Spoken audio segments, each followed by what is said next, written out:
Well, let's take a look at what's heading out on track for this opening day of Goodwood Revival 2025. We are kicking things off with an incredible track parade that sees it being overrun by those Type 2 VW campers that are heading out at 9 a.m. This is followed by a series of practice from fantastic cars and motorbikes that will be going around the track. And of course, another track parade that we are celebrating the career of Jim Clark at 20 to 12. Heading into the afternoon, we have the St Mary's Trophy practice at 12:35, the Whitson Trophy practice at 1:40, and then another practice for the Chichester Cup at 2:50, followed by that track parade of Alfa Romeos. Going into the late afternoon, a practice for the Sussex Trophy at 3:45. Another practice for the blue ribboned event, the RAC TT celebration, will go out at 4:15. And to finish today's proceedings will be the first race, the Freddie March Memorial Trophy, named after the Duke of Richmond's grandfather, at 6:30.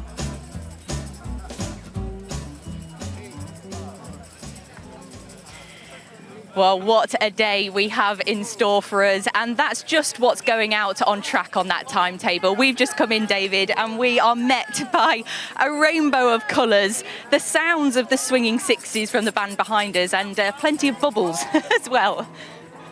Yeah, we've got definite Summer of Love vibes here, I have to say. Bubbles, blowing them away, and what a glorious start to the Revival, as always. Forget espresso, coffee to wake you up here at Revival. We've had flyby by the Spitfires, absolutely glorious, and there's so much packed into this weekend. There is. Now, unfortunately, I wasn't around in the 60s, but I'm very much getting into the spirit.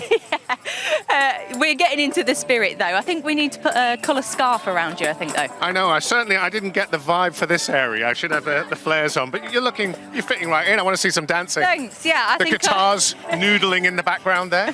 Yeah, I think I might get into that, and noodling. You might have created a new word there.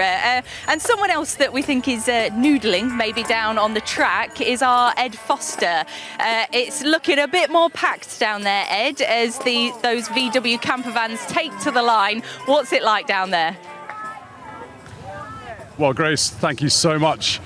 I'm not noodling, I'm sorry, but we've got David joking he wasn't around in the 60s. Of course he was. I am surrounded by Type 2 camper vans. Even at my height, you cannot see the back of them. There's so many. So, look, I'm just going to dive in. Everyone's ready. They're going to set off at 9 a.m. What an outfit. Do you get to use this much? Oh, we try our best, yeah. We go camping a few times a year, innit? You must get quite a few looks cruising down the M4. We get a lot of looks. We get a lot of waves. A lot of people will go past us and then come back for a second look and then go again and just give us a wave as they wander down the motorway. It makes everyone's day. And I guess you're always dressed like this as well. All the time, yeah, obviously. And this is my real hair. Of course, I might borrow that later. Well, look, enjoy it. Thank you very much. Look, let's cruise around because there's some amazing outfits. And I love the spirit that everyone gets into. The Type 2 was sort of first drawn in 1947. They were making the Beetle at the time. And this was originally supposed to be a commercial vehicle. And then everyone realised that actually it would make a perfect camper van. What product do you use in your hair? It's fantastic. It's horrible, actually. It's so hot, it's untrue, and it keeps getting in my mouth. So I can't imagine what women are like trying to wear these, or not without wearing these, rather. And tell us about your Type 2. 1966, originally American. I shipped it over 10 years ago. Took me 10 years to build it. It was a rust bucket when it first arrived. I was a little bit shocked. Love it, absolutely love it. We go away a lot of weekends. Well, look, enjoy your lap. Thank you, really appreciate it. Look, there is really a sea of camper vans. I hope we can do a high shot of them all because it's truly incredible. Let's go back to David and Grace. That's fantastic, Ed. Thank you so much for sharing. You really get an idea of the atmosphere down there on the track with all those colourful camper vans. Thank you. We are also joined by another member of our team, Rosie Turner. It's lovely to see you, and you are looking fabulous, really getting into the spirit of Revival, but also Rosie is sporting something that none of us are, a bump. You're looking absolutely wonderful. Thank you very much. It was very difficult to find some stuff that actually might go over the bump, but I think we've managed it. So we're 1940s today. day. Love it. We obviously got ready this morning together. We look very different to how we turned up this morning. So it's really fun that you get into the spirit of it, like you said. Yeah. And it does feel, as soon as you walk through these gates, like you've walked into a film set. And Yes. I don't think anything beats that at Oh, all.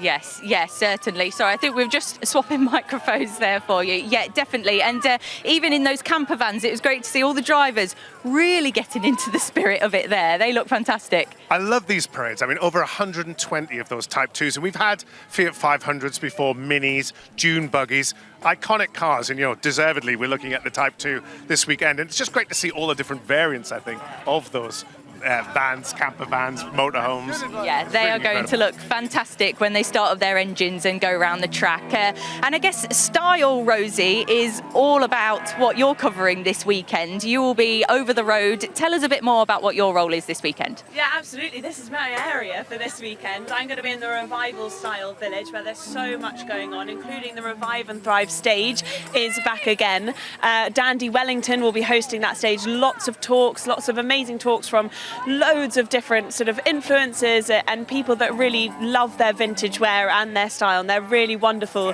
to listen to. So I do, urge you to come over this side as well. We've got the mechanical area as well. We've got lots of shopping, and then over the road we've got the fun for air and the cinema. So there's a lot going on, and I'm really excited to explore it because every year is different and every year gets bigger. And of course there's also the best dress competition as well that we have every single year. So do watch out, because there are some scouts around who will be plotting and grabbing some people. Well, I always know David's keen for a best dressed competition win, aren't you, David? Well, I feel a little bit boring next to you two this morning, I have to say. Very good effort, very good effort. What else are you looking for this weekend, Rosie? I believe there's best prizes and things like that, isn't there? Yeah, there's best prizes as well, and I'm really looking forward to soaking in the atmosphere of Goodwood Revival, because it is such a special place and it's so unique. You don't get this event anywhere else at all, where you really do walk in and everyone's made an effort, so you do feel like you've stepped back in time. We're obviously going to be dressing in 1940s, 50s and 60s, so I'm looking forward to seeing how people have done that, the stories of their outfits as well, because you do get really wonderful stories from, grandparents, old clothing that's coming back out again, and it's seeing that style being put out again. So for me, I can't wait to immerse myself in it all. I guess that's what makes Revival special, because Yeah. it's all about the storytelling, not just from the vehicles, the cars, the motorbikes that arrive, but the clothing that people wear. Lots of people have got a story to tell about where their clothing came from and where their car came from as well. Yeah, and it's not even just about where it's come from, and it's not just about the dresses or the clothes, but even the accessories. It might be that's from a family member that's been handed down. I actually came a number of years ago, about maybe 10 years ago, before I started working here, and I loved it, and I loved going into mum's wardrobe and finding anything that I could make into 60s or 50s, and I think that's you only have to look around as you walk in just to see how special it is, and the music as well. We haven't even spoken about that, but the music, the fashion, the style, everything, and it all encompasses into such an incredible event. Definitely. My parents were born in the 60s and they were telling me lots of stories ahead of this weekend. But it's brilliant to hear all the stories that go with it. And Revive and Thrive is a theme that runs throughout Goodwood Revival. I mean, the items that I've got, I'm renting this weekend to try and be a bit more sustainable. So Revive and Thrive is really a theme that runs through the event. Yeah, and of course, and that goes all the way through to the cars as well. We are running sustainable fuels all weekend in the racing. It was a world first last year. We're going to be doing that again this year with the racing and the cars themselves. We're keeping these cars going, keeping them running. You've got 120 Type 2 camper vans from the 60s still being used, still being enjoyed. And then the racing. I mean, we get all of this stuff going around in Revival. I'm feeling slightly anxious I'm going to get around to see everything. But really, we get down to that racing and it's going to be absolutely incredible, with some new faces joining us this year as well. Yeah, certainly. Sustainability is a key element that flows throughout the event. So we look forward to seeing all the cars running on sustainable fuel and the outfits that are going to be sustainable throughout the weekend as well. But for now, it is time to go to our commentary box for the first time to talk us through that incredible VW parade. Thank you, Grace. Yes, Ben Edwards and Bruce Jones with you here as we are looking forward to seeing this first parade of the weekend get underway, and the sign being shown that it is time to get it underway. And a wonderful collection. We're in our commentary box, just overlooking the start-finish line here at Goodwood, and they are all lined up. We've got over 100 of these VW Type 2s, and it is wonderful. They're just heading off now. It is extraordinary, not used to seeing a five vehicles across the front row, but looking down, it is a wall of metal, and we've had a chance to walk around the paddock over the last day or so, and they are on every verge, but every single shape. And bear in mind, this was a vehicle that wasn't really supposed to happen. It wasn't planned by Volkswagen. It was by the Dutch importer Bernardus Pon, father of a one-time Grand Prix driver, and he thought it'd be a really good concept to make a camper van, and look how it's thrived. But you know, normally you see these, Ben, around the country not in the best nick, but we have the creme de la creme of all the British split windscreen, and that's the point. The Type 2, it's a split windscreen. A lot of them will be going around with their windscreens open, one in front of the driver, one in front of the passenger, but literally there are not two camper vans here that are alike. Absolutely. No, it is wonderful to see them. I've spoken to a couple of the owners who've come along, and they're thoroughly looking forward to this weekend. This is one of the biggest collections ever, although I was talking to one of the Swiss guys who's here this weekend as well, and he says in Germany every 4 years they have a massive collection as well. But here at Goodwood, I think this is absolutely wonderful. And as you say, none of them are ever identical, even though they were built in the 1950s and 1960s. And the way it developed so quickly, I mean, it started in 1950. That's what we're celebrating, these 75 years since it began. In that first year, in 51, they built just over 11,000 of them, and by October 54 they saw the 100,000th one leave the line, and it just built up and built up. And by 1967, when this model came to its end, they had built 1.8 million of this type, as you say, with that split screen. And that was part of the aero side. I gather they did an aero check, and it was partly because if they put the split screen on, it improved the aerodynamics and reduced the fuel consumption, basically. Yeah, I mean, in those days it wasn't really considered too much, but just having that slight angle on the front coming forward to the prow, if you will. But of course later the models became larger, became bulkier when you went on to the latter models, and they were more bluff fronted.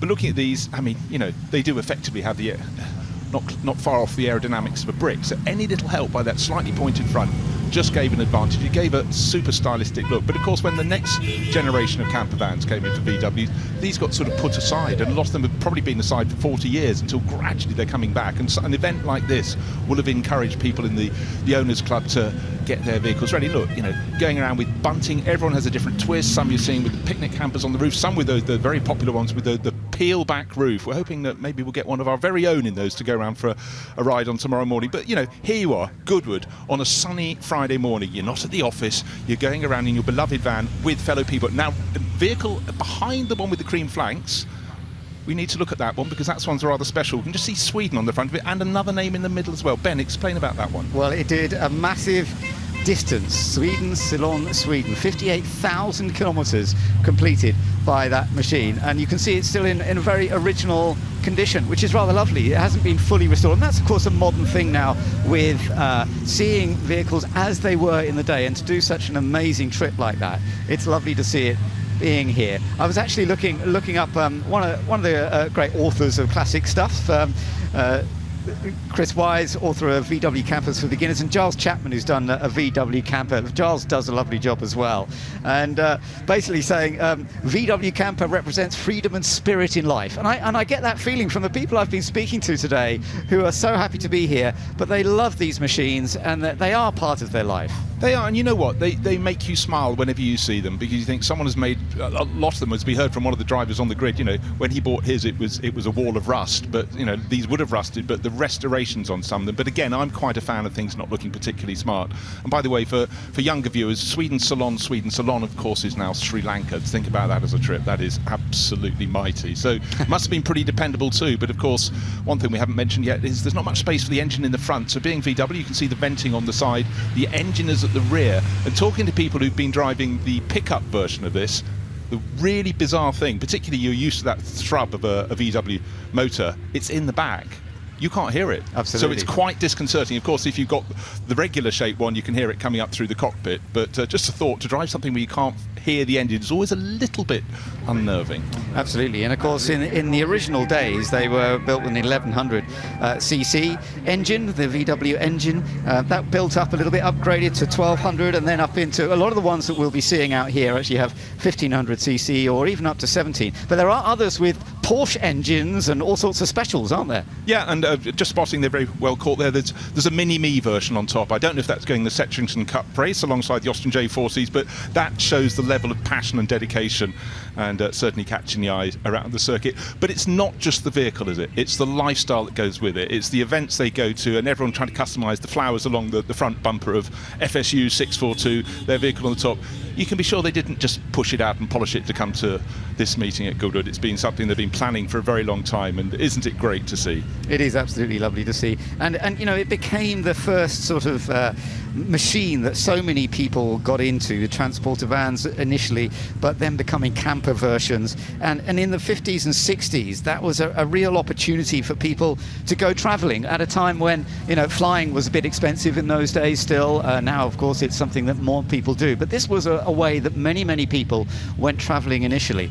No, entirely. You know, driving down through France in the 60s and 70s, these would have been absolutely everywhere, you know, along with other camper vans. Camper vans don't get the sort of, well, they're just not so prevalent now. If you can pick up a flight to the south of France for 30 quid, it's an awful lot cheaper. But then you arrive and you have to get a hire car. This is so different. I love to see the ones brought in from overseas as well, and multi-purpose, but also, Ben, don't forget, quite a lot of racing drivers had these as their place to be at Windy Snetterton, when they're not racing. A lot of these used to turn up at race circuits as a sort of place of refuge. But, you know, any family that's had a camper in it, you know, it's used, it's loved. Often they then sit around for a few years until they get taken out again. But I think the passion that everyone has shown to get these vehicles here from all around Europe, and an awful lot from the UK, is something very special. But what a great occasion for them to come and display all their work, and then those who've gone the whole hog, the full, entered the sort of hippie element we're celebrating here.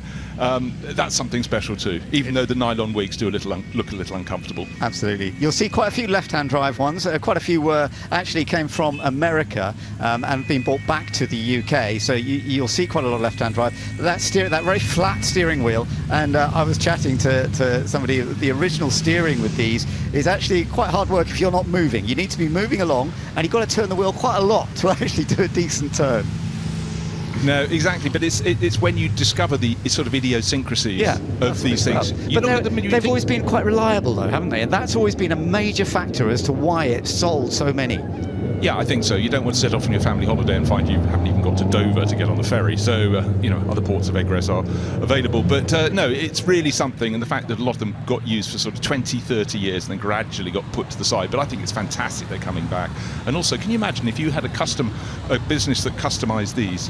So many different versions with the pop-up roofs, the different, you know, a lot of people say, oh, I really would have liked the pullback roof. We can see it on the Radio Hallen vehicle there. I really love that. That was clearly had a life in radio and television. That looks very, very original, and as you say, that roof actually is quite rare. You know, to keep those still going all these years, it's lovely. As you said, you know, it does depend on how they've been developed, how they've been modified. As you look at them all, you think, oh, they're all the same. But actually, as you look at each and every one, they are all subtly different in slight different ways. And maybe that's because of the way it was produced initially, but often it's the way it's been adapted, changed. But as you say, some of these are very, very original from the early 1950s when it all began. And looking at them, an awful lot of them are running in, well, that one's more than two-tone. I was going to say a lot of people are running in two-tone. That one's been left outside of primary school, I think, and they got the paints out, I joke. But, you know, great job to celebrate things here. But, you know, when you had vehicles that were two-tone, it really gave you this enormous spectrum of combination of colours you could have. So it really did feel you got your own custom vehicle. Yeah, and the big VW sign on the front, that was very much a part of it right from the beginning. And it has worked extremely well, and identifying it, of course. And, you know, when you bear in mind that this is called the VW, initially it was the Type 2, of course, because it was based on the VW Beetle. But, of course, the Beetle wasn't called the Beetle when it first came out. It was called the Type 1, the VW Type 1. So this was called the VW Type 2, but very much based on the VW Beetle, which, of course, was designed by Dr. Ferdinand Porsche. So there is history in the Porsche background in producing these VW camper vans. He didn't design these, but he did design the Beetle.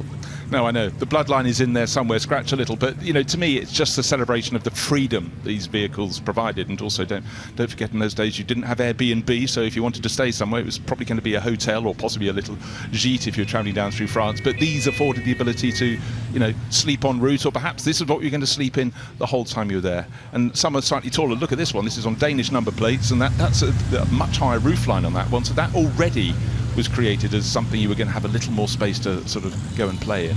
Absolutely, yeah. And you can see one or two have the slightly bigger rear door. That was slightly rare initially as well. And yeah, there's so many different types of machine that we can really enjoy and see. And they'll be, of course, celebrating over the course of the weekend, because they'll be doing these parades every morning. So we're starting off today on Friday, but they'll be doing them on Saturday and Sunday as well. And of course, enjoying the Goodwood Revival for the rest of the time when these vehicles are sitting still. Well, exactly, and a lot of people will be staying with their camper vans, so do go and have a chat, have a look inside, because there's nothing like a proud vehicle owner to show off their wares. But I think it's very much in the spirit of the celebration this year. Of course, the circuit ran through to 1966, very much when these were in their pomp, but already the next model was shaping up to replace them, this being a slightly later one, the larger rear taillights. We're looking at the pickup version. We forget, of course, particularly in Germany, still at some of the racing circuits there are vehicles like that, just sitting doing little jobs. Yeah, that pickup actually is quite unusual. I think it's Jamie who's driving that, because I saw him earlier, and it's got the two doors up at the front as well, and that's quite rare. It's the pickup with extra seats behind. So yeah, you just see it on the left there. And he was saying, you know, he's basically put this all back together and made it as original as possible. He's very involved in these VW campers. I saw another one that he was helping with, which has been modified much more. This one is much more original, but yeah, he hasn't had it as long as he I think he's been looking for it for a while and now put it all together. Yeah, well, I think, again, these celebrations just encourage people to get their restoration jobs done, and then everyone benefits for years to come. But yeah, I just think this was a vehicle that was much loved in the day for the freedom it offered, and then it's got this second time in its life now that people love them as historic vehicles that, you know, encapsulate the essence of an age. The pickups, well, they were telling me, of course, because they were used so much for work, businesses, manufacturers, there aren't nearly as many of the pickups that still survive, because they were doing so many miles, worked so hard. In terms of the value, by the way, you're looking at a fleet here that the sort of lowest priced ones would be around £25,000. There are some that would be worth getting towards £100,000 out there. So it's pretty impressive. That is quite staggering, but actually just look at them. They still have they are the essence of their time, and I think that it's just wonderful to see them. The fact we're seeing them each of the mornings, the weather may be different, and if you have a fire, anything on fire, we've got a fire engine version. Of course we've got a fire truck, but again, do take a look at them around the paddock. The love that's been bestowed on these vehicles is something very special, and very much a part of the Goodwood Revival, these most outstanding celebrations. We've got a Jim Clark celebration later today, and the most amazing array of 100 years of Alfa Romeo competition machinery as well, plus the practice, plus the race at the end of the day. So it's going to be a packed Friday here at Goodwood. It certainly is. Now, there's going to be so much to enjoy, but it's fun to see these VWs going out there nice and early and giving us a bit of an example of this first thing to be built in this way, as you mentioned, by Ben Pond, the Dutch Volkswagen importer, who kind of came up with the design. He'd seen one that was a bit different, but he saw that rear engine could possibly work, and of course they didn't originally go for the VW Beetle chassis. They had to build a ladder chassis to make it work for a van like this. But look at that one, absolutely beautiful, very different, rather unique, and very special. And as you say,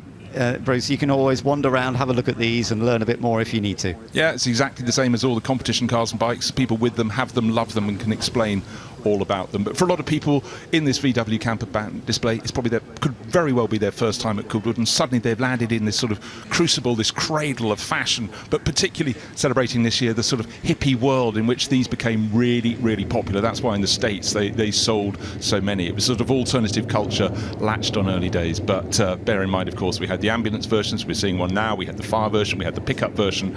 Everyone has a little different tweak, and everybody has embodied the fashion of the day. So fantastic effort, and thank goodness with rain forecast for later today we're seeing them in the sunshine. But what an array. And don't forget, air-cooled, of course, these rear-mounted engines, air-cooled, not water-cooled, but they work extremely well. And amazing that the reliability was always so impressive. There are one or two with modified engines that, particularly when they produced more power, they've found different ways. There have been some modern adaptations, actually, to even improve that cooling. When I was talking to Jamie earlier, he was saying that one of their ones with a more powerful engine would tend to rev quite high when it was getting a bit hot, but they've put in a slightly new system, and it has worked beautifully, and it's back down to 800 revs when it's just idling, rather than going up into about 1100 or 1200, which was making a bit of a noise. Yeah, that moment of concern when you're in a historic vehicle, when it's doing what it shouldn't. But yeah, all modifications. You could be sure the other people in this club, or even people who aren't in the club who've come here, will be picking up tips how to just keep them running as sweetly as they can. But I love some of the sign writing. The period we saw, the radio one, the one with the Campagnolo script all over it, plus all the hippie ones. You know, every single one is different. And isn't it lovely seeing that this sort of collection here of 4 people, plus the driver, just having a wonderful view here at Goodwood. We've got a lovely bright morning, thankfully, so it's perfect for standing up and just watching everything go around. Yeah, there's a few more people with this lovely view, being able to watch the whole system together, going around the Goodwood circuit, this classic circuit that is so important to us. It was such a key part of motor racing post-war up into the late middle 60s, and of course now we celebrate here at the Revival that period of time for this Goodwood circuit. But it's lovely to see so many of these machines, as I say, a rare number of them all together.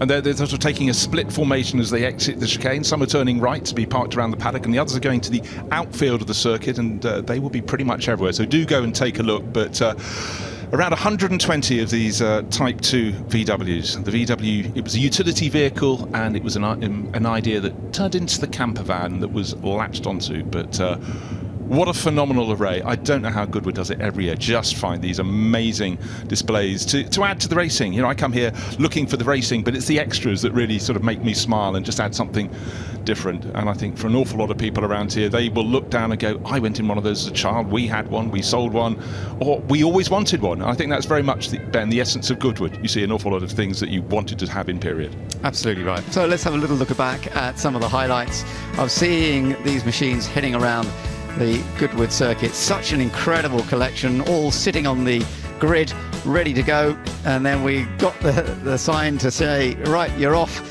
And you've got these wonderful families who have maybe spent many years with them. Some of them have owned them for 20 years, 40 years. Others have had them a little bit more recently, of course. But these were the first sort of transporters. They were buses initially, series production beginning in 1950, and they were building 10 a day initially. But by the end of that first year, they were building 60 a day. And it soon built up so rapidly with that ladder frame chassis, the steel monocoque body. But it was just trying to provide something that, and as they went forward, they developed, of course, more into the camper van. And that's what you're seeing so much. Really, really good to see. And we will see more over the course of the weekend. Now, let's go back to Ed Foster, who's caught up with a very important driver this weekend. Jensen, Alex, the sun is shining briefly, hopefully all weekends. Jensen, this is your car. Do you find it adds kind of half a second to your lap time if it's your car? Does it do that, or does it take it away? I'm not sure. I don't know, but at least I know the car's prepared well. That's the important thing. And if the great thing is, if I don't feel right in the car, I just give it to him, and he just goes around really fast. So it's perfect. No, it's such a cool experience coming here anyway to Goodwood. I forget every time I walk in. It's such an amazing feeling. And then getting into this car, which is so special, ex-Fangio car, and has a lot of racing history. Some of it in recent years from this man racing it at Goodwood and Le Mans, and just pushing it to its limits. You know, this thing's still on drum brakes, so we can't forget that when we're flying down the back straight. But yeah, very, very much looking forward to seeing what she can do in qualifying. And Alex, you've done a bit of testing with this car and it seems to be going well? We did a little bit a couple of weeks ago, literally just turned a few laps. Did 2-time laps, that's all he needed. We just had to bed the brakes in, like JB just said, got a lot of confidence in who's prepared this car. You know, Wheeling and Mayers have done an awesome job on it, so it's just, you know, you need that with a car like this. Like he's just said, it's on drum brakes, which we do need to remember going down the back straight at 140 mile an hour. You know, it all needs to come together. So it's just a gorgeous car to drive. So it's great to be back. We were here with it a couple of years ago, and we were really unlucky with it. So hoping that's not the case this year, and the weather's looking good for the race later. So long may that continue. And for a young up-and-coming driver, he's doing all right, isn't he? He's doing good. Yeah. The young lad's doing well. Yeah. Well, look, guys, enjoy it. Cheers. Thank you. Cheers.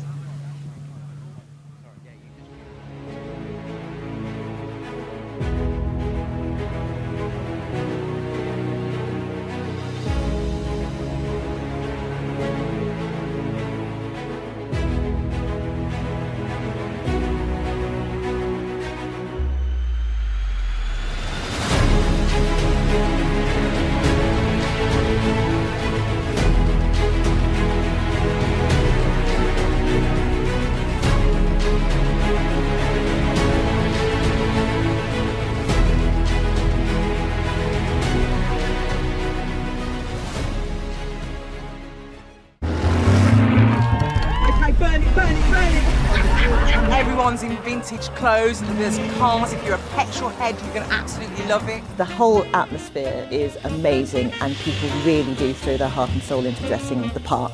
Whether you like motorsport or not, you won't have a bad time. It is the best event in the world. Attention to detail is like nothing else. It's the shopping, it's the fanfare, it's the look, it's the period aspect. That is what the Goodwood Revival is. It's just a fantastic day out.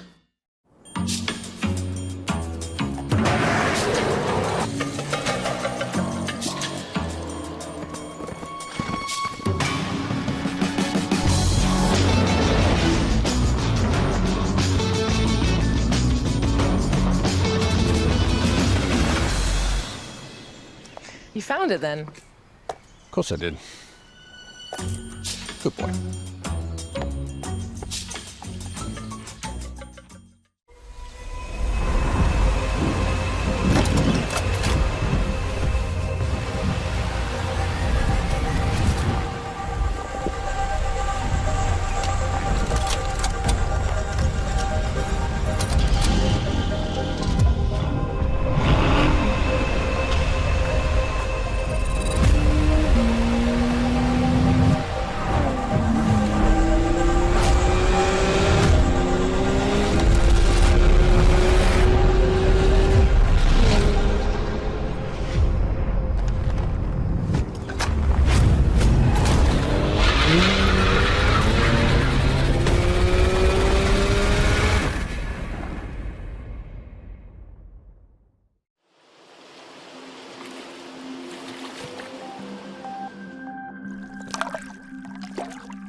Well, what a way to open the track action here at Goodwood Revival in the brightest, most colourful way possible. David, we were talking about those VW camper vans, how good they looked and the memories that they bring back. They've got to be one of the most recognisable vehicles on the planet, and I guess seeing those round the track brings back lots of memories for lots of people, yourself included. You were telling me that you've owned one in your time. Yeah, I feel like I had to have one, but yeah, seeing all them out there, I certainly, Bruce and Ben very eloquently talking about all those different variants. I mean, you think of a VW camper van, but seeing 120 of them there, you see all the different shapes and sizes, and that sort of home on wheels thing is fantastic. And yes, I did have to have one back in my time. I don't think it was quite good enough to make that parade. It was a red and white two-tone one. Very much starved of air in London, I think, driving it around, got very hot, and I think finally the brake pedal went through the floor and onto the road, so that was the end of that. And special to you, and that's the point. And speaking of special, we have got the Freddie March Memorial Practice about to go out on track. Absolutely brilliant to hear from Jenson Button there ahead of this. He'll want to win this one because he's got something very special in this race. Well, Jenson obviously loves Revival. Since he first came, he just comes bought cars now. He comes with his own car, which is extra pressure, I think. But you can tell how much he loves it. And I think he's secretly been practicing a little bit, so he'll really want to win this. Yeah, he looks like he's smiling, he looks like he's fun, but he's a racing driver and he's going to want to win this. And a Formula One racing driver at that, so he definitely will. Well, we'll get to our commentary team who's going to talk us through this extra special practice. Thank you very much, and we're riding on board with our view immediately with Jenson Button, which is fun because, as you say, it was great to hear from Jenson. It's Ben Edwards here and Alice Powell joining me. Lovely to have you with me, Alice, and looking forward to seeing this as we go through the Freddie March Memorial Trophy. Some wonderful views here. The Freddie March Trophy, the grandfather of the Duke of Richmond, brought racing, night racing to the UK with the first of the Goodwood 9-hour races, and that's what this sort of celebrates in the early 1950s. And you get this amazing collection of machines. But there you are, number 38. Keep an eye on it if you're out there on the track right now with Jenson Button driving it. Yes, certainly do. His own Jag C-Type, as David mentioned there, Fangio car as well. But we're going to see a whole host of Jaguars, Aston Martins, Ferraris, Maseratis, and they all make regular appearances here. But we also do have some smaller cars, the Coopers, the Fraser Nashes as well. So this is always hugely competitive. Jake Hill won this race last year in HWM Jaguar. He's also out again this year, but he's in a different car, but he's still going to be super competitive. So this year Jake is out in an Austin Healey, but which actually the Austin Healey that he's in placed 5th in the 2022 Freddie March Memorial Trophy. So it's raced up the sharp end, but no doubt we'll be seeing it up the sharp end once again with Jake Hill behind the wheel. Just going past the Cooper Jaguar T33, number 16 there, of Katerina Kivalova and Phil Keane. Now, that could be a competitive machine too, but we're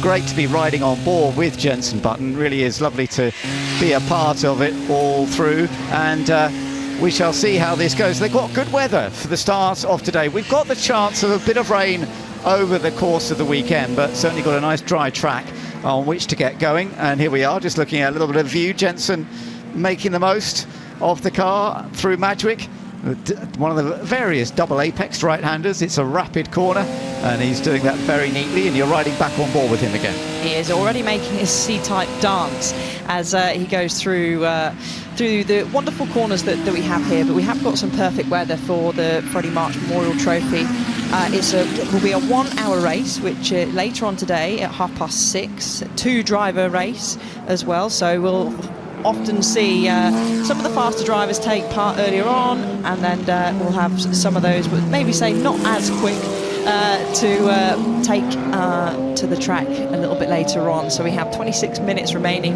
of the session. We will see people bleed into the pit bend and make their driver changes. The track's still a little bit green, so we expect times to really tumble, and already Jenson Button has occupied top spot.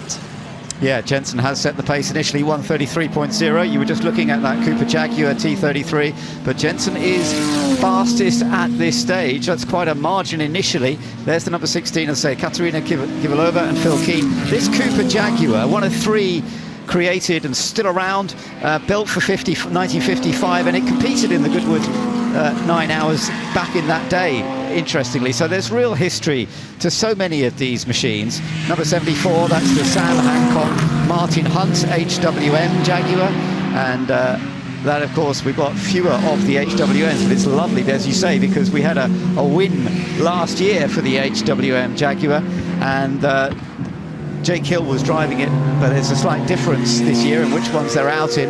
So this is the rather lovely Cooper Climax T39 bobtail of Felix Goddard. It's going a little bit slowly. I don't know if there's a problem with it.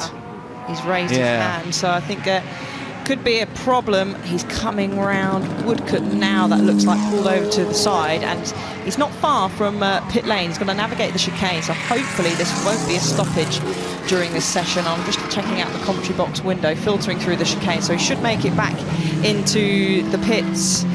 As Jenson Button continuing to set purple sectors. He's 5.2 seconds clear of the number 74 as they're filtering through the chicane once again. It's all about getting a clean lap as well, Ben. We've seen in previous years, we've seen some good first and middle sectors, and then it all gets a bit congested at the chicane towards the end there. And we've got 27 cars out on track, so a whole host of cars, and finding your space. But I tell you what, Jenson Button's done a great job using all his experience to find a little bit of space out there. Yeah, he's going very rapidly.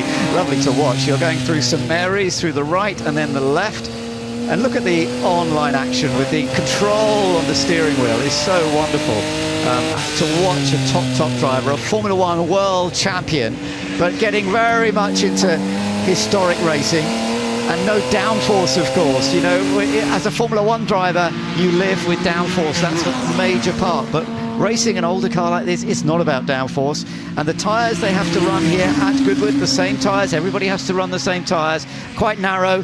And as you can see, you don't get lots of grip. But I love that, because then we watch these cars slipping and sliding, and that control from a top driver like this, very impressive. Well, that's what keeps it back similar to what it was back in the day. And Jenson lighting up the timing screens, you can see barely straight, his hands sort of pointing straight at any point, even going down the main straight. This is probably the only time where he'll get a little bit of a breather. But that Jag C-Type in particular that he's driving, as now he's caught up to some traffic, is really celebrated, isn't it, for pioneering use of disc brakes, its lightweight construction. You can see the aerodynamic design there. As I love those slow-mo shots. Jenson just makes it look easy, doesn't it? And already he's cleared the traffic, Ben. And amazingly, this car is a machine that was originally competed by Juan Manuel Fangio, another great Formula One star of the time. And it's rather lovely that Jenson Button is driving it. But this is obviously it's going to be interesting to see, because Alex Buncombe is always very rapid too. So I think the speed he's doing, Alex won't be far off it. I don't think they're going to be tough to beat. But with the gaps come down a little bit now, so we're looking at, number 74, you're looking at there, the Sam Hancock Martin Hunt HWN Jaguar. That's now brought the gap down to 2.8 seconds. So that is getting better. Currently in third place, we've got the Tiffany Dell Nick Padmore Jaguar C-Type. That's in third place. And in fourth position currently, the number 18, that's the James Davison Gary Pearson, another C-Type. So the C-Type's doing well, but the HWM popping up there, second fastest so far, number 74, that you're keeping an eye on right there.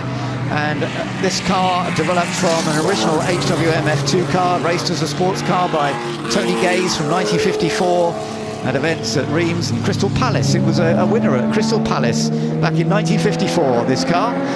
Isn't it lovely to have history like that? The Crystal Palace circuit, of course, is not something we see racing on nowadays, but Goodwood, we do, as we are all here enjoying it right now. And a little wave to the pits might well be coming in soon. As you said, I think, Alice, we're going to see a few coming in now. I think so. Some are opting to use pit boards, others are just having a look at basically doing the old school, just wave to the driver, make sure that they can see you and coming into pit lane. So no, a whole host of cars, and as you said, Ben, HWM Jaguar, hugely successful. There's another wave for a driver being told, I think it's that Tiff Nadell being told to head into the pit lane. He's actually just popped himself up into fourth place. He's a regular, isn't he, at Goodwood, whether it's at members meeting or here at the Revival. He's in another one of our C-Type Jaguars out there, and a car that was very successful back in period. The C-Type's first overall victory in the Le Mans was in 1951 with Peter Walker and Peter Whitehead, and it was actually the only C-Type to finish. And is that him either spotting himself on the TV around the track, or he's waving to the traffic to get out the way, or he's just enjoying driving around Goodwood? Could be any of those three. It's lovely to see Tiff competing, isn't it? He's in his early 70s nowadays, but one of the great star drivers, of course, and he got into Formula One. It didn't last particularly long in his career, but then raced very effectively at Le Mans in sports car racing. And then Tiff, of course, became a great star of Top Gear, Fifth Gear. And it's lovely to see him competing here again at Goodwood. Now, the number 99, this is a bit unusual, the Ford Thunderbird Battlebird. This is the Bill Shepherd Romain Dumas shared vehicle.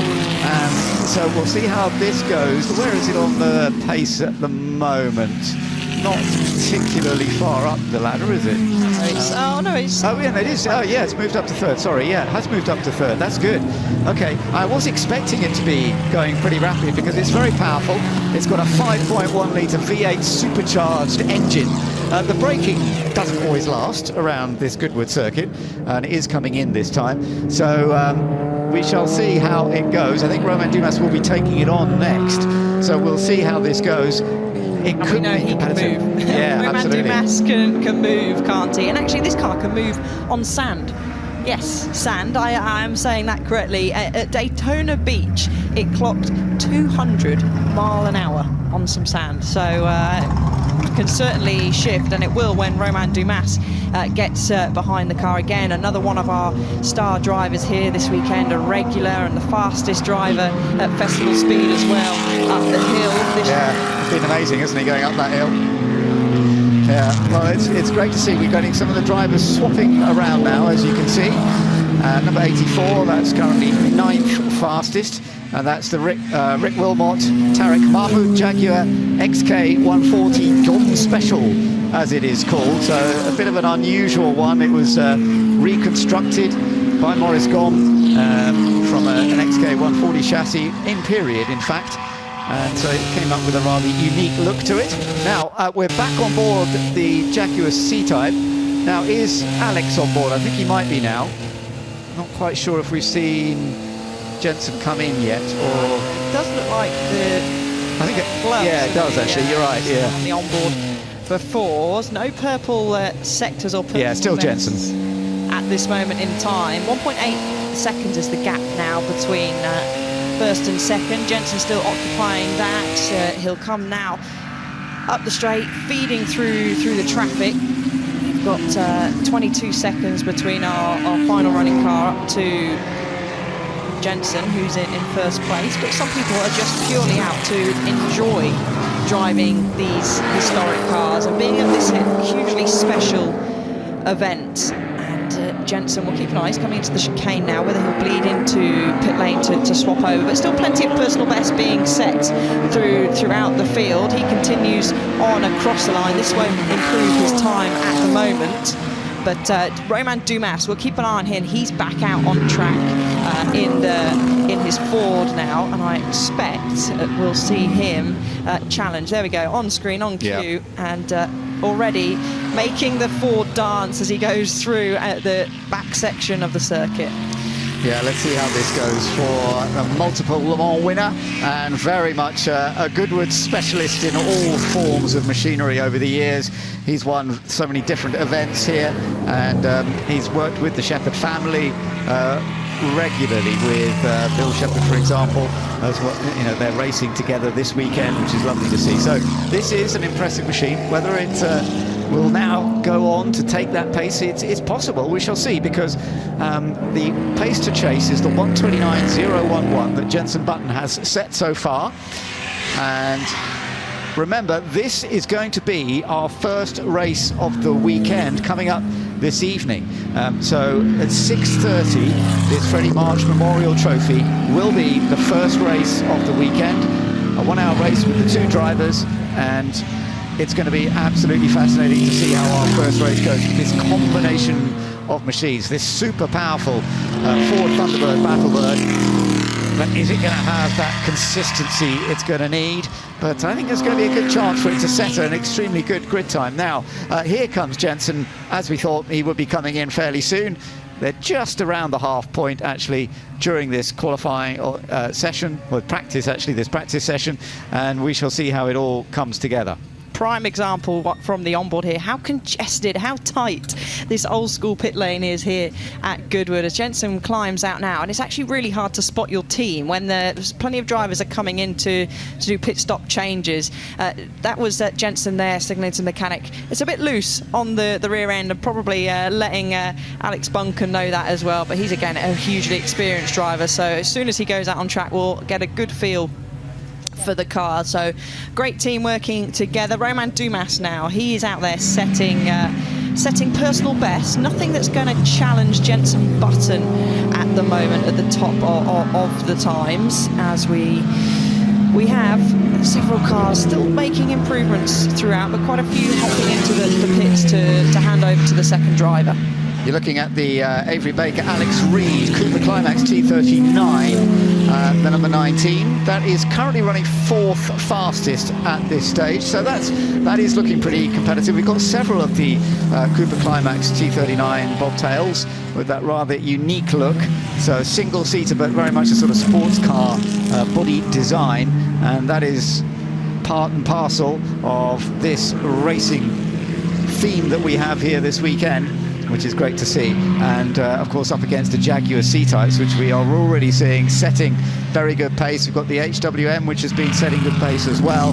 There you are, just keeping an eye on Romain Dumas. So as you say, he's doing some good sector times, but it's not actually getting him quite up to that level that Jenson Button set earlier. No, Jenson set a hugely impressive first sector, and at the moment Romain Dumas is around about 1.3 seconds off in the first sector alone, so it might be able to stretch its legs down the back straight, but you can see quite a handful through the kink up the Lavant straight, and they'll go into Woodcote Corner, spitting flames out the back there as well. Yeah, looking a little bit smoky as well. But look at the steering control required going into Woodcote Corner. Another double apex right-hander, of course, up towards the chicane. And as I mentioned, the brakes on this can sometimes start to struggle a bit as you get further and further into the session. But he's still dealing with it well. Just goes across the line. Now that is the best lap they've done so far, a 1:32.9, but the gap's still nearly 4 seconds to what Jenson Button has set. One car that is moving slightly faster is the Draper and James car out there. That's starting to set some real good personal best lap times. We have a couple of more moving slightly up the order. Jake Hill is out there at the moment. He's setting some personal bests as well. So this order, I would expect it will change up front as Romain Dumas battles through past some traffic. And just like I say that, the Draper James car, number 39 in the T39 bobtail, jumps up into 3rd place, and the Hancock Hunt car now is only 7/10 of it, about 6.5 tenths of a second off the Jenson Button C-type, which Alex Buncombe is behind the wheel of now. So the times are getting closer to those 1:29.0 that was sent by Jenson Button. And keep an eye out as well for the number 24, the Webb and Ward car as well, Ben. Another one of our C-type Jags. That's actually set a pretty handy first sector and nearly matching that of Jenson Button's. Yeah, Chris Ward is probably in that car right now. That's another of the Jaguar C-types you mentioned, so we will keep an eye on that. Currently setting some good sector times, but let's just keep an eye on Romain Dumas, the superstar, of course. Porsche factory driver for so many years in Le Mans style racing, but also a great historic racer. And he goes across the line once again, and yeah, it's not actually quicker than his previous lap. He's got a bit of traffic around as well, which always makes life tricky. Oh, and off goes the number 38. That is 39, sorry, yeah, that's the James Nicholas, Julian Draper car. Yeah, so that could have been, I just wanted, that was a little bit of traffic and congestion going into Woodcote. It is busy on track now. All cars are out on track, so it's hugely busy. So let's have a look at catch a bit of replay up the inside of the number 24, which is our Webb and Ward car that was going pretty quickly and very near miss going into Woodcote. And that's the thing, we've got such a variation of speed of cars, and I don't think that you could get a nearer miss, really, could you? No. But the Webb and Ward car didn't seem to trouble them. They've popped up 1.7 off our leaders at the moment and jumped up into 3rd place. Yeah, Nicholas James with Julian Draper, this particular car, but they got away with that, thankfully. And it is actually, as you see, in 4th place, so it's been running very, very competitively. Those gaps, as you say, coming down a little bit up at the top end there. What time? Let's just see what Alex Buncombe is doing. He's just, he is beginning to put some laps himself together now, which are looking quite impressive. There you are. Just looking at him briefly, and then there's Chris Ward, who's going quickly as well. Chris has been setting some good sector times, and we shall see this. He's their 3rd fastest at the moment, so this has put them into a potential. Oh, look at that rear end slide.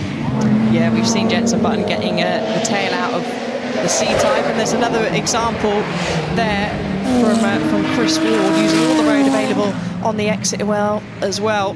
And this is not going to be a big improvement, a slight improvement for him. Yeah, so he's not changed position, but he's edged closer to the 129.0, which everyone's out there trying to beat. And actually, Alex Buncombe was looking to maybe not do doing a fairly reasonable lap, but he's caught up with some traffic because the middle sector is he's lost a lot of time.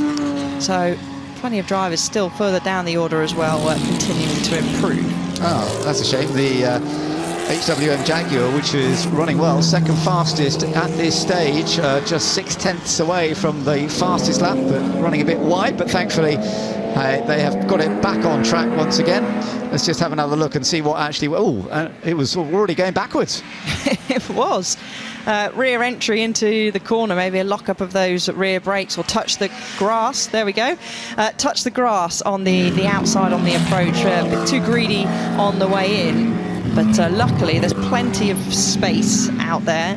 Saying that, we have seen several cars in previous years make contact with the wall, but the HWN Jag was able to continue. Now, just having a look, Webb Ward has set a very good first sector, but that's instantly beaten by the Buncombe Button car, who stretched their legs again in that first sector. And this could potentially be an improvement and our first car to dip into the 128s. Okay, so here's Chris Ward just coming across the line. You reckon this could be a better lap? Let's just see. In the end, it wasn't quite, was it? No, he lost some time in that middle sector, a couple of seconds actually in that middle sector. Okay, but as you say, Alex Buncombe's doing a good job in the car that is already fastest, thanks to Jenson Button's times earlier. What's he just done?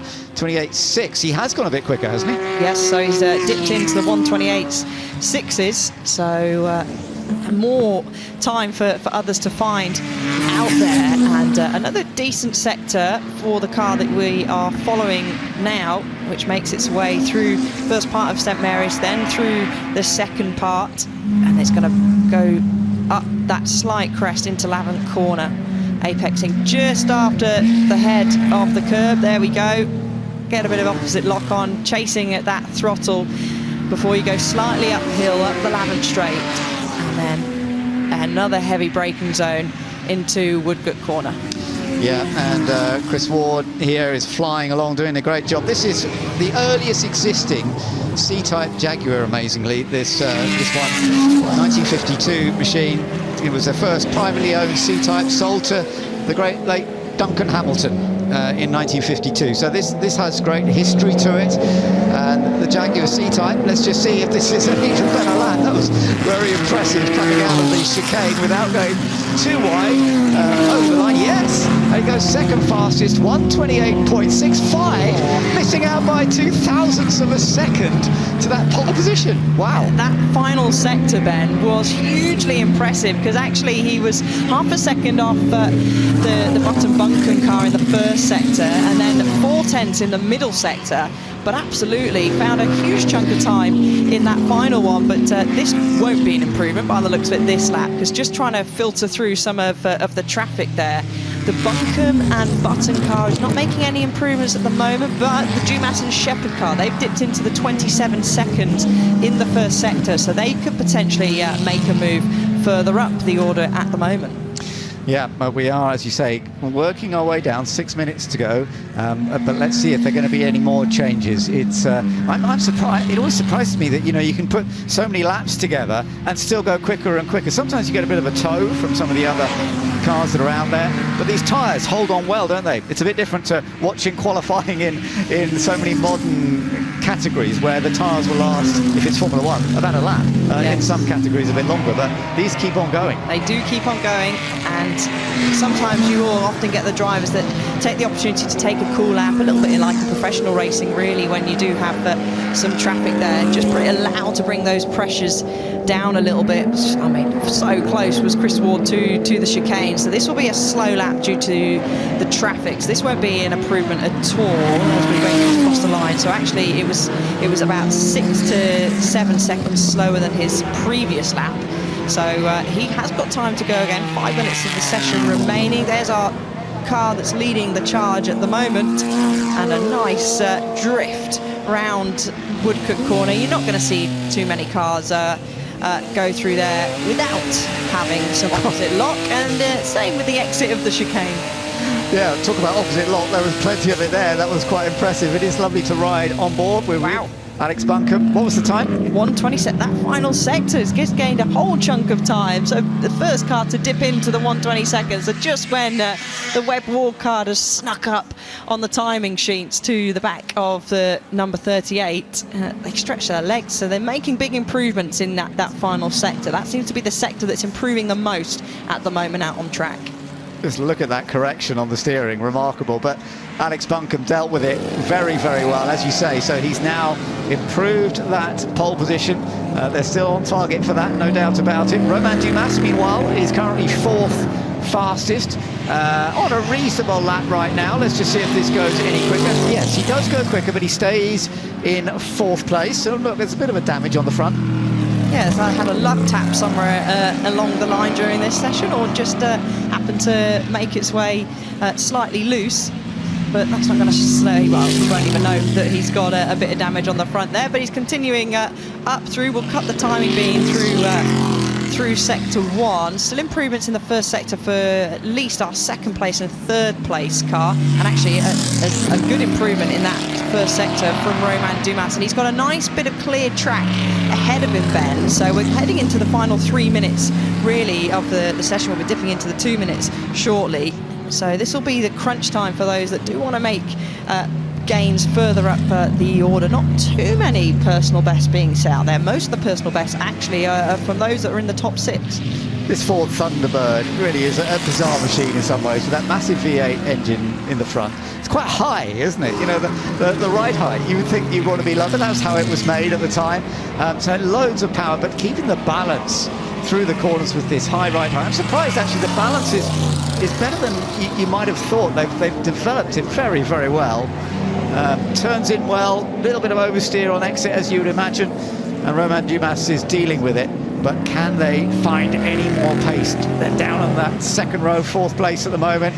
Let's just see, 130.7 best so far, 130.1, so that is good. That is an improvement, but it does mean they are still in 4th place. It does, so he's continuing to make, and still got some good space ahead of him, so can still make improvements, but certainly this Battlebird was a one-off racing version, basically, of the Thunderbird, created by Ford to compete in high-profile endurance and speed events. So he's already mentioned the speed event that it took part in Daytona to do 200 mile an hour on sand, but because they didn't come back, the record wasn't able to be recorded. It had to be recorded both ways, as our 2nd place car makes a little trip across the grass. Yeah, got away with it though. So Chris is still going well at this stage, but as you say, the gap has opened up a little bit more now. The gap between 1st and 2nd, 0.8 of a second between them. But yeah, lovely to see. Yeah, as you say, that Ford Thunderbird Battlebird has such incredible history. A winning car here at Goodwood, including the St Mary's in 2023 when Romain Dumas was driving it. Freddie was in the car that time, Freddie Shepherd. So yeah, they've had victories with it here before. Whether it will work this weekend, well, we'll find out. But at the moment, they haven't quite got the outright pace of the Jaguar C-Types, and it is a Jaguar C-Type 1-2 at the moment. Then the HWM Jaguar of Sam Hancock and Martin Hunt is in 3rd place. Then that huge Ford in 4th position. And then in 5th place currently is another, well, in fact, it's the first of the Coopers, the first of the Cooper Jaguars, the T33 of Katerina Kivalova and Phil Keane. They're in 5th position at this stage. A huge kick of opposite lock for Chris Ward. A little shake of the head across the line. He's not going to make any improvements on this lap, but on the exit of St Mary's, that was some save by Chris Ward, as the Hancock Hunt car has set a personal best in the first sector, not challenging the fastest first sector of the number 38. But we'll have a look if he can make any improvements in the middle sector, but some making their way slightly further up the order, and I think we have actually got the Hill and Rawls car is missing and stopped out on tracks somewhere because it's got a symbol next to the name. It means they're not running, so that will be disappointing for Jake Hill. And here is the 74 that set personal best in that first. Not a bad middle sector. He'll hope to have a clear run through the chicane, getting close to the barrier on the right, then the left, whole handful of opposite lock, using all the road available, and a little check over at the pit wall. Did he catch the flag? He did, so that will be his final lap. Does make an improvement, stays in third place for the moment. So the Hancock and Hunt HWN Jaguar has done a good job here, and it's lovely to see it up there, but this is the fastest car that you're riding back on board with. Jenson Button was driving it a little bit earlier in this, and right now it is Alex Buncombe who is putting it together, trying to see if he can gain even more advantage, but he's got that 0.8 of a second over everyone else, and it is Alex who has set the pace. And although, as you know, he's done a very good middle sector there, as we can see. Is he going to go any quicker on this final lap? Well, the Visa pretty much matched the first sector. Let's have a look how smooth and tidy he gets it through the chicane. The traffic in front shouldn't bother him. Whole kip of oversteer on the way on the exit there. Let's have a look if he goes across the line. 1:27.245. Wow. So 1.4 seconds ahead of our second place car, and that is a very, very impressive lap time there, Ben. That is very good by Alex Buncombe. Well done to him, and yeah, part of the family, brother of Chris Buncombe as well. And Alex raced Formula Renault in the early 2000s, raced GTs from 2005, runner-up in GT4 in 08 and 09, various victories. And here at Goodwood, he's been very experienced as well.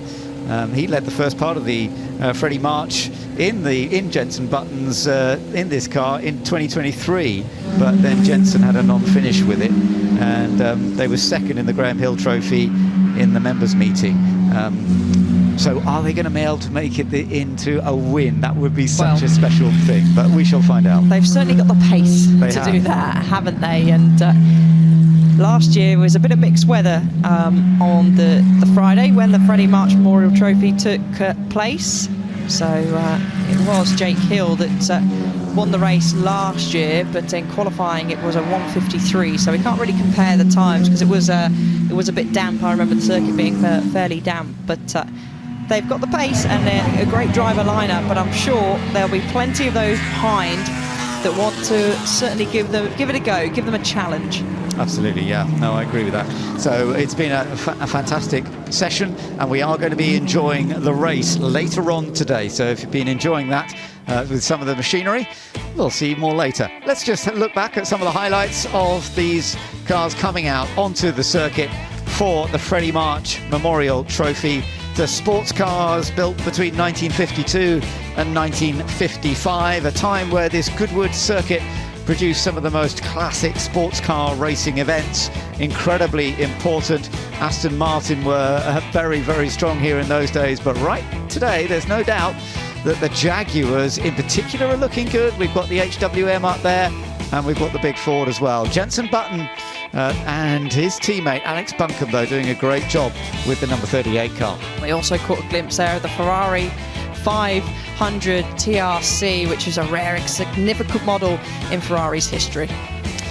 So a great effort all the way around, and we shall see how it goes going into the race later on today. I do hope you'll be able to join us for that. It's due to start at 6:30.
70 years, we've had a single philosophy. Lightness is a force.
There is no other race like the Sheene Memorial Trophy. It is the place to get your motorcycle fixed here at Goodwood Revival, and I am joined by ex-motorcycle racer Steve Parish. Steve, it's great to see you, and I hope you can hear me because it is so loud down here in the Holden area.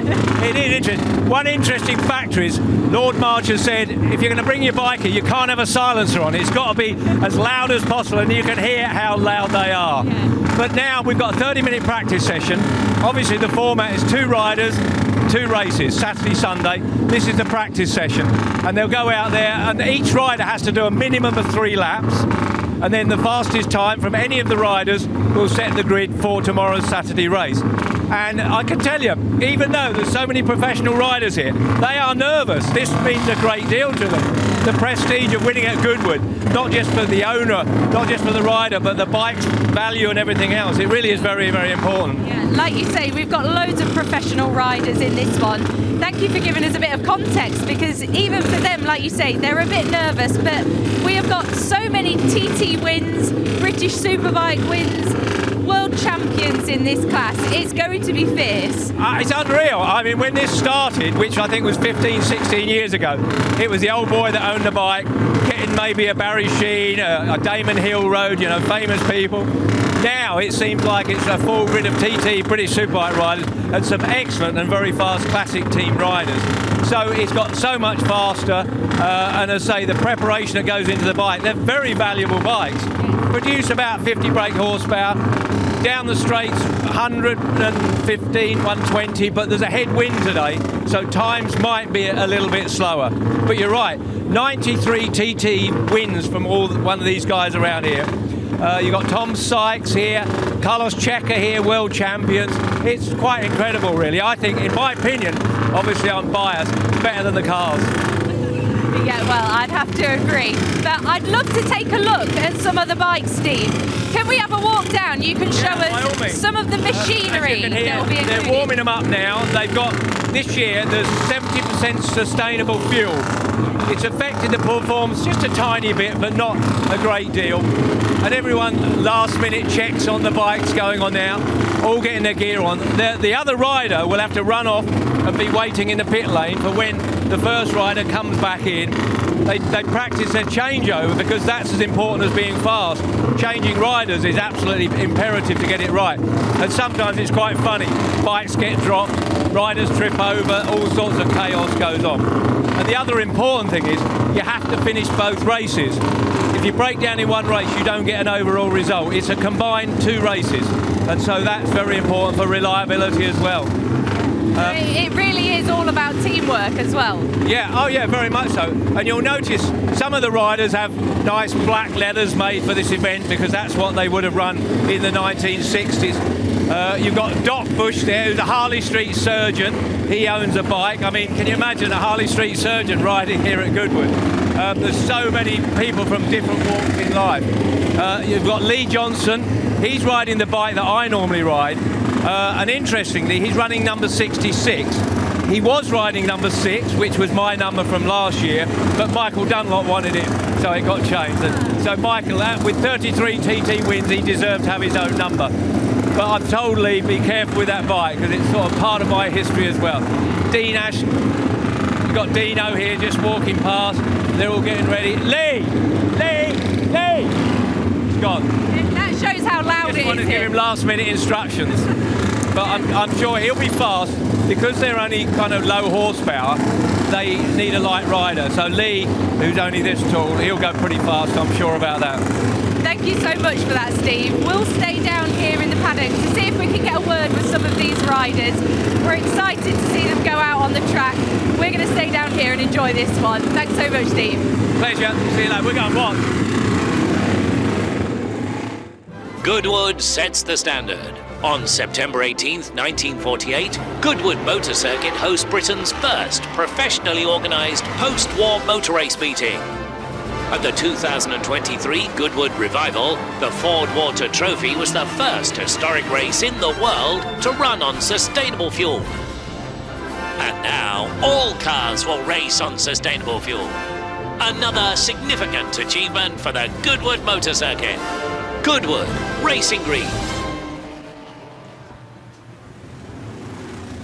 Well, here we are, very much looking forward to seeing the bikes out for the qualifying here this morning. Ben Edwards with you once again, and I'm joined by motorbike expert, great racer, but also great commentator on everything that's going on motorbikes, James Hayden. James, it's lovely to have you with us once again, and it really is a tremendous battle that we've got here. Steve Parrish was telling us about some of the stars that are out, some of these bikes that have great history, but we've always enjoyed the racing here at Goodwood. It's always highly entertaining. Yeah, no, it's fantastic, and as Steve mentioned there, it really is stuff full of absolute quality. You know, we got double World Superbike champions. You know, we got Tom Sykes, we got Carlos Checa, obviously TT riders. You heard how many TTs they've won. We got top British Championship guys from BSB, and then we've got this wonderful collection of the classic racers who are racing in the Lansdowne series and throughout the world. And more importantly, we've just got this beautiful collection of absolute classic bikes. Absolutely. The Norton Manx, of course, is, or Manx Norton, whichever way you want to call it, is one of the most regular here. But you've got the Triumph there as well, Triumph Daytona. We don't have many of those. I think there's only one entry. That's right. It's dominated by the Manxes here this weekend, and the Matchless G50. They're the two most popular. We got we got the one Hanson Honda, the one Triumph Daytona, and then we've got a quartet of really nice BMWs, 3 BMW Kaczor R550Ss and one R54 short stroke as well. So that's sort of the difference. But we did just hear it also. It's just starting to spit out there maybe at the moment. So what will be, you might actually put in the first quickest rider on. Sometimes they let the other rider go first, warm it all up and come in and swap. But you might see the top guys going out and just trying to get a lap in before the rain. So is that John McGuinness on the number 3 heading out on this first one? Yeah. So yeah, we got John McGuinness and Barry Bowell. That's actually Barry Bowell on it at the moment. Yeah. He's got his BMW leathers on. So he's racing in BSB in the BMW series. So yeah, that's a lovely as well. That's a beautiful Manx Norton we're looking at there, 1961 bike. And again, because it's this pre-66 this year, you know, you see them with all of their fairings, a little bit more aerodynamic. This year of bikes, they're just raced all the time, so they're a lot more sorted. Yeah, oh, it's lovely. But if we are going to get some rain, this is going to be tricky, and it will sort of, yeah, as you can see, coats are going on. I wonder if umbrellas are going to start popping up. We're in the commentary box, so we're lucky. We actually get a bit of cover here, but it could be a tricky one, and it does depend which of the star riders are actually going to go out for this first part. It does indeed. I mean, they're off out straight away, and actually at the moment it's not enough to wet the track. We call it psychological rain because you see a bit on your visor, on your screen, but it's not enough to wet the track. So hopefully, you know, we've got quite a bit of wind, so hopefully that'll just shift it along. But it does mean the guys are just going to have to get going that little bit quicker. James, well, you know, you're a great racer. You've raced here at Goodwood on 2 wheels in the past, and they did try one event for motorbikes back in the early period, but the bikers didn't actually enjoy the track so much at that time. Tracks were very different for bike riders. Nowadays they love it, don't they? Yeah, it's a fantastic track. I love this Goodwood circuit. It's fast, it's open, it's old school in a lovely way, and it flows beautifully. Nice undulation. So it's a great track. We just had a little glimpse of the match list. The G50 there, number 37, James Hillier. He came through, and there's one of the BMs. You can see that big sort of boxer twin engine. And as we say, it's just there's the Triumph. Just seeing that bike go through there. So number 32, the Triumph Daytona, the blue and white one. Absolutely, really, really good. We shall see how these come along. Number 7 that we're keeping an eye on there. That is the one of Glenn English and Steve Plater. That's another of the matchless G50s.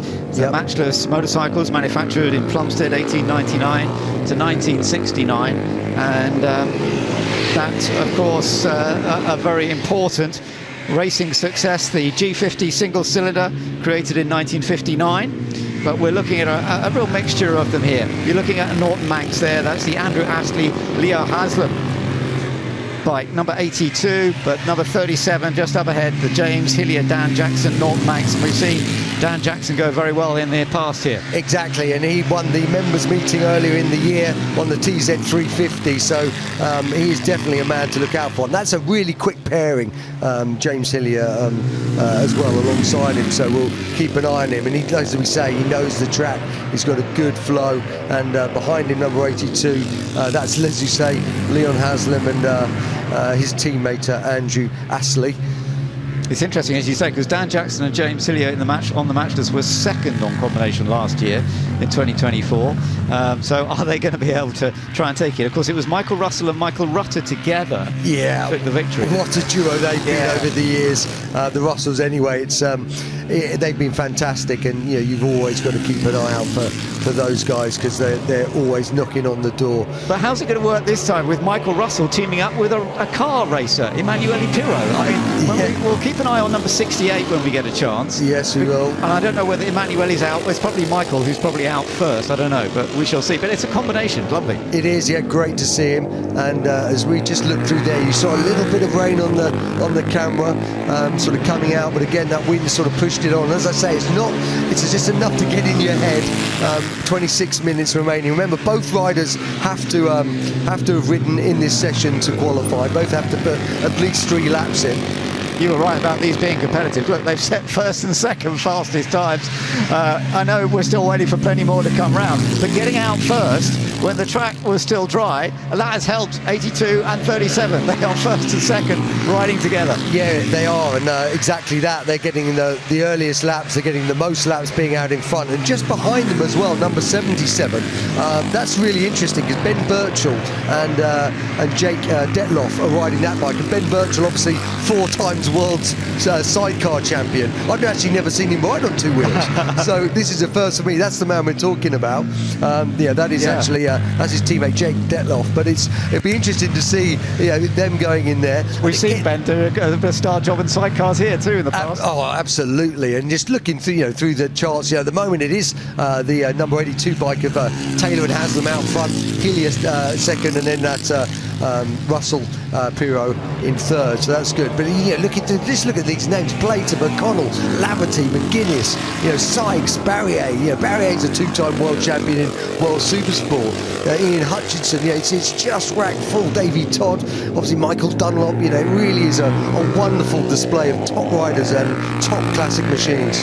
Yeah, you're looking at another of the Norton Maxes here, number 77 of Jake Detloff and Ben Birchall, as you said. Ben Birchall, that sidecar specialist, but riding on 2 wheels this weekend. They've gone third fastest with that bike on that lap, so we are seeing some more improvements. And in fact, now it's the Michael Russell Emanuele Pirro bike that has gone fastest of all, number 68. I guess it's Michael Russell on the bike at the moment. I would think so, indeed. Yeah, Michael Russell. This is going to put pressure on Pirro, isn't it? Just so there it is.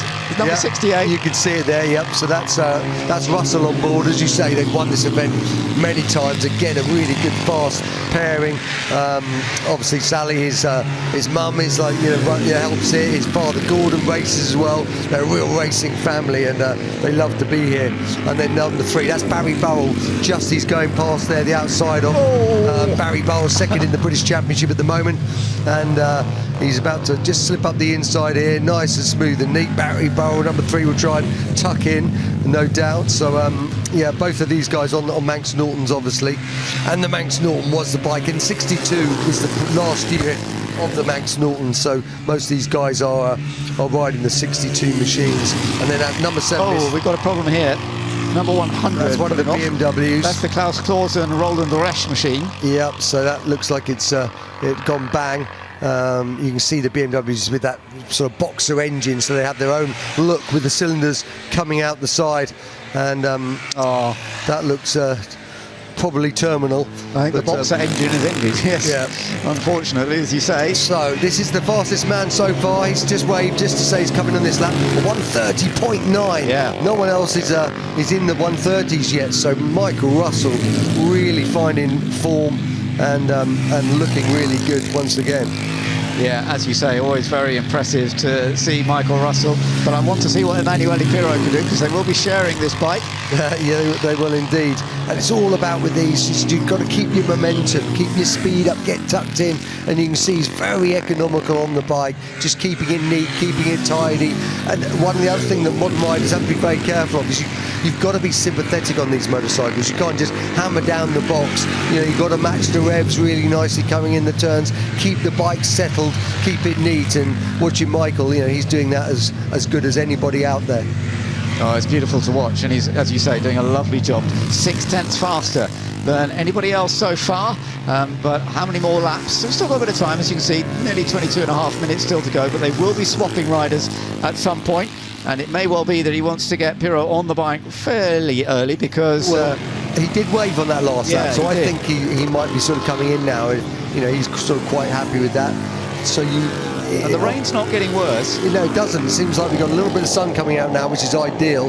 So he's coming in now. The question is a 30 going to be enough? At the moment, as you say, he does. Oh no, he's doing another lap. So you'd have thought he'd have done a little bit more. Oh, it's getting tight there in the pack. We were looking at number 82. Oh no, he has come in. You're right. Even though he did a fastest middle sector, he has come in. Michael Russell. Yeah. It's funny, isn't it? It is. So coming through, so Russell is on top, Hillier second, that pairing of Haslam, and we'll start in this next little while. This first 10 minutes is normally the non-sort of professional VIP ride, if you like, even though there's some absolutely brilliant riders in this. It's most often the guys that are racing these bikes week in, week out in the Lansdowne Championship, for example. Yeah, fair point, because it's that experience of being on them that matters. Yeah, now this is Dan Jackson, as we say. He won the members meeting here earlier in the year that we had the pleasure to watch on a TZ350, and again, look at him get tucked in.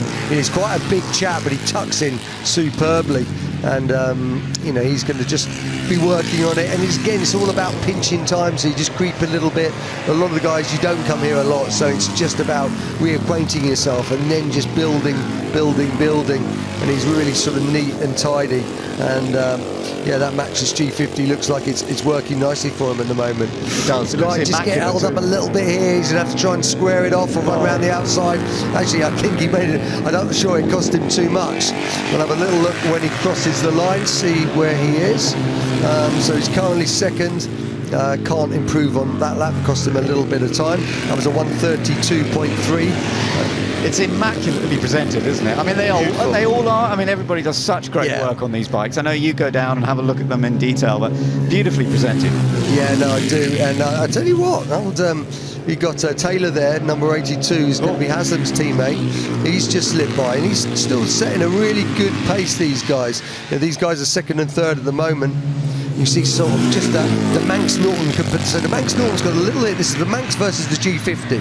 Now this will probably be where the race winner will come from, either a Manx or a G50. And the Manx number 82 got a little bit more power, but it's a little bit heavier. And number 37, the Maxxis G50, is a little bit lighter. You know, you kind of grab it by the scruff of the neck a little bit more.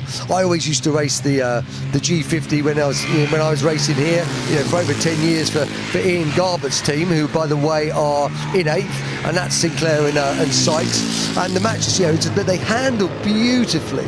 It's kind of, I wasn't sure what to expect when I first jumped on them 10, 12 years ago, but they're just a lovely thing. Yes, they're kind of, the power and the brakes is something to get used to, but the way you can corner them and ride them really hard is a lovely thing. That's good to know. That really is, and it does make a lot of sense, and it's great to see them out there having a good time at this stage. A few more are coming in now. Yeah, it's about that 20-minute mark. People are going to come in, let the other rider have a go.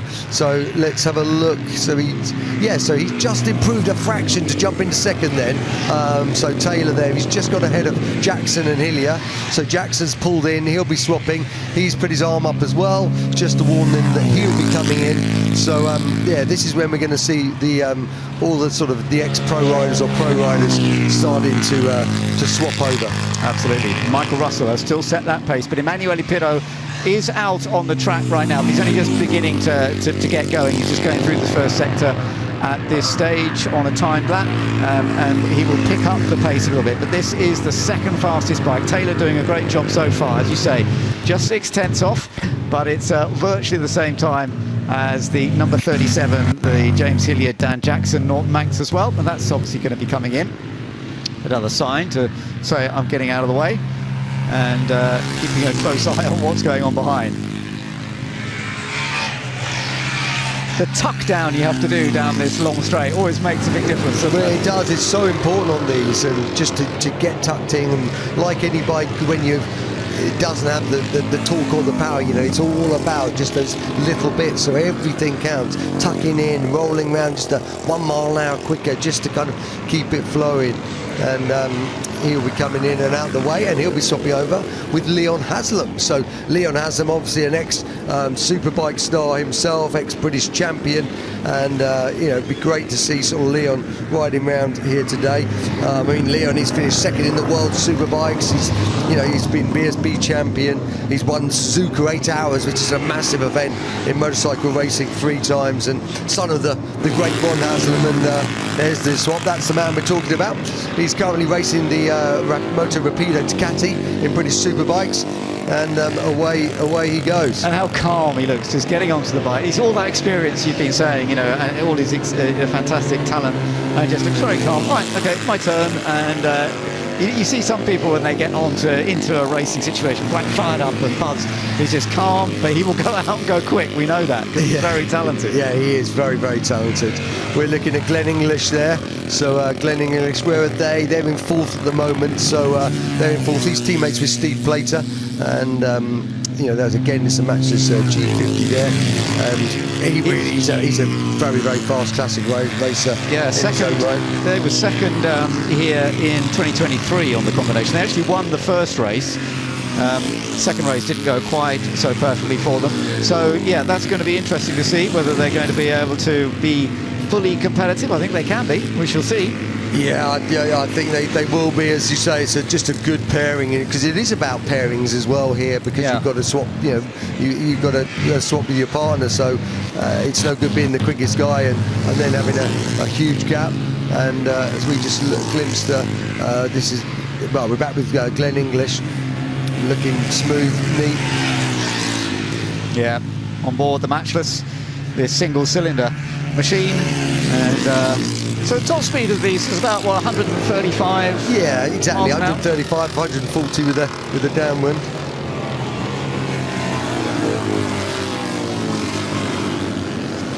So yeah, but it's great to see how they get on with this. Emanuele Pirro, by the way, putting together some laps at the moment, but it's a little bit off at this stage, so we'll see whether that improves. We've just seen going up to second fastest now is the number 22 of Francois Rivaz and Storm Stacey. The number 22 up to second place, so we'll keep an eye on that one as well, because that's Storm Stacey, another exactly star rider. Really, so one of the upcoming talents in British superbikes, riding the BMW for Batham's, Michael Rutter's team. Obviously Rutter we know very well, and he's been really impressive. Those guys are just, as you say, they've jumped to second. A little problem there for Higlet or Laverty. It's actually it's Laverty by the looks of it, but he's got a problem. so he'll be getting off the track. That's a shame. That is a shame. That Manx has stopped. Right, this is Storm Stacey, and you can see him. Like I say, one of the real stars of Superbikes at the moment. Sort of up and coming. He's had a win and looking really good on that. Gone fastest. And he's just gone fastest, 1:30.6. Well, you could see when he was coming out, you could see he was really sort of going, and he's only done a couple of laps, and already Storm Stacey there is, he's a hungry kid, and again he's a big tall lad, but look at him tuck in. Yeah, fantastic to see. Let's just watch and see if he can go.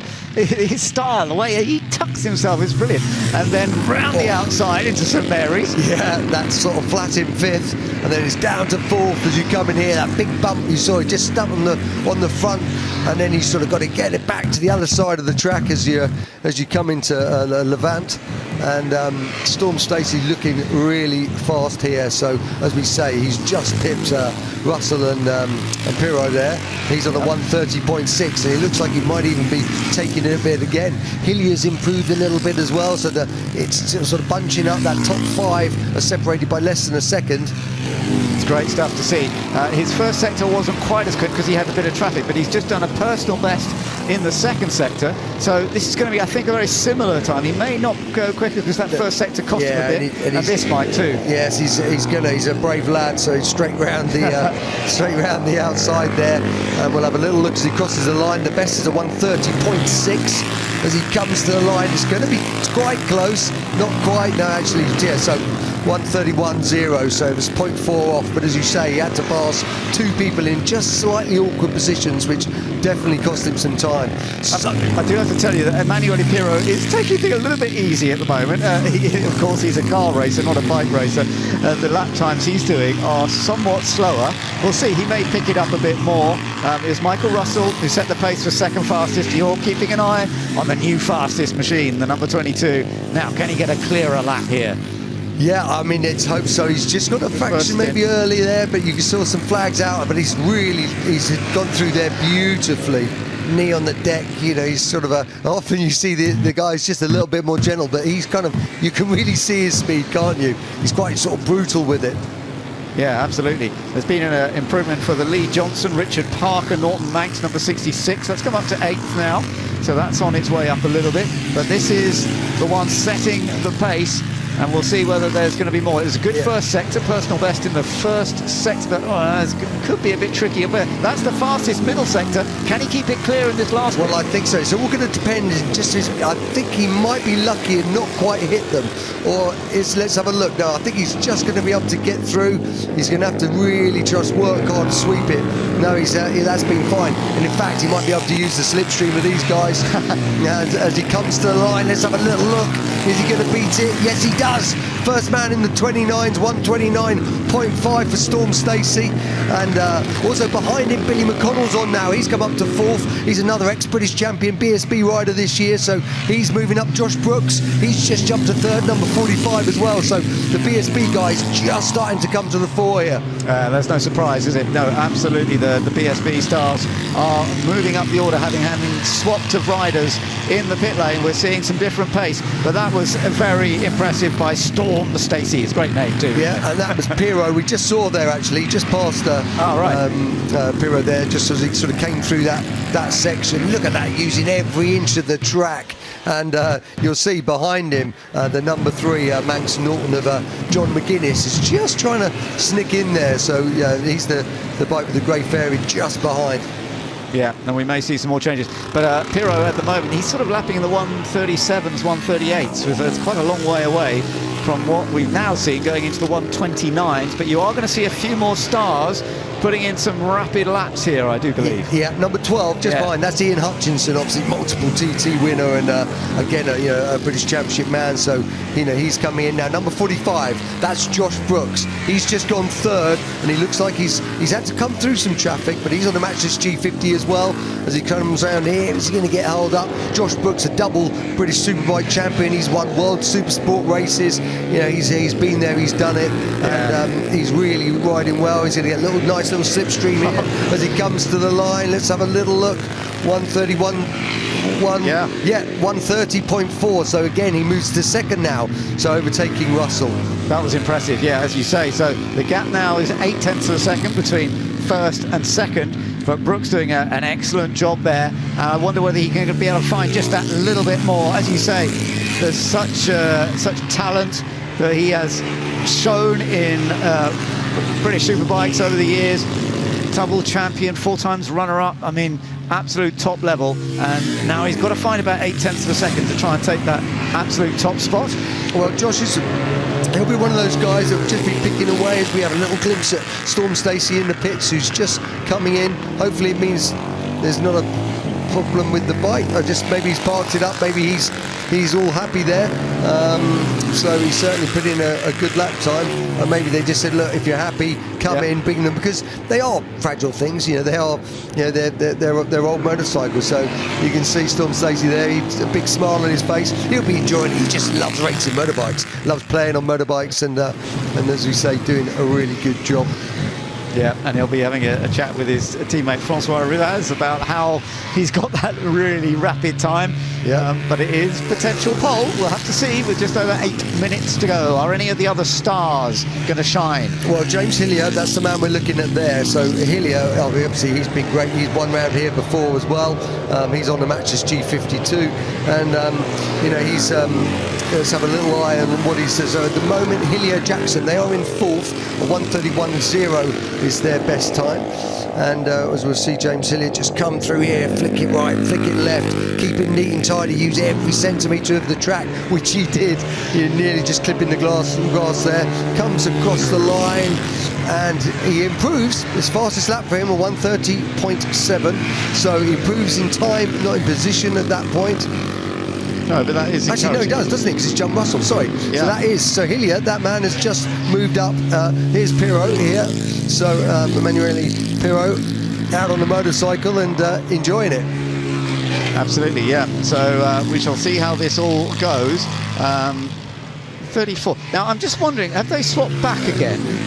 Because now it's going very rapid. I wonder whether they've actually swapped back. Is that Michael's his helmet? Yes, it is. As you say, they have. Yeah. They have. Well, they can do that. You're allowed to do that if the rider's happy. I think with Russell's thinking, all right, we've slipped down to 4th here, you know, so I might need to go back out and just see if I can improve. Remember when he came in, a little puff of smoke there. When he came in, he was the fastest by some time. So, and actually he's positioned himself beautifully there because he's got Hillier just in front of him. So he's in a really good position to make advantage. A bit of clear track there, and just on his own line. It's quite funny, as you say, because they're actually one behind the other in the order at the moment. They could end up racing like this, so it's always quite actually useful when you know you're going to be competing against someone. Oh, where are they quick? Where are they not so quick? Oh, I know, exactly that. And you're also talking about the match list versus the Manx timing as well. So let's have a little look. Yeah, there you go. There you go. Michael Russell puts in a beautiful lap. Number 68, a 1:29.0 to go fastest. And just what have we got? Just under 6 minutes to go. So he used that Hillier toe perfectly. And now he drafts past, and I think Hillier will try and return the favour. They are brilliantly done by Michael Russell, as you said. And you knew that was the ideal opportunity for him to get that little bit of a toe.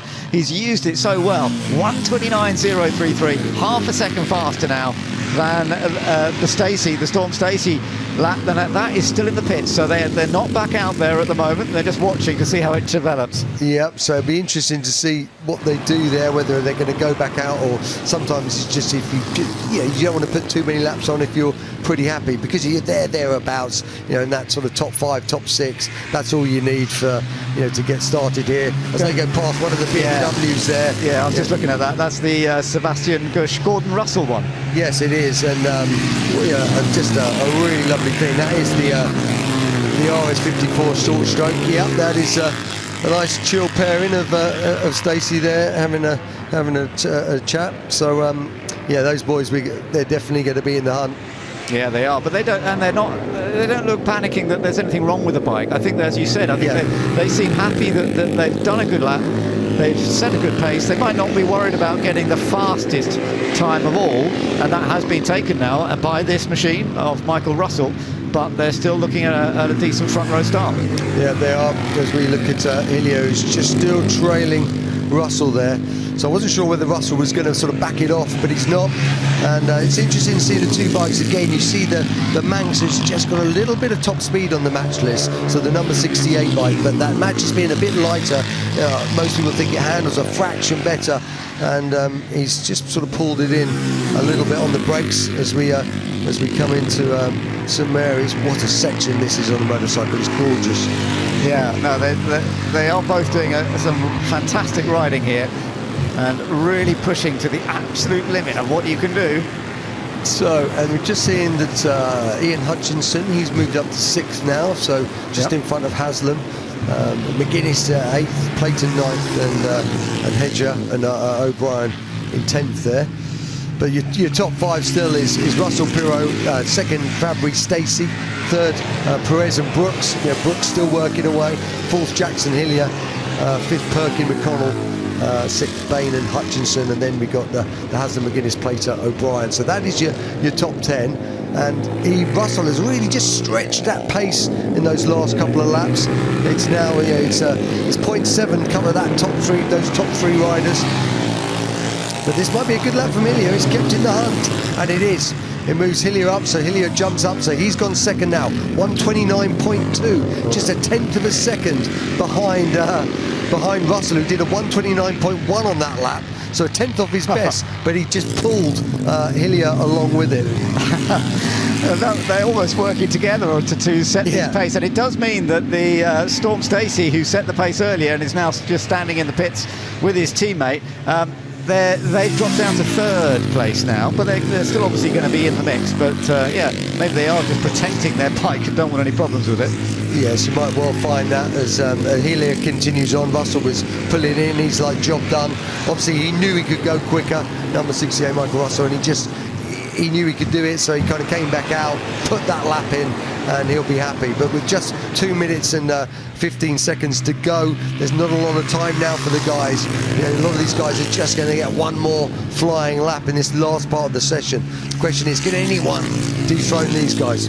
Interestingly, quite a long way down the list, but putting in some reasonable times at the moment. Tom Sykes on the number 4 Matchless G50, another pro rider for 15 years in World Superbikes. That's right, World Superbike champion as well. Missed out on a 2nd championship by just half a point to Max Biaggi. Wow. And that team that he rodes for is just one of the great teams in the paddock. They've won this event many times, and it's lovely seeing Garber and Steve and all the boys down there on that Matchless G50 too.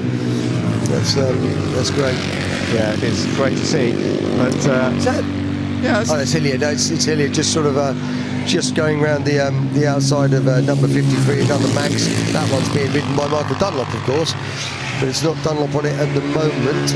No, that's not. Sorry, I've got that completely wrong. That's Connor Cummins. Yeah, I thought that's not his helmet. As we say, Dunlop swapped his numbers at the last moment, so he's moved to number 6 from 66, and Lee Johnston's moved from 6 to 66. Yeah, just to confuse us a little bit. Yeah, absolutely. Keep us on our toes. Yeah. Talking of which, we're under 60 seconds now, so we are nearly at the end of this qualifying session for the Barry Sheene Memorial Trophy. So we're just having a little look to see if anyone can make the move. There's a few quick splits sort of coming in, but you've got to be in that latter part of the course to make it before this. This will be most people's last lap now, apart from the people just crossing the line in front of us, because the checkered flag is coming out, as you say, in 30 seconds. I think Hillier might just get another lap. It's going to be tight. We'll see as he comes round here. He's just got the chicane to go. Such an important. Just got to flow it through here. Get this run out. It's so important. And he's going to be just. He's going to go over with just a few seconds to go. So Hillier will get one more lap. And it looks like John McGuinness has improved, doesn't it? Yeah, yes. McGuinness just jumped up to 5th. That's well spotted. He has. So that's good for McGuinness. A 130.7. So he'll be happy with that. Yeah, so the great racer, John McGuinness. Lovely to have him here at Goodwood again in his 50s now, but such a star of the TT over the years. And yeah, well, they've moved up, as I say, up into 5th position. He is sharing with Barry Burrell with another of the Norton Manx. Yeah, and again, that'll be a good race pairing, those two, and McGuinness and Burrell. And that is the man we're talking about. That is John McGuinness, obviously 23 TT wins. He's a 3rd on the all-time TT win list behind Michael Dunlop, who's also here. Michael Dunlop currently down in 24th. But yeah, no, he's joint with Mike Harewood as the most senior TT wins with 7 apiece. And he's just going to come up on the Hanson Honda. We haven't seen that bike so far. The bike just in front. There you go. So that's the only Honda in the race. 1966 bike, and it's just been a regular here over the years. But great to sort of see that bike here. It's an ex-Daytona bike, and it was Bob Hanson's, obviously, which is why the Hanson Honda, but they've crossed the line now. Yeah, checker flags out, and that was a slightly better lap, but he's still in 5th place, so 30.4, but it didn't actually improve his time. So there you are, looking at 2nd fastest bike. That's the James Hillier Dan Jackson Norton Manx that is going to be 2nd on the grid, but it is the Michael Russell Emanuele Pirro bike, the sharing of a great bike. There it is, number 68, with a car racer Le Mans star Emanuele Pirro, who is nowhere near the pace of Russell, I don't think, when we saw him out there. But they are going to be starting, by the look of it, from pole position. Yeah, and you know what they're going to do. Michael Russell's going to go out and absolutely see if he can hammer it, build up a bit of a lead. 1:29.0 was his quickest, whereas it looked like Emanuele Pirro was sort of more like mid to high 30s. Yeah, and fair enough. I mean, Emanuele Pirro, he's not... No, he's not a motorcycle racer. He's a car man. Yeah, and he's only done this once before, I think. And he's just, the good thing is he's not taking big risks. He's just enjoying getting out on a bike. He's not trying to be a superstar, because he's been a superstar in lots of other stuff. Of course he has, and his hat's off to him. It's a brave, brilliant thing to do. So, that's great. That is the Kagsor BMW, unfortunately, the 1963 bike. Yeah. And we saw that go bang early doors. Lovely looking thing. It is. What a shame. I wonder if they're going to be able to fix it back. They might be able to. You've talked to some of the people who've worked on these bikes and had to do overnights and gone all the way up the country, back again to try and fix things. Yeah, and there is actually 2 other ones of those bikes on the grid, so they might well be able to help him. So let's have a little look back at the highlights of this Barry Sheene Memorial Trophy official practice, and we have seen some real superstars out there delivering at different times. We thought we were going to get a bit of a wet track, but actually it's turned out okay. Yeah, it did. It started the session just spitting lightly, and then the guys sort of started coming through. We're looking at that Haslam bike there, then the number 77 bike, Birchall, the sidecar champion, but it was this man, 68, Michael Russell, who came through, dragging behind him James Hillier, and they got into a beautiful rhythm. There is the Birchall, the 4-time world sidecar champion. Then unfortunately we saw the BMW go bang, and off the track he went.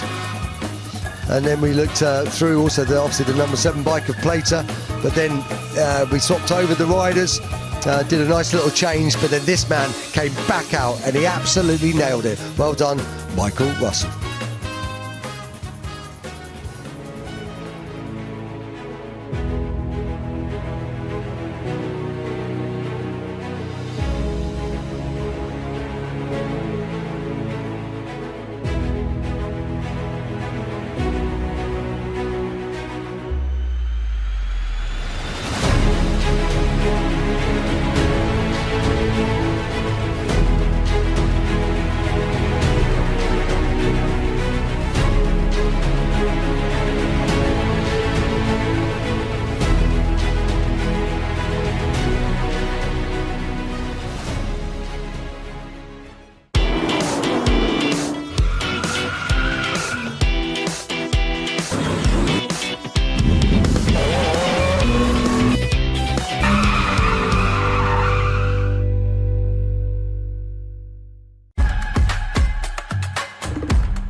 to go in the Goodwood Trophy. All three fighting. Atkinson up the inside. Number 1 for one jump.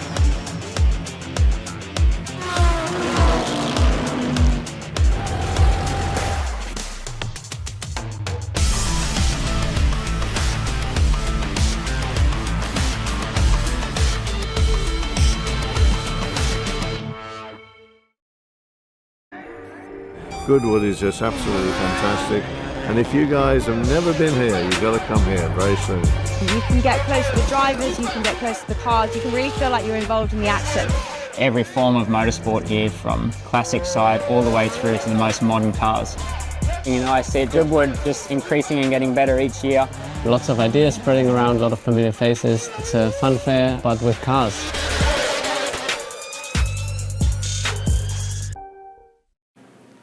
Well, we're celebrating the career of Jim Clark here at the Revival this weekend, and we've got some of his fantastic race-winning cars here, these gorgeous, iconic Lotus cars.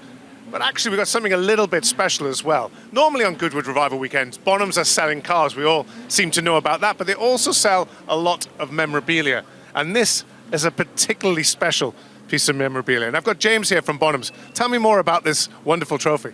Yes, you know, Jim Clark, absolute legend of the F1, 25-time race winner, and this is number 23. So it's Watkins Glen, 1967. Quite an infamous race, full of history, but you know, so few of them are out there in private hands. So great opportunity. Yeah, this was his third win in America, I believe, and last, obviously. But yeah, he just limped the car home at the end, didn't he? With Graham Hill, his teammate, right behind him in second place. Indeed. There's images of I think the right rear wheel. Where the suspension's fallen down, and yeah, he's just crossed the finish line, just in time. So you're auctioning this trophy this weekend. Is there a big market for F1 trophies? Yeah, it's surprising. You know, there's massive collectors out there. We've got other great race winners, Nicky Lauda, Jackie Stewart from the same collection, but providing the provenance is there, there's always a market for it. It seems like the perfect weekend to put this on auction. Yeah, indeed. You know, an estimate of 40 to 60,000. It seems punchy, but I think you know, so few out there, it's well priced. Well, obviously one of the greatest drivers of all time, and one of how many race trophies that are on the market recently? Well, 25 race wins. I've not known of a winning F1 trophy of his to come to market before. So. And what time will this go on? This is 11 o'clock tomorrow morning. I might have to get my checkbook out. Thanks very much, James, and good luck with the auction.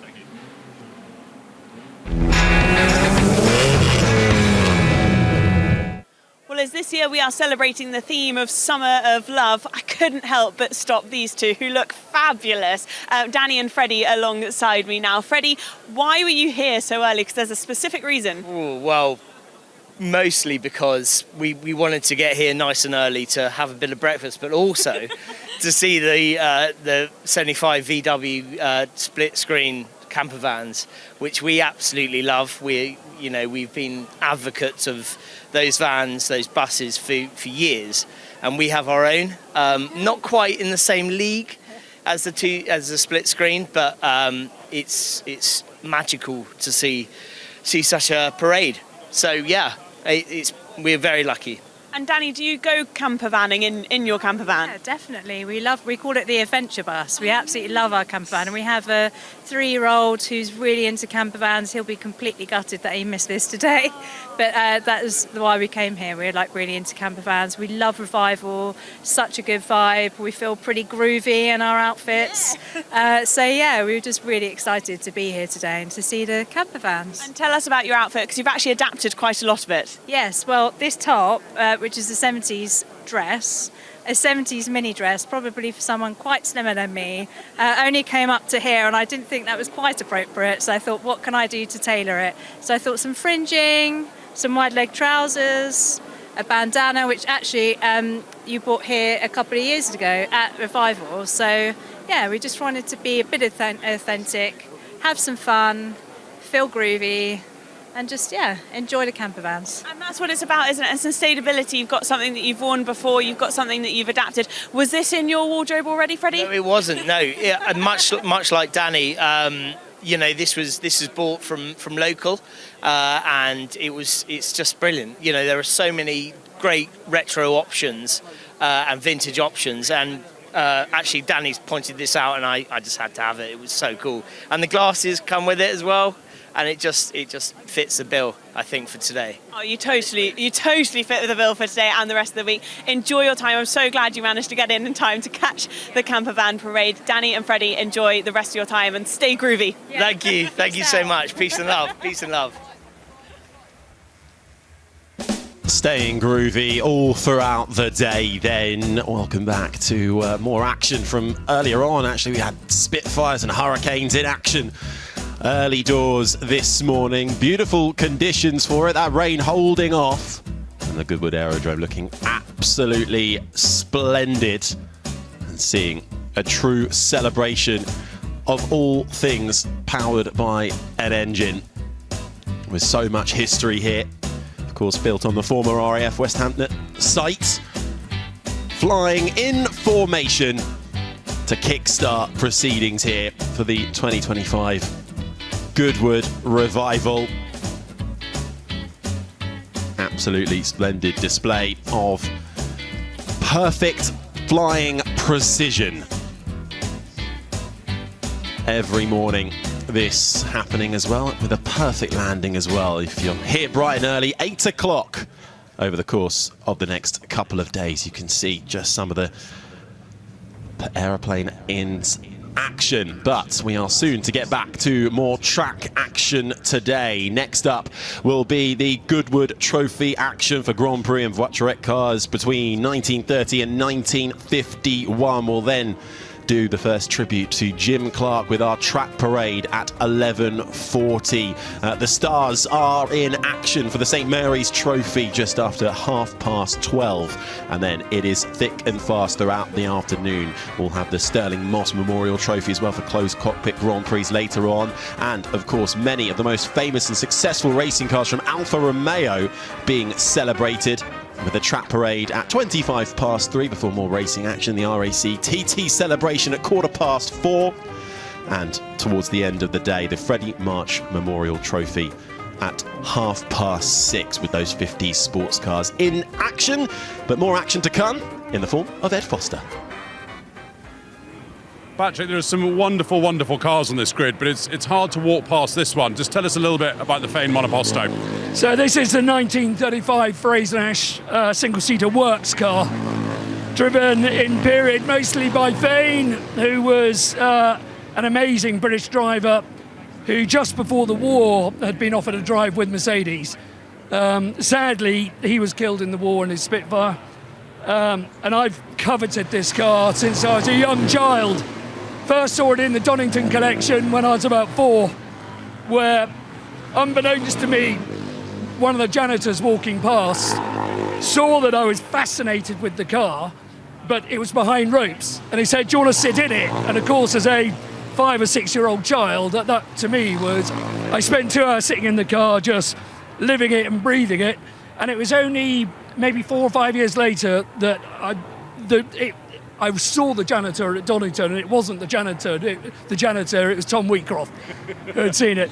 But yeah, so I'm doing my rain dance. It's we had a little sprinkle, but not enough water around yet in order to help me on my mission, because this car's great in the wet, but then, you know, Mark's pretty handy in the wet as well. But you never know, we'll give it a shot. If we manage to do 2 laps without it exploding, I'll be happy. Well, look, enjoy it. We will. Thanks very much, Ed. Brilliant. Thank you very much to Ed down there. We'll see Pat Blakeney-Edwards in action momentarily in that Fraser-Nash. Let's see if it lasts longer than a couple of laps. Change up in the commentary box, by the way. It's Harry Benjamin with you now, alongside Alice Powell, as we get practice underway. And our first look at some of these Grand Prix and voiturette cars, historic racing specials from between 1930 and 1951. And we really do get a nice selection here, Alice, don't we? We do, and some great stories, as we just heard from Pat there with the work single-seater Fraser-Nash, praying for some rain. He might get that later on in the weekend, maybe not in this session, which of course is the official practice session for the Goodwood Trophy. That will form the grid for the race, which is going to be taking place tomorrow. So that's Saturday at 9:35 in the morning. We've got a whole host of cars, the Fraser Nash that we've seen there, of course. We've got some Maseratis that are going to be taking to the track, ERAs, the Vanguards, the Talbots as well, an MG out there. The number 17 is one of the MGs. So we'll see a variety of drivers out there, and some of these drivers, like Pat and Julian Majoub, also springs to mind. Some of those who we've seen are pretty handy in this type of machinery around this type of circuit. And it was actually Ian Baxter who's won the Goodwood Trophy the past couple of years in an Alta. Yeah, look out for that one. That's the number 61, last year's winner. This making its way around now. You can see blazing with the number 1, the more reliable and customer-focused version, the ERA B-type, making its way around. And then we cut to just getting the tyres up to speed is in that Fraser Nash, Pat Blakeney Edwards. So wanting a bit of rain, but right now it is holding off. The wind, though, certainly picking up pace, but the sun glinting off it beautifully as everyone just gets up to speed, up to temperature, gets their bearings, and we start to see some quick lap times come through. So Mark Gillies there in the number 5. That's one of our 1934 ERAs, fitted with a 2-litre engine, which is basically, it was built for hill climbing. Original car, and also Mark, a 7-time winner of this race. So another driver that we'll keep an eye on. He's going to have some great battles out there, but it's Pat Blakeney Edwards that has got the clearest of track space at the moment. All 25 plus cars are on track, I think. No, 24 at the moment. 25, just getting some slow ones across the line. But it's going to be competitive, this race, Harry, and it's perfect weather conditions for it as well. It certainly is. Mentioned to look out for that Alta 61. That's what we were just looking at, and we are indeed looking at now. In the hands of Ian Baxter, winning that last year and going very well indeed. 1.5 litre supercharged inline 4, that narrow single-seater, independent front suspension as well, really able to work that through the corners, managing the traffic nicely up and over the hill. In these cars, you really get an idea of the elevation changes that you go around this Goodwood motor circuit. But in that splendid green, little bump through the corner, bit of traffic ahead. I think just ahead of it is the ERA B-type, Julian Wilton in that one. But there is last year's winner, and indeed actually off the back of a double win, 2023 as well, took the win. So look out for that Alta 61 throughout the course of this practice session. So here we go. We're going to have our first time put down for the Goodwood Trophy this weekend, and it's a 136.4. And we've got the number 12 that's gone Vanguards. off. Yes, one of the Vanguards, and this was an important part of New Zealand's history, but looks like a bit of smoke coming out the rear, and already our first casualty with what I definitely suspect is a mechanical, but that's not halting Mark Gillies, who's just jumped to the top, 135.5. He's stolen the top spot away from Pat, but Pat has just set a very quick first sector. Again, the driver first out of the pits with plenty of clear space, and you can really see getting to work behind the wheel, and it's hard. You're leaning left and right, and Mark Gillies has actually just obliterated that first sector. Sorry, Pat, keep doing your rain dance for now, but some strong signs coming in already in the early parts of this session. This is what I love about seeing these cars, though, in the variety. Just you really see the driver having to work the steering wheel through the corners. Pat Blakeney Edwards in that Fraser Nash at the moment, last lap around 9/10 down, trying to find speed, but Mark Gillies is just absolutely flying out there in that ERA A-type, 7-time winner, 2 litres, powering him round in that lovely pea green colour through the right-hander. Couldn't quite topple Ian Baxter last year in the Alta, had to settle for runner-up, but fastest of anybody in that first sector. Good sector 2 time as well through the chicane, bumping out of the final corner and across the line for Mark Gillies to improve, and stays at the top, but increases that gap 2.8 seconds. Is there a little bit of trouble going on here? I think one of the 44. It's the ERA on the right hand side. That's Julian Majoub in the number 8, who's in the Alpha. And we've got a car off as well. So I think he was waving to sort of say there's a bit of fluid out from the back, but that's another one of our ERAs that's pulled over to the right-hand side just before the chicane. So yellow flag will be out down there, but Mark Gillies has already dipped into the 1:33s. 1.4 seconds is the gap now at the top of the times. Marshals, as always, will do a fantastic job and just move the ERA number 10 out the way and behind, safely behind the barrier. And you can see green flag on the exit of the chicane. Yeah, that actually one of the most famous ERA cars, most raced car of all time. 112 victories to his name, but unfortunately going off the circuit with some sort of mechanical issue. So a few then being plagued early doors in this practice session for the Goodwood Trophy. We're looking at Grand Prix and Voiturette cars, historic racing specials between 1930 and 1951. Just seeing what the Alfa Romeos, I think it was the P3 Tipo B making its way through. Stefan Rettenmeier at the wheel in that 3-litre supercharged straight A, lugging itself across the line. But at the moment, Mark Gillies best of them. 1.4 seconds the gap between himself and the another A-type out there, the R4A of Nicholas Toplis, who has managed to put in the second fastest lap time. And we've got another car off in the grass, hand up. This time it is the ERA, that's the AJM1, Tom Hardman in that. And look at the front like right. Yeah, it looks like a puncture there on the... So I wonder if there was been a clip of the barriers. That's number 41. Oh, that's a camera gone. Yeah, we'll have to find a replacement for the camera down there. But you can see an issue with the tyre there, and all these drivers are hugely respectful to each other, and if they do have a problem, try and get themselves out of the way nice and safely. I'm just trying to work out where that is on the circuit, but that will take no more part in the session. Mark Gillies is in the pits now. He had a good first sector and then not such a great sector two. So let's have a look if it just went on its own, a failure, or there was any contact along the way. There was a bit of a spin, and there's the contact. So there we go. That's what caused the damage for the 77, Harry. Bit of traffic, bit of speed, and round he went for the 77 ERA AJM1. And out of it, a couple of drivers then having to walk back to the pits, but we've got a new fastest lap time, 0.7 of a second clear. To the top of the times goes one of the Maseratis, the 4CL, Richard Bradley making his way up there. That car brought in at the time as really a rival for the likes of the Alfa Romeo, well, the 158 and the ERA. So Maserati then in that 4CL.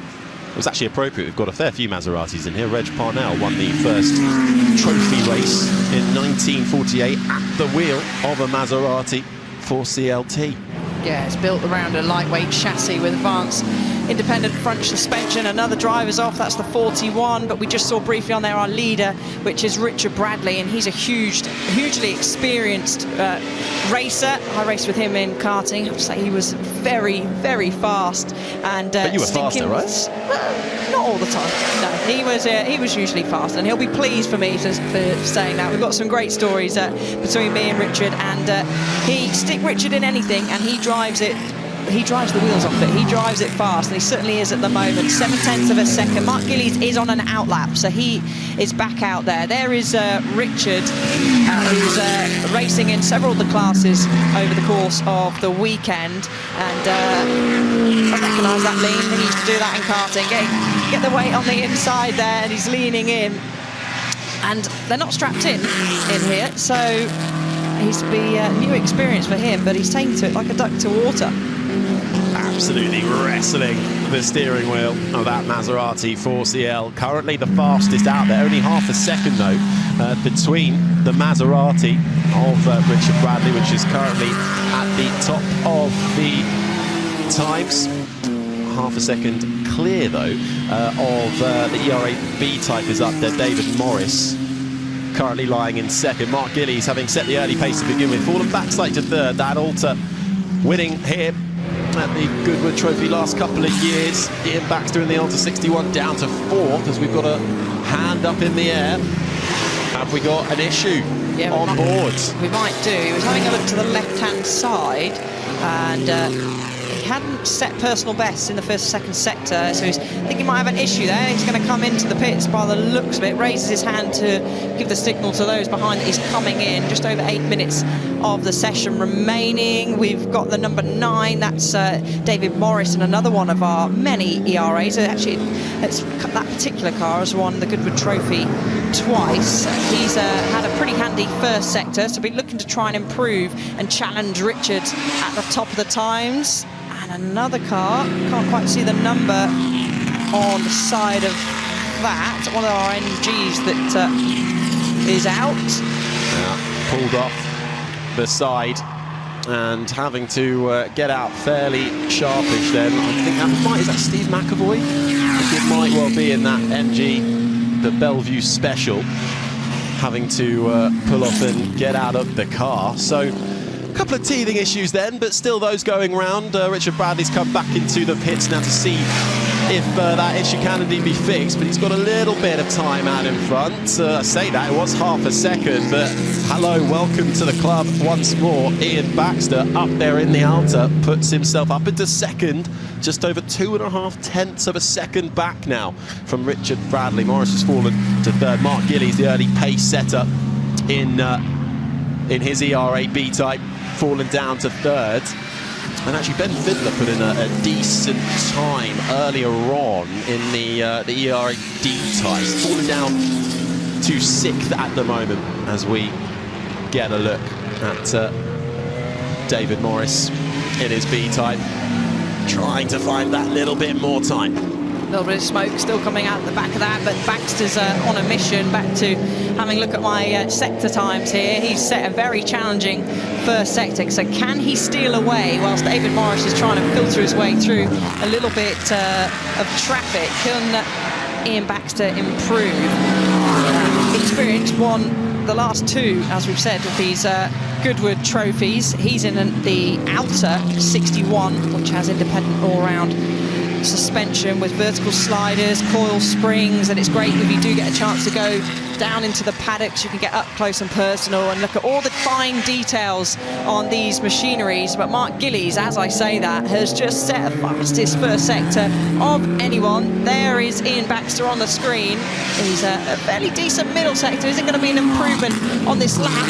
No, it isn't. A couple of tenths shy of what he set last time round.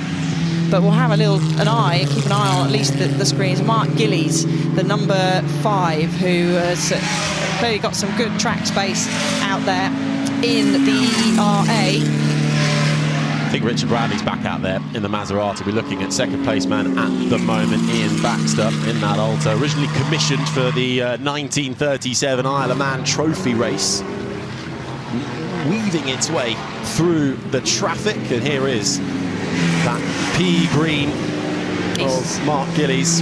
He's lost some time, Harry, in that middle sector, so he must have got a bit of traffic there. Making his way around, just over 5 minutes remaining, threading the needle through the final chicane in this A-type. Built originally aimed at doing hill climbs, proved to be rather nifty around a track as well. Didn't find the time, as Alice was saying on that one. Falls off the pace in the last couple of sectors. Was pretty mighty in the first sector though, so Mark Gillies strong in that ERA straight off the bat. Baxter though has set a good middle sector, but again there must be quite a bit of traffic in he set a good first sector, but there must be a bit of traffic in that middle sector. There he is on screen now. He's cleared it, going into the chicane, and I think Richard Bradley is back into the pits, so he may not be able to improve at all this session. Just under 5 minutes left, so personal best you can see on screen there. No, cannot make any improvement. So there is currently out on track, well, majority of the field, apart from we have had 4 cars that have pulled over. Richard Bradley is no longer in the session, so we've got about 22 cars out on track, which is a lot of cars, all going at a different pace as well. So trying to find your space. Some of them out there are just out there enjoying driving these beautiful historic cars, but others like your Bradleys, your Baxters, your Gillies, your Morris, They want to win. They want to be fastest. Yeah, we're sort of reimagining the kind of competition that would have headlined the early race meetings at the motor circuit here back in 1948, with having such a wide selection of Grand Prix and voiturette cars in this Goodwood Trophy, sort of ranging between that 1930 to 1951 period. Fair few Maseratis, ERA very well represented, keeping an eye out for those B-types. It is, though, back into the pits for Richard Bradley, who is currently sitting pretty in that Maserati 4CL. The Fraser Dash is still out there. It's surpassed 2 laps and is going okay, considering Pat Blakeney-Edwards wanted a bit of wet weather. Currently down in 7th, about 1.5 seconds off the pace, but carving its way nicely. I hope you've not just done a commentator curse there, Harry. He's pointing and looking down. Harry. No. We're early into the weekend. Haven't even got going already. yet. Yeah, well, like I said, his wish was granted. We've got a nice battle for second place. Morris and Baxter keep exchanging second place times, and they're edging ever closer to the top time.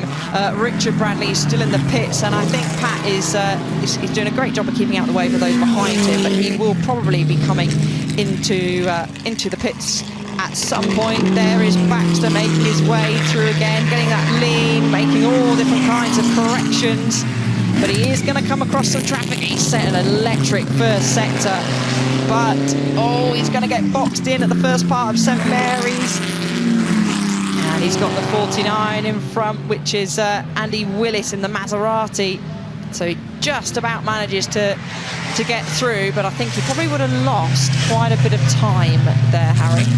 Ian Baxter's closed a bit of time, though, to the current provisional pole sitter for later on, for tomorrow, I should say. This Goodwood Trophy race will get going 9:35 in the morning on Saturday. And here is Ian Baxter.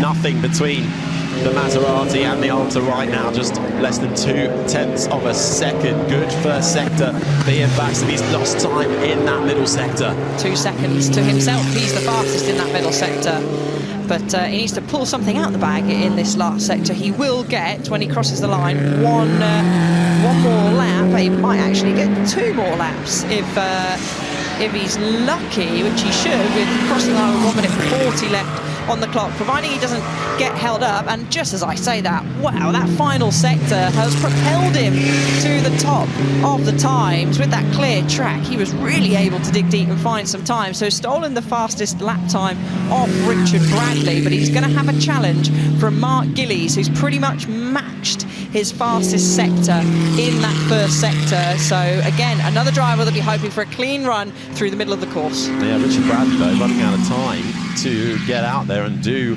a lap, and we've got a slow, by the looks of it, Julian Majou in the Alfa Romeo. That's the 308C, running rather slowly. 3 litres, 8 cylinders, Type C chassis is what it stands for. But in the last minute, yellow flag coming out, and I don't think anyone will be going faster. I think that would rather secure it then for Ian Baxter. 2 wins here on the trot in the last 2 years.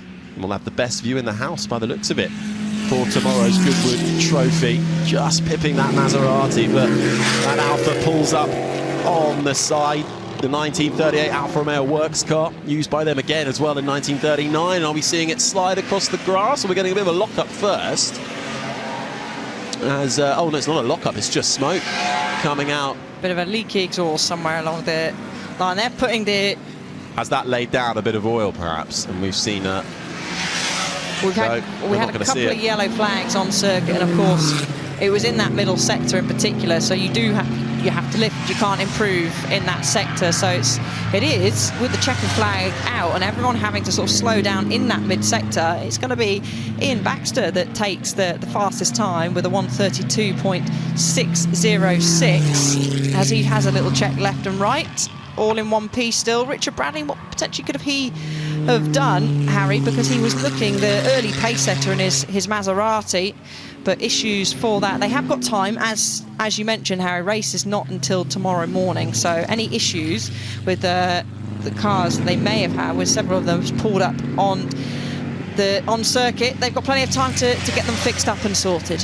Yeah, but it looks like it is going to be that Alta which has managed to pit that Maserati 4CL of Richard Bradley, which was at the time a significant improvement over the 6CM. Chassis and bodywork designed to be more powerful, wider, lighter, lower as well, and half a second adrift in third was David Morris's B-Type. Good running for the B-Type there, 1.5 litre. Sometimes the 2 as well, supercharged straight 4. Very competitive at its time. But the checkered flag then out. And then a few cars finding trouble early doors, but in the end, mighty from the Alta. It was, and we just saw briefly Michael Gans there in one of our many. We've got quite a lot of ERAs out there. We've got the B-Types, which of course an evolution from the A-Type, but Michael Gans was a winner of this race back in 2017, and he has owned his beautiful ERA 1935 since 2007, so well acquainted. He's down in 8th place as the cars will make their way into Parc Fermé, you can see, which is just before the as you go down pit lane. Marshals will direct them, and like I said, if you are here trackside, do make your way over to the paddock where you can speak to the drivers, speak to the owners, and get up close to this incredible machinery. Absolutely. As the track falls quiet, and we take a look back at the last 20 minutes of practice for the Goodwood Trophy, Grand Prix cars, Voiturette cars, historic racing specials ranging from 1930 through to 1951, and all eyes on the 2-time winner on the trot, the Alta, the 61, making its way round. Wasn't quite the early pace setter, but having to avoid our cameras, avoid the grass, a few spins as well early doors, and some damage as well.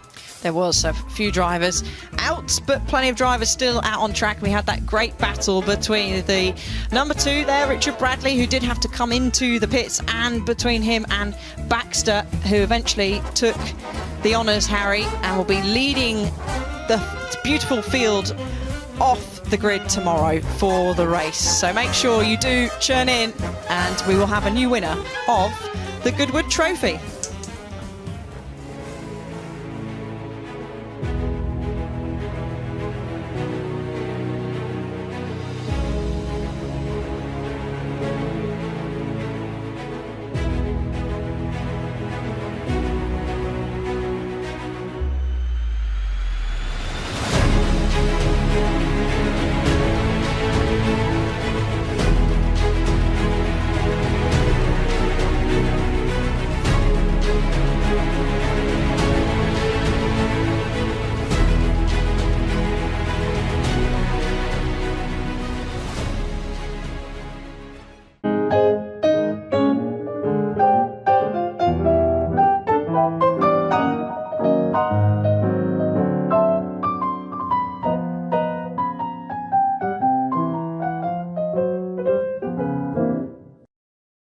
Unforgettable, that's what you are.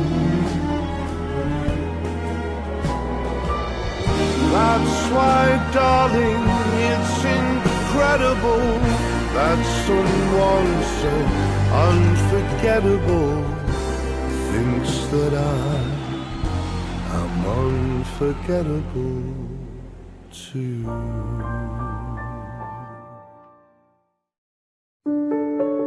Good gut health affects every single aspect of your body, from your brain wiring to your energy output to your hormone regulation to how clever your immune system is. Everybody benefits from better gut health because it makes your body work better.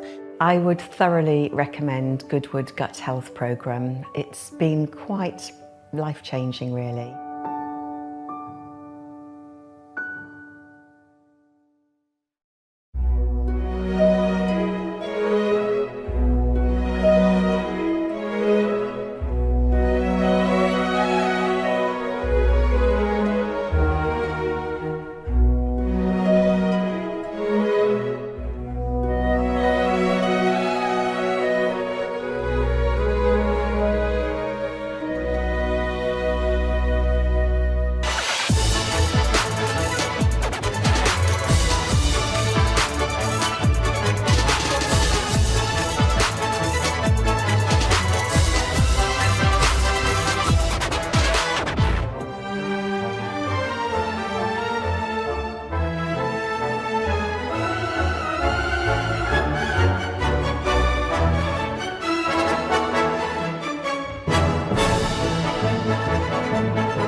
Well, a group that are certainly bringing the sunshine here at Goodwood Revival are, I think you're calling yourselves the Thursday Club? Yes. The Thursday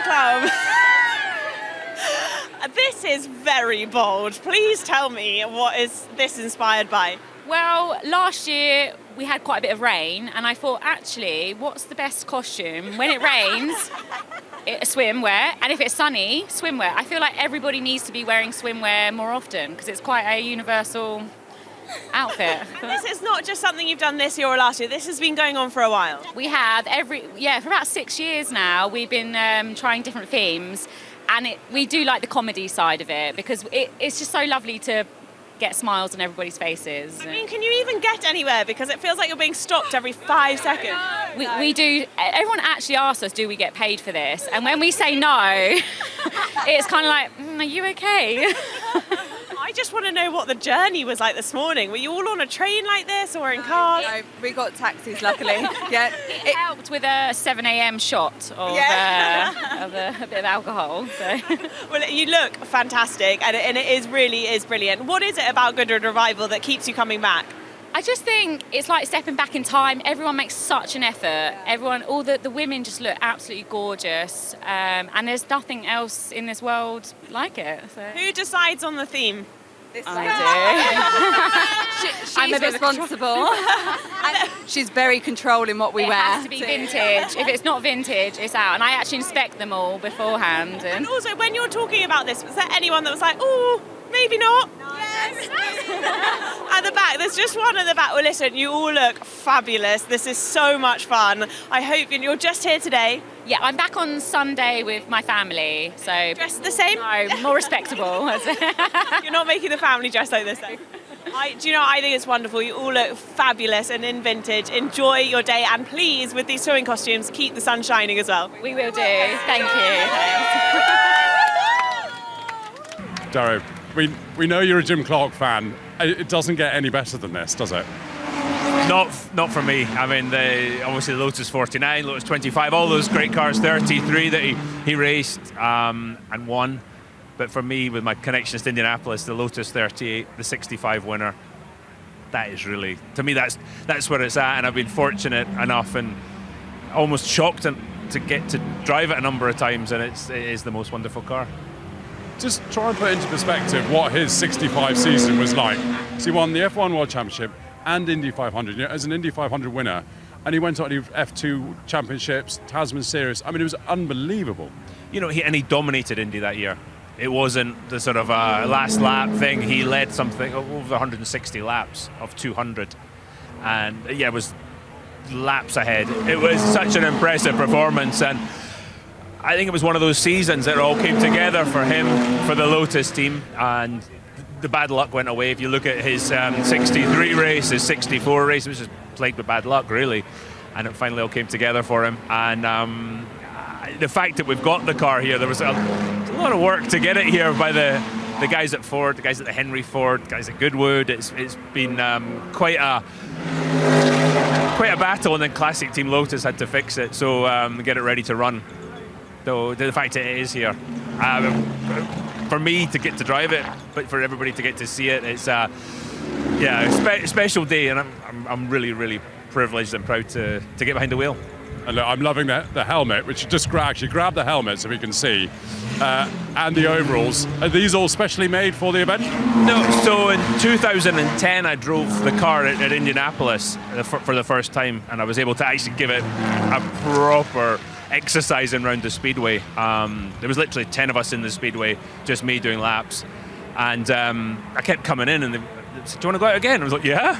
And so we spent all day with it, but in preparation for that I got Hinchman to make me, Hinchman made Jim's suit for the 65 race, so I had them make me an exact replica of the suit on the same machines that made his suit. I had the boys at Arai and Troy Lee paint me this up in the colours. I've got my Jim Clark gloves. So you got to get into the spirit of it, haven't you? Dario, enjoy it. Thanks, pal. We are very much looking forward to this parade getting underway as we celebrate one of the greatest drivers of all time, Jim Clark. So David and I are stood in front of a selection of his beautiful race cars. This is definitely a sight to be seen, David. Absolutely, and it's very noisy, and I just love that attention to detail from Dario, you know, getting the suit made from the same place, the helmet car, and it's got a real adoration for Jim Clark, and it's just great to celebrate that driving career, and also 60 years since that fantastic 1965 year. And as part of that celebration, you caught up with Bonham's auction earlier, because they're auctioning off something quite special from Jim Clark. Yeah, we always think of Bonham's as like selling cars at the Goodwood Revival, but the memorabilia side is really big. And they've got the actual trophy from the Watkins Glen United States F1 race in 1967 that Jim Clark won. So it's a very rare piece of memorabilia. And that's going to be auctioned tomorrow at 11 a.m. And the guide price is £40,000 to £60,000 if you fancy it. Well, I'll see what pennies I've got in my pocket for that. It would be something quite special to own, as well as this celebration that's happening behind us. So as we can see, some of his Lotus cars are about to take to the track, and he had quite a strong relationship with Lotus throughout his career. Oh, absolutely. I mean, some of his, you just have to look by the colours there. Lots of green cars with yellow stripes, basically. And some of his best wins were in Lotus cars with their Ford engines. It was a great combination, you know, great car. And he obviously loved driving for the team, and it was very successful for both of them. And including a win here at Goodwood on board Lotus as well. So it all ties in together and makes this celebration even more memorable and even more special for it to be here at Revival. Absolutely, yeah. 60 years since that weekend he had. It's Goodwood, that Easter weekend, and I love that fact that he shares the lap record here with Jackie Stewart exactly the same time. Yeah. And that's still yet to be beaten here. Yeah, and so many big names, like you say, Jackie Stewart. He raced ahead of the great John Surtees as well, who we celebrated last year. So many incredible names that we'll see take to the track this weekend as well. Yeah, great. And the cars have got a little bit quiet now, which is nice. But yeah, I just love it. I think the preparation of these cars, they look absolutely fantastic. And you just think of the speeds they were doing in these quite fragile looking cars. It's incredible. Yeah, and just how pristine they look now. They really take care and look after these cars. To showcase them on an event like Revival is just something truly special, that we're about to see them all go out. And this is just the first of a celebration that's going to be happening across the weekend. So we really look forward to seeing these cars take to the track. We have just got a few spots of rain, so as you can see behind us as well, some umbrellas are going up to protect the drivers in these open top cars too. So hopefully we are about to get underway. So if we take a closer look at some of these cars over here, they're telling us to move out of the way, so we can't get too close. But you can hear just how loud these machines are that are about to be taken to the track. Helmets are on ready. The drivers are just swatting their visors down. They're about to get underway. Just take a look and a listen to these cars. They are truly something special.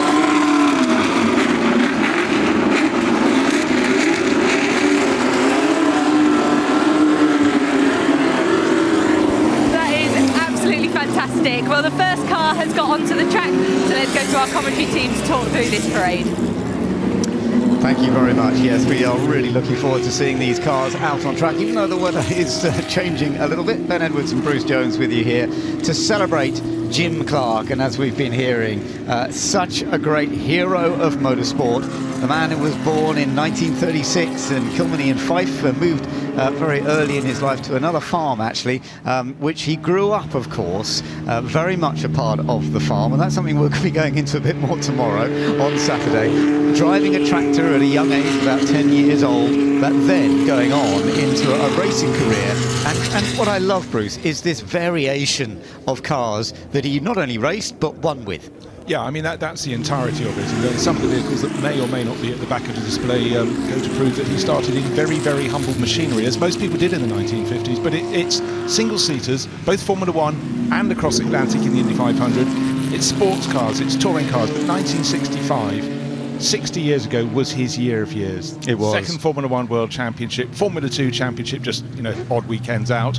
And then, of course, the Indy 500 in the car that's just gone off your screen there. 2 of the Lotus 38s, one in red and white, rather helpfully for us, and the one that Dario Franchitti, we heard him describe beforehand. But it was right across the board, and Saloon Cars 2, British champion in 1964. And the diversity and the fact that a lot of meetings, there would be non-championship Formula 1 events dotted around Europe, and you go and do the sports car support race, the saloon support race, and anything else you could, because you know what?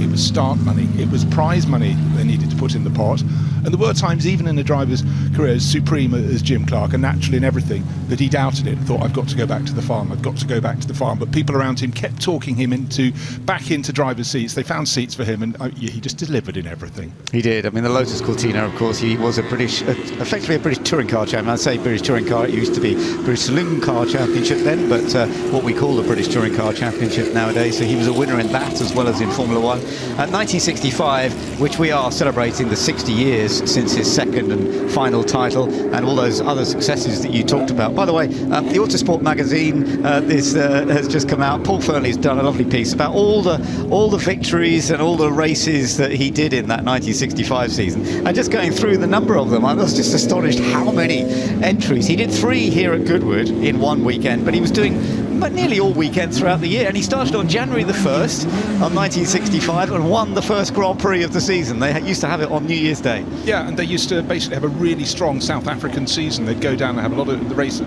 not just at Kyalami in East London, they'd have Killarney, and it was what a nice way to spend a winter, rather than being on your farm on the Scottish borders. Much as I love the borders, to be down in that sunshine and talk about being race fit. That's what they were, so they could race. They used to have, of course, the Tasman series in Australia and New Zealand. Yeah, and he won the Tasman at 65 season, didn't he? Oh yeah, another one for that year. Yeah. And different cars, different engines, different countries. Unbelievable. You think about what people did in terms of travel then, very little. Yeah. Live. I know. Absolutely astonishing. What he did, and such a talent, and so sad that we lost him, of course, at Hockenheim in 1968. Karun is out as well, which is fun to see. Karun Chadhock, one of our people here at Goodwood who works with us on the coverage, but is also a great racer himself, and we often see him delivering. Well, of course, look at the this rain is now. Phenomenal rain. Of course, Karun is, well, they're all the single-seaters. No protection for the drivers. Karun is driving the Lotus 49. Epoch-making car. It was the first Formula 1 car to be fitted with Ford Cosworth DFE. It was available to other customers in 1968, and it won on its debut the Dutch Grand Prix at Zandvoort. And so for Karun, a chance to drive it. And of course, the other driver in the team was Graham Hill at the time. Yeah. And Damon will be running that car Saturday and Sunday here. And of course, Graham went on to win the championship that year after, so sadly, Jim Clark died. It wasn't in a Formula 1 race, it was in a Formula 2 race. It was a not particularly significant race. He felt the car wasn't working very well, but it was a tyre problem.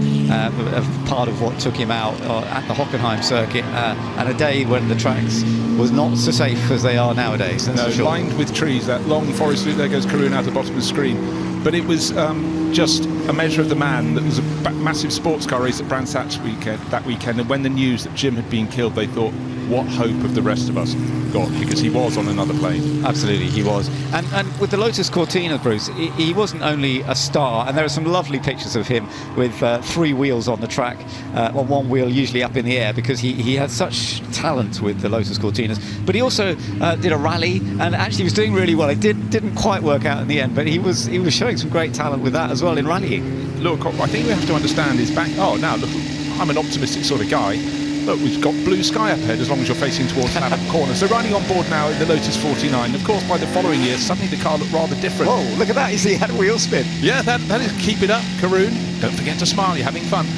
But of course, by the following year, they suddenly sprouted wings and the cars began to look very different. But this is really the last of the line of cigar-shaped tube cars. That's very true, actually. And just look at the driver's position compared to like a modern Formula 1 car. So this is a Formula 1 car of the late 60s.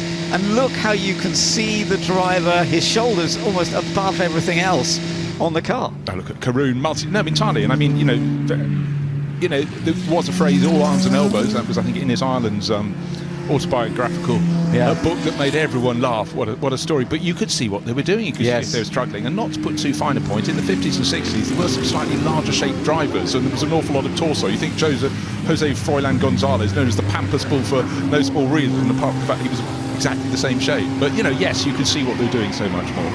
When he started out in single seaters in Formula One, well, he came up through the ranks. You know, he did a lot of here at Goodwood, learning about them. It was in a funny sort of schedule for Formula One when they went to 1.5 litre, but Lotus was suddenly coming on top, putting it rear-engined, and they delivered an incredibly impressive performance.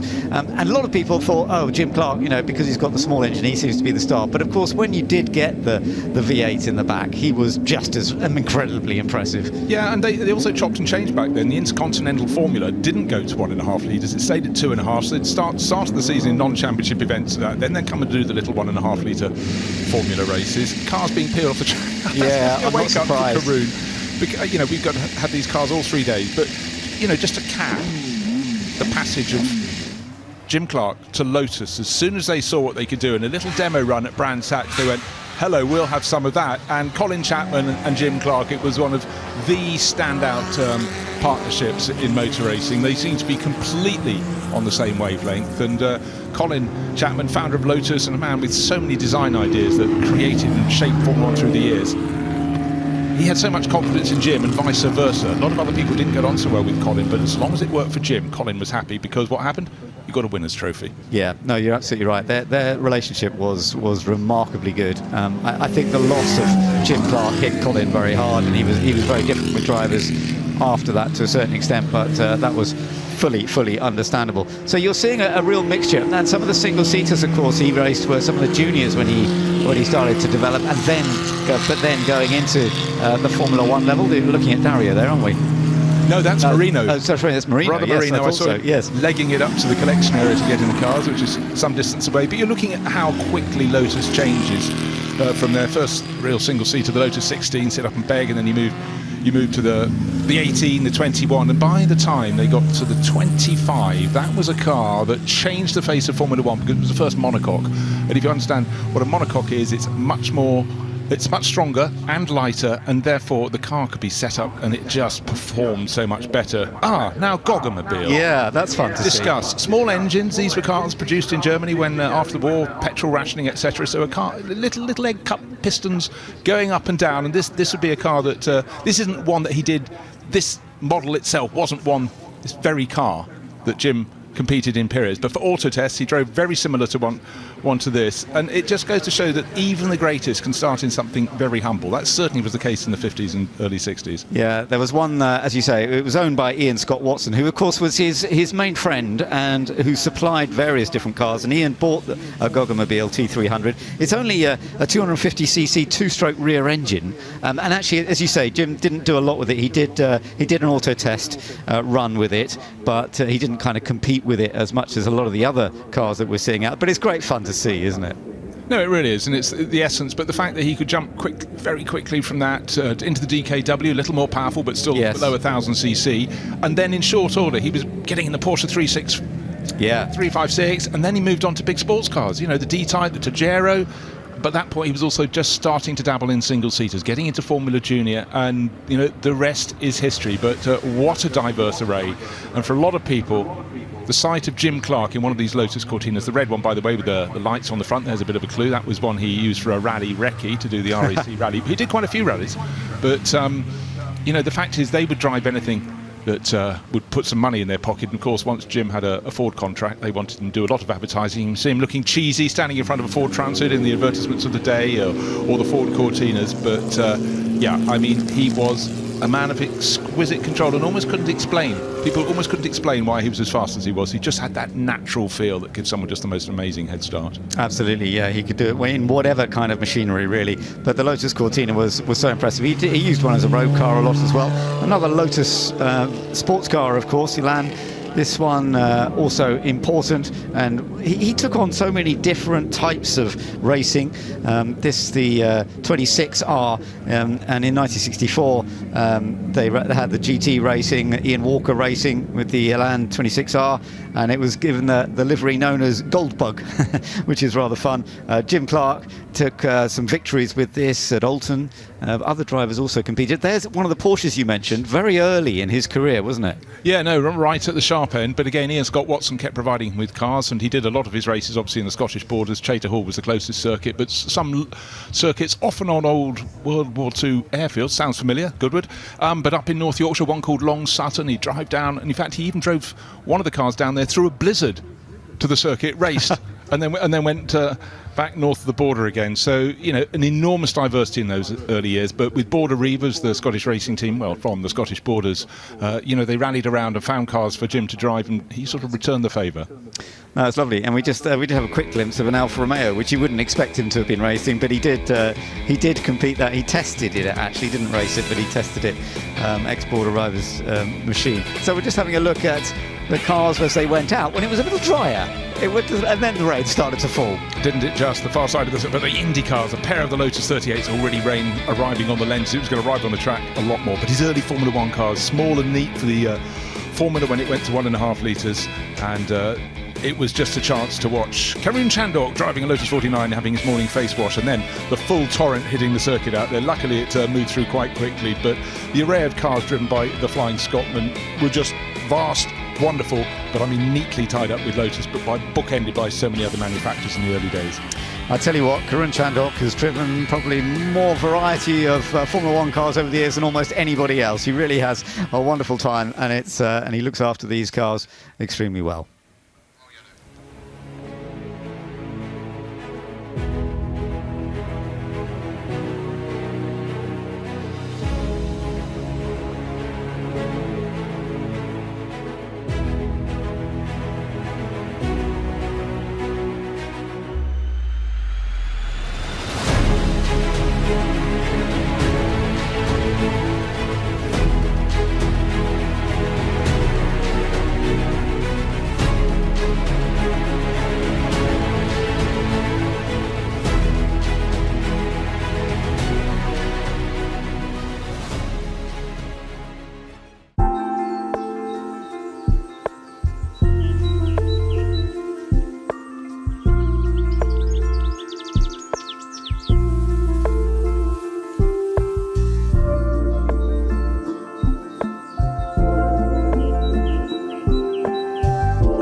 So we're here now down at Earl's Court, and I'm here with some beautiful Alpines and also the wonderful Nicola Burnside from Alpine UK.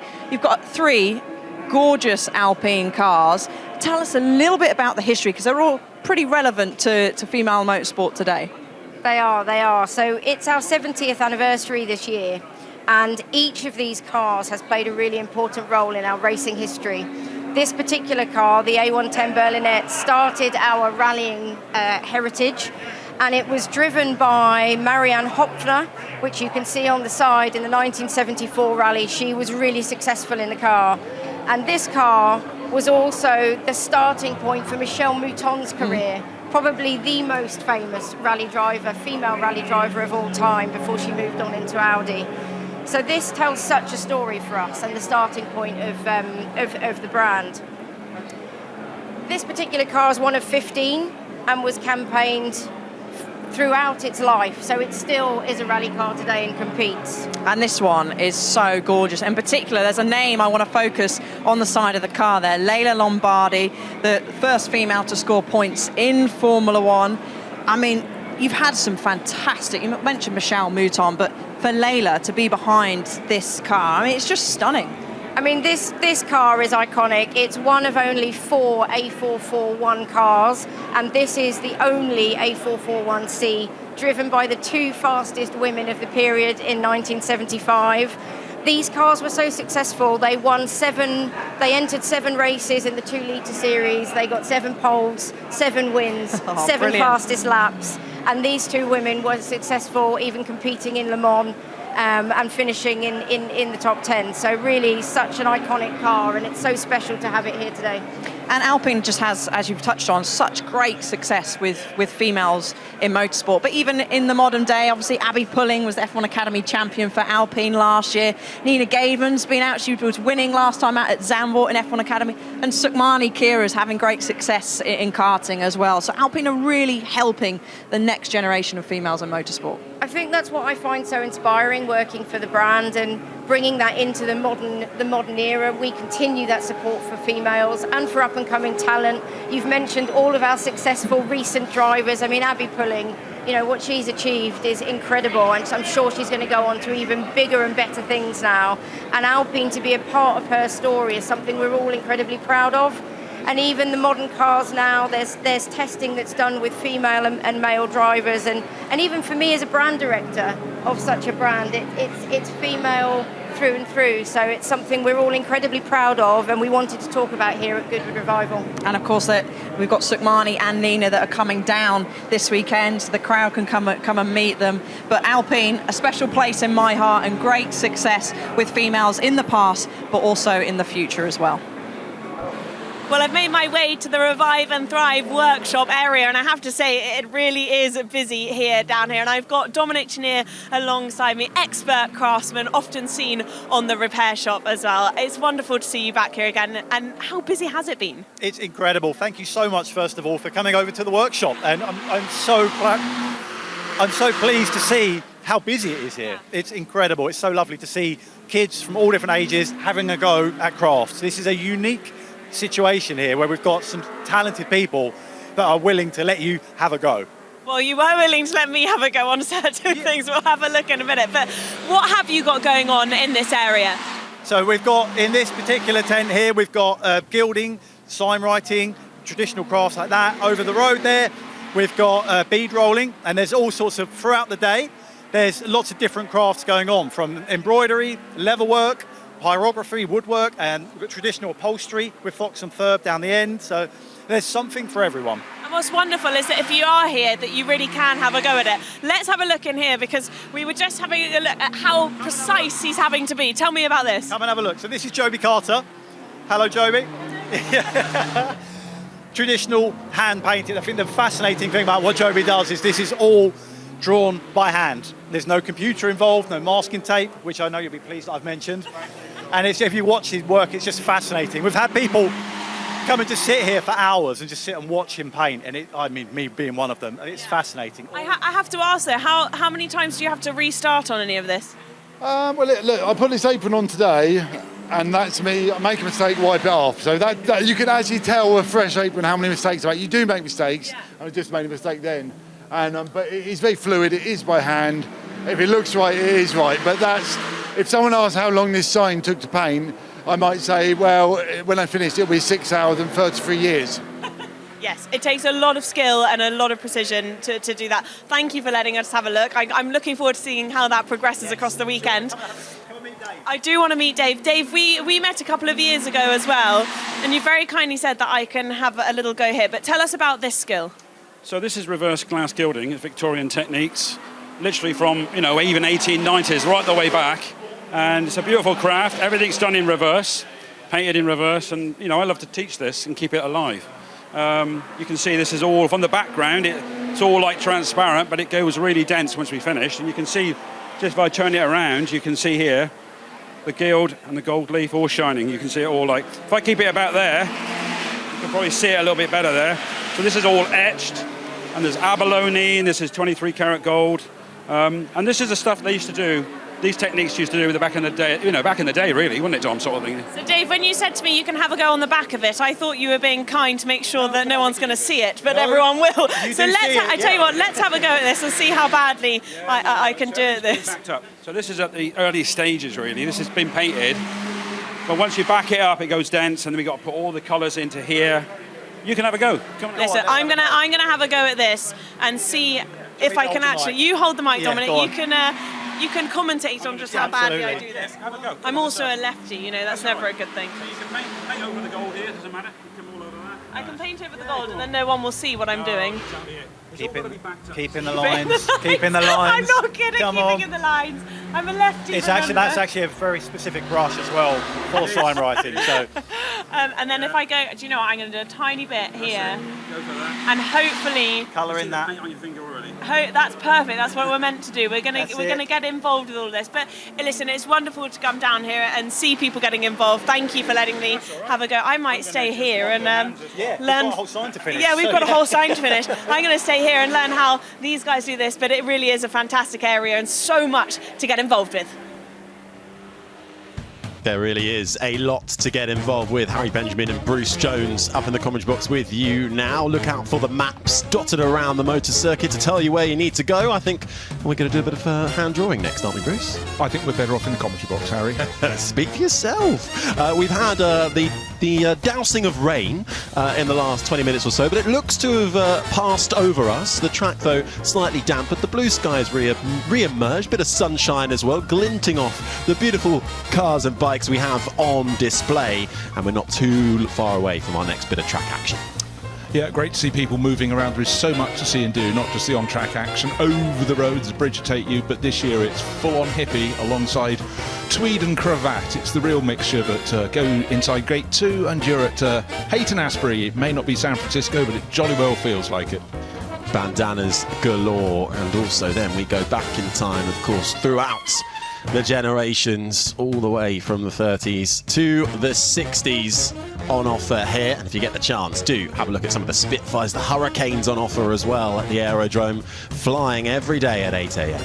Yeah, the aviation very much a part of this, because of course it was RAF Westhampton, but of course Tony Gaze and Freddie March got together and thought that perimeter road that the young pilots come and siphon off fuel from their planes and charge around with their MGs, that could make a race circuit, and we're the lucky beneficiaries of that. Right, you can see in the collection area it's a wee bit damp under wheel, but these small sports cars of the type under 3 litres that race between 1960 and 66, and they go venturing out, and it's a real mix of machinery. We've got Brabhams, we've got Elvers, we've got Lotuses, and the one right there, number 15, a unique car, the Pandora. We'll come to that later. No, I tell you what, we'll come to it right now. 1961, 3 students went up to Brands Hatch for the Boxing Day meeting, came back to the pub, the White Hart in Chichester, just down the road from here, and said, why don't we build our own racing car?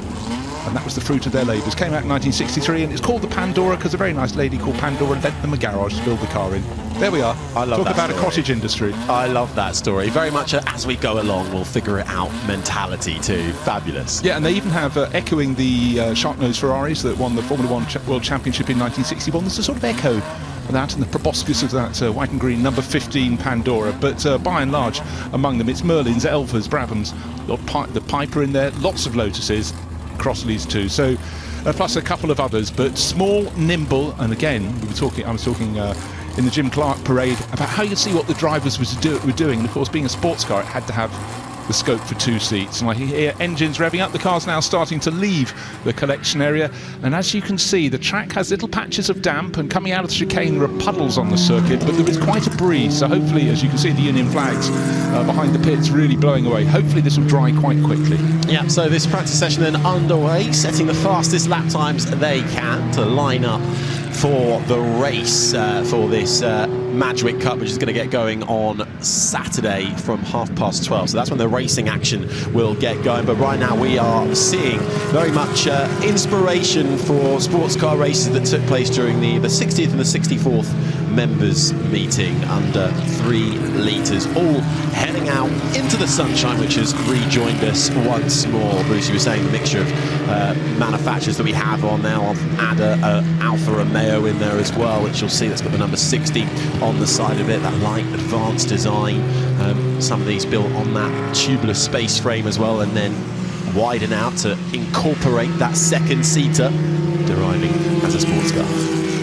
Really small, really nimble, and actually an incredibly good sort of car to learn your craft in. They really react beautifully to input, and sort of for a lot of people in time this was their affordable way to go sports car racing, with aim to bigger things. But these were such fun cars, and really these were some of the bread and butter for manufacturers like Lotus. Of course, they were trying to sell road cars, but for Colin Chapman it was all about competition alongside that, and they sold an awful lot, and some really tiny little designs. That was the Lotus 23B just going out of shot. We've got a host of 23Bs, and look how small and low they are. The odd one out is that just going out of shot, just behind the number 4, which is one of the many Elvas. That's Andrew Owen's car, the blue with the orange stripe. It's the little Bobsy, the next car along. So the there it is, yellow with the white stripes. That's the one with an Alfa Romeo engine. That's Thomas Seckel driving that. But you know, you had these outliers. But if your car was winning one year, you could be sure you'd be selling lots the next year. So Lotus definitely rose to the top. And the number 8 is one of the many BMW powered Elvas. They raced a lot in Europe, but also did really well in the American market. The American market was a large market, so every manufacturer, every constructor wanted to play over there. Yeah, making its way through the chicane now, known for its racing prowess, that developed by works drivers like Chris Amon and Bruce McLaren too. And certainly, as you say, if you did well as a manufacturer, you then had the customers calling your name, very much so. This making its way on your screen now, the Lotus with the Ford engine, the Lotus 23. Andrew Hibbard at the wheel of that, a car designed by Colin Chapman, one of those giant killers. Yeah, and in fact that's going really, really well this year for Andrew Hibbard. It's leading the HSC Goodwood Trophy. Oh dear, a bit of a spin, or a spill at least, for the number 8. That's the Elva with Mark Gillies. Of course, he's just hopped out from the Goodwood Trophy from an ERA. And if it's quick, Mark will make it quick. But was that all on his own? I believe it was. Just settling in. There we are. So. Kept it on the grey stuff, the black stuff. That's the important thing, because obviously the grass after that sprinkle will be somewhat slippery. Getting another look at it, yeah, just losing it. But no harm done. Not getting in the way. The car approaching, but very much off the racing line. Finds the gear again, and off he goes and rejoins this practice, this Lotus 23 that we saw right at the start. We didn't see that though at the time. Well, hold on, I tell you, that shows how slippery it is. If 2 of the top drivers, Mark Gillies and Andrew Hibbard, are going for a spin, then it is more slippery than it appears. But we did have that little flurry of rain. It was quite heavy at the far side of the circuit. Oh dear, Andrew's looped it in. Quick work, Marshals, that's very good. And again, it shows how light these cars are. A heavier car would have sunk into the gravel there, but you all right? The car's okay?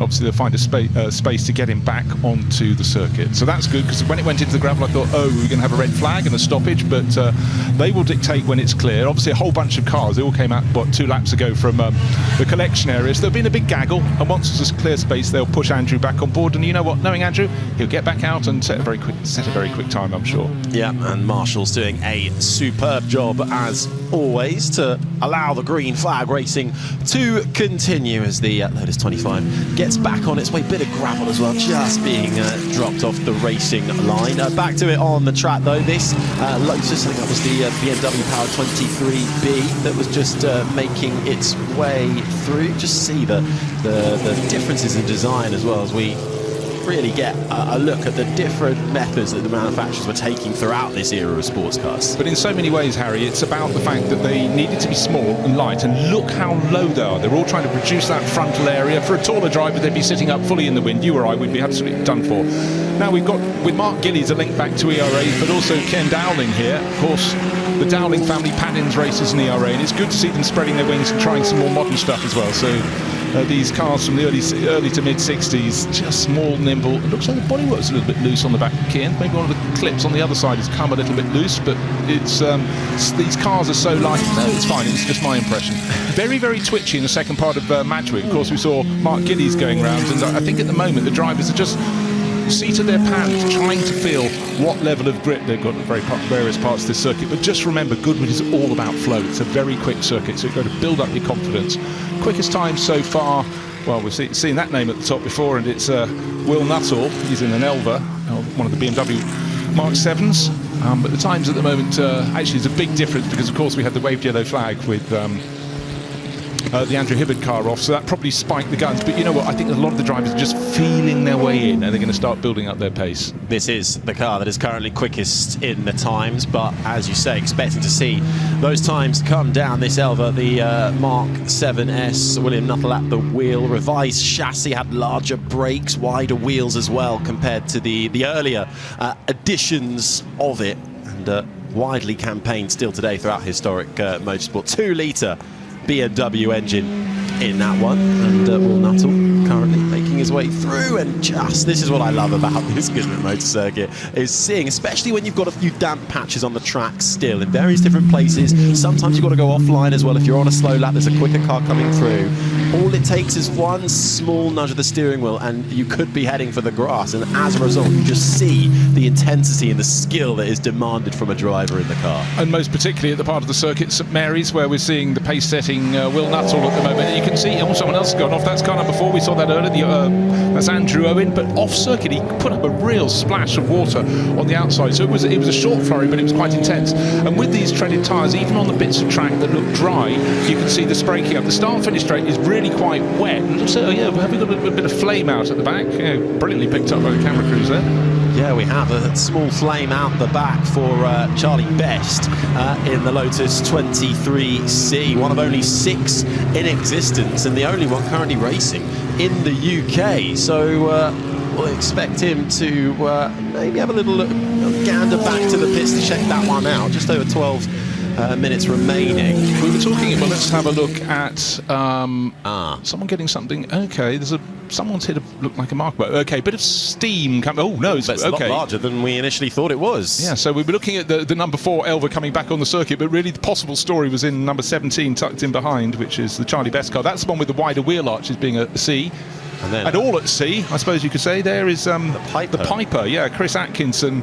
And again, you just glissade across that grass. It was at fairly low speed, but he's gathered it up again and will get back on the circuit and continue on his way. But conditions, I think we can safely say, are tricky.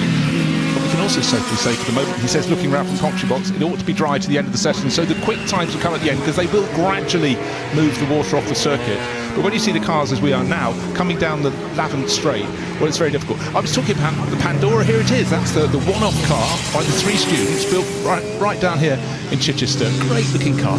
Essence of shark nose on its nose, but it was diversity, of course. Was it competitive? Not enormously, but had they been in a Lotus or an Elva, they would have been competitive. But anyhow, it's great that 3 mates could just put a project together. I love that. It's Tony Cowell, Michael Homer and Roger Phillips putting that together. First race in Cadwell in 1963. It's called the Pandora, named after the lovely lady who lent her garage out for parts of the build too. So that's where it gets its name from. Beautiful. Right, still Will Nuttall top of the pile, 1 minute 51.3 for him. He had a gap of nearly 4 seconds at one point, but Chris Goodwin has now sorted the track conditions and is pressing on. Look out for Chris. He's a Lotus 23B, that one with the Ford engine, car 59, starting to close in. The gap 1.3 seconds at the moment. Conditions will improve all the way to the end. Oh, we've got someone actually reversed off the track just before the chicane. They've obviously got it wrong at Woodcote and maybe had a little rotation, but they're quite a distance. About, looking at the banding from the circuit, about 6 bands away from the edge of the circuit and the grass, but rejoining. That's good. Didn't want to leave the car there. Well, Nuttall across the line, losing time. Bit of traffic in that final sector as well, just having to ease off coming through the chicane. Mighty in the first sector though, still clear by 1.3 seconds. The car that rejoined, came through the chicane and then stopped on the track, but it's got going all over again. It was stationary on the exit of the chicane, but that has been a recovery, and on its way it goes again. Okay, less than 10 minutes to go then. It is that Will Nuttall. Elva currently at the top of the times, 151.375. We're looking at the number 55 at the moment, making its way around onto the circuit. Just trying to get a gander as to what exactly that one is. It's escaped me, I'm afraid. Yeah, well, it's not quite on the entry list. The driver is That'll Burkitt. be why, won't it? Ollie Burkitt. We'll make a note of that one. But to the top then goes Chris Goodwood in the number 59 Lotus 23B. 0.8 of a second he's managed to find the track, ramping up. Yeah, in the blink of an eye, suddenly Will Nuttall went from first. He got slightly blocked on the next lap, you commented, but in the blink of an eye, Chris Goodwin went past, and also the Carlton Smith entry went flying through as well, so a bit more variety at the top there. Nick Carlton Smith driving a Lotus, and Chris Goodwin fastest of all, also a Lotus, a 23. But this is the Pandora pressing on. This is Chris Goodwin racing with that orange helmet that he's had pretty much all of his racing career. And Garage 59 on the side, because it's a team that runs in sports car in the GT racing world by and large, running McLarens, but right now, of course, he's involved with the team as well. But this is his weekend off, this is his play, and Chris has driven a lot of cars in historic racing, having been a contemporary racer, back in the 1980s. Also McLaren chief development driver for many years, and many stories to tell. I believe he also managed the career of Bruno Senna during his Formula One outings as well. He might have done. He's a very talented man, that Chris Goodwin. Jack of all trades, Chris Goodwin out there at the moment in that Lotus 23B and finding time because he needs to. Will Nuttall has gone back to the top. The track really is, with every lap now starting to dry up and just dipping a little bit of a wheel on the grass. Dangerous territory. You can quickly find yourself facing the wrong way. Onto the brakes through the chicane. Fastest of anybody in the first sector. It's actually the Lotus 23B of the Carlton Smith that has gone up to the top of the times, but I think Chris Goodwin, good exit out of the chicane needed, across the line, really hugs that pit wall, can't quite go to the top, but certainly finds his way to second, but it's still a hefty gap. Yeah, but I tell you what, just before, about 5 minutes ago, the fastest car was doing a 1 minute 51. We're now down to 1 minute 46.2, so Nick Carlton Smith absolutely flying, but it's all about the track drying out, the driver's getting more conversant with it, but the biggest puddle of all is on the exit of Woodcote. We've seen one car splash it up, you run into the second part of that corner, run wide, and you're going to be, like you've gone into the sea with two of your wheels. Pandora pressing on, but it wasn't competitive, particularly in period, but it's great to have it here. I did think the lap time from Nick Carlton Smith was quite quick, and it's actually been disallowed. That'd be that's why it was in 1 minute 46. I couldn't work out how they gained 6 seconds. I could understand about 3 seconds being gained. So Nick Carlton Smith has been, popped back by 4 seconds. At more point, that lap was removed. And so that puts Chris Goodwin back on top in the Lotus 23B, and only momentarily though, because Will Nuttall is straight back up there. And I'm really glad we're still looking at the Pandora. A, it's a great story, but B, it's got Ben Colburn on board. He's a really, really quick driver. This wouldn't have been competitive in period, but here it is, against the greats of the age, 8th fastest. So it's in the mix at the moment. But it's the Elva which has the pace at the moment. This making its way through the Aurora BMC. Nick Swift at the wheel, celebrating the 60th year since the ex-British Formula Junior champion and former Lotus F1 team driver Trevor Taylor raced the Aurora BMC at the 1965 Goodwood Easter Monday International Trophy.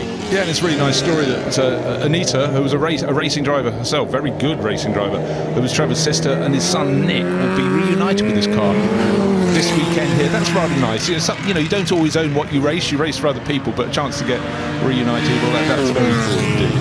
And up to third, Chris Goodwin has retaken top spot from Will Nuttall. Those two chasing the times against each other, but putting that Aurora up into third place is Nick Swift as Ben Colburn crosses the line in the Pandora. Decent that time, up into fourth spot. Just over 5 minutes remaining, and the times really are coming down as we are setting our grid for the Madrick Cup, which will be racing your way on Saturday at around 12:30. These under 3 litre sports cars from between 1960 and 1966. I just love the look of them. They just look so nimble. They've got a bit of grunt, not a lot, but enough to entertain. But they handle so beautifully. And actually, of all the cars here this weekend, it's going to get very windy later through the weekend. These are probably about the lowest cars in any of the races, so they will be sitting a little more firmly on the deck. The wind across the pits, the flagpoles are starting to get a bit of a workout.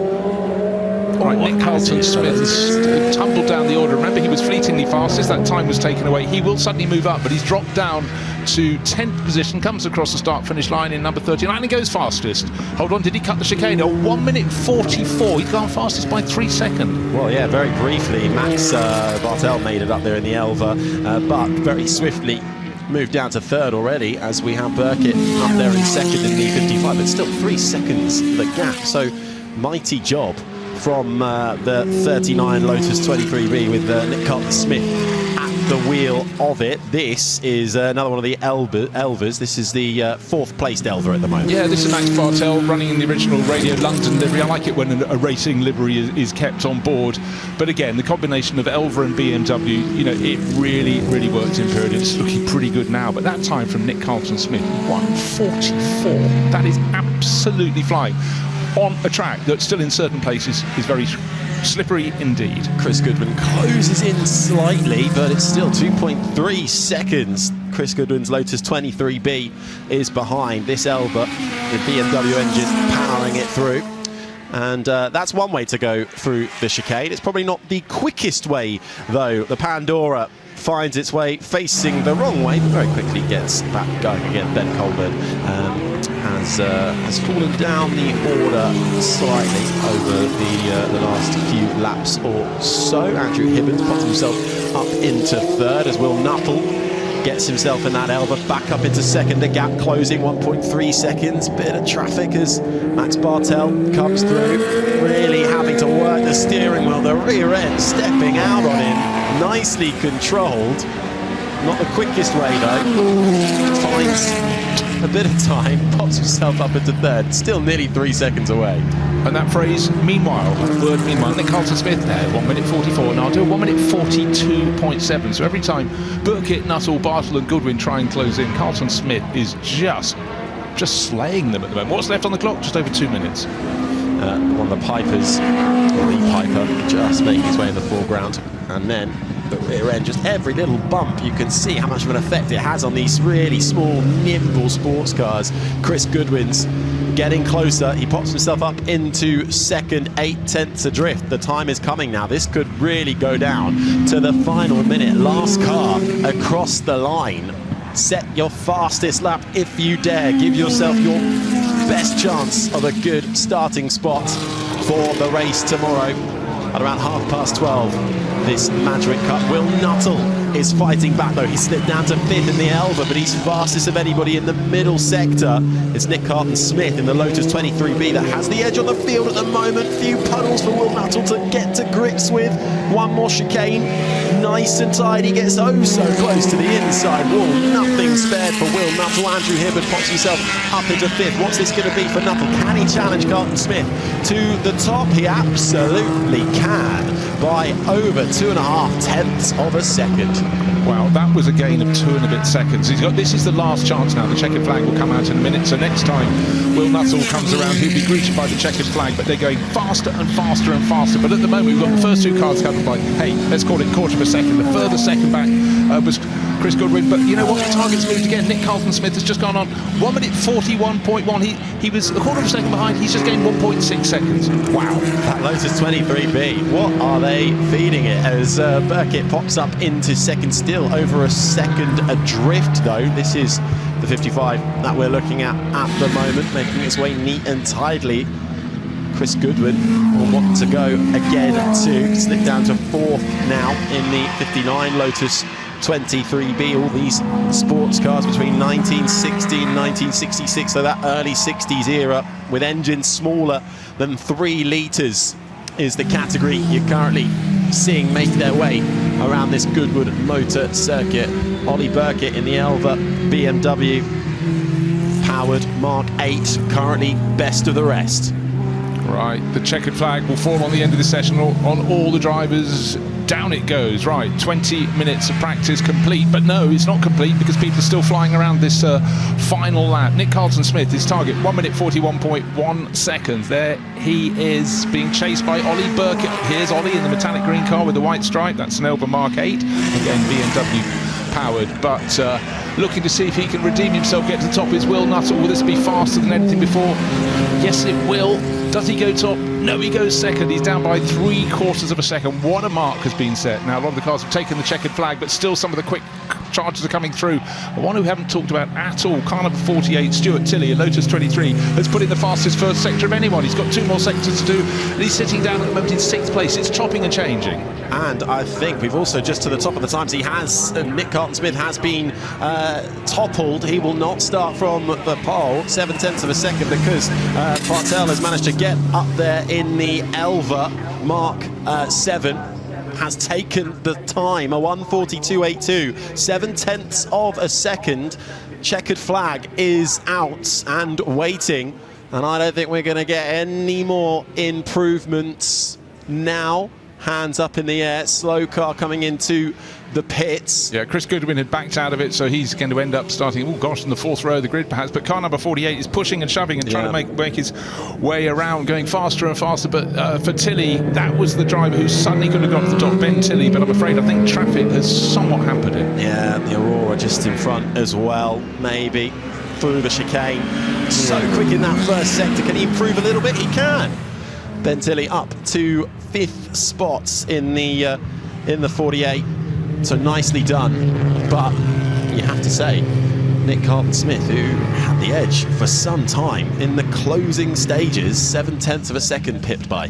Yeah, and a good run from Martin Verdenroe. He's picking up the pace, got into the top 10, but really that was a session in which the quickest times were in the early laps were improved upon by 10 seconds. We had the flurry in the Jim Clark display just before this, but they had to adapt. Big puddles at various points around the circuit, and it was biding your time, getting the confidence in the car, and at the end, fastest time to Max Bartel really pushed, but it was about gauging the conditions, and he put that Radio London car to the top. That chopped and changed. In the end, Harry, nearly 8/10 of a second was his margin. Incredible work, but your top 3 then, the Elva. Fastest, a 1:42.82, the Lotus 23B, Nick Carlton-Smith in the end, having to sit 7/10 adrift, and then it was Will Nuttall.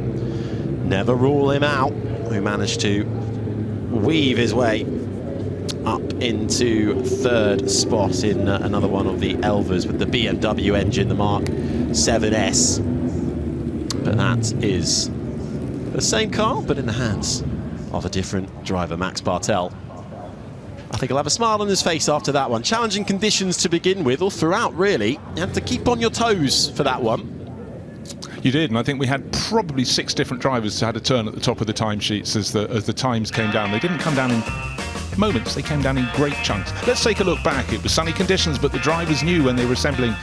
Before going out, the track had had a little bit of rain on it, but how much grip would they have? Well, there's only one way of finding out. Exactly, it's to head on out there, and some found out a little earlier than planned. A couple of cars going round and about. That the Elva of Mark Gillies finding a bit of the damp stuff. So too did the Lotus 23 of Andrew Hibben. Actually found a bit of the gravel. He was able, though, to get back out with a little bit of assistance and a little bit of an engine fire or something untoward in the back of the Lotus 23C, as we also had the Piper off into the grass, but no huge harm done.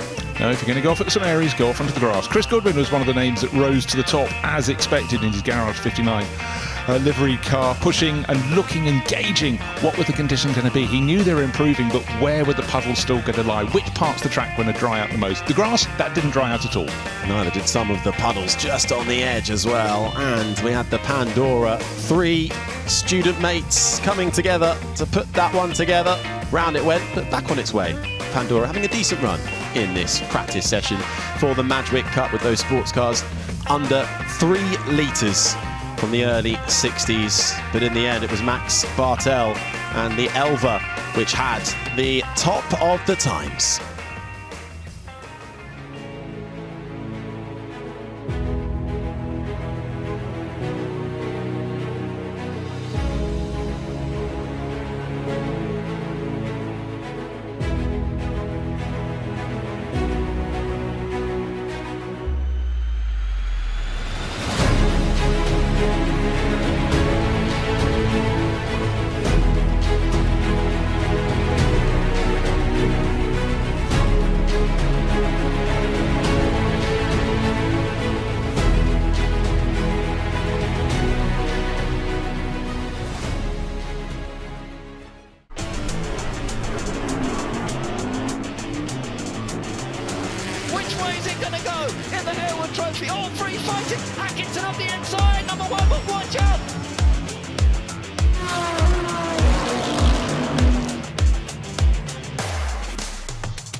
Goodwood sets the standard. On September 18th, 1948, Goodwood Motor Circuit hosts Britain's first professionally organised post-war motor race meeting.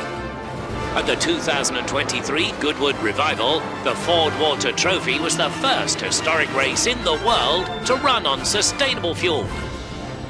And now, all cars will race on sustainable fuel. Another significant achievement for the Goodwood Motor Circuit. Goodwood, racing green. Tony, Scott, the moment has finally arrived. Tony, first of all, how's the revival going? I'm so lost. It was my first day. My parents dropped me off at the racetrack, and I have no idea what I'm doing. But it's awesome to be here with my best friends. First time here, so we'll see. Never driven the track, never driven the car. Scott says he's gonna leave me for a couple of laps, so I don't trust him. Yeah, you don't want to be following me, man. Scott, we had a chat a few weeks ago ahead of this. Has he asked for any advice yet? Because he hadn't then. No, I think he's been studying up hard, just trying to keep it on the quiet. But no, it's nothing like anything you can watch visually. I think you got to get out there. It's so much fun, especially in this category, which is nice for TK to see the first laps. But I told him it was pretty much like an oval, just the opposite direction. Yes. Yeah, I mean, it can't be any more different than Indy, this, can it? No, that's how much help I'm getting from my best friends. I might as well not listen to them, but you know what? It's all fun. I love. Always wanted to do Goodwood, obviously throughout my career, and never had the opportunity. So glad to be here. I gotta thank everybody for making this happen. These guys are being advertising this for so long, and we'll see. I mean, I'm not going to brag too much about it. I just want to come back after this first session. Actually, I want to come back to the pits. One piece. We win one piece. Yeah. Look, Scott, I mean, you know Goodwood reasonably well now. It's a quick grid and it's a quick circuit, isn't it? Yeah, definitely. And I think this is like the previous times I've done it, it's only been in one category. So I'm in 3 this weekend, which I'm really looking forward to, different cars. But no, I think they tried to put us in similar cars. So hopefully, Jimmy, Dario, TK and myself will all be, fighting it out. Guys, enjoy it. Thank you. Tom, I know it's sunny and it's windy, but you must be rather delighted that the track still looks damp. Yes, I think so. I mean, this place is particularly greasy when it comes to wet weather. It doesn't seem to have any resemblance of grip at all. So maybe something a little more underpowered is probably the car to be in versus others. I've not driven this yet, so this will be the first time I get to drive it. So sometimes actually jumping out in a car when it's a little bit greasy and a little bit wet fills with a little bit more confidence. But it's a quick car, this one. James and his team put a really, really good car together, so it's going to be nice to jump in one and have a play.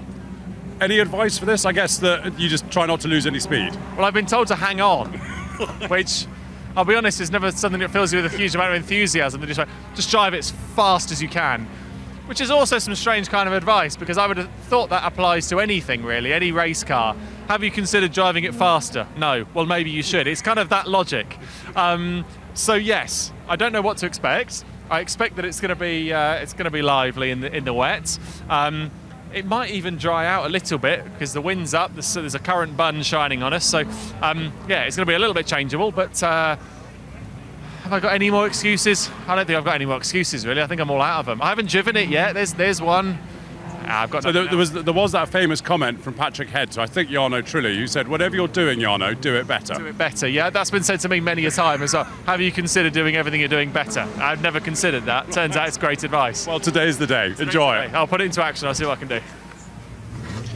Thanks, Ed.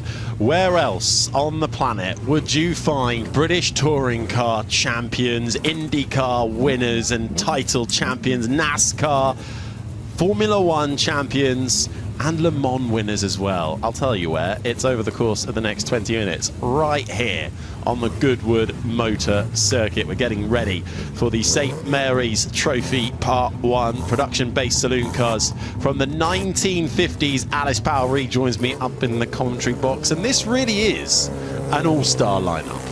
I was just saying to you, this is one of my favourite races of the weekend, and not because I'm commentating next to you, Harry, but because we get, like you said, a whole host of fantastic cars, but also drivers from a mixture of experiences. Tom Ingram is saying there, he's not driven the car before. I'll tell you what, he will be quick, I promise you. But it's been a permanent fixture as the St Mary's Trophy ever since 1998. And it's a two-part race, and the cars are shared by your pros and then the owner drivers, with the overall result derived from a combination of the two. So we will get the first part of the St Mary's Trophy. So that's part one. The race will take place Saturday, so tomorrow at 2:30, and then we have Sunday will be for the part two at 6 o'clock. We're really seeing saloon cars kind of plucked from retirement. We've got upright and austere Austins battling cars like the Jaguar Mark 1. We've got a few Alfa Romeo Giuliettas in there, a smattering of American machinery too to add some spice to the proceedings. Scott Dixon is out there as well in the Ford Zodiac.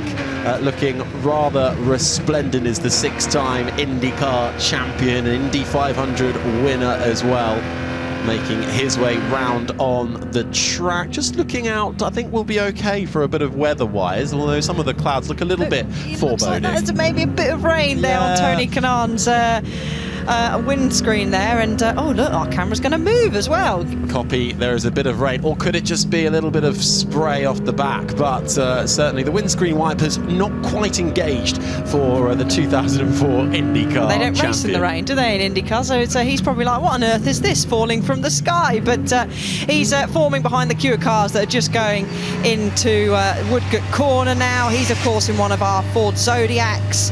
They're a little bit less agile than the Jaguars and smaller touring cars, so we'll keep an eye on out all of those. And Tony Kanaan, again, he did say he's never been around here before, so why not stick him out in some dank conditions? Yeah, let's go for it. And there we go, puddle confirmation, Harry. It is raining. We have got light smattering, not bothering Dario Franchitti. We just saw inside his Riley 1.5 that he is in. Dario Franchitti, a 4-time IndyCar champion. Scott Dixon out there as well. You saw Tony Kanaan, a real representation of IndyCar. We've also got Jimmy Johnson representing NASCAR, 7 NASCAR titles to his name, but we've also got Formula One stars there as too. Jenson Button, have a look out for the 2009 Formula One world champion, and Alfa Romeo Giulietta, and making its way through.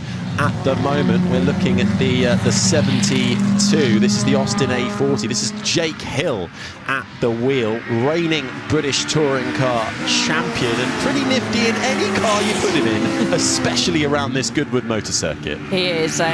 He's taken part in some great races over the course of several years at Goodwood, and this little Austin is fast. It's actually won its class at Donington Park earlier this year in the Donington Historic Festival. So this car can shift. And of course with the likes of Jake behind the wheel, and even more confirmation of the rain, and it's about getting these lap times in early, especially if the conditions are going to worsen. And there's a small queue forming up behind Jenson Button in the Alfa. Yeah, that Ford Fairlane though in the middle. Steve Soper, arguably one of the best touring car drivers of all time, regarded that, nearly losing the rear with a bit of a puddle, making his way past Jenson Button to get first dibs coming in to Madgwick. And this is why I love this kind of racing, because those trio all in a row, such different shapes, sizes, engine power. You've got the American representation at the front, then you've got a bit of Italian flair. If you get the chance to see those Alfa Romeo Giuliettas up close, they are sublime. I was having a little walk around the paddock earlier, and they really are beautiful. Jenson Button in the wheel of behind the wheel of one of those out there. This is Steve Soper though in that Ford Fairlane, making his way around with the number 57 emblazoned on the side of it. A legendary car known for that styling, long, low design. It was brought in to compete with the likes of Chevrolet back in its saloon car sports championship days, and still iconic today. It is, and he's being chased down by Jenson Button, who I saw was having a bit of a scrap with Jake Hill that was trying to feather his way through. There you go, you could just see them both in the background there. And saying at the moment it's actually Steve Soper that occupies top spot, and he has done another purple sector, comes through Woodcote, and the two having a battle at the back. There was Button and Hill go slightly wide. It's still so slippery out there, isn't it? And Steve Soper is being really gentle, feathering his way through the chicane. You can hear Will spinning his way up the straight, snaking all the way out. Does he improve on lap time? No, he doesn't, which means maybe conditions are starting to get slightly worse out there, Harry.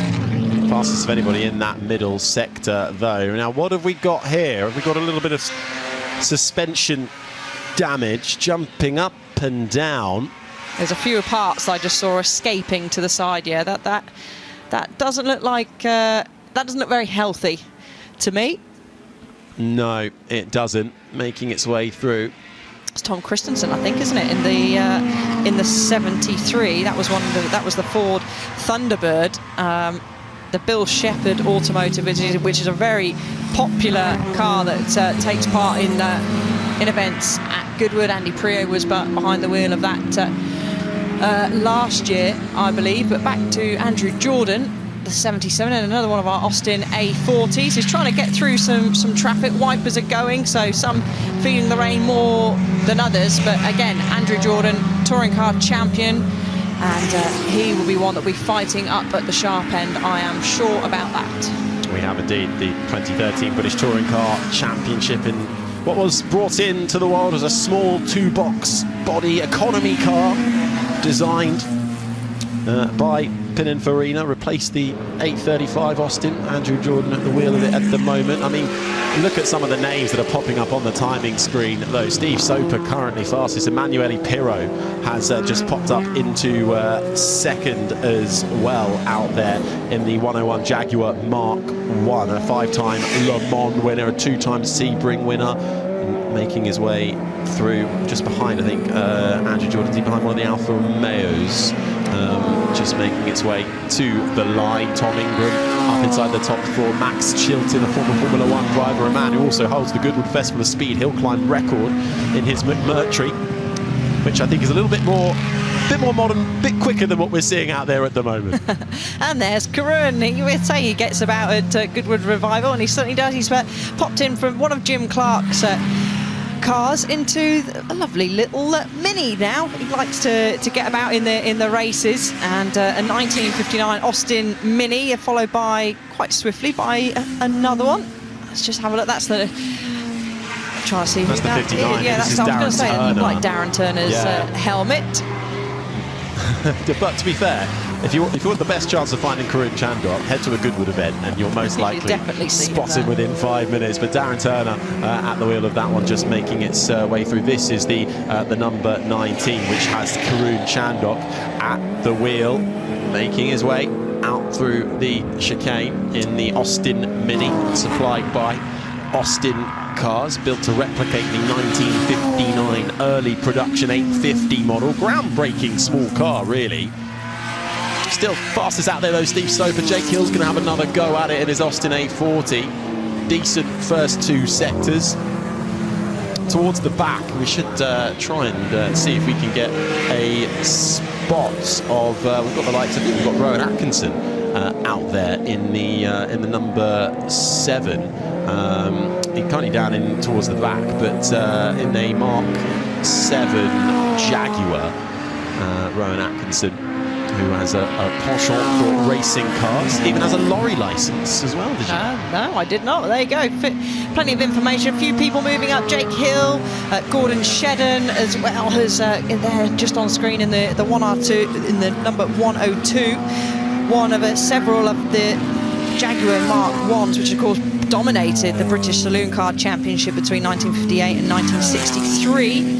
A popular car at Goodwood and a popular amongst the drivers as well, and certainly Gordon Shedden. He's very handy in that middle sector. He's trying to navigate some of the traffic now and actually chasing down the 77 of Andrew Jordan.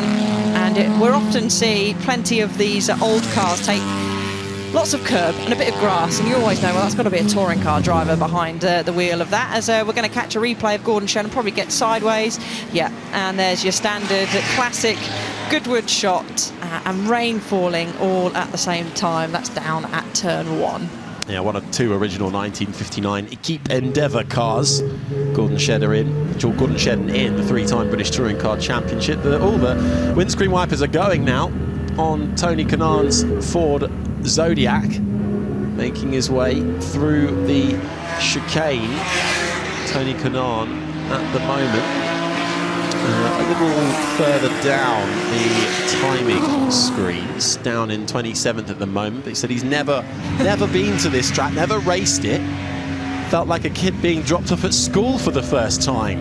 I can imagine, and you can just see constantly working at the wheel. His eyes will be wide open, a totally new and different challenge for him to experience. And it's hard. There's over 30 cars out on track, and you've got a whole range of pace out there. He's down, as you said, Harry, down in 27th place at the moment, 11 seconds off the pace, but it's a hard thing to keep an eye on and keep out of the way. Everyone on here is hugely respectful, not just the cars, but of each other as well. But Steve Soper is continuing to set the pace out front. Scott Dixon, he's out there 21st at the moment in another one of our Zodiacs, the 2.6 litre, and you have to say that the Mark II really established Ford's presence in this saloon segment, demonstrated the potential of mass production, performance, and kind of showed that saloons were capable at club level motorsport. So another popular addition to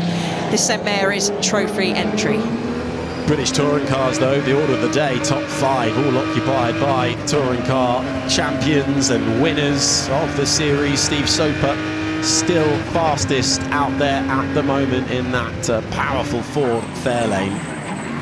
That legendary transatlantic collaboration car. How's Jenson Button getting on then in his Alfa Romeo Giulietta? Jenson Button racing in a few things across the weekend. Got his E-Type as well out later on today. Jenson currently down in 6th spot in that beautiful Giulietta, 4-door version of the compact Berliner, nicknamed Little Red Rocket. So he finds a bit of time in that final sector, but doesn't improve up the order. Gordon Shedden has just managed to jump up to second, though, in his Jaguar Mark I, getting a little bit closer, within 1.5 seconds of Steve Soper. Marcel Fassler as well up there in 3rd in the 138. That's the Austin A40 Farina Mark I, the 3-time Le Mans winner and world champion in the World Endurance Series, currently occupying 3rd.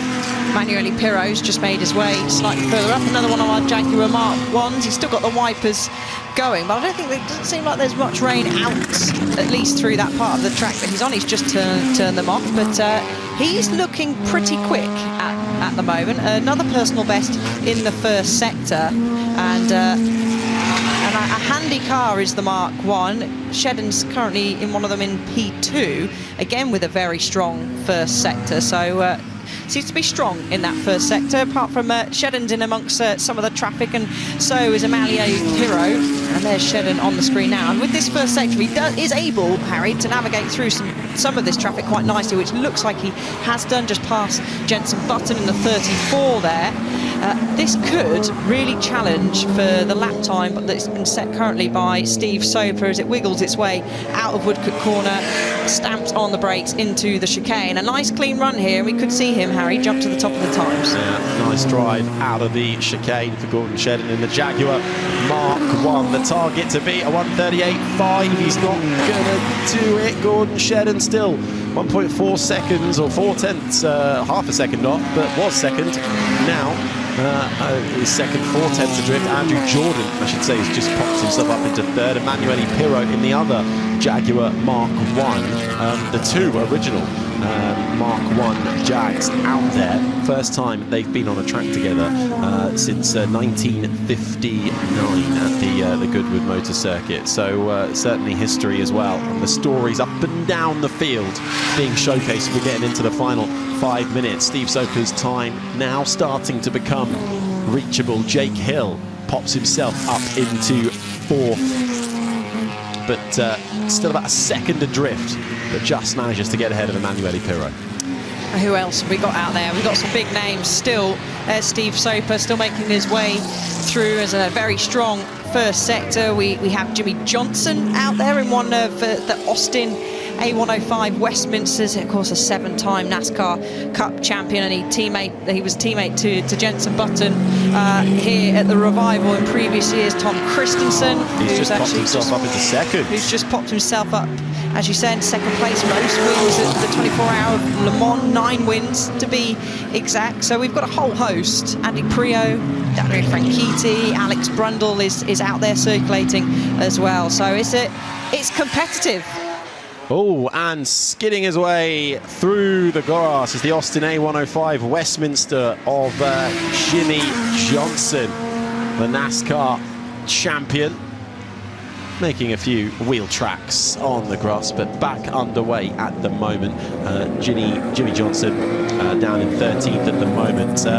So the times have changed quite a lot in the last minute or so, with less than 4 minutes to go. Tom Christensen got to within a 10th, then Steve Soper came back across the line and managed to retake the lead by over a second. Now Tom Ingram, Marcel Fassler, Andrew Jordan, Gordon Shedden and Jenson Button as well have all managed to make their way ahead of Tom Christensen. We're having a look at Jake Hill, who is having another go here. He's down in 8th at the moment, is the Jake Hill round number 72, Austin A40.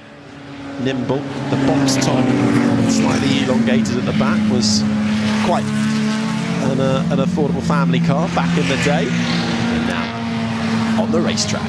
Jake was bouncing his way through on up the inside to try and clear some of the traffic, but Jake's particular Austin has had a best finish in the Revival in 3rd place. So Jake, of course, will be hoping to improve that. And Gordon Shedden has setting the timing screens alight. Track is improving because this rain has stopped. So we are, even with just over 2.5 minutes remaining, we will see these times really start to tumble. So this order could change, but also it's managing the traffic out there. As we said, with a lot of cars on track, a whole spread of the field. Looking at the spread, Gordon Shedden go to the top of the time. We'll definitely see them dip into the 135s, potentially even the 134s as well. But just to put that in context, 13 seconds the spread of the field, and if you happen to catch one of those down the tail end of the field, that could really disrupt your lap. Gordon Shedden to the top, Steve Soper, all eyes on you to have another go. Tom Ingram's popped himself up into 3rd as well in another one of the Austin A40s. This is Romain Dumas in the Austin A95 Westminster, currently down in 11th in the number 8 car. Let's see if there is improvement to be had. There is a little bit, and up into 9th spot, less than 3 seconds away though for Romain Dumas, the 3-time Le Mans winner, wins at the Spa 24 Hours, Nürburgring, Sebring as well. Pretty quick up the hill climb too. Always a firm favourite for Romain out there in that Austin A95 Westminster. But now it's Gordon Shedden who has gone to the top of the times in the Jaguar Mark 1. Steve Soper currently in 2nd. And out there on track at the moment, going quickly, not a lot between them, and indeed he's gone back up to the top, has Steve Soper, and retaken P1, but there is less than 1/10 of a second between it. Oh, look at that sight as we come out of the chicane. So some people will be starting their final lap. For some out there, that if they're not long started the lap, they will be on their final lap. So Gordon Shedden extends his lead, a 1:35.546. Steve Soper, though, in the Ford, has just set an electric first sector. So he'll be hoping that he'll be able to manage the traffic on his way through, as this order will continue to change. Jenson Button pops up there in 4th place. Jake Hill now slots in 5th. So times are coming down. And actually, with the fastest last sector was Andrew Jordan, and he was actually slightly further up the order, but has lost a little bit of pace in the middle sector somewhere, but certainly has the pace. But here is going to be one of our next challengers to challenge Gordon Shedden. Steve Soper want to elect himself back up to the top of the times, and has set an almighty middle sector as well, as he just snuck through on some traffic there. This will certainly, as he snakes his way through, the rear steps out into the chicane, a nice clear run, full throttle, and he should charge across the line, Harry, to take top spot. Steve Soper to the line in the Ford Fairlane, finds nearly 1.3 seconds, takes the checkered flag in doing so, hasn't been off the top spot for very long throughout this qualification for the St Mary's Trophy presented by Motul Part 1 with our professional drivers. We'll have Part 2 as well a little later on today with the second drivers getting their go, and then an aggregate time to form our grids. So the second part of the practice qualifying 10 to 6 later on this evening. Gordon Shedden in the Jaguar Mark 1 second. Andrew Jordan pops himself in the 77 Austin A40 up into 3rd ahead of Tom Christensen. And I don't think anybody's going quicker now. The checkered flag is out, and that should be that, with Steve Soper mighty in the Ford Fairlane. American grunt in that Ford, powering it to a 134.252. There is Andrew Jordan's Austin A40. That small 2-box economy family car, plucked from its retirement and spec'd to race around the Goodwood Motor Circuit. And nifty time there, couldn't quite manage to beat Gordon Shedden, who finished second in the end in one of the 2 original Equipe Endeavour Mark 1 Jaguars. Tom Christensen with a good effort as well. Jenson Button and his Alfa Romeo Giulietta ended up down in 7th. The other Alfa Romeo Giulietta of Max Chilton down in 10th. So we've got a wide range of engines on that front row, actually. They will be lining up, but all 3 will be on the very front, but it's going to be Steve Soper. Potentially, of course, as you said, Harry, we've got to have the Part 2, but we've got that V8 grunt over 5 litres underneath that bonnet, then compared to, as we saw Andrew Jordan there in his little Austin, a 1.2 litre. So a variety of advantages. One may be a bit more nimble, one with certainly a lot more grunt. And Steve has made the best use of that power and leads the way, really 1.3 seconds. All running on sustainable fuel as well, have been for a couple of years now at the Goodwood Revival. Very much bringing that revival period, paying homage to the past, while very much looking ahead to the future. But for Steve Soper, that Ford Fairlane, Alan Mann Racing on the side of it with that iconic American look, the rival for Chevrolet back in the British Saloon Car American Sports Championship driving days, inspired by the transatlantic collaboration between Holman and Moody and Alan Mann Racing, the Ford Total Performance program, which brought those big American cars to what was the precursor to the BTCC, with that long and low design really becoming quite a competitive ace for that one. But what a field. We saw Tony Kanaan getting his first glimpses and first go around the Goodwood Motor Circuit, ended up down in 24th, not too far behind his mates Dario Franchitti and Scott Dixon, 21st and 22nd. But we do have Part 2 with our second drivers to set their quickest lap times later on this evening before we take an aggregate, and that lines up the grid for Sunday's St Mary's Trophy, which really is always quite the spectacle. It certainly is, and I have to say, Tony Kanaan, that's quite respectable, I would say there. He's out-qualified, at least so far. some of the drivers that have been here plenty of times. But it was Jenson Button that was leading us out, and a great shot with him and his Alpha. He ended up having to settle for 7th, and Dario Franchitti is a little bit further down the order. But we did have one of the Thunderbirds went off, sliding across the very slippy grass after this rain. But track started to improve, didn't it, Harry? Oh, yes, but you find a puddle and then you suddenly get a face of water. But no one in his way, though, for the forward fair lane. Steve Soper setting the early benchmark, and just a huge variety of saloon cars on offer, plucked from retirement. We've got Austin's battling. We've got a couple of Jaguar Mark 1s there being thrust around this Goodwood motor circuit. Little touch of the barrier as well for Tom Christensen in the Ford Thunderbird, but really no one could fight Steve Soper in that Ford Fairlane. We had a little bit of an off as well for Jimmy Johnson, the 7-time NASCAR winner in one of the many Austins we have out there on track. And in formation, the Jaguar Mark 1s. This one making its way through Gordon Shedden, ended up second fastest, the 3-time British Touring Car champion. But in the end, clear by almost 1.3 seconds was Steve Soper in the Ford Fairlane. But we will have another qualifying to come.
For a small donation, you too can help young people like Amaka. I don't need donations. I need your investments. I am part of Generation Potential, not Gen Z, Gen Alpha, whatever random name you decide. I have so much to offer the world. I could solve the climate crisis. I could cure disease. I could write a blockbuster movie. because I'm going places. I want to make it so big. Ooh, okay. I'll be at some fancy fundraising events, deciding on who gets my investment.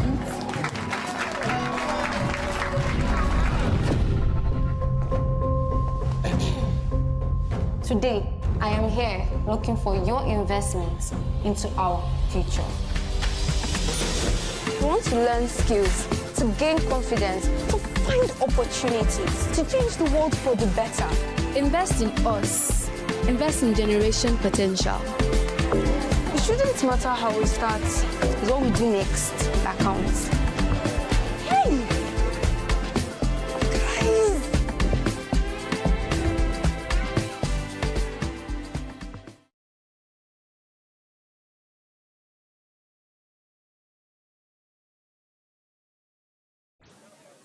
Well, I've come down to the Revival style village, and as you can see, it is very, very busy down here. Lots of fantastic shops of vintage style, lots of people having a look at some of the furs that are here, some of the amazing, we've got Ballroom Emporium over there. But one bit that really caught my eye was the Go Commando and Evie's Pre-Loved. Now, Philip and Evie are working together in this area, and this is all to do with vintage uniforms. And Evie, we're going to come to you first because we've got vintage uniforms over there, and we'll chat to Philip when he's over here. But you are doing some fantastic things with all the accessories as well. I know. So 2021 is when I started here at Goodwood Revival with Evie's Pre-Loved, really focusing on Chanel and also Hermes too, especially earlier on in the year when the Jane Birkin prototype sold for over £7.4 million, which was unbelievable. So our Birkins, I'm delighted to showcase here, Birkin 35, always super popular, but also bringing through some interesting pieces as well from vintage Chanel jewellery. So Coco Chanel was very much about all different types of logos, but more than logos, something like this, if I just show it to you here.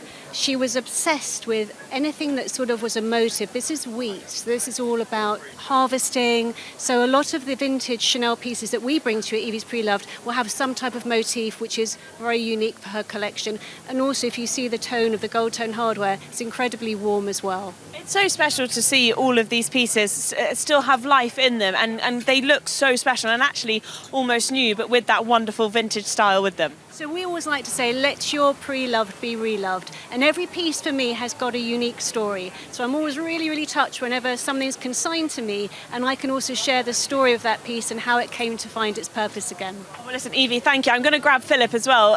Just talk us through what you've got here. I mean, hundreds of vintage uniforms, and you said almost all of them are 90% is original. All original uniforms. Okay, well, talk me through some of these incredible hats. Lifeguards. So if you go to Buckingham Palace and you see them sitting on the horses there being annoyed by tourists, that's who you'll see. And you see the red cloak at the back and the blue cloak, household cavalry. They have a nice original bearskin, probably about 40 years old, this one. And then one of my favourite hats is this naval hat, which is approximately 200 to 250 years old. You can see the original hat maker's name as well. So if you think of somebody like Nelson on his ship, saying Kismet Hardy, he would have been wearing one of these. I mean, you must have a lot of fun putting all of this together. Oh, it's great fun. The best bit is buying. When you find some of these items, you think, oh my God, like this item here, this would have cost nearly $9,000 to make original. This is real gold leaf. I mean, you look at the leather, the detail. This is a senior officer in the King's Troop. Listen, it's so wonderful to come down here and see us. I've been here a few years and I've always come to this area to see what uniforms that you've got in, and some wonderful hats as well. Thank you so much for letting us come and have a little snoop inside your wonderful shop here today. Thank you very much. Lovely to see you again. Well, quick fire here. It was great to see those pre-loved clothes, absolutely exquisite displays. But right, these are the cars, sports and GT cars, 1964 to 1966. Small, nimble, and these were here right up until the final season of racing at Goodwood. And what an array of cars. Lotus Elan 26 hours, that's the racing version as far as the eye can see. Alfa Romeo Giulia TZs, Porsche 904 Carreras, and that very elegant Ferrari just coming into shot, number 7, one of the great cars from Vincent Gay, the 275 GTBC. And let us not forget the Ginettas in the mix as well. Plenty to see. I'm Bruce Jones with Alice Powell, and we've got dry conditions, but I guess that enormous puddle on the exit of Woodcote is there to greet these people. The wind is blowing through to dry the track, but this will be a sighter lap for the drivers. This will be, but they'll quickly, they've only got, 19 minutes remaining now of the session, and they'll quickly get on with it. But it's been amazing how quickly the downpour that we had before the St Mary's was pretty impressive. A little bit of rain during St Mary's, but it has certainly dried up. Times will improve, and looking out, I'm not going to say whether it's going to rain, but it shouldn't do.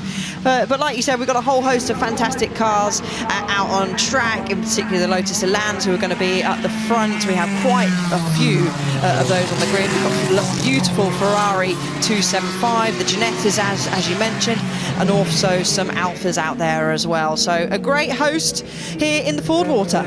Yeah, well, the good news is the sun is shining on the South Downs up by the Goodwood Racecourse, but down at the Goodwood Racing Circuit, as you can see, there's a little bit of a damp line, or more to the point, offline it's damp on the start-finish straight down to Magic. There you go, that very, very tricky twin apex first corner. Ginetta getting right in the mix with the 26Rs, and we've also got some Shapecraft Elans. There is one with the long fastback tail, and again, anything to get an aerodynamic advantage. Ian Walker racing the Goldbug Elan right at the front of the field there. The quick times will start to come in, but this is the first flying lap. They've done the outlap, seen what is what and where is the grip. Down to Ford Water, it's fast through St Mary's, such a tricky corner for them to negotiate. Up to Lamb, just getting a feel for the circuit. It's going to be interesting to see who's going to be at the top, and we've got some great names in there. And one name I just want to pick out is Gunnar Jeanette, over from the States. He's in the Abarth Simca 2000 Corsa, a couple of those out there. But if you like your Porsches, car 47, a bit of a treat for you. That's a 904 Carrera GTS. Andrew Smith at the wheel. He's driven everything historic, so he'll be absolutely lapping up these cars that were so nimble in the period. In fact, Alice, looking at this field of cars, it's all about being small and nimble, isn't it? It is, and actually you mentioned Smith there. He's just set the fastest. Anybody in the first sector?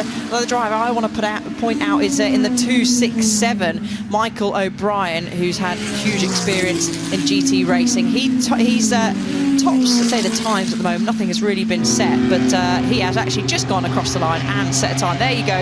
You can see him in one of our Shapecrafts, and this car has actually only been acquired early this year by Mike Amir Fluid, and they have been experienced. Amir, in particular, former British GT racer, now races in historic races, and Michael, he is fast, a well-experienced racer in GTs also. Nearly 7 tenths is the gap to him up the front, but we have got quite a lot of these 26R Shapecraft, and it's the 26R was the lightweight racing version of the Lotus Elan, basically developed for GT competition, so slots in quite nicely here in the Ford Water. Yeah, and very much of the age, you had people trying to make things more streamlined. You'd have thought, looking at the basic Lotus Elan 26R, that was streamlined enough, but with that tail on it, the Shapecraft car is just much more streamlined. But Michael O'Brien really going well. He does a lot of racing in the McLaren European Trophy as well, and of course for Mike Fluid, he was a former CEO of McLaren, so you can see the various connections, the dots being joined up. Michael, son of Mike O'Brien, who raced so heavily through the 80s into early 90s, and he's definitely picking up the pace. He's able, look, the car, he's able to adjust it. You can still see the patches, Alice, on the track where it's still damp, but often the track looks damp and isn't. And it can go the other way, of course. It doesn't look at it is. Certainly can, but he's coming through some of the traffic. But this section will pass quickly and it will develop quickly. Like you said, we've still got some damp patches out there. Having a look, the 47, which is our Porsche 904, has just jumped out right on cue up to the top of the time. Smith once again at the top. Yeah, so suddenly finding about a second, also going incredibly well. Car number 16 with Maxwell Lynn on board, and his father Sean's 26R, one of the many McLarens in the race. Just going back to the car that Michael O'Brien was driving. In period it was raced for the Flirt team, which you may be aware of this, you may not, but there was Jackie Bond Smith, and her team was the First Ladies International Race Team. I quite like the little play, the acronyms for Flirt, but fun days. But now we're seeing the drivers starting to work their cars the hard. There's Andrew Smith getting very confident. He goes through the first part of St Mary's, goes over the rise. Now you're dropping into the compression on the exit. We can see the tail of that Porsche coming around, but also at this moment where you're not quite sure how much grip is. Andrew left about under a foot between the edge of that car, the right rear corner and the white line on the edge of the circuit. Of course, as we know, paint and white lines and rain, they don't always go well together. So Andrew pushing as far as he wants, I'd say, at this stage. It's still early days in the session. Of course, don't want to step a wheel on the grass we've seen in previous previous sessions, even especially with that grass, is where he quite quickly spit you round into Woodgood. He's going to get a little bit of traffic, but that Porsche in particular that he is in has done plenty of racing, but also rallies as well as he goes down the inside. And actually that 904 Carrera GTS was Porsche's first production fiberglass bodied race car. So great to have that out there. And again, plenty of little Lotuses, and there's 62, which Martin Stretton is out. And this car in particular actually was first raced by Jackie Stewart, where it finished 4th overall and first in class. And one again of our several Alans that are out there, so we'll keep an eye on that. But Lynn has just shot up to the top of the times, Bruce. Yeah, and I think one of the things that's quite interesting, you look at these cars, think they're out-and-out racing cars, but a lot of them went on to hill climbing. David Good took one to the championship, that number 62, we were looking at the gold one that Martin Stretton was driving, and others were used in road rallies as well. But, you know, again, small, nimble, but the pace is picking up all the time. Maxwell Lynn mentioned he was going well. He's now top of the charts in the number 16 Lotus, but he's only 14 thousandths of a second ahead of number 62, Daddy Up. 62 ahead of 16 on the track. 62 is Martin Stretton with that streamlined rear on his Elan, and Maxwell Lynn, car number 16, moving around very nicely indeed. They're clear of the rest by about 1/3 of a second. This is a competitive field. They're pushing them each other along, and Lynn has got his visor down. Does that mean that he means business? I'm sure with the visor up he does still, but they're having to go through some of the traffic. Well, beautiful traffic, because one of the cars they just passed is the dark metallic Alfa Romeo Giulia TZ, Magnus Alkvist's car that raced at Le Mans. But like many in period, the number of cars that finished the 24 hours at Le Mans weren't so great back in the mid-60s. That was one that didn't make it to the end, but depends how you like your performance. If you like it from a Porsche, from a Lotus. Haven't seen too much of the Ginettas yet. Someone's had a big smoky moment at the chicane. I fear they've smoked. Oh no, God, it's the gorgeous Alfa Romeo I was talking about. Sorry, Magnus Alkvist. It's coming to the pits. Bodywork rubbing on the left rear tyres. I'm afraid that was probably just going a little too deep and not finding traction into the chicane, but he's got it back to the pits. Well done. Yeah, commentator's curse strikes again there, Bruce. I did see. I'm not finished yet. I did see someone skip the chicane, so I hope there wasn't any contact down there. O'Brien occupies the top of the times once again. We're going to catch a replay.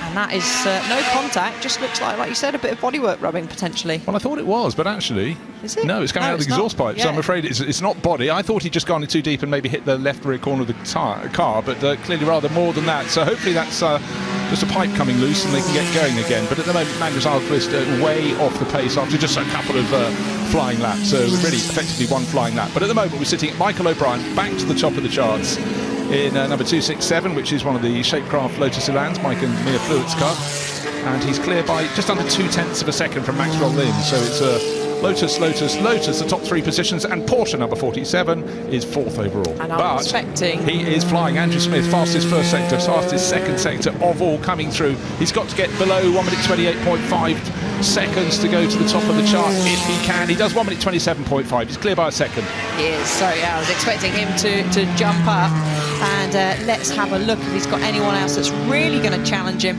on this lap. So O'Brien's just crossed the line, same with Lynn and Stretton as well, and they've not managed to really improve. So good track space for Smith out there at the moment. Again, we've got 25 cars actually, 26 on the grid. We're only 24 running at the moment with a couple of cars in the pits. So getting out of track space, as always here at Goodwood. It's quite a short circuit, but it's with plenty of cars. It's quite hard to get that space, and I have to say Smith's doing a great job at that at the moment. Yeah, I think he's invented his own personal force field. This was a car that did rallying in period, raced in the RAS 12 hours, or Reims as some people call it, raced at Monnery as well on the bank circuit outside Paris, but just so nimble. And the 904 Carrera was one of the cars that really put Porsche on the road to what started becoming, went from class wins, and of course suddenly 1970 Le Mans victories, the first of 19, started flowing for Porsche, and you build up slowly and you hit the top. Of course Ford went to Le Mans in the 1960s, built up big, and it took quite a few attempts until they started their steamroller. But Lotus in this mix, just a heady combination. The performance was there from the outset, and in fact I remember Jackie Stewart saying the car in initial form was dreadful, awful handling, and you think, hold on Jackie, these cars were famous but once they developed for racing, it became the 26-hour, different thing. Now here's a car with a bit of history, another one of the Carrera Porsches, but this one, American artist, graphic designer Daniel Arsham has done the livery on this. This car is racing as Team Ikuzawa, because Tetsu Ikuzawa came over from Japan, one of the first Japanese drivers, if not the first to race in Europe, raced in Formula 3, good level, and his daughter has teamed up with Daniel Arsham to do this very, very, I think we can call it, in this event of hippies, it's a groovy race livery. It certainly is groovy, and Emanuele Pirro is doing a good job in that at the moment. He's in 8th place. He was briefly in there in 7th place, dropped down a little bit, but this particular car has taken part in many Goodwood revivals. Also seen this car at Goodwood members meeting as well as he just avoided the puddle that we talked about on the exit of Woodcote. And just do something completely different. I saw this car out on the ice at an event called the Ice in St Moritz in the winter, when luckily this year it was frozen enough for us to take them out on the lake. So that was very cool indeed. So Emanuele Pirro, you know, not so long ago he was riding around here this morning on a motorbike because he's doing the Barry Sheene memorial race, but he just loves everything to do with Goodwood, everything to do with historic racing. However, he is not fastest. It's still Andrew Smith, top of the charts, 1 minute 27.5. Next closest car, a whisker under a second down. It's Michael O'Brien, the number 267 Lotus. That's at the second place, and then it's relatively close behind, half a second back to Maxwell Lynn. So here comes Martin Stretton. He's 4th at the moment. Will he improve on that lap? Very quick at the end of the first sector. He does not improve. He's within a whisker of his best, but no gain. Even with a fight with the steering wheel, he was still able to improve in that last sector. So that's impressive. Lynn's on another good lap. So people just sort of plateaued for a little bit, whether people were just trying to find their feet, maybe just letting the car tyres cool down slightly, but now we really are starting to see improvements. The 63, the Davison car, has just boosted himself up, that's John Davison, up into P3, still 1 second behind Smith at the moment. And all it takes for poor Martin Stretton there, he got bottled up behind one of the Ford Mustang GT350s. He's gone around the outside. It talk about little and large in the American car, you know, really, really popular in racing, but around circuit like this, you know, particularly in the Shapecraft Elans, it's just such a brilliant place to get the flow. But the flow for Michael O'Brien definitely was blocked a little bit, and car 62, of course, right in the mix as well, looking for spaces on the track, trying to see where it can find a performance advantage. Martin Stretton down now in 5th place, and the big story there, actually, the change comes from number 63 moving up to 3rd place overall. And, you know, we haven't talked too much about that, and that's John Davison in, guess what? Another Lotus Elan, another gold one, the gold bug. I feel like we're going to be saying this a lot over the Ford. Another Lotus Elan, another Lotus Elan. There is quite a lot. We'll have to do a count of how many are actually on the grid. Does the 62 make an improvement? No, not of lap time, not of place. But that was actually a good first sector from him. Again, maybe some traffic in the middle of the course somewhere along the line. Davison, a decent first sector, not a bad middle one. Can he improve? No, so no improvements at the moment from all of those in our sort of top 8 region. Pirro has dropped down now. He's dropped to P9. So dying stages really of this session. 5.5 minutes left to go. Still time for improvements, but we're not really seeing too many at the moment. No, not a lot. And actually scanning the sky around us, when the drivers are coming down towards Woodcote, towards the end of the lap, they see a great big black cloud over the grandstand. So probably trying to make sure they get their laps in quite soon. Just looking for the gaps. Looking for the gaps in the traffic, not the gaps in the cloud. But then suddenly you get these gaggles of cars. Anybody in that sextet of cars is going to struggle to set a quick time. So car 16, Maxwell Lynn, 4th fastest at the moment, just 1.5 seconds down on the ultimate pace. But unless he gets clear of this batch, he's going to be stymied. Yeah, you need to push your way through, don't you? He'll be aware really of how long's left in the session. There's plenty of pit walls I can see going out over the side, some with lap times on, some with position, all with time remaining, so they'll all be pretty much aware of how long they've got left in the session. And I think what's happened there, Maxwell Lynn in the white Elan with the green stripe, I think he's just trying to build himself space in the traffic. He's let that gaggle of cars go. He'll go slowly through Woodcote. He'll also take a time to look and check if that puddle is still there. To be just over by the curbing on the right-hand side of the screen if it's still lying there. But then he'll have the clear track ahead of him and he can press on. short while ago we were looking at the number 63 Elan, and you know, you always admire a driver for their talent, but when you find that driver has another talent up his sleeve in being an Olympic medalist, Olympic champion in clay shooting, you go, really, is that fair? A bit greedy. Well, you know, plenty of talents that we've got out there, and people are starting to make improvements. Oh, there's the 62. Stretton's made an escape across the grass and trying to track. Was that the first part of the St Mary's? That's a fast part of the circuit to go off. Yeah, and he was really picking up the pace. He did his fastest sector in the first sector, the fastest pace through the speed trap at the end of that sector. Here we are in the Ford Water Trophy. Here's the track. Here's a Lotus Elan, and they will join up again after the grass. That's the turning part of St Mary's before you get to the point where it stops turning to the right and goes over the crest and turns to the left. But you know, you carry all that speed down through Ford Water, and then as you approach the first part of St Mary's, the tyre wall seems to come closer and closer, and drivers describe it as going into a tunnel. And there, the tunnel got very narrow for him. Yeah, it did. I bet his heart was pumping through his chest there as he went on that wet grass, but he survived, lives to tell the tale, and he has enough time to go again. But O'Brien is inching now, Bruce, closer and closer to the 127.5 of Smith. He was 9/10 off. He's now, well, nearly 8/10 off. Yeah, so he's found almost, actually, to the thousandth of a second, he found a fifth of a second. Yeah. He's going to have to find 4/5 of a second to go top. He's down by 0.795 of a second, but suddenly, you know, the gaps open up. Martin Stretton, after his grassy moment, I'm sure it was intentional, has now got clear track ahead of him. Yeah, here is O'Brien. He's got a little bit of traffic. He hasn't done the strongest of first sector, so maybe he isn't amongst some of the traffic that we've been talking about that's out on circuit.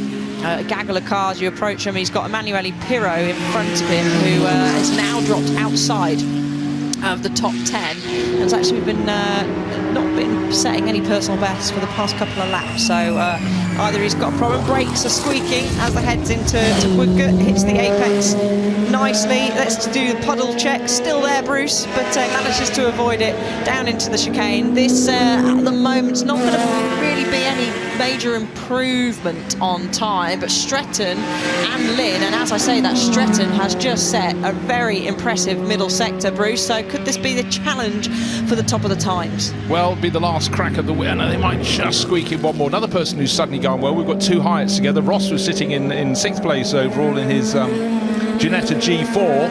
Yeah, but suddenly Charlie, one of his sons, has just gone into 6th place in his Elan. So things closing up at the front, but really it's any of the top 5 drivers I think could take pole position. But still, Andrew Smith is on top, but by much less now, because suddenly Martin Stretton, number 62 Elan, has gone to 2nd place, 0.125 of a second beneath, and pressing on E4. Here comes Martin Stretton. He knows, he will know this is his last lap, and he went off in the middle sector, not on the previous lap, the lap before, we caught the replay, but then he just casually went round and set the fastest middle sector of the race, so wasn't bothered by that. But he's going to catch up this little bit of traffic, and he's a whisker away from his personal best. Oh, he might get boxed a little bit here, Bruce. He goes through the second part of St Mary's. Yeah, the Abart Simca just sitting in his course. This is from based in the Rebs Institute, Naples, Florida, minding his own business. Gunnar Janetta, the wheeler driver, who was at one time was the youngest ever racer in the Le Mans 24 Hours, American racer, versed in race history, the family preparation business, but right now a little bit of a fly in the ointment for Martin Stretton. 30 seconds till the checkered flag will fall, meaning that 267 going through now. Michael O'Brien, 3rd fastest. He may improve, but he's got one more chance, because 20 seconds left on the clock. He gets that final lap in. He does, inches himself ever more closer, and actually sets the fastest final sector of anyone out there. So as you said, this is going to be his final lap. He has got a little bit of traffic in front of him, so he'll hope that he will time it perfectly right and able to sneak through before they get up through St Mary's. He's going to go through the kink now at Ford Water and follow his way on through.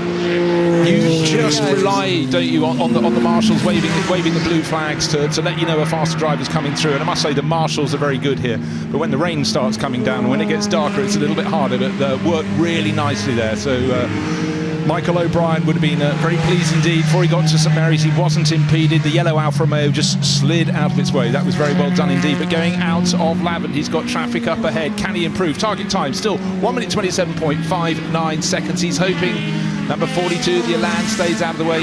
Well done indeed. It does. That Haythornthwaite's car.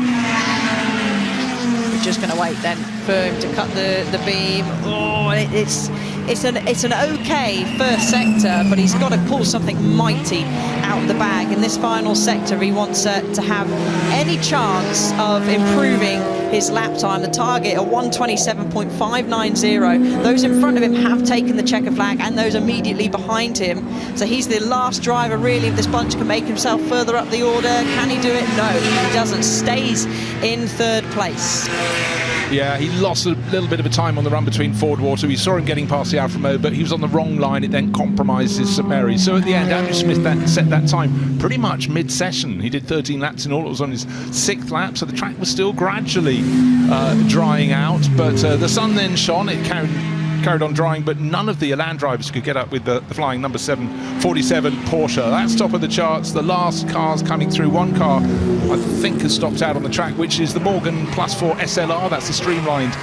Morgan didn't get a chance to see that, and that pulled off sort of halfway through the session. But everyone else seems to have gone out. But of course, Paul Magnus Alquist coming in with a lot of smoke coming out of the back of his Alfa Romeo as well. But fastest man, Andrew Smith, has been before, will be again, but the car that raced in the Reims 12 hours, here it is, coming in fastest of all, and in the end, only an 1/8 of a second. That leads us in for a very exciting race, it must be said, in the Fordwater. That takes place tomorrow, Saturday. That is at 12:30 in the afternoon. And if you didn't fancy sitting in the grandstand, I mean, maybe you could have caught some of the action in the helicopter that's coming in to land around here at Goodwood. But certainly with our top 3 separated just by 4/10 of a second, and then a bit more the further gap, 6/10 between P3 of O'Brien and Davison, who's in 4th. We're going to have some exciting racing out there with 26 cars on the grid. Well, let's take a look back at the highlights of the practice session for the Fordwater Trophy. A field packed with small nibble cars, plus that great big 275 GTBC Ferrari. The Ginettas were in the action, but it was the Lotuses that rose to the top. And, of course, in the action too was the best of the Porsche Carreras. And this was driven beautifully. Car number 47 in the hands of Andrew Smith. He rose to the top, but the Elans in Shapecraft form and regular form just kept pressing on, trying to close in. But all the time, Andrew Smith was just in front. Martin Stretton had a roll of the dice. Michael O'Brien had a go. Car number 63, another Elan, right in the mix with John Davison. But then Magnus Alquist pumping out steam, and smoke had to come into the paddock. Bin behind, it was trying to make your space through the traffic for the faster drivers. The times just kept on coming down. We had an off-track moment for Martin Stretton, but he kept his cool, one of his trademarks. He came back on, improved his pace, got to within 0.125 of a second. But Andrew Smith was the driver out front. He'll be starting on pole for the Fordwater Trophy race here at Goodwood. Job really well done indeed. Looking forward to the race action.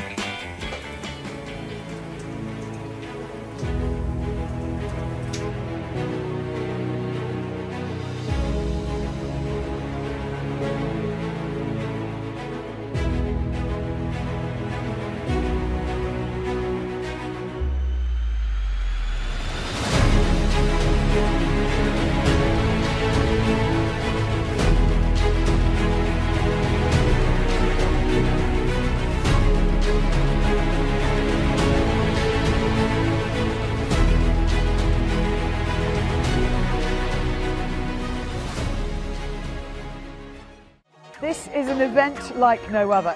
Welcome to Goodwood.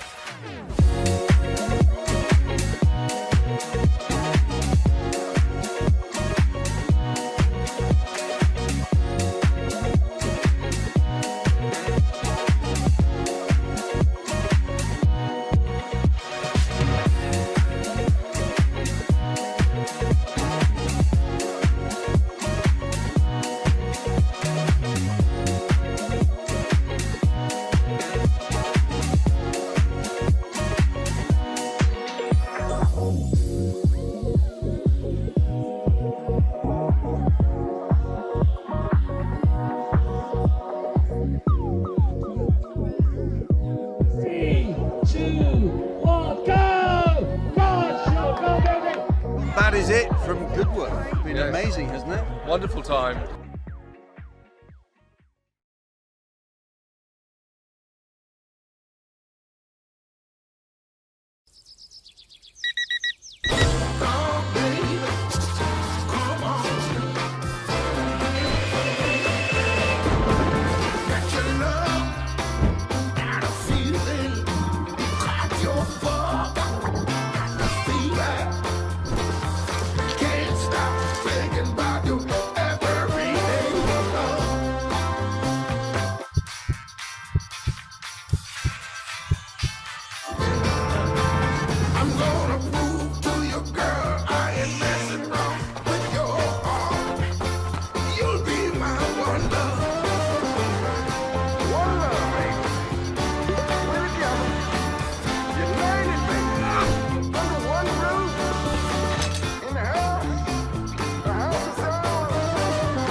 My name's Dom Elms, and I'm proud to say I'm the Managing Director of JLR Classic. So at the very heart of what we do here is to cherish and sustain our wonderful brands and, importantly, the very rich history of cars that we have across Range Rover, Defender and Jaguar, and ensuring that our customers and clients today, but importantly of the future, are able to enjoy these cars of the past. There's something fantastic going in Earls Court, certainly from a Range Rover perspective. Really delighted that we have one of our factory restored Velas, one of the first Range Rovers, which is owned by one of our esteemed clients, who's allowed us to demonstrate this. But really proud to have that. That's one of our sort of Comcos level restorations that we're extremely proud of. And on the Defender side, we're having a little bit of fun. We're bringing the old and the new, so we have the fantastic Octa, but we're matching that with a classic V8 Defender, which takes cues from and pays homage to the Octa as well, so bringing the new and the old icons together. So yeah, really excited about that. I think it's fair to say that Revival is the home of Classic. There is no bigger event across the UK or indeed the world than Revival.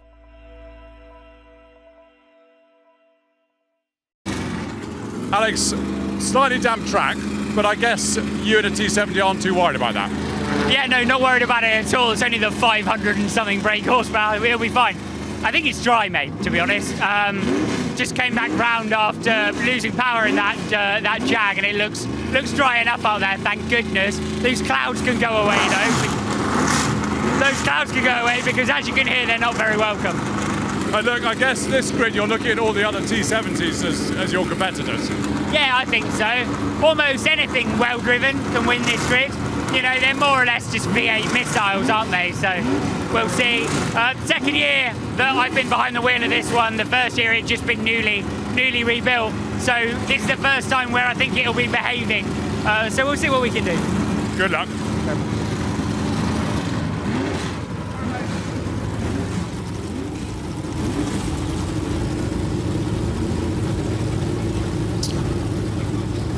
Alex Brundle then having a little look and last thoughts before he climbs into that Lola, the T70 Spider. Harry Benjamin with you up in the commentary box alongside Bruce Jones. Bruce, are you ready for a bit of noise, a bit of colour, a bit of speed?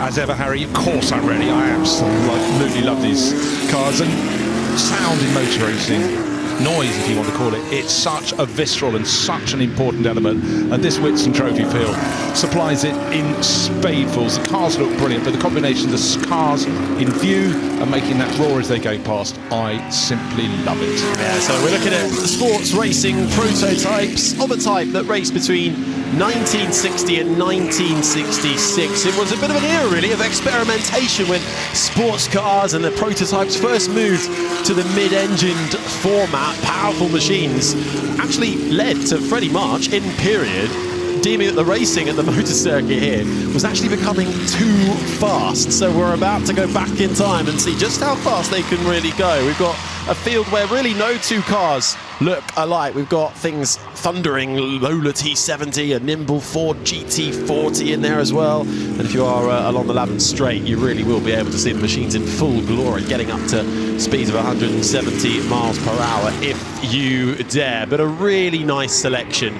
out there with less than 20 minutes on the clock as we go practicing. Yeah, quick fire it's going to be, and of course, as for the drivers in the previous 2 or 3 sessions, there were 2 showers just about an hour and a half ago, and still as the cars go into Woodcote for the first time, where they've already committed to the corner. There's still that big puddle on the exits. They'll be clocking that on this, they're out that. And then they'll be starting to go, how much heat am I getting into my tyres? How confident am I to push really hard straight from the outset? They'll be scanning around. Dark clouds over towards Lavin. I think they should stay away. But we've got the stepping stones. McLaren really in the mix in that early years, and don't forget what followed after the M1A. We're looking at that car number 44, Miles Griffiths driving that. This was what launched McLaren into sports car racing truly and properly, and then of course they conquered the Can-Am scene in the States that really grew just at the year this circuit came to a close in 1966. A little bit of smoke from the front left tyre there. Previous winner of the Whitson Trophy, this in the hands of Karun Chandok actually, and really, as you say, Bruce, paving the way for McLaren in their sports cars. This Bruce McLaren's first production sports racing car. High power to weight ratio, simple, rugged design, and currently in the hands of Miles Griffith with that McLaren Chevrolet engine as well, powering around this Goodwood motor circuit, thundering around this Goodwood motor circuit. Got a couple of M1As and a few M1Bs as well, some of the Oldsmobile engines in the back too. This is a little different. This is the Attila Chevrolet that we're having a look at now. The Mark III, Julian Draper in the wheel, and just behind, following it, is the 29 Lola T17 Spider, Ollie Bryant. He's got good form in the Whitson Trophy, two-time winner. Indeed, he has. He hunted it for years, managed to nail it. He's definitely one of the favourites in this race. And what I love in this period is the liveries on the car. The Attila in front with the red and yellow racing colours of Guernsey on its offset stripe, but then the red stripe of Ollie Bryant and the Lola T70 Spider sweeping in. Now this is the chance to see them going through Madrid. One apex tick, second apex coming now, catching up the GT40, the Ford GT40, the sort of sandy orange colour with Dutch racer David Hart at the wheel, slightly in the way of Ollie Bryant. And that moment when you get to Ford Water, you're really tramping on, have they seen me, have they not? You have to have a little bit of circumspection, but Ollie Bryant and David Hart, who we passed, they've raced together for about a decade. They get to know who, where, what and when to overtake. Yeah, Ollie Bryant making it through on that occasion and setting himself up and over the hill. Quickest lap time at the moment from Nick Padmore, 1:21.0. That's in, he's at the wheel of another of the Lola T70 Spiders. That one owned by Grant Reed, but we are looking at the 29 to see where it can sit in the hands of Ollie Bryant when it crosses the lap time. Ollie Bryant down in fourth place. Bit of traffic coming through the chicane. The Ferrari, the Lotus Ferrari ahead of the 44. And I tell you what, that Lotus Ferrari, really unusual. That's not a normal combination, but it was racing down in Australia. It got crashed, and at some stage they stuck a Ferrari V12 in. It's not going to be fast. The level of preparation, in fact, it looks like the bodywork's just been lying in a shed or a garage for about 50 years. But anyhow, I love these cars. You haven't really seen racing come back. But it was a car that was raced in periods by, these names are famous, Sterling Moss, Pedro Rodriguez. There you go. Not too bad. I think I've heard of those names before. I have to say though, if you're Miles Griffith in that M1A, you might be a little bit aggrieved at that Lotus Ferrari. It looked like it was on for one of the quickest lap times so far, but then just getting balked in that final chicane. But plenty of time to keep on going. A few blue flags being waved by the excellent marshals around this motor circuit. So signifying the slower drivers once more. This is Miles Griffith currently up in third behind Padmore. Ollie Bryant has gone to the top of the times in that T70 Spider by 0.4 of a second. We heard from Alex Brundle as well, speaking with Ed earlier on in the assembly area. He's popped himself in another one of the T70 Spiders up into fourth. Sparta's a little bit more traffic arcing through the right-hand side. A bit of smoke coming off the back as well. Marcus Black. His is the more modern. This is the 1966 McLaren, the M1B, but he's emitting a little bit of smoke, and that really rather affected the end of the lap there for Miles Griffiths. I don't suppose he'll improve on that lap. No, he hasn't. In fact, he's backed off. He'll be past Marcus Black before he gets down to Madrid, and then he can set off. But it is about finding your space in the traffic here, because once you go down to about 6th, 7th position, you're 3 seconds off the pace. Some further back are way off that pace as they're feeling the level of dampness on the track. How hard can they push? The real pros like Ollie Bryant, Nick Padmore, Miles Griffiths, they know how to push. That's why they're in the top 3 positions. Julian Draper currently in 6th in the Attila. from 1965, this, with those colours of Guernsey adorned on the chassis. Well-known car, this. Fantastic period race history. Various power over the years. Ford, Chrysler and Chevrolet V8 engines, up to 7 litres in the past, have been bolted into that. It's a rare V8 engine sports racer, this one. Currently navigating its way through up the hill, side by side. Once again, a little bit of traffic, but making its way through. Yeah, you talk about rare. The car it's just passed, car number 9, is the Genie. You don't get too many of those to the pound. Genie Huffaker. Giorgio Marchi owns the car, but Will Nuttall having a go. But that, not yet competitive. It was competitive. We'll put it at the front end of the field. But, you know, we like all comers. We like not just the cars that were at the front of the grids in periods, but those that were further back. And, of course, as you said, sports cars now had the engines at the back. The world was changing fast, and not everybody can be a winner. No, and you had to find your way forward quickly. Only 6 of those produced, by the way. Talk about rare for the Genie Huffaker, as we have off into the grass and into the runoff area. One of the Coopers, the Keith Allers Cooper, the Monaco T61M King Cobra. Dominated in the precursor to Can-Am. Did that car in the early 60s. Finding himself off the track, but back on it, as you can see. Yeah, back on. That's good news. We've got 21 cars out playing on the track. A lot of noise, these great big V8s. And now Nick Padmore's got below 1 minute 20. That is a quick lap. And Nick, 1 minute 19.7 seconds, so he's really starting to fly. And that's the famous X30 Stuart Andretti Lola T70 Spider. So if you're around the circuit, look out for 54. We can catch it on screen. We'll see if he's going faster still. And the answer is we're waiting for the first timing sector, but on the fly is Nick Padmore. This still looking at the King Cobra Cooper mid-engine, using a Cooper T61 chassis fitted with a Ford V8. An evolution of the original Cooper. It's got a car off and no driver in it either, and that is Nick Padmore. He's done enough, clearly. He's just happy to go have a picnic in the countryside, so something has been remiss. I'm just waiting for him sat in a deck chair at any minute now. Yes, it's Fernando Alonso. Lonely as a cloud, off behind. So, well, hopefully it's something that can be fixed, but that isn't the demeanour of someone who feels it's going to be a quick fix. That's the demeanour who might feel that the car will be not in the race. Let's hope. Fingers crossed. You never want to lose any of the cars, and certainly not any of the stars as well. So Nick Padmore, sheer frustration. Yeah, that is a shame for Nick Padmore's currently setting the benchmark. Lola T70 Spider out of this one. For the Whitsun Trophy qualification, we're looking at sports racing prototypes that race between 1960 and 1966 outside then of Nick Padmore. He has a gap of almost 9/10 on the field, but I'm expecting that to close down. Ollie Bryant, the next best at the moment in the 29 Lola T70 Spider. William Nuttall in that rather rare Huffaker Mark 10.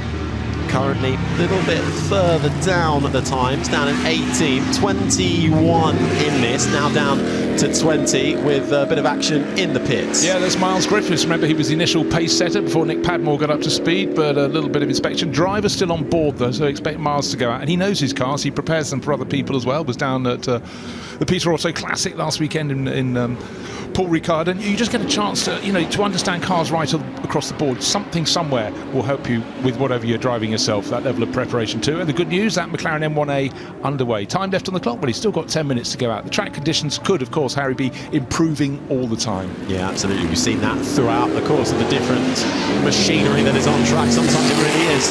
Last lap over the line is really hounding the steering wheel. Alex Brundle in that Lola just ahead of what we're looking at now in the colours of Guernsey. That Attila powered by the Chevrolet Mark III, and this to the 29 once more of Ollie Bryant, currently second now, trying to close down an almost 9/10 gap to Nick Padmore, who's no longer in this one. That 1:19.718. We'll see if it stands the test on the next 9.5 minutes. But more importantly for Padmore, we're hoping to get that car back and fixed when we go racing for the Whitsun Trophy, which will be on Saturday. You can catch that race at about 20 to 5 in the afternoon. So these really some of the fastest cars you'll see over the course of the weekend.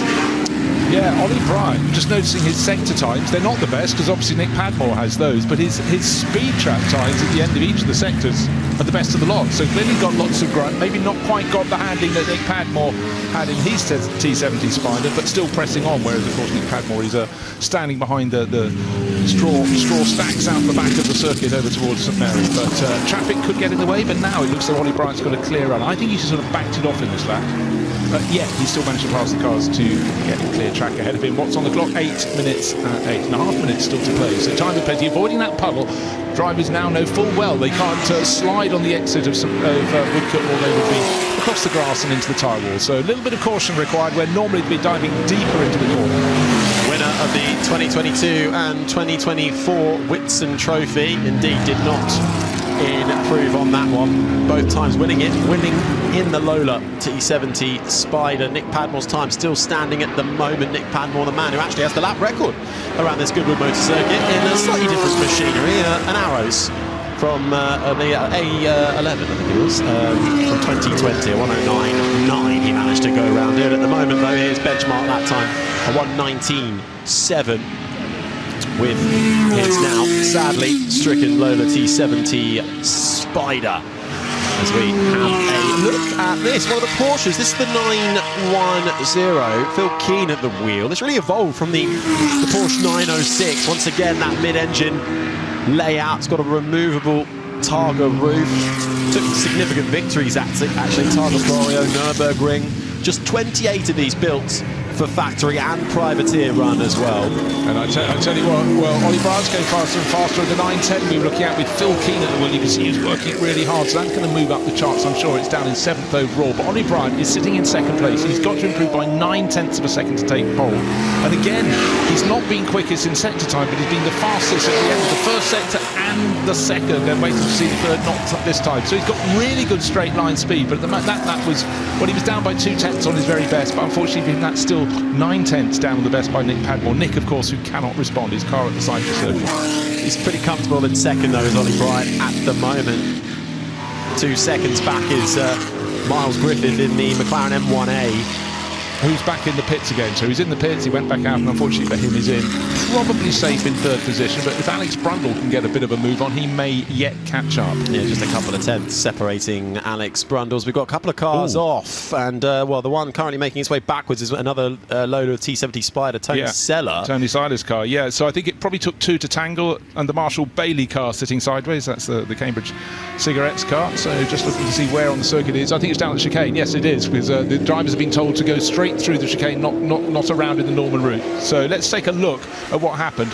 Right, the Lotus Ferrari gets through. Marshall Bailey's car is on the left-hand side and minding its own business, it must be said. And unfortunately, coming deep was Tony Seiler there. So innocent party versus attacked party, and into the tyre wall there. Well, the chicane wall. That's unfortunate, but that's the Crosley of Matthew Were trying to get going with the flower. It's like when you forget to put stuff on the roof of your car and leave the garden centre. I think one's managed to lodge itself in there nicely, but yeah, a bit of a bizarre incident there, and damage caused as well, as out gets Marshall Bailey, one of 27 Mark II's, that car. Yeah, well, I tell you what, no surprise, the red flag is out. They've got to rearrange the circuit furniture, remove the cars that went off down. Actually, I think they've all left the scene of the crime.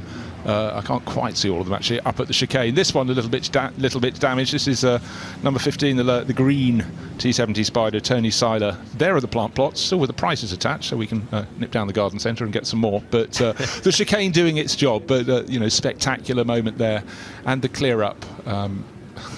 Proceeds apace. We're going to get a live flower arranging now on the final chicane wall, and a bit of a rebuild job to do that, but the Marshall's swiftly on it. So Tony Seiler's unfortunately Lola out, well, with damage from that one.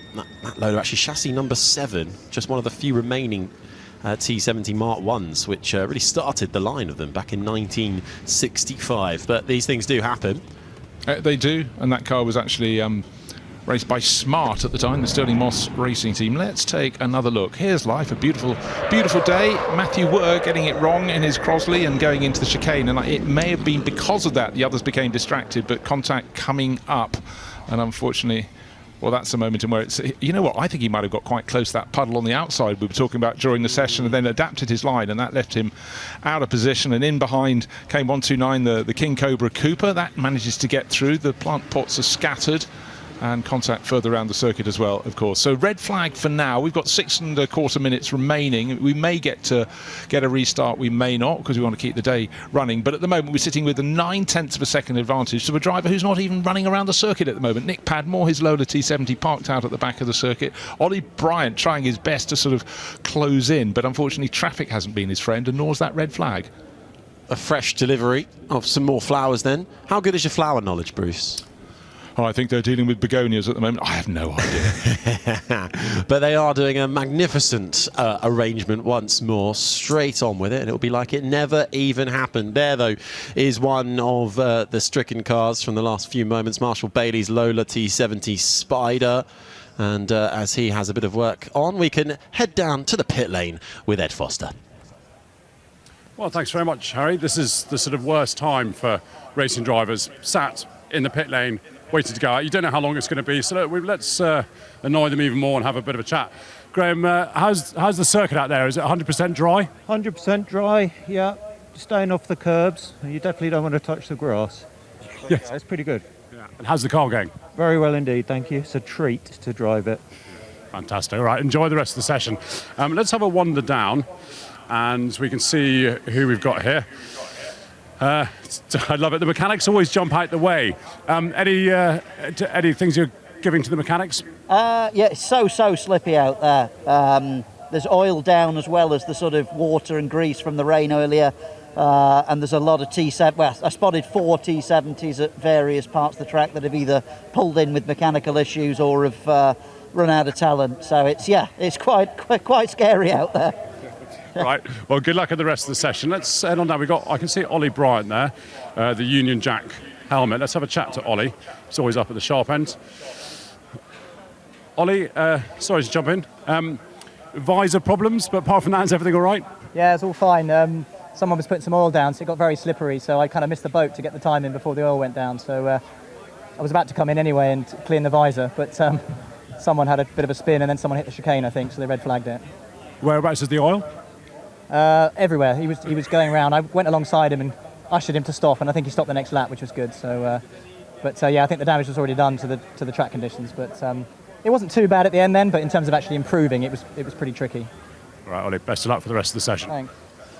Yeah, so that's interesting. So basically, once oil goes down, they put the cement dust on it, and that soaks it up. But it doesn't grip up for quite a few laps afterwards. So I think they've got about 6 minutes of the session left. I've got David here in a GT40. We haven't chatted to anyone in a GT40, I'm sorry. While we're waiting, if we can have a look here, actually. This is the Gurney bubble, because Dan Gurney was just a bit tall for the GT40, 40 inches high, and so they created this little bubble. I think if I was to drive one, I'd have my head out the roof. I'm so sorry. Oh, how are we doing? You're right. I'm going to jump in and have a chat to David. David, how's it all going? Yeah, I'm back. That's the important thing.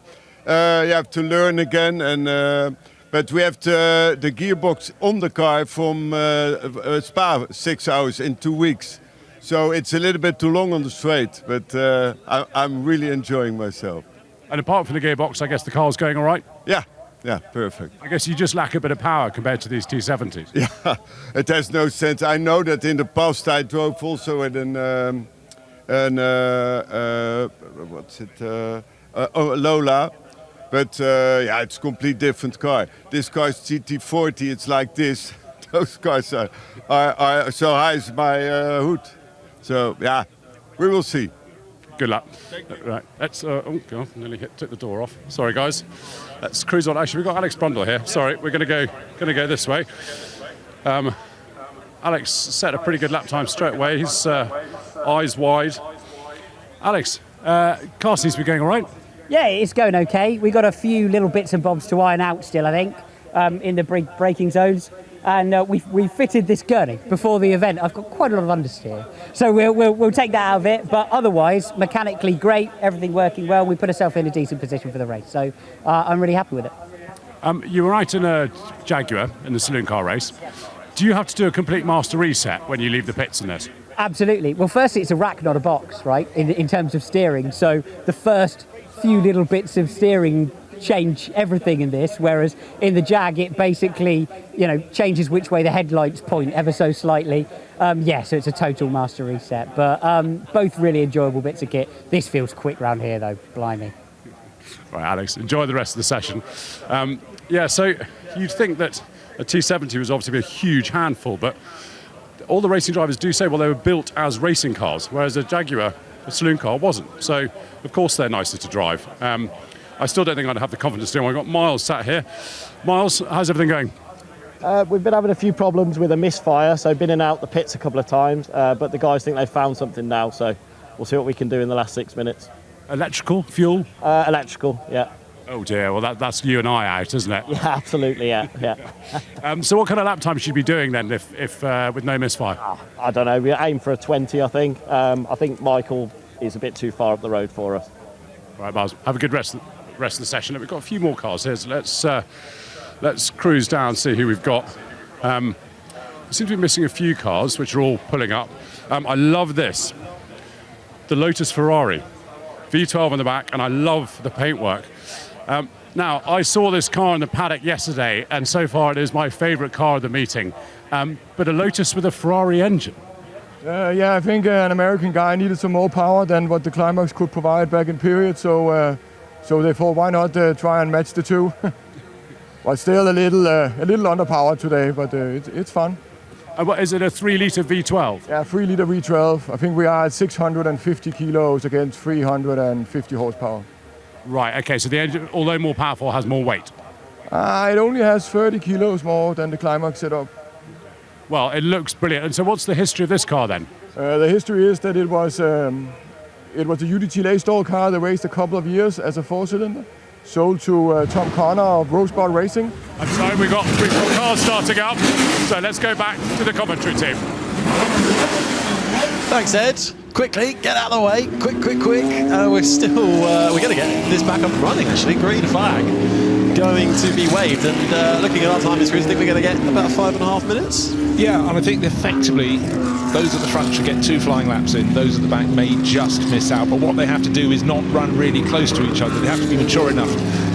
There's the Roadster version of the Ford GT40 coming out. That's the pale green one. That's Pedro Macedo Silva. So a real mix, but it's important for everybody to get clear space around them to do what they can do. And if they see a driver thinks a little bit slower than them, in natural pace, get past them on this lap. Ollie Bryant, look out for his Lola white with that red stripe up the middle. That's certainly one that's in there pitching. He's got to find 9/10 of a second to topple Nick Padmore. Padmore can do nothing about it. His car stopped. The Ford Roadster. Windscreen wipers on the move. Others laying off for the moment. But we turn around. Yes, there's dark clouds. Oh, the rain is here, Bruce. On the windows of our commentary box over the pit lane. So when they get to Madwick, that is the wetter end of the circuit. At the moment, they're at the drier end, which is Lavant. So eyes peeled and possibly eyes wide. The rain has come at the worst possible time. So how much do you risk seeing one of the GT40s? Little bit of a wiggle as it tries to get down on the power. Just behind it as well, the Porsche 910 making its way through, followed by the Lola T70. The current quickest time is Nick Padmore, as Bruce said. Padmore can do nothing. He's out of this one. Stricken on the inside of the circuit. I hope he's used the red flag to be able to get back and get dry somewhere, but it's the T70 Spider of Nick Padmore that has the benchmark pace right now. A 1:19.718, almost 9/10 clear of Ollie Bryant's T70.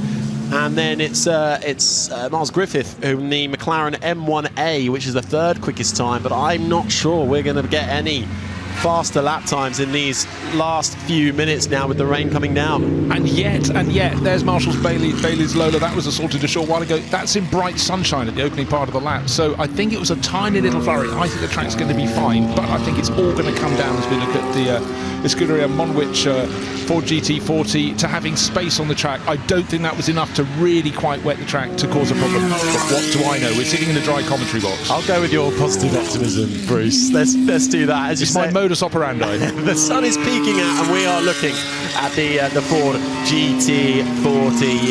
This designed the GT40, of course, to beat Ferrari at Le Mans. 50 Mark 1s produced of this one. Yakin Korachan at the wheel of this one. A little bit further down the times, though, 11th place currently sitting.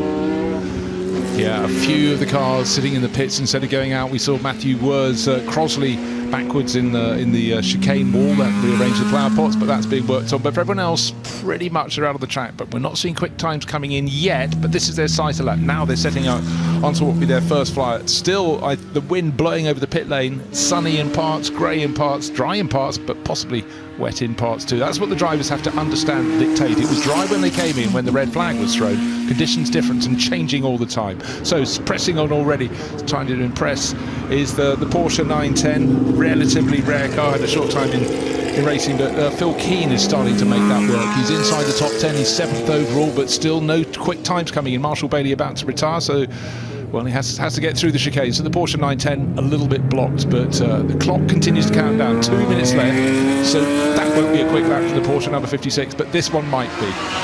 One more flying lap perhaps for the Porsche, currently down in 7th spot as it makes its way down towards Madgwick Corner through the right-hander. See how hard he's having to work that steering wheel. We really are being treated right now to some of the fastest cars you'll see all weekend. An absolute riot of noise, colour, particularly this Porsche with the red, white and yellow all standing out. Speed too. Yeah, but again, this had such a different engine note. You've got the sort of basso profundo rumble, the roar of the V8. So this is a flat 6, makes a totally different engine note. And one of the glories of historic racing is you can close your eyes and just try and work out what cars come in. They all have different sounds, and to me, that's still magical. Just freshly restored, actually, this for this year. Just off the back of the Le Mans Classic earlier on in the year, is this Porsche making its way around, not lighting up the timing screens at the moment. A few cars still in the pits, a couple of cars out of this one, including Nick Padmore, who currently has the fastest lap time. Seeing a few more of the GT40s though. This though a little bit more special. This is the GT40 Roadster. Only 3 Roadster versions were built, so this is an extremely rare car. Yeah, and the Mercedes Silva family have had this for a very long time. It competed on the Targa Florio, that most completely bonkers and mad road race around Sicily that just had some of the epic shots of the 1960s. Amazing cars threading their way between the fans, the houses, and with drops on most sides of the road. Just a phenomenal event. If you get the chance to go to Sicily, do retrace the course. It is amazing. This has got the flattened rear deck and basket-style roll hoop on board, which pinpoints it. It's the Porsche 910. Comes to a slow and comes into the pit lane, and we're not going to see the Porsche finish its lap time with just 5 seconds of the clock to count down. I think Nick Padmore, well, the main concern will be to get that car fixed and figure out whatever the problem is. Nick Padmore with the benchmark lap time, and with perhaps the flurry of rain coming down the track, losing its speed, not quite finding the improvements for Ollie Bryant in particular, the closest to Padmore before the red flag. The checkered flag is now out. It's T70 Spiders, the order of the day, but one is out of this one, and we hope to see it for the race on Saturday for the Whitsun Trophy, and that will be 4:40 in the afternoon if all is running to plan, to see the fastest cars of the weekend do battle. 2 T70s, 1 and 2, and the McLaren M1A of Miles Griffith up in 3rd.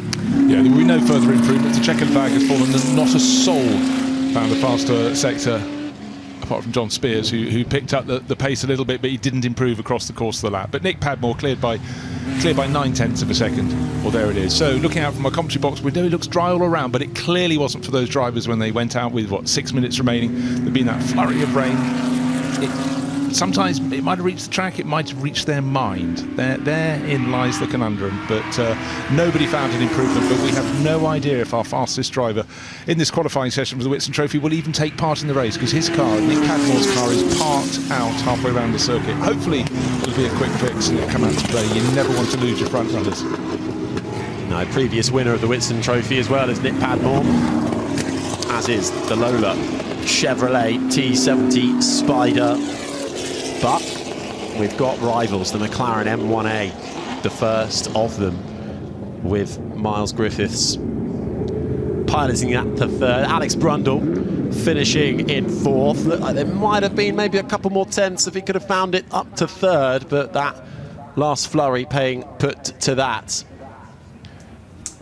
As the clock is now counted down to 0, checker flag is out for the Whitsun Trophy, which we have just enjoyed.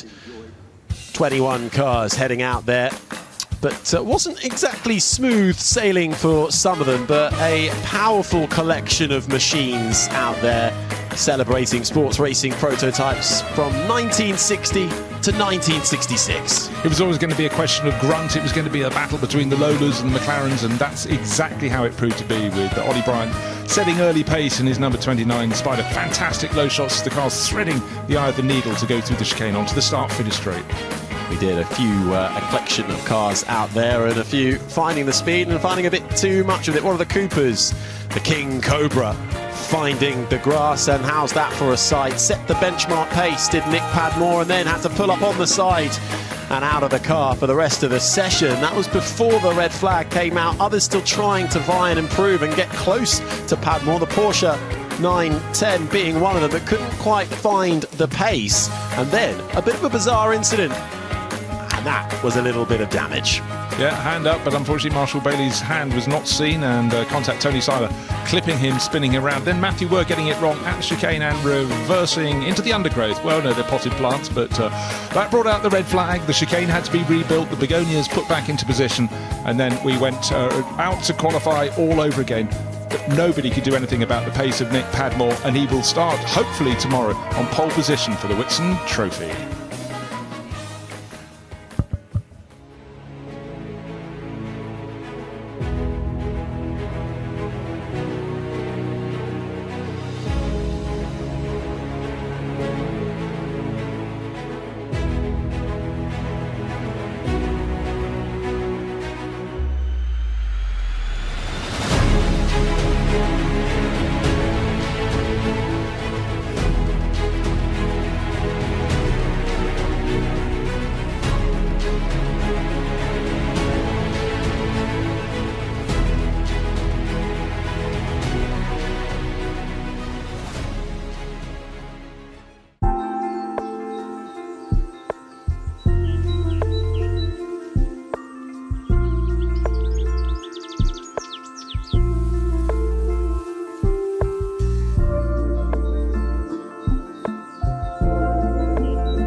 City offers up a million beautiful moments just waiting to be captured.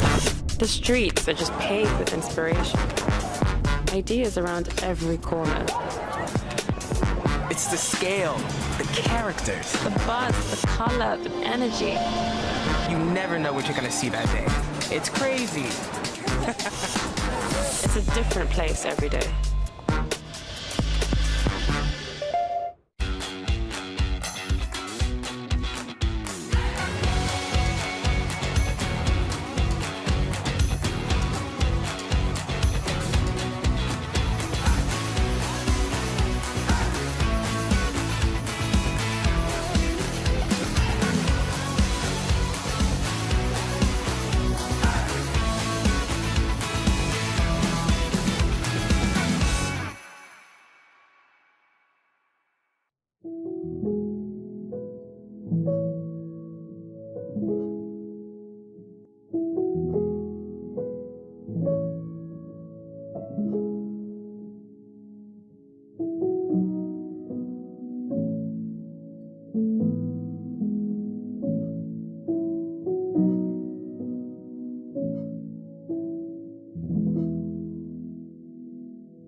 the Sterling Moss Trophy is just getting underway with practice. The Sterling Moss Memorial Trophy, it's a 45-minute race once it gets underway. But of course, we're into practice and qualifying now. It is for the closed cockpit GT cars from before 1963. Very much remembering Sterling Moss's success in the RACTT at Goodwood.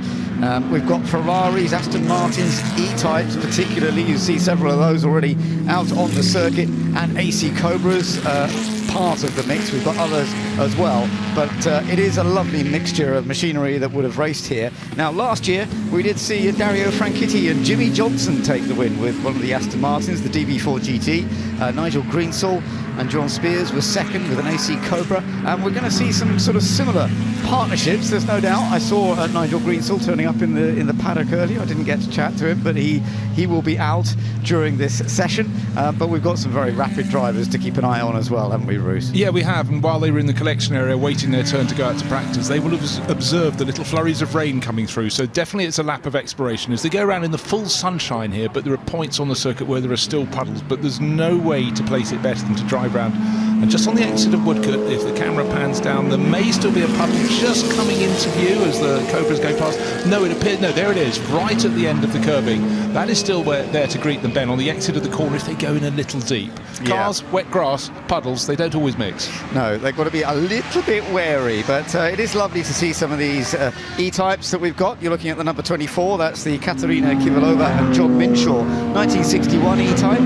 There's another one there from 1960, so actually that's slightly different one there that we're looking at. But we've got a real bunch of E-Types all going out together, which is rather fun. Yeah, we have, and it's lovely to see, you know, the coupe alongside the Roadster, of course, with the roof that folds back, so nimble, and it's very hard now to talk back to imagine the impact when in 1961 the Jaguar E-Type was launched. It was to Jaws hitting the deck at the Geneva Motor Show, this beautiful shape. Yeah. But you know, did great things on the circuit. In fact, Goodwood was very much a happy hunting ground for E-Types.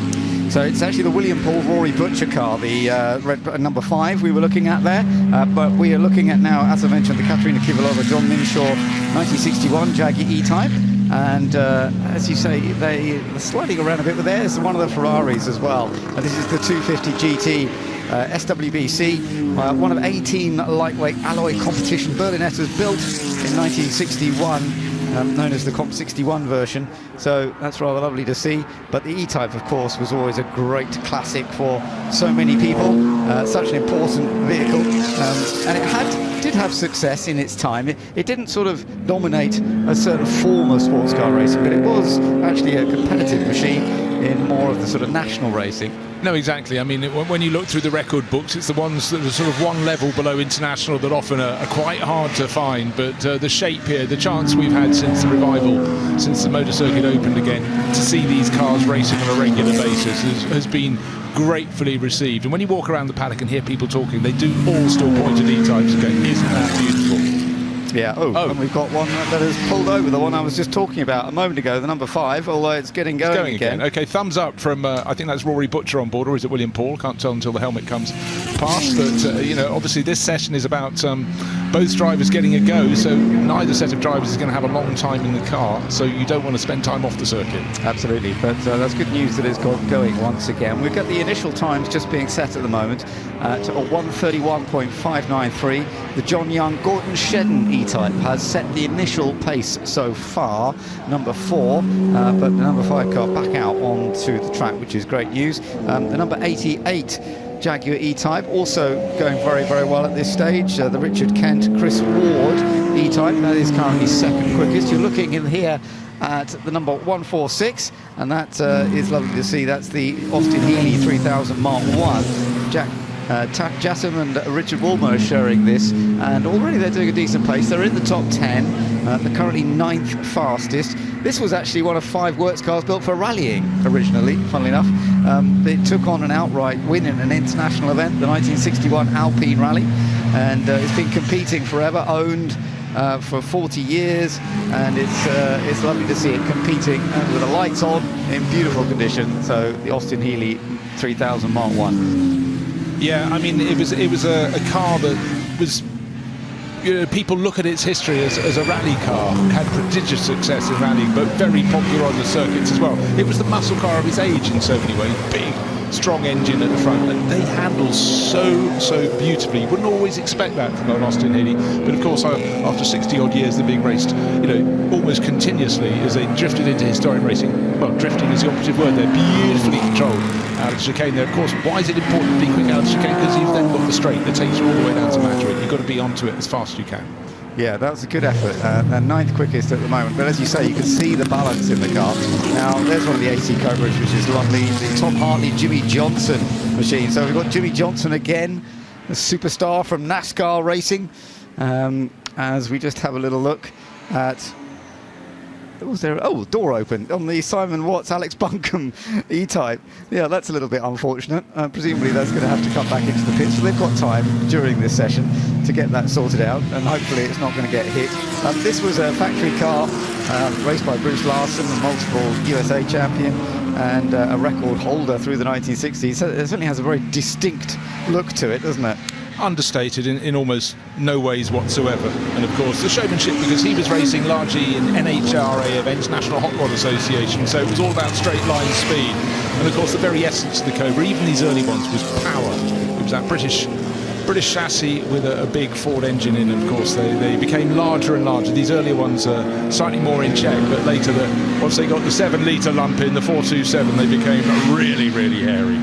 Yeah, and of course the Cobra is all part from Carroll Shelby, the man who kind of helped put that all together, doing the deal with AC and putting in the V8 engines and making that all happen, and going on to great success in the world of motorsport, of course. Lovely to see.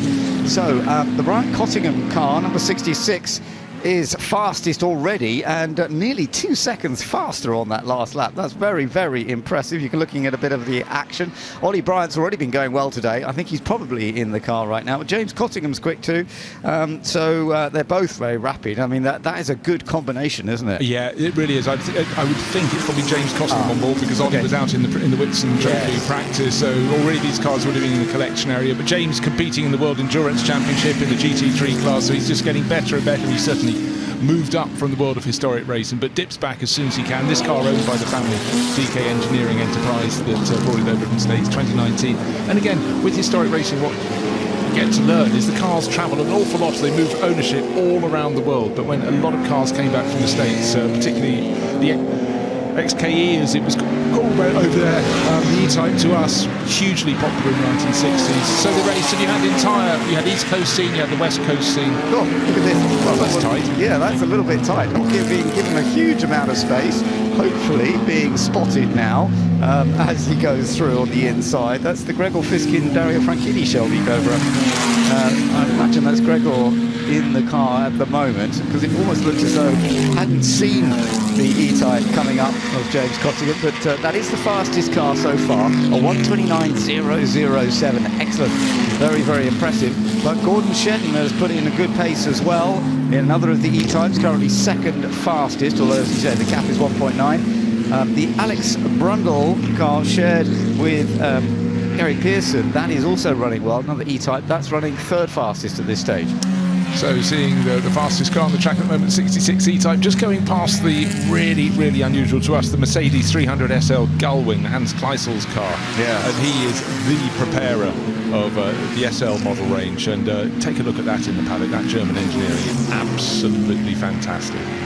Well, it's a lovely view of this E-Type on flying along, doing some good times. Oh, and it stopped again, the number 5 car. That is a little unfortunate. This William Paul Rory Butcher car, which came off at one point. I think it must be an issue with it, that it's not running properly. Maybe it just keeps cutting out or something. I don't know. Well, unfortunately, I think the door won't open. No, I think has he parked too close to the tyre wall to get out? No, he's got it. No, he has got enough space. That was hard, wasn't it? He wasn't a fool, but yeah, you don't want that if the car's got a problem. But anyhow, driver out. But is it just an electrical problem or something that's? It wasn't off. Oh. Okay. Oh, that possibly explains why the door didn't want to open quite so well, because that was a bit of a twist onto the chassis there. So always wince when you see a car going off, but the tyre walls are there for a purpose, and there are tyres behind the tyre walls, and they do really absorb an awful lot of that impact speed. They do, yes, but it's unfortunate. It's always so sad to see one of these beautiful classic cars hitting a barrier. We can't see the damage side so much. We're looking at the number 7 machine at the moment. As you said, this is actually the Ferrari 250. Oh, and off goes another of the E-types, bouncing across the grass and coming back on again.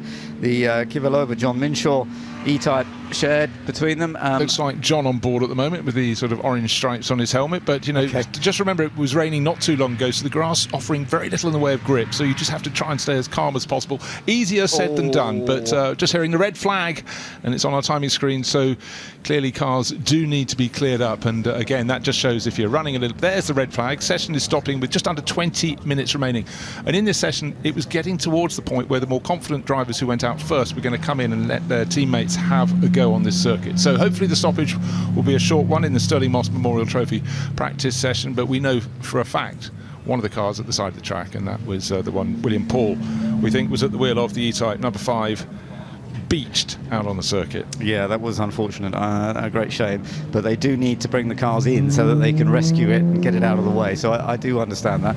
I think we're going to see some more times changing, as you say, once this session does get underway, but the marshals taking control quite rightly to make sure that there is safety for everyone involved. The barrier itself, I think, is not damaged, so I don't think they're going to have to spend time working on the barrier as well. It's simply a question of getting the car moved. Whether it needs to be towed, I would think that may be a possibility. Andy Jordan, well, he looks like he's going to be heading out in just a moment as well. Andrew with the Shelby Cobra, number 59. That's the car being shared with Matthew Holm, and it'll be good to see exactly what he can achieve. Of course, always so impressive here. They have won a race together in a different car. Back in 2023, they've worked together, Matthew and Andrew, before, so we'll see whether that works out. This car that he's competing in, as I say, the number 59, was raced by John Rozelle from Seattle in 1962, initially in the slightly smaller engine format, 260 they called it, and then moved up to the 289 spec for racing a couple of years later. Those V8 powers were so important, weren't they, to the Cobra? I mean, combining that British chassis design with American V8 power, we see it quite a lot in different cars, but that, for the AC Cobra, that's one of the great combinations, isn't it? It really was, and you know what, they're very fortunate. In the early days of those being raced, they had some tip-top racers who really helped sort them. Think of people like Ken Miles, based, British engineer based over there. But I tell you what, let's go down and join Ed in the pit lane. Thanks, Bruce. Once more into the breach. Follow me. We've got Gordon Shedden here on pole in the pit lane. Squeeze in. Gordon, everything going all right? Yeah, John did a great job. He just pitted, and obviously the red flags come out, so I haven't done a lap in this yet, but hopefully get a good clear lap from the front once we get restarted. You do seem to enjoy the E-types. I tell you what, there's so much fun. I think this pre-63 car, you can move it about. It's really on the edge of grip everywhere. The TT cars are a bit more of an animal, but I drove this last year, had an absolute whale of a time, loved it, and I think this is going to be an absolutely cracking race tomorrow evening into the dark. And what's the plan of the race? Are you going first? Well, I've got no idea. I'll do what I'm told. I would imagine that John Young, the owner, will go first. It's his car. It's a great event for him to be part of. And when he's had enough, he'll pit, and I'll go and do my bit. Right. Well, have a good session. Classic racing driver there. No idea what's going on. Right. I'll tell you what. Let's go. It's because we've got Paddens and Cian Dowling here who are sharing a car in this race, competing against father and son team, competing against each other in another race. Let's crack on down here. I want to try and get a little bit further down. We've got Gregor just taking his helmet off, so let's doorstep him. Guys, I'm sorry. Gregor, how was it? Do you know what? It was a ton of fun. I mean, it's such a beautiful grid. To see those cars out there, to see 250 short wheelbases, Cobras, DB4 GTs, it's just a dream. And the conditions are proper historic racing. It's a bit slippy, it's a bit mixed, but it's a lot of fun. Do you find yourself just staring at cars as you pass them and they pass you, and listening to the V12s and all that stuff? Yeah, you do. You can't. I mean, it's amazing how much noise comes out the back of them when their exhaust pipes are coming by you, and vice versa. Well, no, Gregor, good luck with the rest of the session. Thank you very much. A pleasure.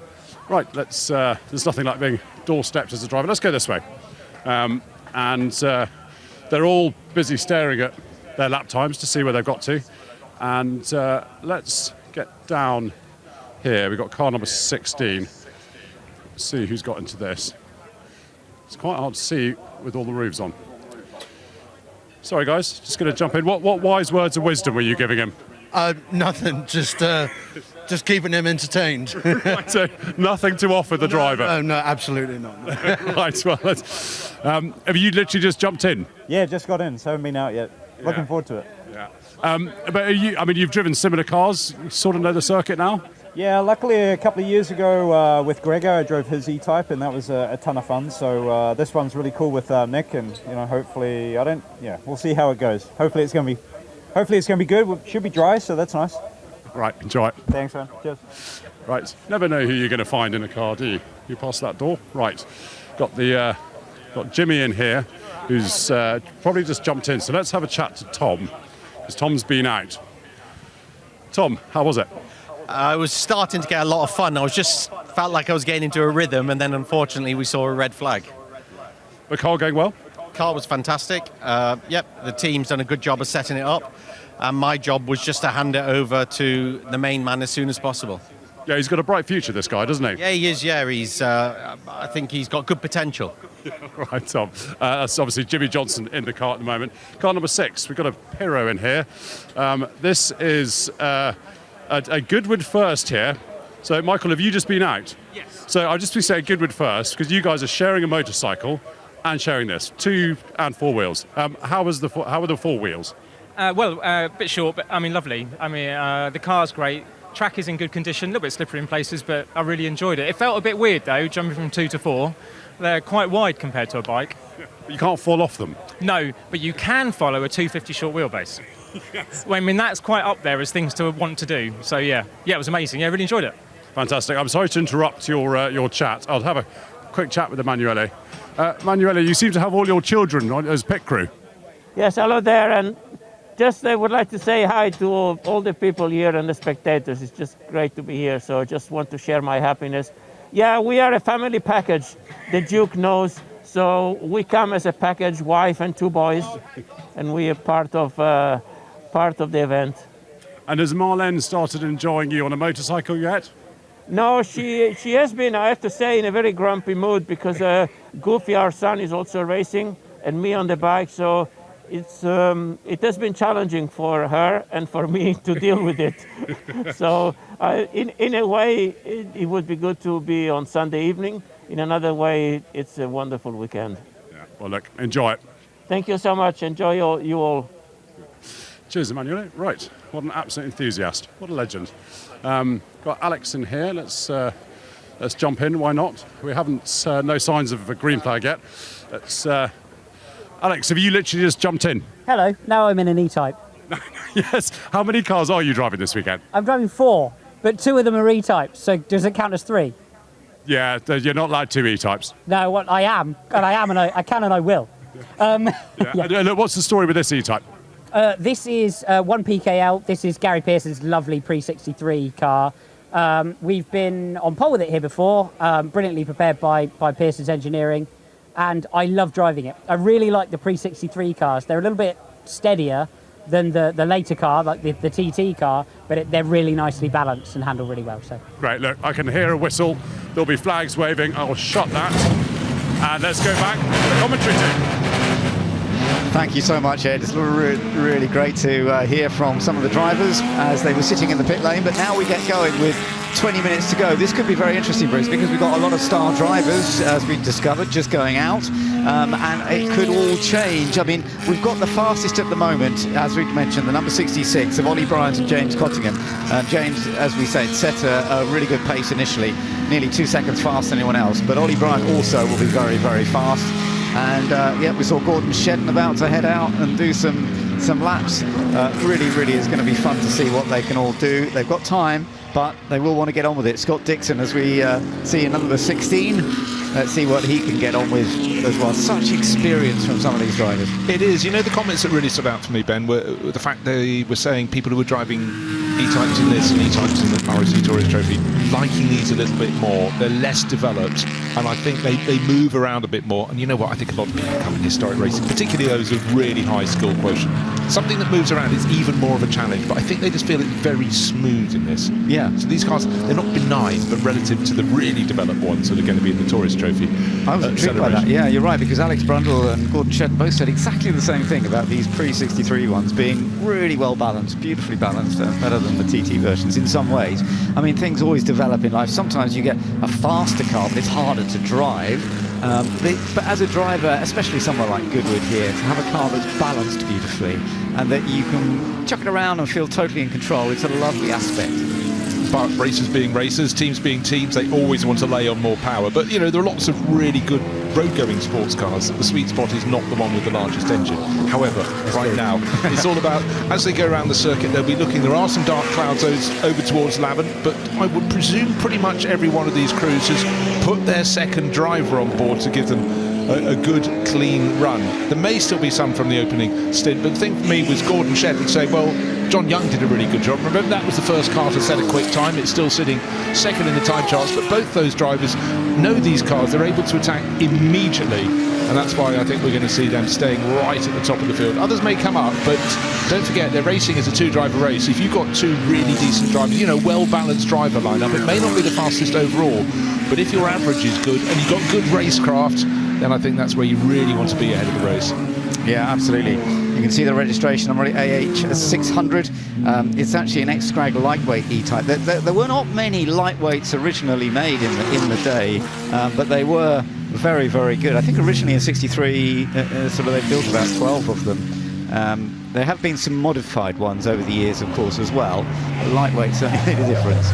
But E-Type, just so elegant. You can just imagine that being driven somewhere out.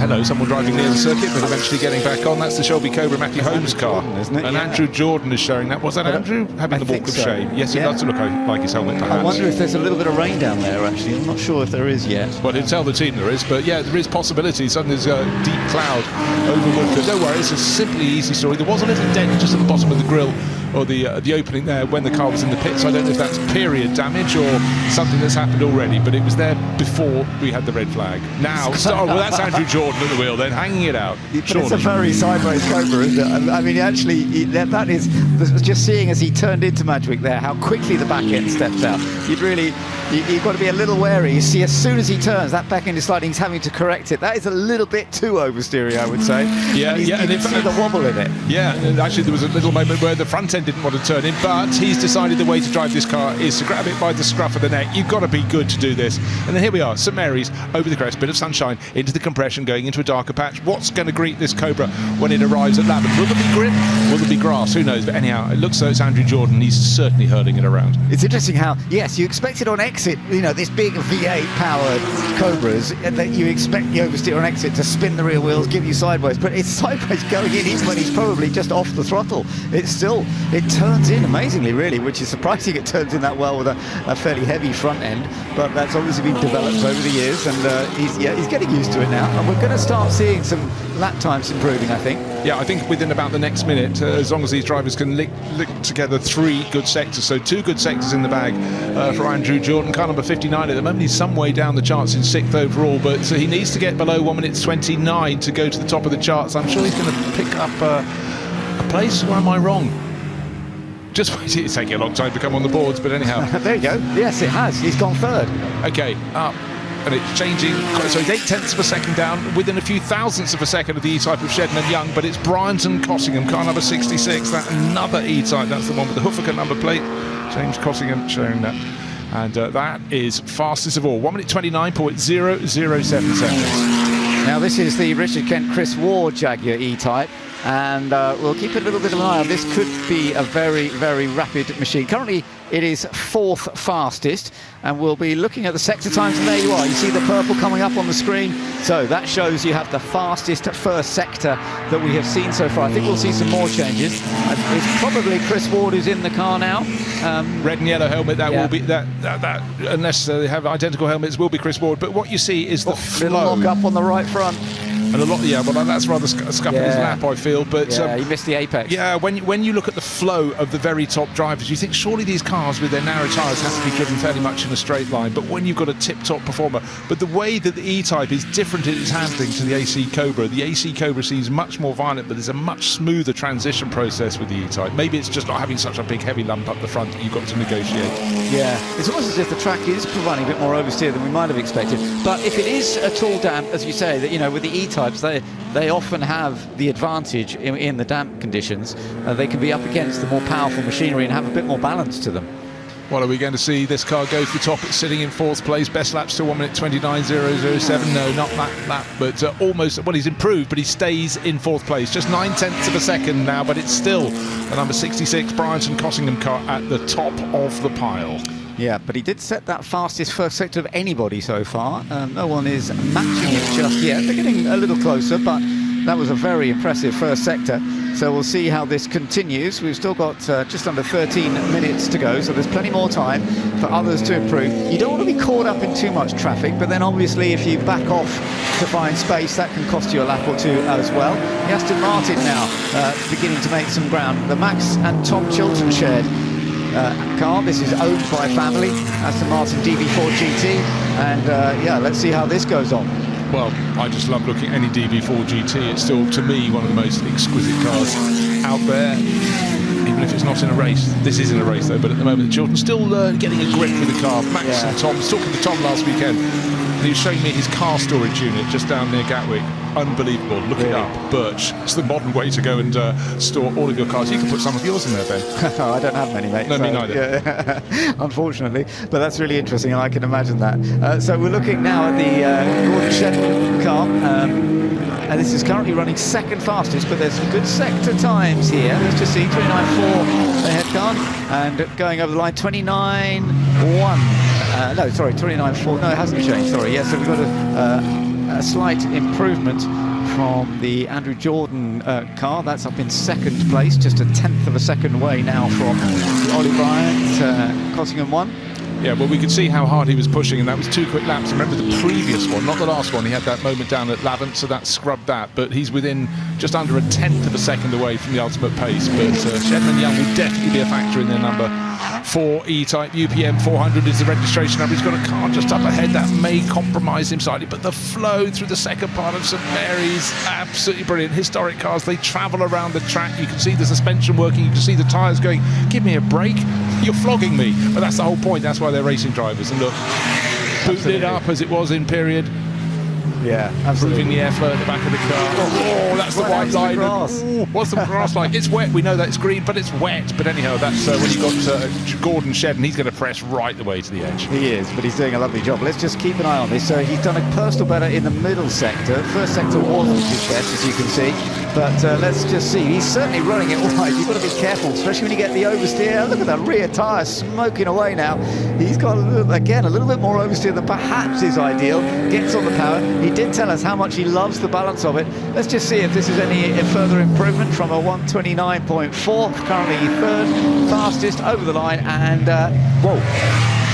Right. That's not him to the top, but Shedden and Young stay in third, but that's become 4th place because Jordan Homer gone top and Ward and Kent. Jordan must be only just behind, isn't he? Because their times almost came up at the same time, but the new target time, Andrew Jordan, 1 minute 28.8 seconds at the top of the pile, 1/10 of a second clear.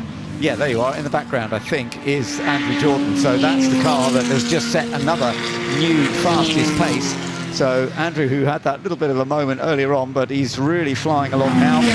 So these great stars of British Touring Car Championship, they are loving these cars as well. Actually, that's the Chris Ward car that's right behind. There we are. There's the Andrew Jordan car. So he's the one who's now set the pace at a 128.846.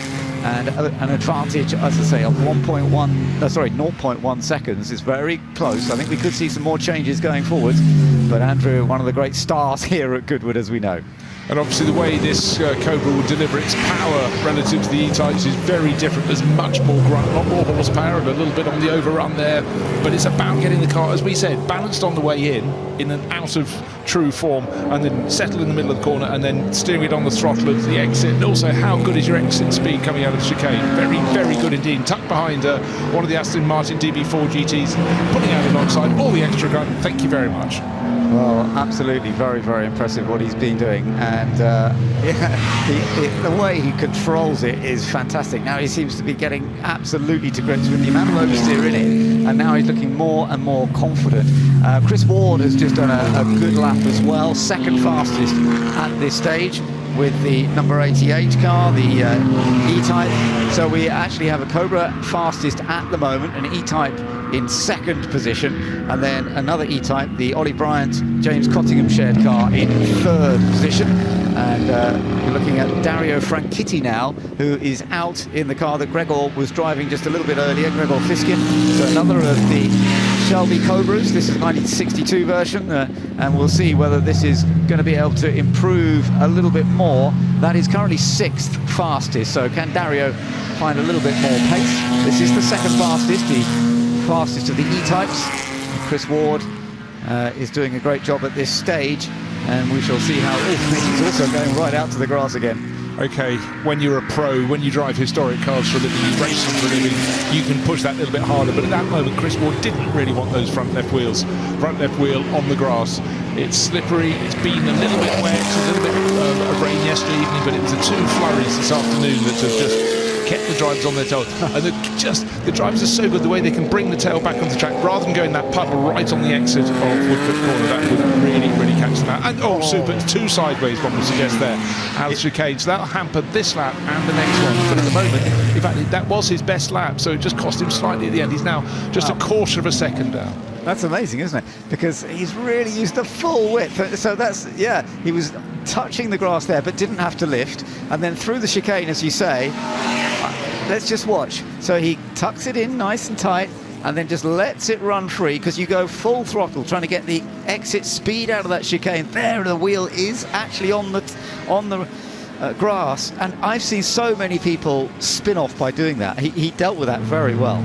He is. When you get high onto the curbing there, it's going to be slippery anyhow. It's paint versus tarmac. Tarmac's the good bit, that's the track, but he didn't panic. He kept his foot planted, and with the innate ability of top drivers, got it back pointing in the right direction. So we've got an AC Cobra at the top of the chart by a quarter of a second or thereabout. That's the Andrew Jordan car, but that is at the top of the pile. Are the E-Types going to be able to challenge? Certainly the 66 is one of them, the Bryant Cottingham car. It's third fastest at the moment. It's got to find just half a second would do the trick, could take pole, but the clock is not his friend. It's counting down, just 6 minutes remaining. Absolutely. So we've got a bit more rain coming down as well. So this is, I think, it may be that nobody else is going to be able to really improve on the lap times now, because it does look as though we're getting a bit of rain coming in, which is going to make life a little bit tricky, of course, but we shall see. At the moment, it is the Andrew Jordan AC Cobra that is on that top spot, looking at though it's going to have the pole position, the 62 car, the shared with Matthew Holm, and their gap of just over 0.2 of a second from Chris Ward, looking as though he and Richard Kent will be starting on the front row as well. Just over 5 minutes still to go, as we've got several cars still looking for maybe just that little bit more chance. You're looking at Andrew Jordan now, fastest car so far. Yeah, I'm just sensing some of the cars are back. Yes, I was looking at the number 66 E-Type, and I sensed they backed off a little bit, and they have in that first sector. I think a lot of people are going, let's just keep it going in a minute, because it's only a little flurry, and it may blow past, but that moment when your screen's getting spots of rain on it, Ben, you just that question mark in your mind. Fastest of all is this AC Cobra with the black roof above the white body, and again, you can see the drivers are just trying to get a feel for, are the conditions worse? How much?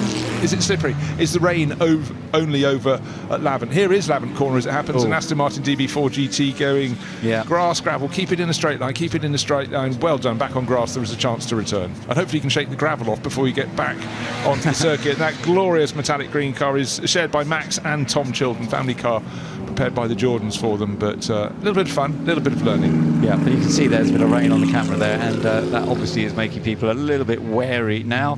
There's another of the Aston Martins, the DB4 GT, that has also apparently just gone off.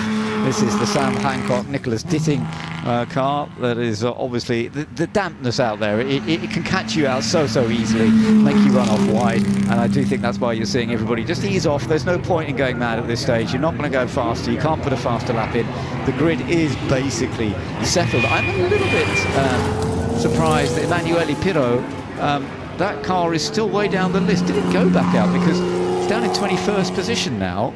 It had done better. It was up in about 17th position when Michael Russell was out in it earlier. So I don't know what's happened there. No, it's surprising. I was just wondering if Michael Russell wanted more time in the car and it came in again, but no sign of that. But anyhow, of course, what happens when you come in because it's raining, you don't think it's going to improve? Bright sunshine, that's what happens. Mind you, it's the Austin Healey, and it's a lovely car, but going up against the AC Cobras and the E-Types, very, very challenging, of course, and the Aston Martins from that point of view. We've got a couple of Ferraris as also very, very quick that we have to keep an eye on. So yeah, it's not always easy. There we are, just seeing the Jimmy Johnson go over the line, because we heard from Hartley earlier. Well, Jimmy Johnson has got them in 11th place at this stage, and you're also keeping an eye on Scott Dixon, number 16 in the E-Type, and that car is currently in 12th place. Only about 10 of the cars. We started off with 28 on the track, so about a third of this field out on the circuit, so they should have a bit of space. The Dragon Snake pushing on that lurid metallic, what colour do you want to call it, mauve, purple car. It's understated, as Ben pointed out earlier, but it's absolutely flying, but it's still just outside the top 10. This is Jimmy Johnson on board, 8-time NASCAR champion, and he's looking and seeing, he's probably going, does my car handle better than the E-Type in front of me? And the one he's looking at is the one we're looking at, AA600, car number 16. That's the Scott Dixon car showing with Nick Maton, but at the moment nobody's setting improved times around the circuit, I'm afraid, and 2 minutes remain in this session, so it's probably more at this point just about experience for the drivers, particularly if it's a car that's new to them. Also interesting to see that the Johnson Spears Nigel Greensall car is a little bit further down than I expected. It's in 8th place at this stage. We've seen them do extremely well here in the past. I would still be keeping an eye on them over the course of the weekend. Oh, 100%. I mean, this year of all years, Nigel Greensall seems to have the sort of Midas touch. Pretty much everywhere he goes, he picks up a class or outright victory. Probably the world's busiest historic racer. So, are we going to get a little more splash of rain in this session? Windscreen wipers not moving on this car. This is still top of the charts by just a quarter of a second, as you can see on the graphic on the screen, 0.237 of a second. This is close, and if we hadn't had that flurry of rain, I think it would be closer still. Absolutely. I think it's going to set up a really interesting race for the Sterling Moss Memorial Trophy. Looking forward to that. It's going to be on tomorrow evening, Saturday evening. It's due to start at 5:35 p.m. and it is, of course, a driver sharing race, and we will see these cars out there going absolutely flat out, driven by superstars but also by experienced historic racers who will be absolutely doing their best to see how far they can move. And there are some that are qualified a bit further down than we expected that might be moving up, but we've got plenty of quick drivers up at the front who have put on some great shows, the likes of Andrew Jordan, Chris Ward, James Cottingham and Ollie Bryant both been doing good times. Gordon Shedden, of course, into 4th place. Tom Christensen's come up into 5th. Actually, that's quite recent, so that's quite impressive. It is. I mean, the advantages the handful of drivers out there have is there is clear track. I don't think the conditions changed a great deal, but I think a lot of people felt, they looked at the sky, thought another flurry's coming in, don't want to damage the car, park it in the pits. Final 30 seconds coming up. Absolutely. Tom Christensen, by the way, is in one of the Ferraris. He's in the Ferrari 250 GT SWB. So the fact that he's just popped it up into 5th position, he's 1.2 seconds away from the set time that's been set by this car with Andrew Jordan, but that's not bad. And yeah, that's interesting. As you say, sometimes you think the track is going to be worse, but it can get better quite quickly. Yeah, he's sharing with Joe Macari, a man who has the most phenomenal historic car showroom in Southfields in South London, or is it Earlfields, anyhow, near Wimbledon. There it is. Just an amazing rev car. It's good to see it. Lovely number plate, SWB on that one. That's suitably fitting. In that dark blue livery, one of my favourite colours. Or is it black? Quite hard to pick out in this weather, but great looking car, super balanced and hugely popular in period. Absolutely, yeah, absolutely crucial with that period, as you say, and running with a V12 engine from that period as well. Not huge capacity, but they were producing lovely power. And the 250 GT SWB won Le Mans 60 and 61. and they won the Tour de France automobile race several years in a row in those early 60s. So this was an incredibly successful form of car in its time. Oh, it was hugely desired, I must say, because very few cars are out on the track. When it comes past, you can really discern its engine note. That V12 just sounds absolutely fabulous. That's a great part of being here at Goodwood, isn't it? Is the sound, you know, the sound of all the different engines, whether it's a flying machine or a on-track machine, and whether it's 2 wheels or 4 wheels, the sounds that you get here are fantastic. Checker flag is out, so and we haven't really seen any further improvements, I don't think, although, as I say, Tom Christensen did a very good lap just towards the end there, and that means that we've now got a set-up for the grid for the Sterling Moss Memorial Trophy, and Andrew Jordan has set the outright pace. Let's take a little look back at some of the highlights then. It was in good condition, the track, when they first went out, but I have to say, as we saw, Bruce, there's quite a lot of slipping and sliding going around. Even when the track was dry, we saw a lot of oversteer from everybody, sliding the cars around, and other 2 little incidents. Yeah, not all doors closed. We did see cars going out, but tip-top drivers in here, able to flow these cars around the circuit. I didn't say throw, I said flow. Yes. And it was about getting them balanced. The E-Types were quite happy to go out to the edge and occasionally just out beyond, but then the Cobras as well, they delivered their form in great style. But all along, the drivers were looking to see where the rain was coming from. Would it hit them? Should they go in? Should I come and change to my teammate? But certainly we had some wonderful high-speed performance, making these cars move, really dynamic. Yeah, absolutely. All these closed cockpit GT cars, even if it's a closed roof that you can bring down, all putting on a tremendous show, and Andrew Jordan setting the outright pace at that 128.35, which will be pole position when the race gets underway tomorrow evening.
Goodwood is just absolutely fantastic, and if you guys have never been here, you've got to come here very soon. You can get close to the drivers, you can get close to the cars, you can really feel like you're involved in the action. Every form of motorsport here, from classic side all the way through to the most modern cars. You know, I see Goodwood just increasing and getting better each year. Lots of ideas spreading around, a lot of familiar faces. It's a fun fair, but with cars.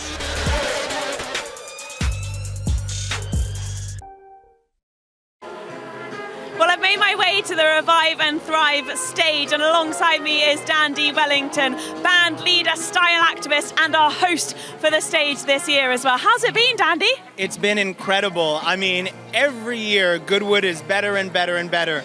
The style, the cars, and here it's all about fashion. It's beautiful. For you as well, every year it always heightens, something's always different. What have you been most looking forward to coming into this year?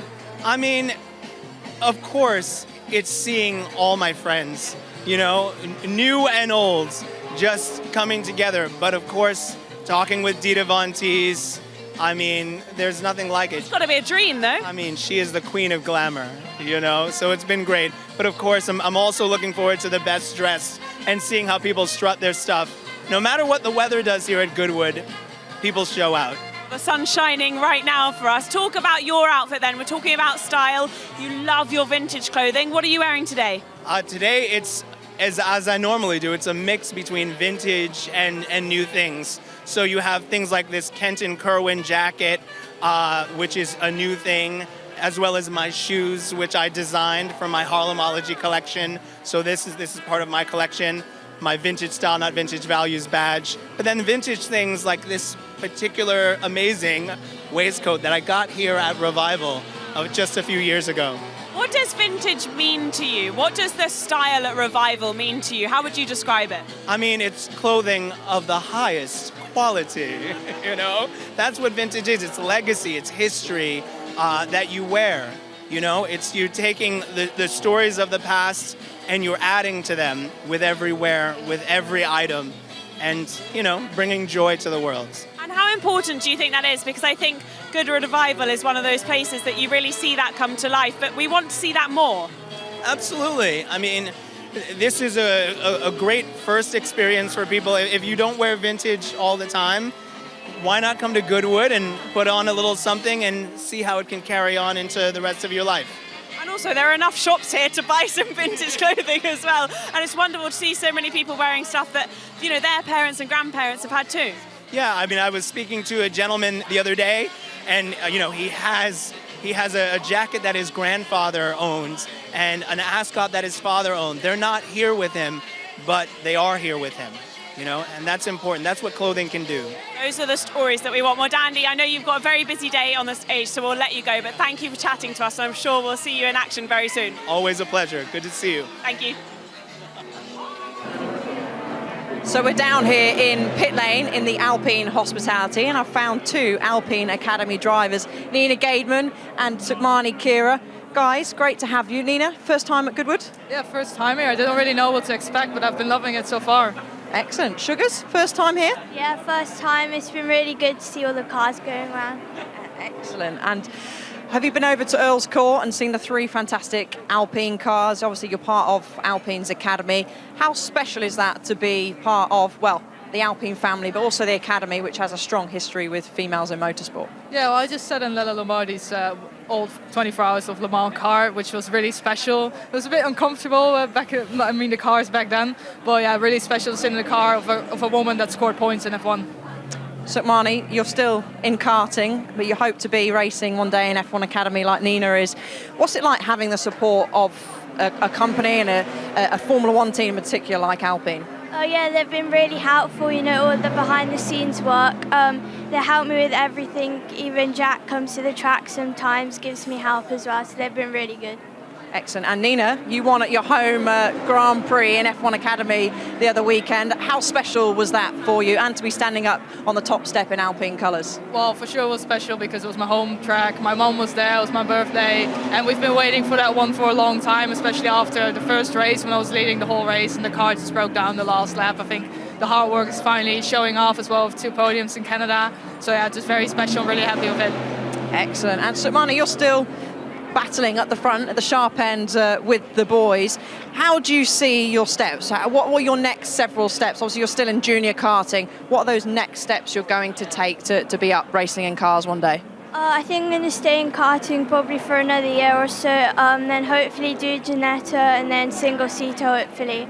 But yeah, we'll see. And would you, if you ever be invited back, do you think if you did get the opportunity to come and race in one of these cars at Goodwood Revival, would you come back? Definitely, they seem really special, so yeah. And next up for you, Nina, you're going to be heading to Singapore in F1 Academy, a tight and twisty circuit in the streets, in the heat. Looking forward to it?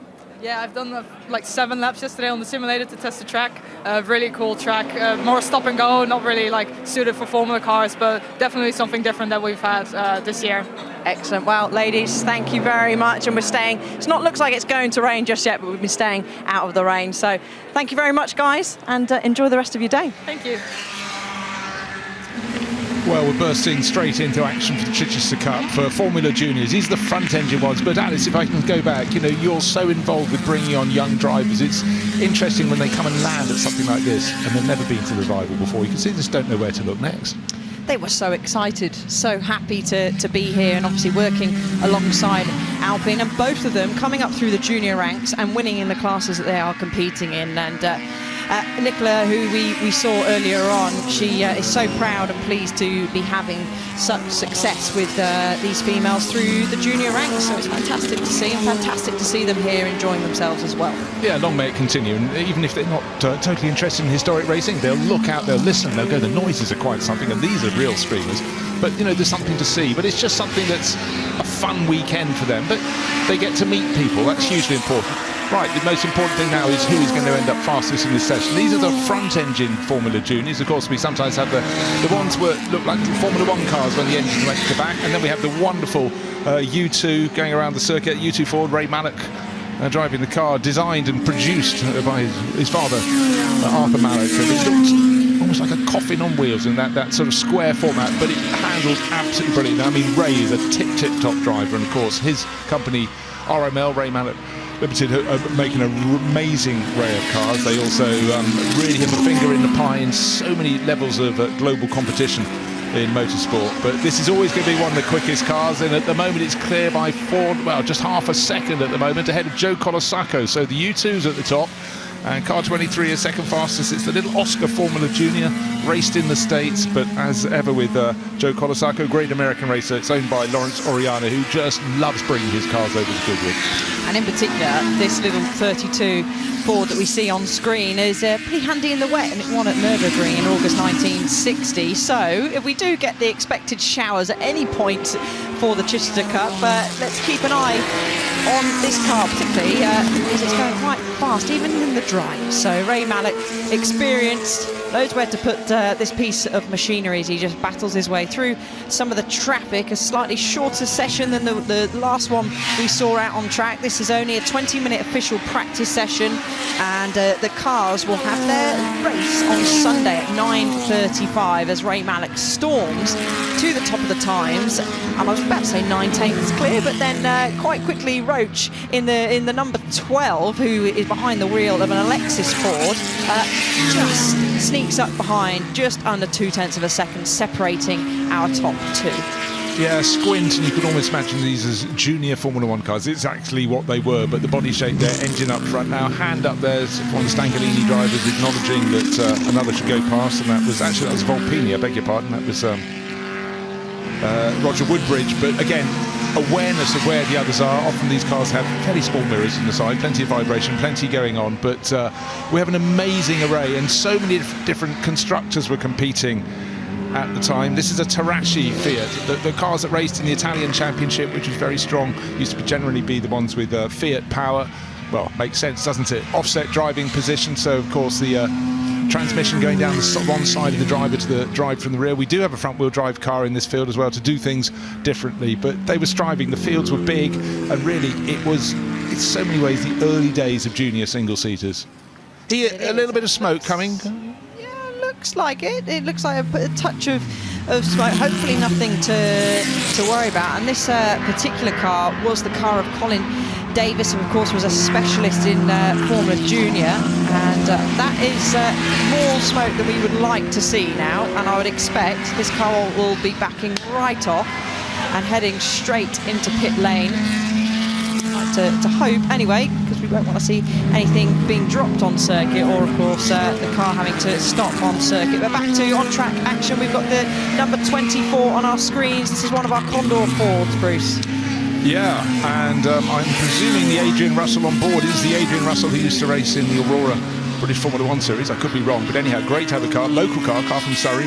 Adrian Russell in the Condor, picking his way up the order. Target time still that set by Ray Mallock in that green U2, the 4-square car. 1 minute 31.1 seconds, top of the charts. But Stuart Roach is close, and Adrian Russell third fastest at the moment. Absolutely whizzing past people in that Condor, and finding space on the track. And of course all the drivers who, before they assembled for this, knew there'd been a bit of rain just in the session before and the session before that, but it's only really been a sprinkle. So the first few laps, it's just getting the confidence in.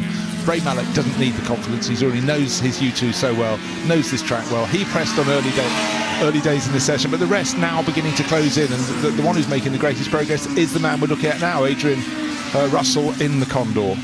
And it was quite a successful car back in its day, particularly competitive in club races and national Formula Junior events in 1960s, mainly because of its agility and handling that put it up at the sharp end, and more traffic for Adrian to sneak on through. But I expect this will be one of the competitive cars, and as you said, already looking quite at home.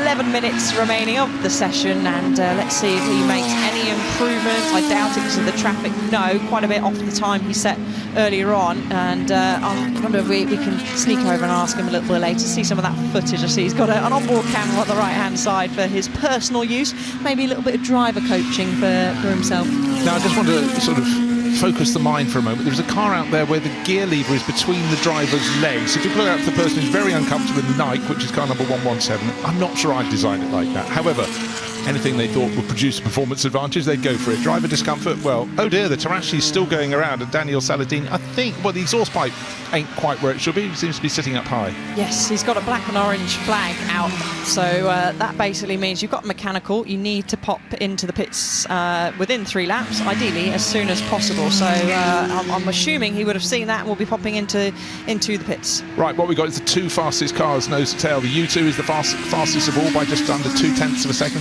The Saladini car coming in still smoking. Hopefully that withdraw, but tucked under the, not under the rear wing, there are no rear wings, is the Alexis Stuart Roach driven car, and they are the fastest too. And we've still got time of plenty, 10 and a bit minutes remaining, and I think they'll pick up their pace, and hopefully this Tarashi has not been dropping too much oil. Maybe it's just smoke blowing in the wind, and the ex-Scuderia Madonnina, that was one of the top teams in the Italian series. That car in this livery can report to the pits and keep out of the way.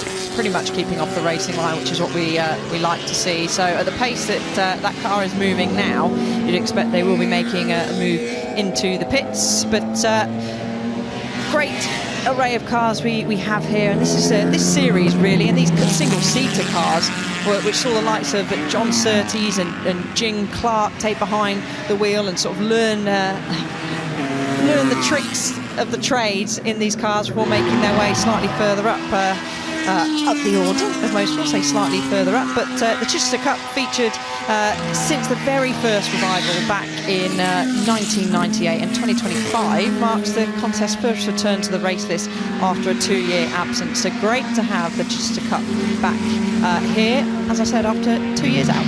Yeah, what happens, you get a rotation, you've got 3 ages of Formula Junior car, and the one that the final period is when they look like baby Formula 1 cars, but with the engine at the back. We have the very early Formula Juice. These are the sort of middle category, and we rotate like a crop rotation, but certainly every lap Adrian Russell is quick. He has the fastest time through the speed trap at the end of the first sector. He's very quick in a straight line. He's actually got fairly clear track. I think the next lap will be better. He's got time of plenty, 8 minutes 45 seconds remain, but he needs to pick off that car that's in front of him at a point where he's not slowing his progress. Where does he not want to find him? In the chicane, and he hasn't noticed Russell coming up, so it means his exit's going to be slow. That 37, weird story, the backstory to the little Stangalini number 37. This was a car that was raced in the States, got taken across to compete in Hawaii, became uncompetitive. So what do you do if your car's uncompetitive? Sell it? No, throw it in a swamp. And it lived there for about 15 years before it was withdrawn, given a bit of a hose down. But what a great backstory for the number 37 Stangalini. Yeah, and they've been perfectly restored, and yeah, fantastic to see it out here. Who would have thought throwing a car in a swamp, and then we'd see it later on, all those years later, here at Goodwood Revival. But each driver out there trying to do their very best, some wanting to be more competitive others, Ray Mallock now, he's one that certainly wants to be competitive. Just set the fastest first sector of anybody, so he's trying to stretch his legs at the top of the times. And Roach is heading round as well. No improvements for him, but Russell, who we saw trying to navigate some traffic there, he is on a personal best at the moment too. So still plenty of personal bests popping in on the timing screens. Yeah, Horatio Fitzsimon, we're looking at the car he's driving, the Apache, an American-built Formula Junior, raced over in a very strong scene in the States. The Californian scene in particular was very, very strong for Formula Junior. Again, offset driving position, because I said so many of these cars, they've got the transmission going from the front down to drive the rear wheels, from engine to rear axle, and that's why the drivers sit to one side or the other. But if the car can go at a good pace, certainly Horatio Fitzsimon will make it do just that. And at the moment, he's 7th fastest overall, but he's 4 seconds off that outstanding opening gambit from Ray Mallock. Stuart Roach 2nd fastest, and Adrian Russell, we've been looking at him quite a lot, still going very nicely in 3rd fastest. Then there's a bit of a gap back to 4th place, which is Joe Colasacco and the little Oscar. But right now, Horatio Fitzsimon pressing on, trying to wring some performance out of his car, out of some areas into the dip. Up he comes. Now, here comes Adrian Russell, blue, number 24, that's the Condor. He is still setting quick times, but Joe Colasacco did actually improve just a short while ago, but we've got a new target time. Adrian Russell, top of the chart there. That is quite a lap, 1 minute 30.9, so he is clear by 0.142 of a second from Ray Mallock. I thought Ray Mallock was home and hosed, but that was a great lap, and that, Alice, was the difference about getting clear space in the traffic. It certainly was, but Mallock has obviously got someone whispering in his ear. Well, he hasn't, there's no radios, but he has done the fastest first sector of anyone out there. Looking over the pit wall, we've got plenty of pit walls that are going out, some with position, some with time left, and quite a few with the fastest time and the gap. So I'm pretty sure Ray Mallock's time would have been on there for Russell, but Mallock, he must have some clear track out there because he is setting the fastest middle sector of anyone. Russell has continued to improve. He should improve his lap time on this lap. Actually, he was saying that he had a bit of traffic in that first sector, but times keep tumbling, and there's Mallock on the screen. Bruce, is he going to jump to the top of the times? I would have thought so, unless that traffic that we saw hindered him. No, he does. 129.7. Yeah, and well, suddenly went 1.2 seconds clear, and then Stuart Roach improved. Russell's still improving in 3rd place. And I've just done some sums. It clearly can't be Adrian Russell, who raced in the British Formula 1 Championship in 1980, because that puts him, sake of argument, in his late 80s. So I think even with the best will in the world... Age is just a number. You can still circulate on circuit in your 80s, I'm pretty sure. Yeah, I'm not saying there's any rule against it, but to be running at this pace, I think that would be a big ask. Anyhow, here is the fastest driver at the moment. 5 minutes remain. Ray Mallock out clear. It was looking very tight. He's 0.4 of a second clear of the number 12, the Alexis of Stuart Roach. And again, he's just working it. He knows this car so well. Can place it where he wants it. And actually, you know what? If there'd been another little twist in the tail, Ray Mallock very nearly could have been a Formula 1 driver. He got close, was offered a test, and for whatever reason it didn't come to be, but he's always been quick in everything. But he's also got that really, really good engineering brain passed down to him from his father, Arthur. Yes, Russell still trying to make moves. The number 23 has gained a bit of speed as well. The Fiat out there, and actually the 23 Fiat has a little bit of female driving history. Its first outing was in May of 1960 with Denise Rugluggage at the wheel. The Cumberland racetrack, she took 2nd place. So still being put nicely through its paces, but we've still got a great battle for pole position raging on through. Let's see if Russell makes any further gains. No, he doesn't. So he set a personal best. He set a non-personal best, and then a fastest of anyone. I mean, if you're a driver coach wanting to help drivers, that's not something you really want to see. You want to see all greens or all purples, ideally. So he needs to string his sectors together, and I'm sure, and actually looking at them, if he did, he would be at the top of the times. Yeah, we've got 0.6 of a second covering the top 3 positions. Very, very tight indeed. Is anybody else going to show their hand and pick up the pace?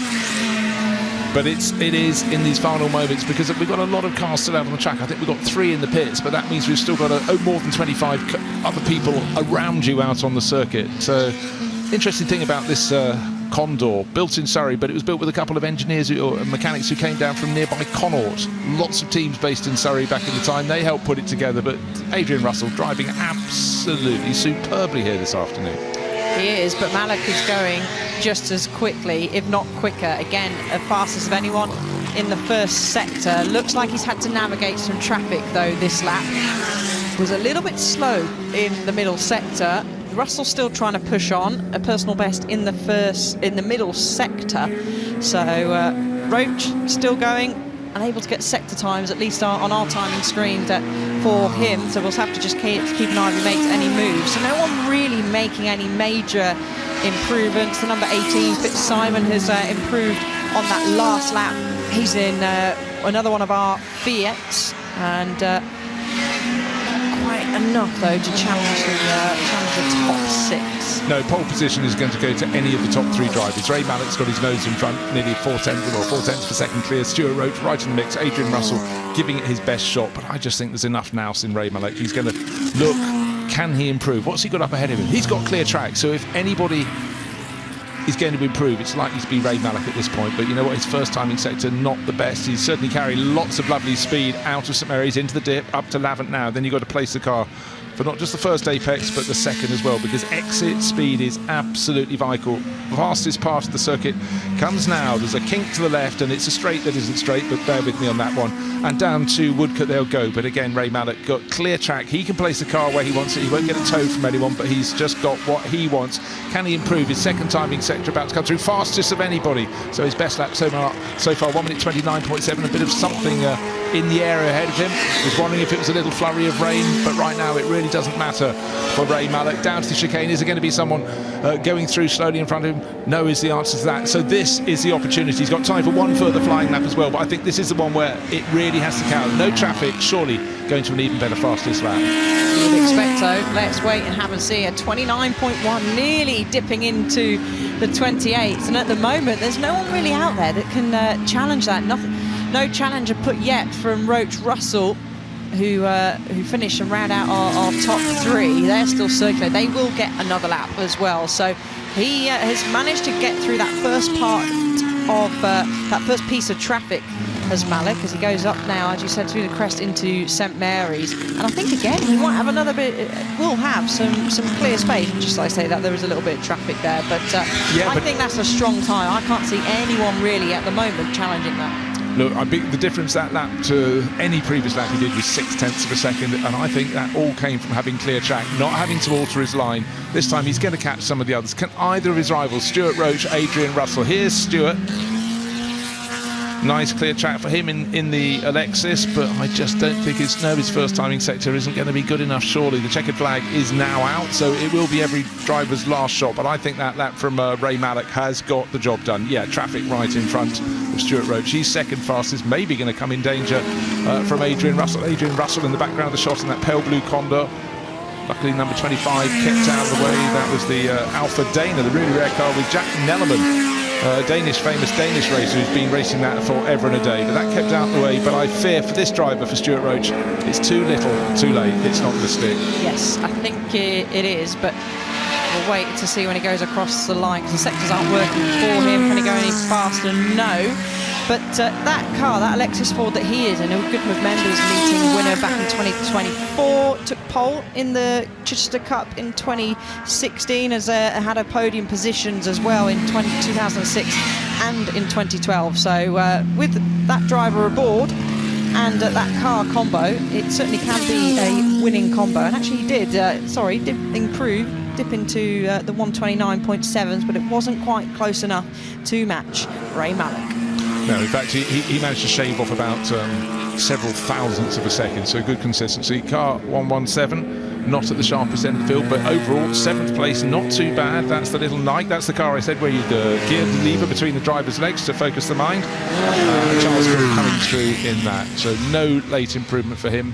Couldn't quite tackle Horatio Fitzsimon, who's in 6th place, but the first 3 cars in the end, that brilliant final flying lap from Ray Mallett, 0.6 of a second clear, and a similar margin back behind Stuart Roach to Adrian Russell. They were the quick 3, they negotiated the traffic. Last 2 cars coming up to complete their runs, but really advantage Ray Mallett and the U2.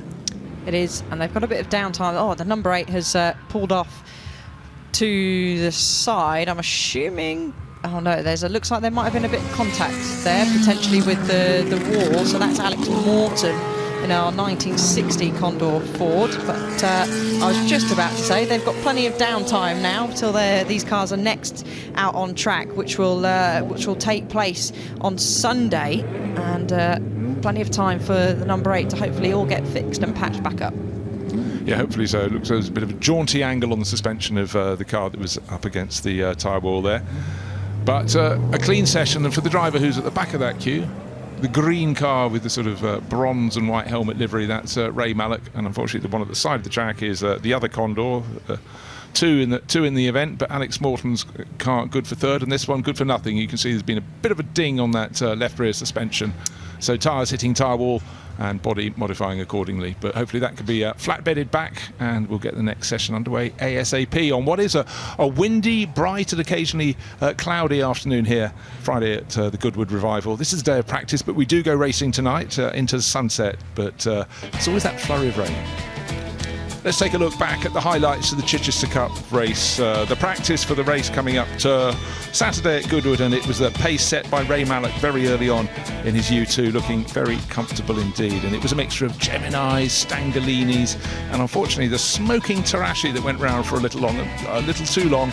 Driver getting a faceful from the cockpit. He was asked to report to the pits because they didn't want that oil spread around the circuit.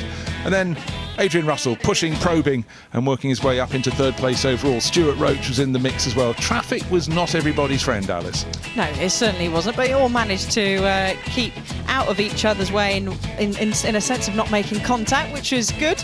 But big challenges at the front: Mallock, Roach, Russell, and a late charge from Roach. He improved his time but was not able to challenge our pole sitter Ray Mallock. Yeah, the sun was shining on Ray Mallock, the family car developed by his father Arthur, and just driven supremely well. The conditions slightly slippery, but it was about finding the way through the traffic for the faster drivers, and the driver who did it best of all, there he is, the star on the helmet, the starring car, Ray Mallock.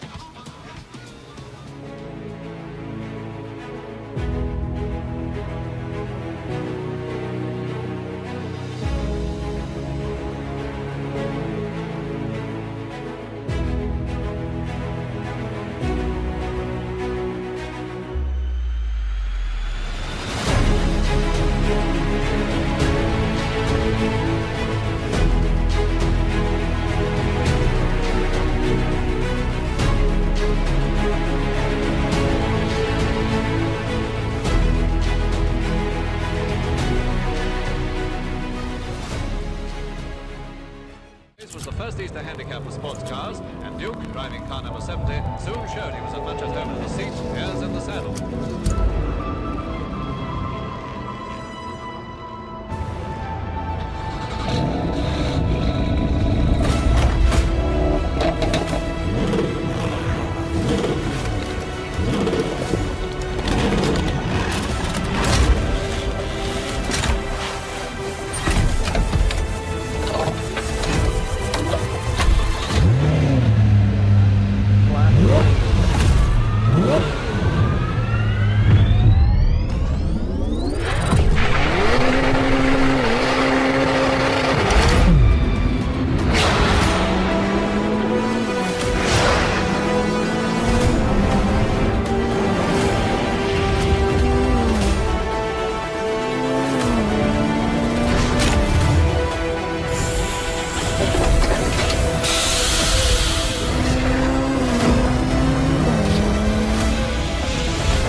Well, it was brilliant to see those wonderful single-seaters lap the Goodwood Motor Circuit for their practice for the Chichester Cup, and we are well underway with all of the track action taking to the circuit. And I think it's safe to say that the weather has been very British.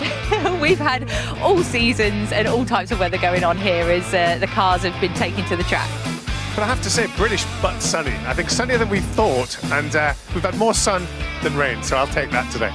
Yeah, and I think a lot of the drivers and riders were grateful for that. Luckily, the motorbikes got underway in the sunshine earlier, but some of the open-top cars did face a bit of rain. Harry, you've been keeping undercover in the commentary box, though, keeping nice and dry up there, I imagine. Yeah, I'm fuming that you've brought me out here into the rain. Thank you very much for that. But no, I've been up in the commentary box for most of the morning, and I mean, it just goes to show, doesn't it? This event every year, it's brilliant every time. Such an eclectic mix of what we've got on offer. Definitely, I couldn't agree more, and it's a pleasure to have you join us out here in the rain. We will let you get back to the commentary box, but for now, let's take a look at what's coming up for the rest of the day. So next up, we do have another of Revival's track parades where we'll be celebrating 100 years of Alfa Romeo taking their first World Championship. That is followed by a few more practice sessions before we see the first race get underway for the Freddie March Memorial Trophy. We're all looking forward to that one at 6:30.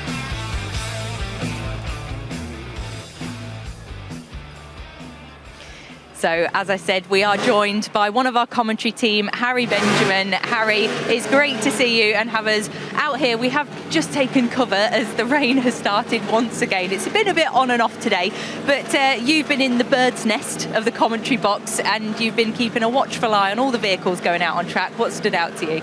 I have to say, looking at the St Mary's Trophy today, it's always a bit of a standout one, really. Seeing these sort of saloon cars brought out of retirement and forced to go racing with some pretty immense starts. We had the Part 1 earlier on today. You know, where else do you find IndyCar champions, NASCAR winners, Formula One stars, touring car aces, all in the same field? And the one that really caught my eye was the one that ended up going fastest, the Ford Fairlane. Absolute sort of American muscle, but was here brought to the British Saloon Car Championship. Steve Soper at the wheel.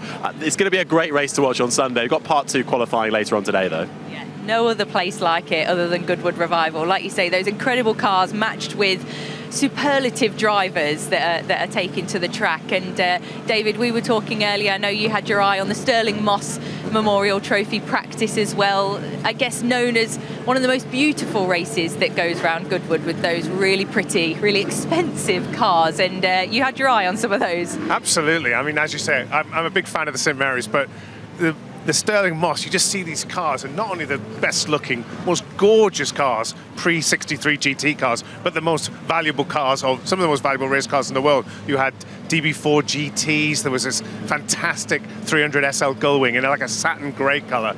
And then I saw, you know, that really lurid AC Cobra Dragon Snake, driven by Jimmy Johnson, who's become a bit of a regular here now. And then one of my favourites was Joe Macari. He's driving this 1961 Ferrari 250 GT, and I asked him about it, and he's got Tom Christensen partnering up, and he said, you know, we've all got our cross to bear. He's going to have to drive fast to give the young lad a little bit of help to the line. Yeah, you've painted the picture so well there, and that's just the practice, so we've still got the race to look forward to later in the weekend. But I think we need to move on and talk about our next parade, because this is going to be a great one. As we mentioned, 100 years since the Italian manufacturer Alfa Romeo took their first World Championship. Harry, what can we expect to see in this parade? Revival always put on a good one. Well, I think we can expect to see a whole load of Alfa Romeos heading out onto the motor circuit. We really are kind of celebrating a revered mark that, as you say, between sort of 50 and 100 years ago was really enjoying the sort of golden era of motorsport. You talk about the P2 there, which was their first ever World Championship, winning 100 years ago. You go back 75 years. We're celebrating 75 years of Formula One this year. Alfa Romeo, such a pinnacle of that. They took 1, 2, 3 and the first ever European Grand Prix, then known as, well, now known as the British Grand Prix at Silverstone. 1, 2, 3, Giuseppe Farina taking the win. Reg Parnell was the big name here, of course, at Goodwood. So Alfas really are the talk of the town as the rain has just started to get a bit heavier, David. Yeah, I guess, like you say, we're talking about this golden era of motorsport for Alfa Romeo, and as we say that, the golden showers have started coming down as well, but this doesn't stop them shining out on track, David. No, absolutely. And you just think, you know, we do these celebrations at Revival, and Alfa Romeo has just got such a rich and storied history. They were winning, as you say, the inaugural Manufacturers' Trophy 100 years ago. That was before some of these manufacturers we see have even been born. And they were racing before that with the Targa Floria 1923. And we're seeing some fantastic cars, of course, the prototype that Enzo Ferrari won his first race in. And it's just a fantastic brand with such a great history and let's be honest, gorgeous cars. Yeah, there is a wonderful array going out to the track now. So let's get to our commentary team who will tell us a bit more about those magnificent machines. Thank you very much, Ben Edwards and Bruce Jones with you as we look forward to this, although the weather conditions are a little bit tricky for everybody because the rain coming down heavy at sort of one end of the circuit and not in other parts, and of course for some of these machines they're going to get a little bit damp doing the demonstration, but nonetheless, Bruce, it's lovely to see this Alfa Romeo collection, and as they were explaining, you know, we are celebrating some key years, 100 years since that 1925. It was called the World Championship for Manufacturers. It wasn't called F1 in those days, but it was that first World Championship win, and it was Alfa Romeo that did it. It certainly was, and some of the most fantastic cars were the P3s. I'm delighted we're alighting on this pale blue one with the dark red stripe. That was a nod to Alfa Romeo, the Italian racing red, but this is a car with a phenomenal story. It was racing down in Uruguay, ex-Jean-Pierre Wimille car, and they decided for various tax reasons it needed to be taken out of the country, so they made a raft out of oil drums. I'm not making this up, by the way. Painted the car a different colour, had some native Indians just to basically get it across the River Plate and out of the country, and then it was recovered to go on to do other things. The longer the history of a car, the more unlikely some of these elements were, but also cars went all around the world. But the P3, still just such a fantastic car, so brilliantly developed. And of course, if you look at the P3 that's following, it's got the great big Ferrari badge at the front of the nose. You can just see it up high, the prancing horse, because of course Enzo Ferrari ran the team for Alfa Romeo, and he made sure that when it looked like P3 was the ones to have, he bought the entire stock.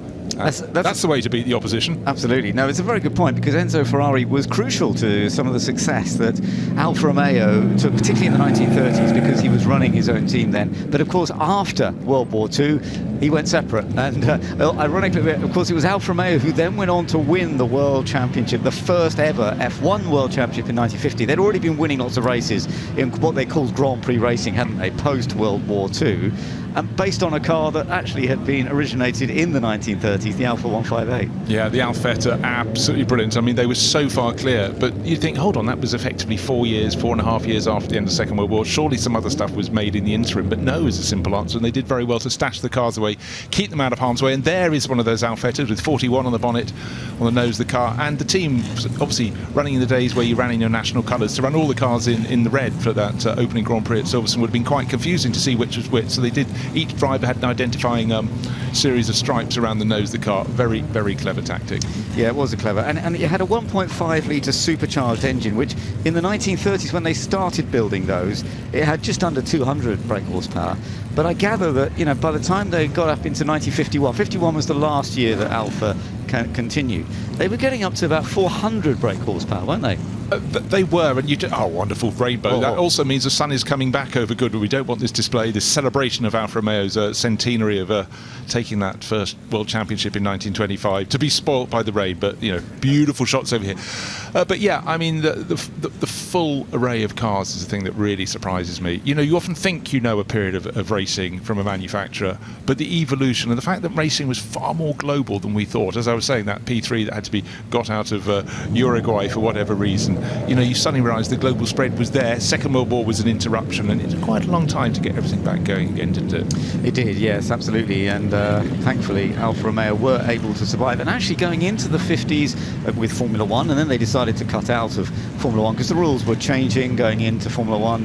They reduced the engine size. And also they realised that 1.5 litre supercharged was actually using a lot of fuel. And the Ferrari team were actually challenged their second year, and they did win the championship. Juan Manuel Fangio took the second second title for Alfa Romeo, but they were under a lot of pressure by Ferrari because they were using more economical, they were bigger engines, but they weren't supercharged, and they used a bit less fuel. They didn't have to keep making so many pit stops. Yeah, and also Alfa Romeo worked out that they needed to keep their road cars going, so competition had to take the back burner. But look at some of the exquisite shapes, the little TZ1 GTs down there, the TZ2s with the truncated tail, the 8C Monzas, there's the 8C 2300s. There is the whole array here.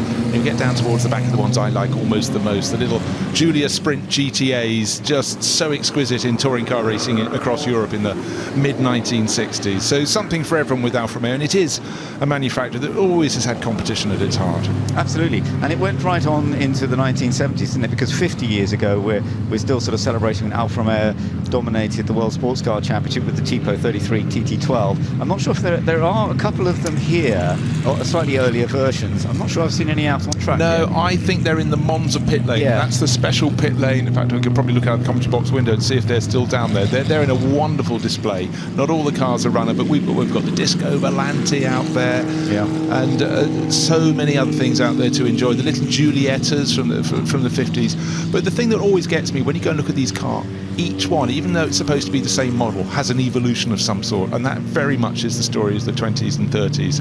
And again, you do need to get down and take a close look. But the famous clover leaves, the 4-leaf clover that was on the bonnet of the early runners, and then of course the badge changed, and Alfa Milano.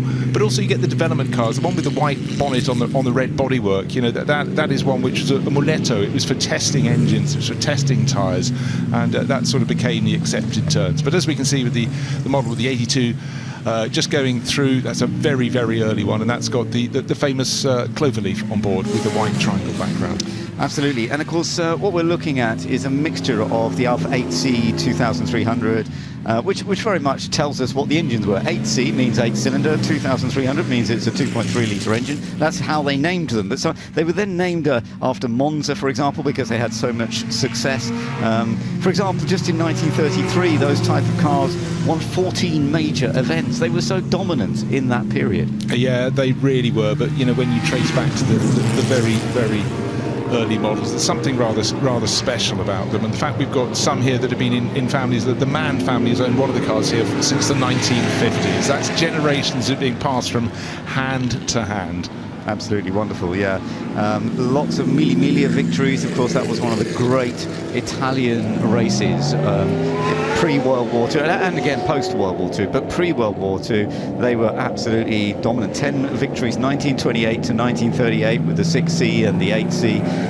Absolutely superb. Their first Le Mans win, which initially was with there we are. We have got one of the later 1970 cars out there, actually. I thought they were going to be sitting down, but this is good to see, because this is sort of the origins of the car that then went on to win in 1975. Yeah, and didn't win Le Mans. They won the World Sports Car Championship, but they weren't able to race at Le Mans. Everyone always wants to win Le Mans, but anyhow, they took the title. Henri Pescarolo, Graham Hill, dominant that year. But you know, there are loads of periods in racing where sports car racing is strong, and it certainly was when they won that. Then it went into a bit of a dip in the late 70s, but some of the top names in those days, all the Formula 1 drivers would be trying to get themselves into sports cars as well, to earn more money, and you never know, to keep their careers up in lights. But Alfa Romeo had a certain magic about it back then. Yeah, absolutely right. But it's lovely to see this mixture of machinery that we're celebrating from, as we say, 100 years ago to 50 years ago for Alfa Romeo in competition and competing with such remarkable machines. And I was just mentioning at Le Mans, some of the early 8C 2300, they actually initially, you'll see there are a couple of slightly longer wheelbase versions, because the original rules, I gather, you had to have effectively extra passenger space, but they quickly changed that. You still had to have a two-seater, but the original rules, you had to have a slightly longer version of the chassis, but they did really well at Le Mans. Their first win was in 1931 with the 8C 2300. Sir Henry Birkin was one of the drivers of that, but they went on to 4 wins in a row in those early 30s. That was the only time they actually won outright, though, at Le Mans, wasn't it? No, yeah, and it was absolutely fantastic. But just looking at these Tipo Bs, or the P3s, as they're known, come from the Auriga collection and have been built up absolutely beautifully. And again, they have the evolution. The red one has got different front suspension to the pale blue one we saw with the X1 car with the stripe down the side. So constant evolution. But the earliest cars, unfortunately, we didn't get a P2 to come here wasn't released. It was a national treasure back in Italy, and the paperwork became too much during the summer break, so that's a big sadness. But to see the P3s is always special. But the really early ones, the 2 Targa Florio cars from about 1922 and 1924, so those are very special. But for fans of a certain age, people like me, looking at these Alfa Giulias and the Sprints and the GT-Ams, they're very special too. They are lovely, aren't they? And of course there are modified versions. I mean, this is one of the more sort of standard looking of the Alfa Giulia Sprints, which were very successful. They made them very light too, with aluminium floor, and they worked on just providing plenty of horsepower but on lightweight, and it was very efficient. But then of course they had some of the Zagato modifications of them as well, didn't they? Looked a bit different. And there's one of the slightly early ones. That's the Giulietta, isn't it? Before it came the Giulia, it was the Giulietta. Yeah, the Etta meaning the smallest version, and that's. But again, now look, how's this for elegance? So your travelling bag out on the pannier bag, if you like. That's a Lucas Huni driven car, Swiss number plates, and Lucas's cars are just beyond exquisite in terms of their preparation. So superior elegance. So these aren't all competition cars. Some of them are cars that were, your road cars, but sort of the ultimate road cars of the time. But the P3, we're looking at one just coming in shot in front of the TZ model. There's no way that wasn't a competition car. They were just mighty, the P3s.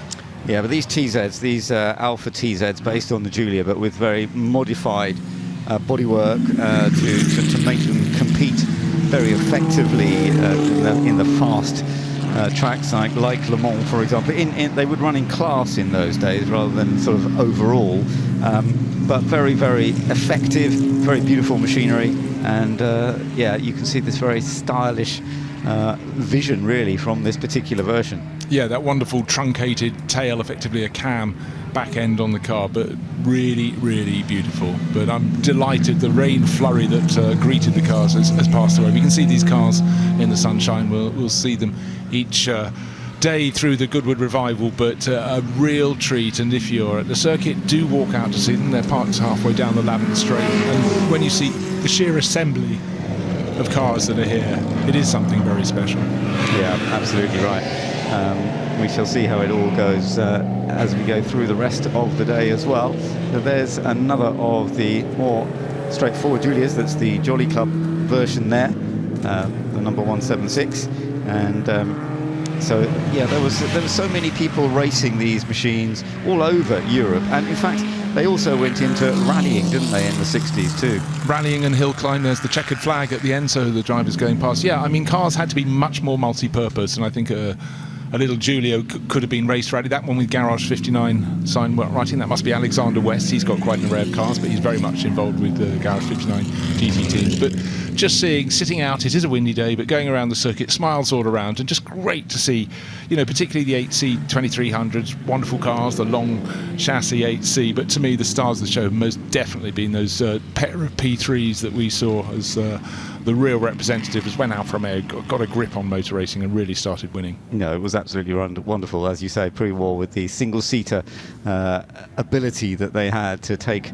such great victories, and absolutely superb. And then what they managed to do after the war, and then going into the sports car world, of course, that was impressive as well. But as you say, the P2, which sadly we don't actually get to see this weekend, but winning a total of 14 Grand Prix back in its day between 1924 and 1930, and so yeah, some really lovely machinery. And this one is the Disco Volante, the flying saucer, but it was specially modified but beautiful. This is one of the cars, doesn't matter if it doesn't win races, or it did win races, because it is just such a work of art, and always a delight to see that one. It is. We see it here at Goodwood, I think, before probably, so it's a lovely looking machine. One little story to go with that, but let's go to highlights because there's so much to enjoy. So let's have a little look at some of these remarkable mix of Alfa Romeos, starting off from 100 years ago, when they went into sort of single-seater events and sports car events like Le Mans, and taking victory in that first World Championship in 1925, then taking their first win in the early 1930s in Le Mans with slightly bigger versions effectively. But then you're going right up into the 1950s, 1960s, and even just into the 1970s. But as you say, these early single-seater race machines, so great to watch. Fantastic. These two, the P3s, to me, the stars of the show. Everyone has their own favourites. If you were born a little bit later, you might love this car, which is the 33, the TT model, and great to have those out there celebrating at various points across Alfa Romeo's race history. Absolutely right, and some great star drivers. Of course, Tazio Nuvolari, for example, was a great Alfa Romeo driver, and when they were competing against the likes of Mercedes in the 1930s, he managed to take the last win in 35.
Unforgettable, that's what you are. That's why, darling, it's incredible that someone so unforgettable thinks that I am unforgettable too.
Well, alongside me now is Paula Sutton, a stylist, a writer and the creator of Hill House Vintage. So you are the most perfect person to be here at Goodwood Revival. Thank you so much. Well, I've been coming since the beginning.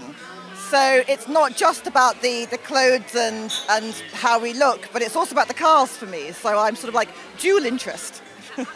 And also, you have such an interesting life because you lived in London and you were working in fashion, and then you slightly went into vintage. Why was the switch? Well, the whole vintage aesthetic was mainly because we moved to this big old house in the countryside, had no money to fill it, and had to find really inventive ways of filling these rooms. And vintage was the most, one, economical thing to do, but also the house deserved it. It's a house built in 1822, it's a Regency house, and it deserved to have beautiful old, whether it was vintage or antique. So I started filling it with relatively cheap finds and, car boot finds and old curiosity shop finds. And then with that, of course, you start adapting and adjusting how you look. I've always been into my vintage aesthetic. I worked in fashion for many years. And so I was always into my 1950s silhouette. But then I really leaned into it. Once the house started to come together, I really leaned into the whole vintage life. Also, that creates stories as well, which is something that we don't see as much anymore. But I think a house filled with that. I think you were just interviewing Richard E. Grant on the stage, and he said, "My house is filled with lots of things from all my dead relatives." Absolutely, and we were both agreeing that dead relatives things are wonderful things. I mean, what is better than something that tells a story over time and having a multi-layered home and a multi-layered wardrobe? I completely agree with you. Tell us a little bit about your outfit today that you're wearing. So I'm wearing an original 1940s gabardine suit with some beautiful embroidery detailing. And it's lovely. It's got a slightly fitted silhouette, so it's got a really 1940s look to it. My hat is also 1940s original vintage. This was a felt hat, all navy blue. And I'm topping it all off with a pair of modern shoes. But I say a pair. I have one modern shoe and one leg in cast. You do have one leg in cast, so you're looking very stylish despite that. A little tennis accident. A little tennis accident. I thought I was good at tennis. I hadn't played for a few years. And I overstretched, and my Achilles tendon overstretched with it. So sadly, yes, I'm not able to walk properly, but I was determined to get here. There was nothing that was going to stop my full house of coming to the revival every year. We're so pleased to have you here, Paula. It's wonderful to see you and hear your stories, and I might have to pop round to your house one day and then have a look at all the antique and everything vintage in there. Paula, thank you. You'd be very welcome. Thank you so much. Chris, you've just been having a seat fit. It seems sort of quite late in the day, but I guess you guys just jump in and get on with it. You're exactly right. It is a little bit late in the day, but fortunately the seat works and it's comfortable for me to drive, so I'm looking forward to getting out in the D again. And can I ask, I mean, obviously, you've driven so many historic cars, but when you go out at Goodwood, it's a wet circuit, it's a car you haven't driven for a while. How long does it take to get back in the groove? Is it a lap? Is it 10? I think I'd be 10,000. I guess it's around 3 laps, especially in the conditions that we've got now, with just having had that rain. The last time I drove this car was here last year in wet conditions, so hopefully it'll be similar to what it was back then. And what are these like in the wet, the Ds? Are they quite benign? No, they're quite an animal, really. There's very little adjustability that you can do quickly, so we're effectively on a dry setup. So fingers crossed, and just that's why I say I think to learn the circuit in these conditions with this car, be about 3 laps, I think. So you can't soften this off, soften it up at the back, at the front, and I guess you change the pressures? Yeah, you can change the tyre pressures, but trying to change the actual damper settings is really difficult. I think you've got to have the damper off to change it and then put it back on again, so it's quite intensive. Right, dry setup it is then. Enjoy. That's it. Thank you very much. Dry setup. Let's hope. I think we've had our flurry of rain, and now we're back to blue skies and white puffy clouds. And it's Harry Benjamin and Alice Powell with you now in the commentary box as we gear up for the Sussex Trophy practice. We've got 50s World Championship sports cars. So we're looking at 1955 to 1960 here. And again, this is another really nice range. We're just hearing there about the D-Type, the long-nosed Jaguars, but we've got a couple of Listers in there as well, and a few Coopers too. We have a wide range of cars to be excited about, of course, like we have in every session here at Goodwood Revival. So this will be a 25-minute race, which will take place on Sunday at 10:30. As I'm expecting, this is a 20-minute practice session. We're going to see the fastest times towards the end of the session, Harry, when track conditions will be at their best. The track will start to dry. We've got a whole host of cars out there, over 20 on the grid. So it should, with this breeze, dry fairly quickly. Yeah, this though really is a staple of the Goodwood Revival. One of the prettiest races it is being billed as, really bringing together the World Championship sports cars and production sports racing cars from the 50s. We're in an era when cars are really designed to be as beautiful as they are fast. Really lovely, sleek lines, and some with that really sharp shark fin directly behind the driver's side. Others go with a slightly more elongated version. We're looking at the moment at one of the Lotus 15s making its way through. Roger Wills at the wheel of that, front-engined with a Coventry Climax in the front of that, initially designed for Formula 2 and Grand Prix racing.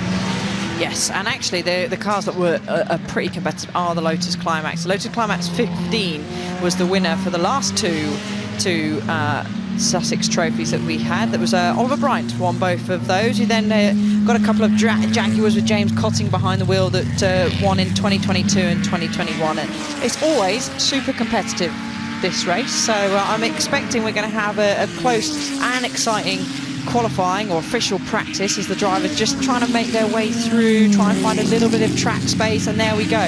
The car number 1 that just flashed through shot there was Oliver Bryant behind one of our Lotus Climax 15s, and he will be trying to make it 3 wins in a row. This is that Jag D-Type long nose we heard from Chris Ward with Ed a little earlier on, the original 1955 Le Mans winning Jaguar D-Type, driven by Mike Hawthorne in period. And Chris Ward then with setting sail really towards Madrick through that right hand up. This really the aerodynamic evolution of that original D-Type. Longer, more streamlined front for that reduced drag, increased straight line stability, the shark fin there at the back. Helping with the stabilization and the aerodynamics. As are we going to get a little bit of a slip and slide? We are, and it's going to be one of the, it is going to be Chris Ward's D-Type long nose, so we must have just missed that. And you could see him also snaking out of the last corner as well, and actually back in the 50s, particularly 55, it had a max speed of 172 mile an hour compared to for example, the Ferrari 491, which was around 160. So that was certainly a benefit of this Jag D-Type with that 3.8 litre engine. But back out front, the number 24, who's sitting actually, second place, and it's Bryant that's just shot to the top of the times with a 1:37.4. But Roger Wills, is on a very good lap, and I expect we're going to see these times keep chopping and changing, because again, it's such a competitive grid. Yeah, and even though it is drying out once again, all you have to do is dip a wheel on one of the painted white lines, a bit of grass, and then suddenly you find yourself with your wheels spinning as Roger Wills approaches the start finish line in that Lotus Climax 15, half a second down by the end of it. Ollie Bryant is the quickest at the moment, make that Chris Ward as he puts in a clean lap this time around in that D-Type and goes to the top, a 1:37.1, and then is immediately displaced once more. The time's just going to keep tumbling, aren't they? It's going to keep tumbling, the track's going to keep getting better, the wind is picking up, so that's going to increase. Mind you, I'm looking at the back of the commentary box, and there is a dark cloud coming in, so hopefully we haven't commentator cursed it just yet, but you can see then at the other side of the circuit, the sun is out. Chris Ward's got a bit of traffic to go past, but you can already see actually through that part of St Mary's, we are starting to see a couple of dry patches, so it's very close at the top between Ward, who's on your screen now, and Bryant in the number 1 Lotus Climax 15, and I expect that we will see a good battle, particularly if maybe it does dry up towards the end of this qualifying. Ward said he particularly is a handful, and more so in the wet, and I think that's evident from his driving that we're seeing going around there. He's a lot of opposite lock going on, even in a straight line when he's coming out of the chicane. Yeah, just getting up to speed with every single lap that goes by, as we are seeing sports cars from 1955 through to 1960, really sort of closely matching what we saw back in 1958 at Goodwood, as really working the steering wheel under braking coming into the final chicane as Chris Ward. That 1958 running of the Sussex Trophy, that was won by Sterling Moss aboard an Aston Martin DBR2.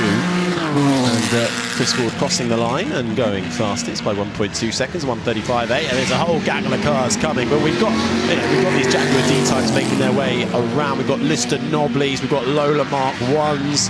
Really is creating quite the lineup. Lotus 15s, of course, finding success at the motor circuit for the past 2 years, so you can't not rule out those Lotus 15s. They are to be kept an eye on, but Chris Ward in that D-Type setting the early benchmark. Yeah, we just saw there Christian Albrecht jumped up in the 1958 Scarab Chevrolet, and that was designed for road racing but quickly became famous for its nimble handling, its powerful performance, and actually quite good success against European competition in the late 1950s. So we'll keep an eye on that, because he is only, well, just over 2.5 tenths off the lead at the moment, and has just set the fastest first sector of anybody, actually by quite a chunk, over half a second ahead in the first sector of Chris Ward and Ollie Bryant. Yeah, look out for that number 5 car, the Scarab, powered by Chevrolet. Here it is coming on screen now in the blue and white. A Mark 1 base, actually left-hand drive, which was painstakingly constructed around the survival cell and remade with completely as original components. Public debut when it first came out was the sort of stuff of legends, really. Driven at Riverside, broke the lap record on its first flying lap. Incredible. Bryant all over the back of him though, so Will Bryant immediately then goes even quicker. So is he backing off maybe to just get a little bit of space and see if he can duck, in the toe of his competitor, because it could be a nice tight battle between these three for pole position. Wills has just popped up into P4, displacing James Cottingham, who's dropped down into 5th place. James is in the 1959 Jaguar. Yeah, big powerful 3-litre Jaguar XK engine. Was those Tejero Jags, a couple of them in the field as well. Looking at the number 1, another of the Lotus 15s. This is currently the pace setter, Ollie Bryant, chasing down Christian Albrecht in the number 5 Scarab Mark 1, left-hand drive versus right-hand drive. Almost matching each other like for like, but they are fighting out for the top spot at the moment, and we have a car off, and that is the Lister, Nobly. The Saif Assam car. Has he had a bit of a spin, able to get back going and back onto the circuit? Doesn't look like there's any big visible damage there for the Lister Jag. That was coming into Woodcote, a tricky braking zone in the dry, let alone in the wet. Ward up to the top of the times, the first driver to break into the 132.3s. Ollie Bryant, though, is still looking quite handy, but he is tucked up quite nicely behind the number 5. And Wood now, we've got Wood jumps up to 2nd. Another one of our drivers to dip into the 132s. He's in the number 26 Lotus Climax. So again, hugely strong here are the Climaxes. That's James Wood, and the Climax that he is actually in. Competed in the TT here at Goodwood in 1959, Sussex Trophy as well in 59 and in 60. So plenty of racing history for that car, but we've also got Fred Wakeman who's jumped up as well. Yeah, Wakeman just jumping up to 3rd, but you can just see the track ramping up with every lap. It might well be another case of last one over the line and don't hit the wall, which is what the number 41 might have just had a glancing kiss with the 1959 Lister Jag, costing Mark Dunner at the wheel. Let's see what happened, and that's one way to find yourself off the track, and he did have a bit of a touch against the tyre barrier there, able to get back going. A little bit of an indentation on the rear, but he's able to get that back into the pits. Maybe it'll buff out. Is that the technical term? Hopefully. I think it might need a bit more than a buff, but I just wondered if he was going to go into Parc Ferme, but he didn't. He has gone into pit lane. So let's see if Chris Ward can make any improvement on this lap. He doesn't. He had a bit of traffic, particularly in that first sector, so and the last sector as well, so wasn't able to make any gains. Wood is improving in the middle sector on this lap, and Wills hasn't been able to improve on this lap either. So quite a bit of traffic. It appears that these sort of faster drivers that we have, Harry, in the sort of, let's say, the top 6, they're hitting the traffic at the moment. That is the thing around this Goodwood Motor Circuit. 3.8 kilometres, 2.4 miles long. And when you have a field of, well, 27 cars, which we do in this Sussex Trophy, finding everybody a suitable gap can not be the easiest thing in the world, as we get a nice look at the Lister Nobly. with that distinctively curved bodywork designed to house that powerful Chevy. As we've got quick lap times once again coming in. This time it's from Roger Wills in that Lotus 15, looking quick. Wills at the moment down in SIG with a good middle sector.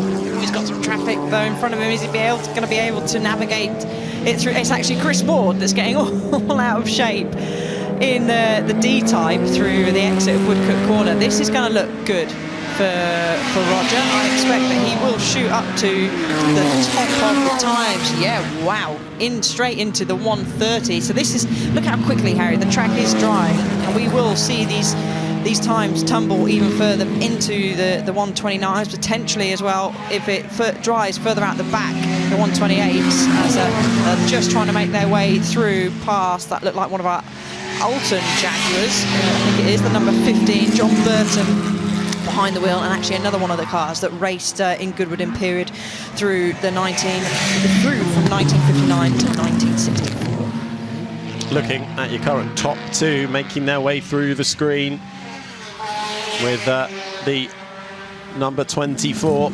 Lotus 15 of Roger Wills, currently fastest by over a second. Chasing him down literally and figuratively is the Chris Ward D-type long nose, which is currently a second back. He'll almost want to try and find himself a different patch of track, really. The recognisable face of Julien Majoub here in the Sadler Chevrolet. This is the Mark II, down in 16th at the moment, actually having a really strong lap. Let's see where this puts him.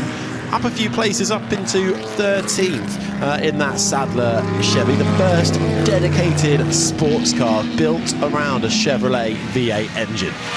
And I just saw jumping up as well Seb Perez in the number 4 D-type long nose, another one of our long nose Jaguars. We've got quite a few of those out on track, so he's improved. He's put himself into the top 5 now. But just flashing back to Ollie Bryant, who has set the fastest middle sector of anybody. Wow, by over a second. So if he doesn't go to the top of the times, I'll be surprised if he doesn't, and he does, straight up. There we go, already our first driver to dip into those 1:28s. Finds another second. Does Ollie Bryant now the top dog in that number 1 Lotus 15, making its way around this, the qualifying for the Sussex Trophy. We're looking at World Championship sports cars that race between 1955 and 1960. We'll have the race for this on Sunday at around 10:30 in the morning to see these beautiful machines, beautiful and fast, making their way around this Goodwood Motor Circuit. Perez has just jumped up a few places up into 5th, Seb Perez in the number 4 Jag D-type long nose, that aerodynamic evolution of the original D-type, and going strong still. Ollie Bryant holding firm at the moment. You want to see Wills mount a comeback, and even James Costigan might want to get involved here as well. He's just popped up to 3rd. Yes, he has, with a strong showing, particularly in that middle sector, and Roger now is closing that gap down. He's just a fraction away from entering the 1:28, a hugely strong last sector. Ollie Bryant, I don't think it's going to be improvement for this lap. Let's have a look. No, he's back now down into the 1:29, so he wasn't able to make his way slightly further up, but it's constantly changing this order anyway. At least the top 4, as you said, James Cottingham made his way further up there. Let's see if the Chevy can, and there we go, straight up into second place, and so close now, under a 10th separating our top 2 drivers, and then slightly further back 3/10 separating our top 3. Christian Albrecht, less than a 10th, as you say, Alice, but can't quite pin Ollie Bryant. A 1:28.9 versus a 1:29.0. This is currently the second place car that we're looking at. This, the third place car at the moment, with just under 3 minutes remaining. So a few more flying laps left in the tank if they've got it in them. This Roger Wills' Lotus Climax making its way around at the moment. Raced in period by the likes of Roy Salvadori raced by Bruce McLaren, Sid Jensen at Goodwood in the RACTT back in 1958. These Lotus 15s. Decent first two sectors for Roger Wills. Can he challenge to the top? Oh, nearly. And an absolutely epic final sector, but he is pipped by a 10th by Chris Ward in the D-Type Jag, who goes to the top. It's drying, and he said the D-Type suited the drier conditions, and it certainly is. I'm expecting we're probably going to dip into the 127s during this session. I didn't expect that, and Goodwood is drying faster than I certainly anticipated, but we haven't got long, so some of these drivers will only have this lap and certainly one more, so another fast sector in the first sector for Ward, so the track is certainly coming to the D-Types at the moment. James Woods, Lotus 15, though, has something to say about that. He's just popped up into second, less than a 10th away from the D-Type. As we're getting a look at one of the Tejero Jags, James Cottingham was up there, about 1.5 seconds back, down in 7th. James Cottingham, decent first sector. Can Cottingham get himself up there? Oh, Roger Wills, we'll look out for him, because he has set a really good first sector, Harry, and nearly matched the purple that's set by Chris Ward, who's the driver on screen now, that I don't think he's really going in a straight line very often. I know that there's not many straights here at Goodwood, but even when he is going in a straight line, the D-Type is snaking all over the place. He doesn't make an improvement on time, but there we go, into the 127s, 0.8 of a second. Up the road now is Roger Wills, but Brian is so quick in that middle sector, so will he now challenge for the top of the times, or will expect to see him just so close, 0.06 of a second off pole position. James Wood, can he find improvement? No, stays 4th at the moment, so advantage then going to Roger Wills and his Lotus 15. 60 thousandths of a second separating him and Ollie Bryant, currently in second in another of the Lotus 15s. Chris Ward in the Jaguar D-Type long nose. A little further adrift in third, but we're going to have a final dash to the line, aren't we, as the clock counts down to 0. Bryant's caught some traffic, Harry, and he won't get another lap. Checkered flag is out, so it's going to be potentially a shootout between that man on screen there, Chris Ward, and Roger Wills, because Roger has done an almighty first sector, and I think he's done another great middle sector as well. Has Chris Ward got anything to challenge him in that last sector? That's smoke pouring out of those rear tyres. He's been fairly lucky with the traffic in that chicane, caught it at the right time, hit all those shifts nice and clean. He's going to potentially jump Ollie Bryant here, but I don't think it's going to... No, he doesn't jump Bryant, let's see. But Roger Wills, he does not stretch his legs at the top. He got traffic at the end because he lost a couple of seconds in that last sector. And Brian, he's done it! Wow! What a final sector from Ollie Bryant! Wow! Less than, what, 60 thousandths of a second. That is incredible from the Lotus 15. It was all done in that final sector. He lost 1.5 seconds in that first sector, and he did a decent middle, but that final, like you just said, Harry, that's what got it him. He was fast, nearly a second quicker than anybody in that last sector. And a second covering the top 4 as well. Ollie Bryant taking the spoils right in the close of the Sussex Trophy.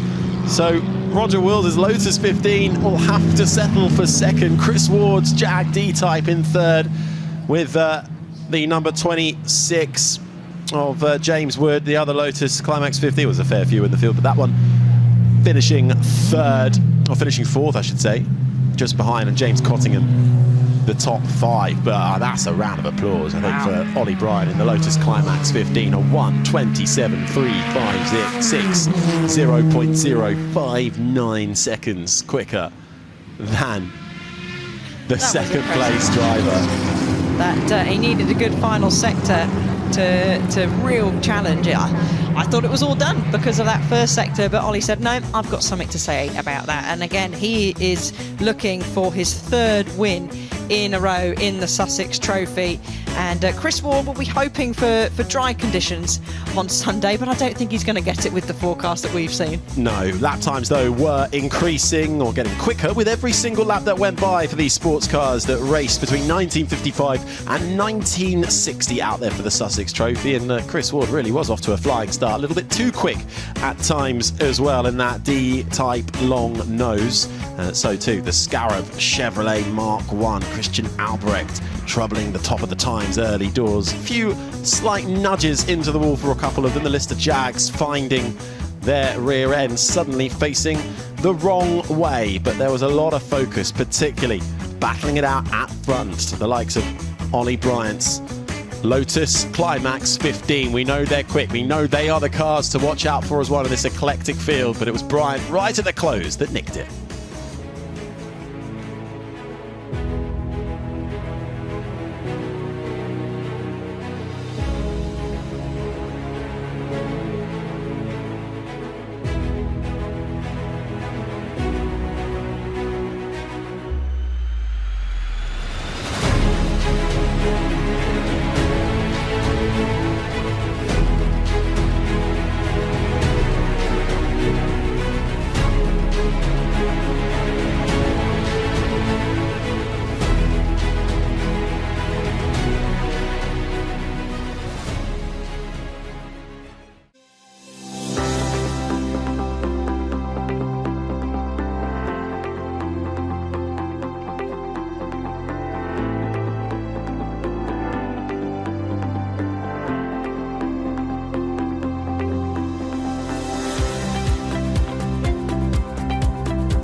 We are living through a health crisis at the moment. There is a lack of understanding around the importance of a healthy lifestyle which nurtures a healthy gut microbiome.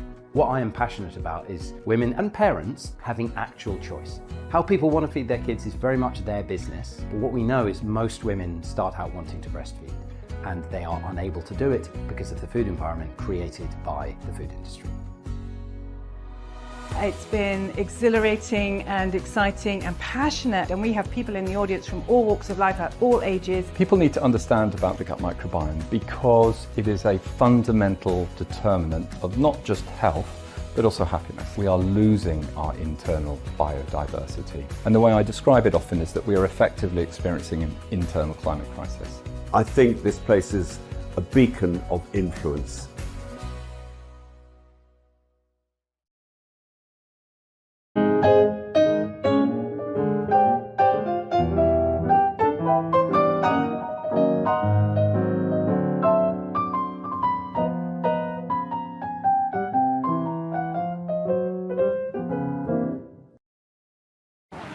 Jack, I think you came to the Revival last year, so who twisted your arm to get into a Cobra? Oh, well, the Duke, obviously. It doesn't take much, you know, to go racing in beautiful cars. And it's a very beautiful track as well. It's got good rhythm. I've never been around it, so I'm very excited now. And as you're sharing with Nick, have you got any tips off him?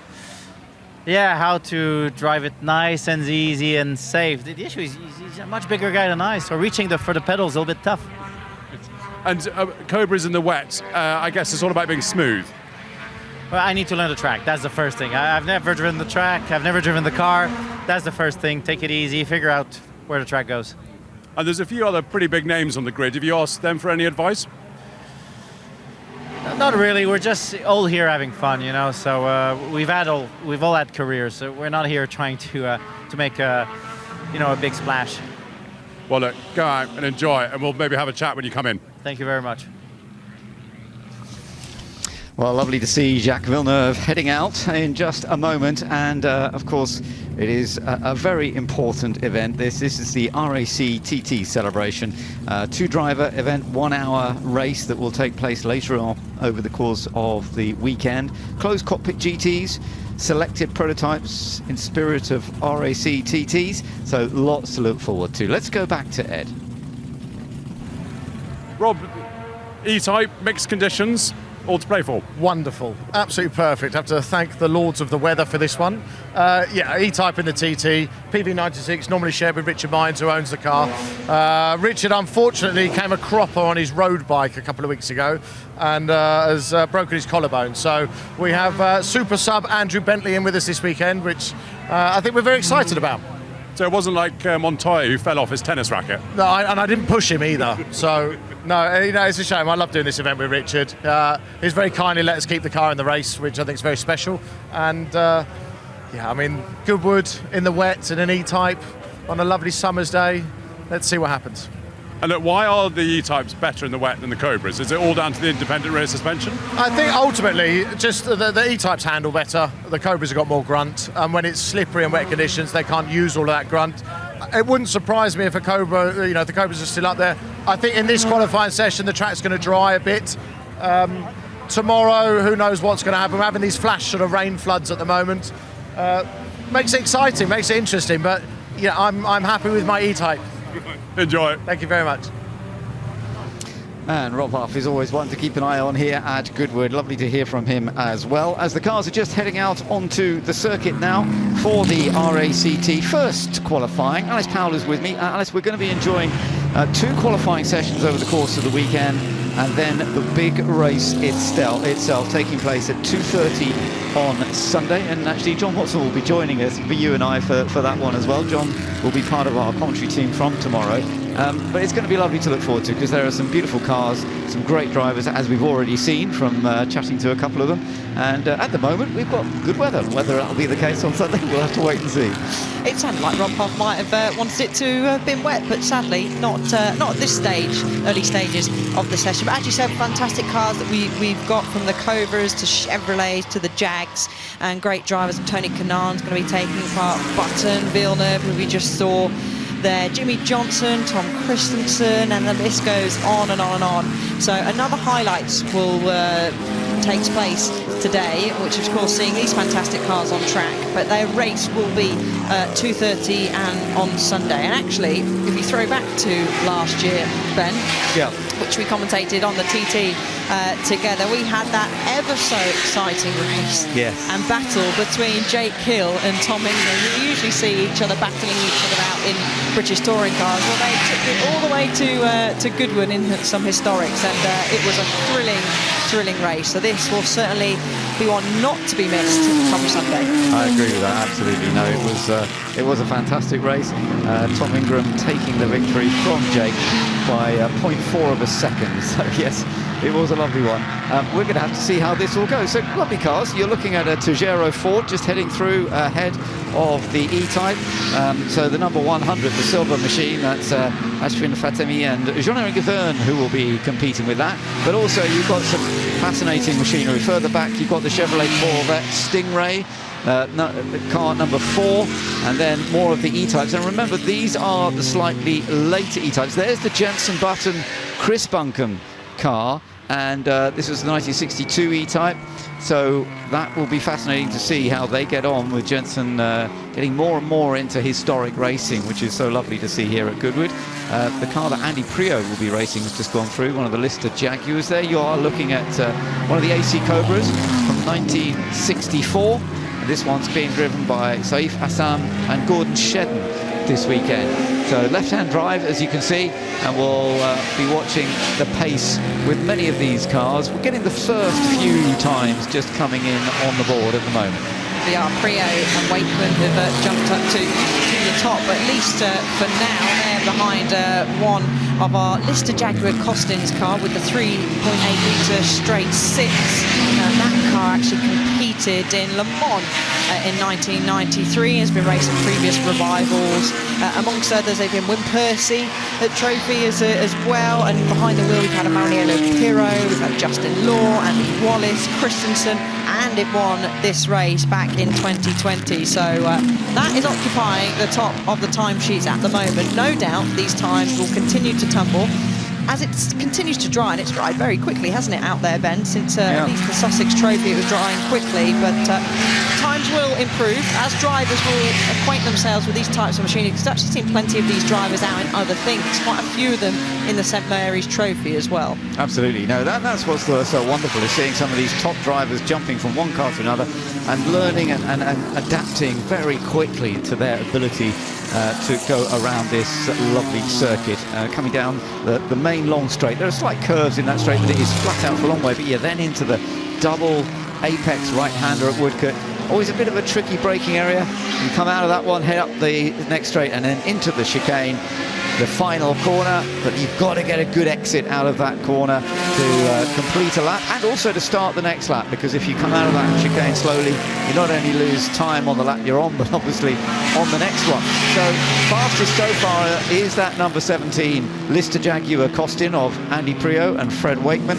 That is on a 126.287, number 17 car. This car currently third fastest, so it is going well, no doubt about it. The safe Hassan Gordon Shedden machine, third fastest at this stage. Another one that we will be keeping an eye on as well is the number 94 AC Cobra that Bobby Verdenroe and Marina Franchitti.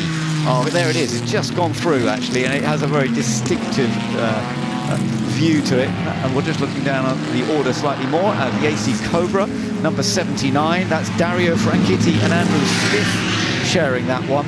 That's the 1964, entered by Brendan O'Brien. So that's another one we will definitely be keeping an eye on. And currently, that one is running fifth fastest. Third fastest for the number 6. Here we go. 20 minutes, just under 20 minutes to go in this first of the 2 practice sessions that are taking place before we get into the race on Sunday. The winning car from last year, the number 46, has popped itself up into second place.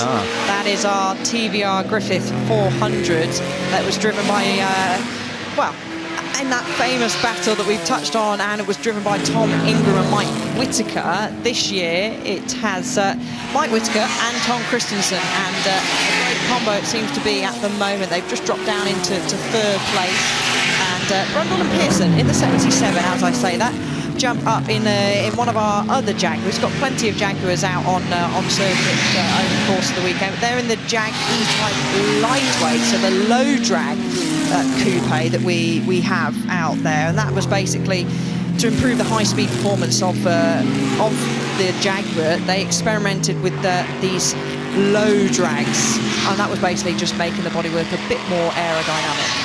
Absolutely right, yeah. So it's lovely to see the mixture of machinery that we do have here, but there are some good lap times being established, and there you are, there's the car you were talking about that last year was the winner. Different driver lineup then, of course, because it was Tom Ingram who was driving it with Mike Whitaker. Mike Whitaker owns this car and has competed with it many, many times. Funnily enough, this car was raced at Goodwood in June in 1965 by the ex-Spitfire pilot Tommy Entwistle, and so it's lovely that it's still racing here at Goodwood. Over the line it goes, and yes, that's impressive. It's gone fastest outright once again. So this car, as the winner last year, is definitely going to be a major threat again. It's going to be a threat, but I think it's going to be coming into the pits. An indication of the sign saying I'm coming in next lap, as actually we've got several of the drivers. So Shedden, a Sam car has come into the pits. Further down the Dixon car has as well, so we will start to see people come in. The Verdenroe and Franchitti car is in as well now, so this will be sort of, well, we're not halfway through the session just yet, but it will be sort of the period of time where we will see people start jumping in to give the second drivers a chance. And is that a seatbelt or part of a belt, maybe some tape that is flying out the side of the 20. Does look a bit strange, flapping around. That is the Alex Buncombe, Jack Tetley, Shelby Cobra. So yeah, I'm not quite sure what's flapping away in the background there.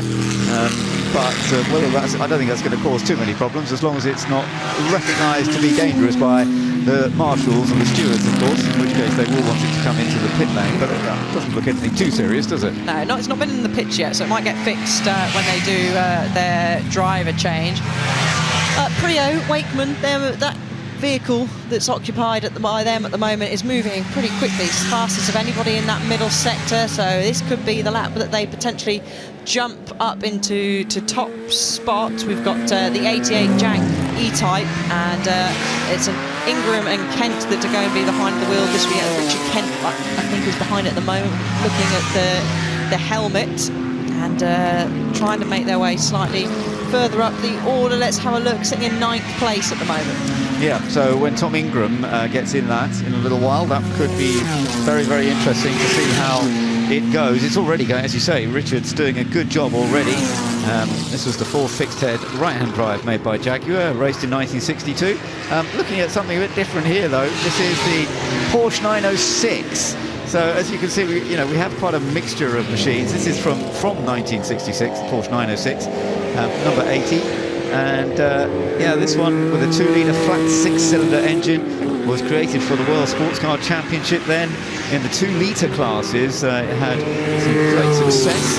Lap time-wise, how are we looking at the moment? Not quite as far up the order, but it is 26th. 26th, okay, yeah. So it's not quite as rapid because it's not as powerful as some of the other machines out there, but it's a lovely looking machine. It's a beautiful looking machine. Actually, Porsche said that this served them as a stepping stone to the more powerful sort of 910, the 910, the 907 and the 917 that we ultimately saw as well. So plenty of cars that have so much history, and plenty of cars out there that then, like I said, served for the future of plenty of the manufacturers. So we have had some driver changes for our lead cars. The Christensen Whittaker car has come into the pits. They're heading out on their out lap now, and looking out the commentary box window, it's pretty busy in the pit lane at the moment.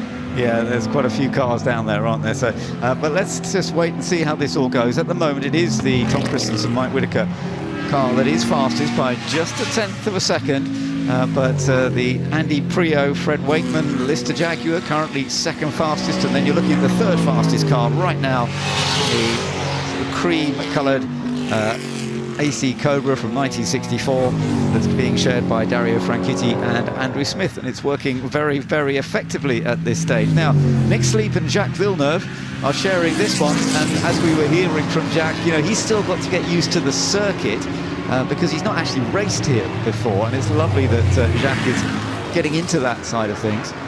Yeah, it's coming in the pits to make a driver change by the looks of it, down in 24th place at the moment, known as the Hairy Canary, and it's actually it's on the rear end of the car. We might get a shot of it going in. It should say Hairy Canary on the back. There we go, it does. And the roof of this car is actually signed by Harold Shelby, and this is the car's 17th TT race, and there's the busy pit lane that I was talking about. Try and pick where to pull in, find your team if you can, and if you can pull in, because if plenty of cars come in at once, it does get pretty crowded, as you can see there. Interestingly, the Franchitti Smith cars just set a fastest 1st sector, but actually didn't go higher than 3rd in the list at the moment. So we shall see if that does change. But yeah, I think we're going to see a few more improvements. So Jacques Villeneuve is getting into that car now. So this is going to be really interesting to see how he gets on with it, because as he says, he's still got plenty to learn about driving around this Goodwood circuit. But talking about the Goodwood track in terms of the layout and what you're trying to do, it's quite some fast corners, quite some serious double apex corners, aren't they? I mean, that first Madgwick corner, that's always, you've got a brake going into it, but it's a quick corner. Then you've got that flat out Ford Water right-hander, St Mary's, the right-left. There's plenty to really work on here, isn't there? It's a huge challenge to drive this circuit, particularly in tricky conditions. There's no room for error. Probably the kindest corner in that in terms is Woodcote Corner, where you've got a little bit of grass on the outside and then immediately turns to tarmac, so that can give you a little bit of hope. Wet grass is slipping. Obviously, we've had rain, and that pretty much covers all areas of the circuit. So it is tricky. You go downhill, uphill. So, for example, Ford Water, you're going downhill, then slightly uphill in through St Mary's, trying to maintain that minimum speed through there. A flat approach a little bit to Lavant, which then goes slightly uphill through down Lavant Straight and into the tricky braking zone of Woodford Corner, where you're braking and turning at the same time, and that's difficult in modern day machinery, let alone in machinery back through the 50s and the 60s. So a challenge, a real challenge, this circuit. But one driver that knows how to navigate it pretty quickly is Rob Huff, and the car being shared between him and Andrew Bentley had just set the fastest first sector, so they're a tenth and a half off in third place, so they've actually jumped up the order. They were outside of the top 10. So track is improving, but also some of the more professional drivers, if we're going to call them that, they certainly are. Plenty of professionals here, but not wanting to offend the slightly slower drivers who might also feel that they're professional drivers, will be hopping in now. Absolutely. Well, I guess it is Rob Huff, because he is very quick around this Goodwood circuit. So in the number 18, we will keep a bit of an eye on him, as you say, having set that fastest first sector. There we are. You're looking at it now, Rob Huff. Let's see how this lap is going to go. It's certainly up near there. 24.9 is the time to beat at 24.8. So, yeah, nips in. Very, very tiny margin, but there's still 10 minutes to go. So you may well see Rob Huff going faster than that. Yeah, I would expect that you will. And from the steering angle going through the first part of the lap there through Madwicks, certainly looks like he's getting a shift on, but he is going to come up with some traffic, and that's the thing. You've got drivers that are still coming out of the pits on outlaps. The Franchitti Smith cars on an outlap. There's some further down the order that are too. You're going to meet them, and we've got 9 minutes of the session remaining, so still plenty of time for drivers to improve. As the Darren Turner and Ollie Bryant, we've just seen take pole position in the Sussex Trophy. He is out alongside Darren, and they've just propelled themselves up into P5, so joined in the top 5 now. They are in the number 1 car. That's one of our AC Cobras. Oh, a nice slide in the background, but I have to say Rob Huff here is putting together another fine lap. Fastest first sector, personal best in this middle sector. Now, he does have up ahead of him that Trigero 4 just at the wrong time, actually. That might cost him a little bit in the final sector. Not that the Trigero 4 didn't do anything wrong. It's just that if you meet a car at the wrong moment, you just have to back off a little bit. And so it might be a bit harder for Rob to go quicker on this lap, but we shall wait and see if that changes. Keeping an eye on the Tetley Buncombe number 24. That is currently in 5th place at this stage. And that looked like it was going to be a really good lap for Rob Huff, but I think he met some traffic at the chicane here, so wasn't able to improve.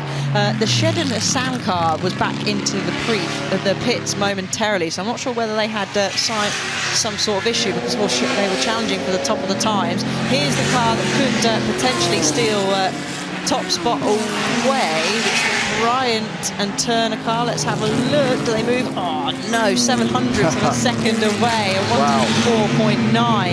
And did he get a bit of traffic towards the end of the lap there? Looked like he might have done. That just shows, though, we've got a little while to go, and those two cars, you've basically got a Jaguar E-Type semi-lightweight up against an AC Cobra, and they're both doing virtually identical lap times. So this is going to be remarkable to see. As you say, Ollie Bryant and Darren Turner. It may well be Ollie, I'm not sure whether it's Darren in the car now, but the gap is so tiny. Oh, off goes number 77. E-Type. That's the Brundle Pearson car. That is the Alex Brundle, Gary Pearson car, and I guess that's a technical problem with it. It's no damage that I can see on this side, at least. Now, that is disappointing. That looks like Alex Brundle's helmet. If my eyes aren't fooling me, let's see when they get out. But they were sitting actually pretty, really, in 7th place. As we get some whole host of Cobras coming down the straight, including one of our Jaguars, 33 there. Yep. So times not really changing too much. Again, could be a bit of traffic out there. The number 1 just flashing through shot there is not on a personal best, but the Vernon Road Franchitti car is currently sitting in 14th place. Let's see if this is going to be an improvement. No, not just yet at this stage, but it's still up there in the mix a little bit, so we'll see how it goes. And it is, as I say, a lovely looking machine. with that particular livery, the number 94. There we are keeping an eye on the number 46, the Tom Christensen Mike Whittaker machine, that and it was this car that won last year, the TVR Griffith. It is currently in 3rd position, so whether there is going to be any more pace to it, might get a little bit held up. It's got a bit more traffic ahead. Let's just see. It's always a little bit tricky as we come down towards Woodcote Corner, because there's not a lot of space to overtake. You kind of have to wait, and particularly when one car's overtaking another one, you do have to back off. So this will definitely have slowed them down on this lap, and now it's a question of can you get the exit from chicane and build up to another rapid lap next time around. He's got through past our number 80 Porsche 906. Still going to have a little bit of traffic ahead. Still no improvement though from those in the top sort of 6. However, Bryant is on a pretty decent lap. A very good first sector, very good middle sector. Could be a challenge, providing he gets clear traffic at the end of this lap to steal off top spot from Huff and Bentley. And he does, a 124.44, so straight up to the top of the times. But instantly, Rob Huff is responding out there, fastest of anybody in the first sector. All right, okay, well, we're going to keep an eye on that then. Fantastic to see how this goes. There's the number 16 E-Type just going through of Lucas Halusa and Andre Lotterer, and that is currently into 8th place, so that's a good improvement. I think Andre Lotterer now at the wheel of that one, so it's jumped up the order, well up into the top 10 now, but still you've got this 0.4 second gap between first and second at the moment, and we are seeing the Darren Turner, Ollie Bryant car, the AC Cobra, still with the times. And although, as you said, the Rob Huff car set a very good first sector, but not so good in the middle sector again. Maybe more traffic, I don't know.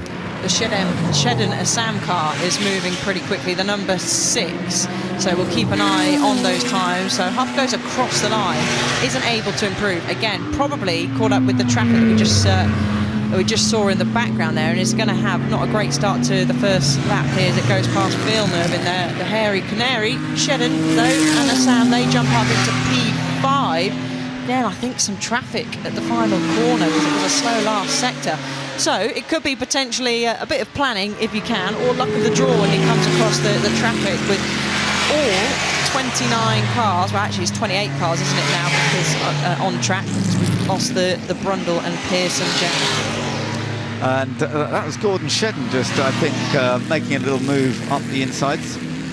So let's, we've got some of the real front runners who are having a battle here, 5th and 3rd in the qualifying at the moment. They may well end up racing like this in the actual race on Sunday because they are very, very even. So some of these cars, of course, got more power, a bit faster on the straights. Other cars have got perhaps a little bit more balance, and they can make up that ground through some of these tricky double apex corners. And I have to say that this is looking quite exciting at the moment. The TVR Griffith 400 from that 1960s period is keeping up well with the AC Cobra, but of course it did take the win last year. Now they're getting caught up perhaps a little bit more as they come up towards the chicane, but let's just see. I don't think there's only going to be any changes between them on this particular lap. And don't forget, there is qualifying again tomorrow, so that can, change the combination, depend on weather, of course, as well, depending on what the weather's like when they get out qualifying. They've got a good dry track at the moment. It's quite windy, quite breezy, of course, but I think that's likely to be around over the rest of the weekend. Yes, and we're going to have certainly some mixed weather, it looks like, coming in tomorrow. Rob Huff, he keeps setting a fastest first sector, but just is either unlucky with a bit of traffic or maybe a couple of mistakes.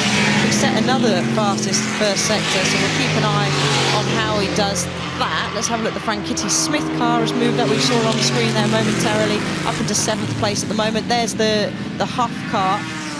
Who was praying for rain, might be granted tomorrow during the qualifying session, which will take place at 10:10, so slightly earlier than today. But some drivers will soon be making their way, and Rob Huff will be one of them, onto their final lap. Yeah, absolutely, because the clock is ticking away now. Let's just see whether Rob Huff can find a little bit more pace on this lap. So he did a personal best in the first sector, Just going across the line now, but no, it's not actually quicker than what already has been achieved. Bryant and Turner now, they are getting a shift on once again. They've just set the fastest first sector. That first sector seems to be the one that keeps improving the most, doesn't it? Maybe those damp patches that we saw a little bit at the start of the session have started to clear. So that's why we're seeing big improvements. As I say that, once again, Rob Huff steals that. So this will be his final lap. Pretty much most of the drivers are going on to, if not on their final lap now. And it's going to be close because the Christensen-Whitaker car is also on a charge. Okay, well, this is a beautiful lap so far. I have to say, watching this lap so far, he's running it right out to the edge, but using the control, the oversteer is not too much. He's kind of keeping full throttle without having to lift, with not too much sideways, and you can see he's really cutting the lines perfectly. Let's just see, is he clear? Yeah, it's looking pretty clear going down towards Woodcote. I think he's going to get a clear run here. He will be saying, please, please, please, can I just get a clear run? And it looks all right. He's lost a little bit of time in that middle sector, but he is definitely going to get a nice clear run through the chicane. The question is it going to be enough to steal away as he's using all available road on the exit, taking the shortest line possible up to the start-finish line? It's not enough. A tenth and a half off Turner and Bryant. So close, though. I mean, he's got within 0.14 of a second of that fastest pace. That's impressive in the Jaguar, because the Jaguar, as we know, it actually probably has the advantage in the slightly more damp conditions than the AC Cobra, but the AC Cobra has the upright pace at the moment in these conditions, but it is so tight, and it does promise us a very exciting race, I do believe. We've got plenty of other top drivers who have also been delivering and putting in some great performances. Interestingly, Jake Hill also has done a decent job with the Tejero Buick, because he's in a different car to the one he competed last year. So he's competing with Carl Tilley in that. And they're up in 5th place, so I think that's pretty impressive. Only 7/10 away from the outright pace that has been set so far. Yeah, so it's a nice late improvement. We will see, as we've said, see these cars take to the track tomorrow, and you'll see some of these drivers take to the track in plenty of other different bits and bobs of machinery as well, particularly the St Mary's Trophy, which is a popular one for a lot of these drivers. You'll see them be teaming up, of course, in different cars. Jacques Villeneuve, he's a bit further down the list, down in 27th position. But I'm surprised also to see that way down the list is the number 7 car. That's surprising, because I thought that was going to be one of the more competitive machines. That's down towards the back. But it does depend on the day and what's going on with the cars, so that all has to be sorted. Even the Chris Bunkum and the Jensen Button car down in number 22, which is another one of our E-types, down in 19th place, so 2.3 seconds off. But everyone's taken the checkered flag now, and that will be the end of this 25-minute practice session that we've had for the TT celebration. Yep, it has, and it is still very, very entertaining to watch. Of course, such a beautiful lineup of machinery, some great drivers, and on a pretty much dry circuit throughout, we saw some good action and some really aggressive attempts to get faster and faster and faster. And some beautiful liveries, of course, on many, many cars, some of them being some of the pace setters, others just so enjoyable to watch and to listen to. If you're here at Goodwood this weekend, I do hope you can find yourselves in some lovely places to go around the track and watch and listen to some lovely engine noise and watch the drivers do their stuff. If you're watching with us online, I hope you can enjoy that side of things as well, especially the close-ups that we get and some of the onboards we'll be bringing in over the course of the weekend. Oh, there was nearly a contact. I hadn't seen that until now. Yeah, near miss, wasn't it, towards the end of the session there? And it would be the first time that we've seen contact with the tyre barrier. It actually looked like someone might have brushed it on the chicane there, but we will see these cars back out on track tomorrow at 10:10, and so far it's the Turner Bryant car that is heading the way in the TT celebration. Well, our best dressed competition has just come to conclusion for day one, and these are our finalists, 3rd, 2nd and 1st, and they look fabulous. There are some wonderful stories about these outfits, and I want to start with Tracy Jane here, who came 3rd. And first of all, Tracy Jane, how many years have you been coming to Goodwood Revival? I've been coming about 10 years. Oh, And what is it about Goodwood Revival that keeps you coming back? Everything, absolutely everything. The racing, the Sunday evening racing is amazing. The fashion, the people you meet, and everyone is so happy to be here. Yeah. It's just marvellous. And it's wonderful because you've been nominated almost every single year. But tell us about this outfit because it's got a great story. This is one I made myself. I am a seamstress, taught by my grandmother. This is one of her patterns. The lining was a fabric my mother gave me about 3-4 years ago, and it just so happened to tie it all in. I've got a bolero underneath, and I just love the detail and the darts and the dress underneath as well. So layers to keep me warm, and it's just such a beautiful colour, and it just hangs so lovely, and I love a cape. And some real family heritage in there. Yes, absolutely. Yes, definitely some skills, and I'm so glad. This is just I'm beyond excited. I've got to say, I'm beyond excited. So thank you. Well, we're so thrilled for you. There were a lot of people out there as well. There were some amazing people out there with some fantastic outfits. It was truly beautiful. Well, listen, Tracy Jane, congratulations. I'm going to move on to Simon, who came second today. Now, Simon, this is a little different to what we've seen before. Tell us about this. Well, this is a 1937 Le Français de Monde, and I love French racing bicycles from the 1920s and 30s, and I love to dress in the period clothing that goes with the bicycle, and I like to do historic recreations of events. Like I've done a Tour of the Stage, Tour de France stage in 2018 up Alpe d'Huez on a bike very similar to this in period clothing. So you actually rode an old-fashioned bike as well? Yeah, right up the mountain. Yeah, with the crowds as well ahead of the actual tour, then watch the tour from the top. Because actually it's not just your clothing, but also the accessories as well. You've got the wonderful glasses. I do like an accessory, the goggles and the bottles and the shoes. The flowers are because traditionally Tour de France winners would get a bouquet of yellow flowers. Well, listen, this is fantastic. And were you surprised today about how many people were there and actually coming second? The amount of people that were nominated was amazing. It did take a long while to get through us all, but that was good fun to see everybody lined up and to see them on the runway as well. Well, very well deserved. It's wonderful to see more of a sporting outfit as well. And lastly, but by no means least, we come to Denise, who is in first place. Denise, I'm going to pop round here and chat to you. This is just a bucket load of colour. Tell me a little bit about this outfit. Well, this outfit, it was actually, the print was designed by Penthouse Gallery, and it was tailored in Japan. And I attended an estate sale back home, and I just picked it up, and I believe it was only roughly like $10. And it was funny, my husband and I, when we came over, we said we're only doing one carry-on. And I packed this. I had a whole bunch of stuff, but I packed this, and it's like, it was the only thing, it's like I'm wearing it. And so I'm just so excited. I mean, this is unbelievable. And where have you come from for today? We came from Florida, from the States, yes. And is that for Goodwood Revival? Yes. My husband, he's into English cars, older cars, and this has always been like a bucket list for him, something he's always wanted to do. And so I was having some hip issues, and it's like, I'm going to go ahead and have hip surgery and see if I'll be able to walk and go.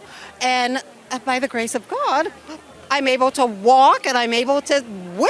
So let me just get this straight. You've had hip replacement, come all the way from Florida, and now you've just won our best dress competition. This is a dream. Well, listen, Denise, you look fabulous. All of you look fantastic. These are our first, second and third of our best dress competition for day one. We'll be having one every single day. The nominations have been extraordinary. So wonderful to see so many different outfits. And I look forward to seeing what we have here again tomorrow.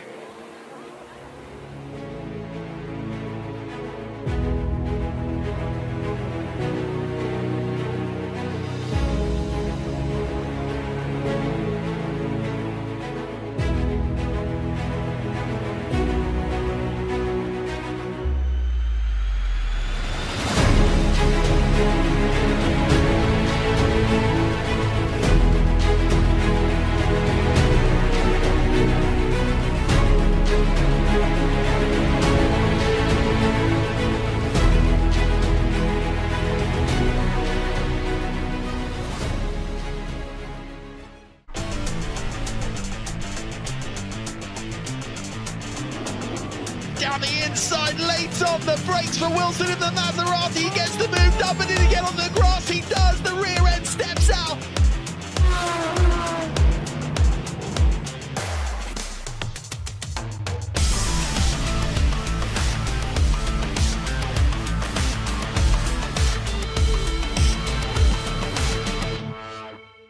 They're racing now down towards the final 2.5 furlongs. Racing up towards the line, it is Scandinavia who takes the Goodwood Cup. You try your best and a bit of luck on your side is good.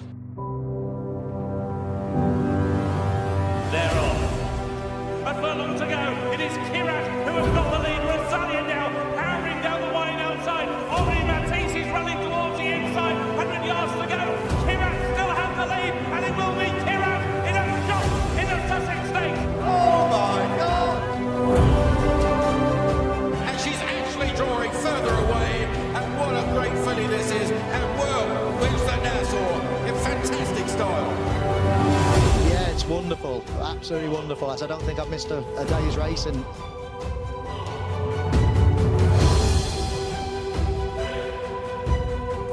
Woodcote Girl is getting up from Doha. Oh, unbelievable. One of the best things I think I've ever done.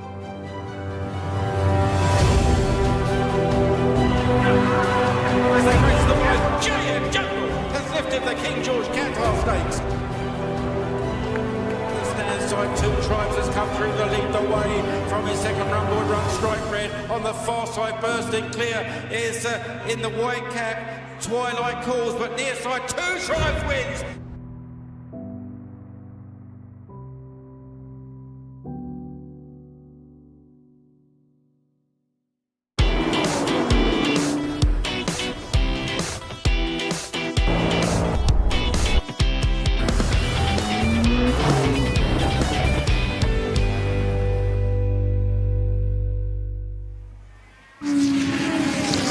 Cars back on track, and not just any. We're set for practice for the Glover Trophy over the next 20 minutes. You'll be seeing and hearing from 1.5 litre Grand Prix cars of a type that raced between 1961 and 1965. We are really celebrating the last and fastest Formula One machines to compete at Goodwood in period. And guiding you through this one is myself, Harry Benjamin, and I'm alongside Alice Powell.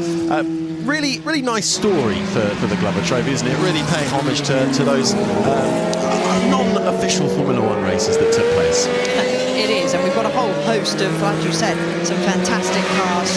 The Lotus 25 was typically the car to beat, and kind of remains that to this day. The 25 won. Andy Middlehurst won this race last year. However, we're going to have the likes of the Coopers, the BRMs, the Ferraris that are going to be trying to keep that Lotuses honest, and they're going to give it a good go. As you said, 1.5 litre Grand Prix cars that raced between 1961 and 1965. Yeah, the well, never held an official Formula One championship race, did Goodwood, but the non-championship Glover Trophy was what allowed teams and drivers to test out their cars before the new season, and these cars really did usher in a generation of, as you can see here, tall, tired, low-slung cars, less power and torque compared to their 2.5 litre predecessors. So weight, a massive factor here, really prompted by Colin Chapman to create the 25, which we'll see a lot of, as you were saying, Alice, but with some rivals as well in the field. And one of several races on the Revival schedule to retain the name from its original race meeting in the original Goodwood era. And plenty of those drivers that took part. We'll go through a few. Mike Hawthorne, John Surtees, Graham Hill, Roy Salvadori, Reg Parnell, and the list goes on and on and on. So it was a popular race for the reasons you've just explained, Harry.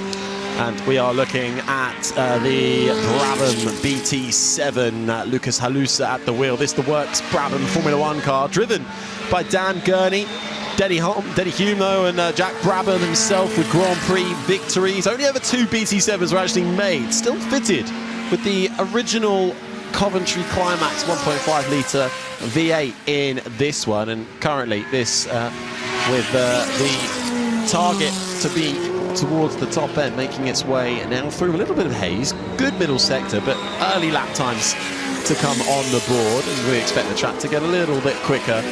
But now pretty dry after that rain that we had well, about an hour or so ago now. Yeah, times we keep seeing in all of the sessions since that rain keep tumbling, and people obviously getting acquainted to the cars. But last year, Andy Middlehurst in the low tax from Joe Colasarco in the Ferrari, Mark Shaw on the Lotus Climax 21, and then Andy Willis, who we'll keep an eye on, who will be fast because he won this race in 2023 in his BRMP 261 from 1964. This is going to be competitive, this official practice, and the race will be the same. It was hugely close last year. Andy Middlehurst was 0.038 ahead as they crossed the line between himself and Joe. So it's going to be a good one, Harry. It certainly is. A little bit of traffic on the approach for Mark Shaw in his Lotus 21. That's the works car that was built for Jim Clark in 1961. Raced in South Africa, took several wins. Did this Lotus 21 that we're seeing at the moment. He's currently popped himself up in second, less than a second between them. So just see Colasarco pop up there in the number 12 in the Ferrari 1512, up into third. That we're looking at now, the second of 3 examples of those ever produced, debuted in the hands of the man competitive and a champion of 2 and 4 wheels, John Surtees, during the German Grand Prix, and 1.5 litres as they all are, but flat 12 engine, so made this fairly unique actually at the time. It's unique and beautiful all at the same time. So again, Joe will be one to watch out for as he's making his way now down the back straight. Let's have a little look. Looking all right in the first sector. He's going to cut the beam into the second one, and not too bad in that one as well. So times will continue to tumble. Ben Mitchell in the number 56 just made his way up the order as well. Yeah, that's one of the Coopers, the T56, win in the hands of John Clark. A little, Ben Mitchell's shape, sorry, up into third now. 2.2 seconds adrift as the Ferrari crosses the line and displaces him up into third, 1.5 seconds, but it is still setting the pace out in front. The number 1 car in that number 1 position, the Brabham BT7. So we get such a good look at that driving position for Joe Colasarco. Gripping. And the sound. Well, and the sound. If you are out on the back of the circuit, if you're listening to us, that sound is absolutely incredible. Number 9 is the car in our shot, one of our plenty of Lotus Climaxes. This is the Lotus 18, and was actually one of Lotus's very first 1.5 litre GP cars, raced from the late 60s, 1960s to 1964 in Grand Prix races by Antrops, also known as Taffy, and his best result actually was P2 in the 1961 Po Grand Prix. So it's had success in its day, and it will hope with the Nick Taylor behind the wheel, it will have more success this weekend. Quick in a straight line is Nick Fennell in his 62 Lotus 25. That's the number 29, down in 5th at the moment, but over the lap time losing time to those ahead of him. 25 cars out there on track, huge mix of Brabhams, plenty of Lotuses, 24, 18, 21 out there as well. Cooper T53, that Ferrari 1512 as Joe Colasarco at the wheel of that puts himself a little bit closer at the front, gets to within 0.8 of a second of Colasarco in that Ferrari up into second now as we get another look at Nick Taylor's Lotus 18. Currently down in 13th, but decent first 2 sectors, navigates the final chicane nicely to the line for Nick Taylor. Will this be an improvement for him? No, stays down in 13th as he sets sail towards Madrid. Mark Shaw now jumped up into P3 in the 99 in the Lotus Climax 21 from 1961, which was a works car that was built for Jim Clark. and still improvements being made. We've got out the number 29 that's actually on a pretty decent lap. That's a Lotus Climax 25. Nick Fennell is behind the wheel, and he's going to come into the chicane and gets a little bit crossed up on the exit, but this should be an improvement. Where's it going to stick him? And it's going to put him in P4. Yeah, and it's these Lotus 25s that really are the ones to watch out for. Andy Middlehurst piloting one to the win last year, and again in 2021, 2022, 2019 as well. Joe Kalasaka, though, managed to get that Ferrari to the top in 2018. And the BRM as well, the P261, Andrew Willis, won in 2023 this Glover Trophy. Looking at 1.5 litre Grand Prix cars between 1961 and 1965. So really that new generation of what we look at today with these tall tyres, so significant. Tall and thin, low slung cars, long single shell body, able to see the driver really wrangle the steering wheel through the right-hander into the left as Nick Fennell continues to try and improve his lap time, down in 4th at the moment.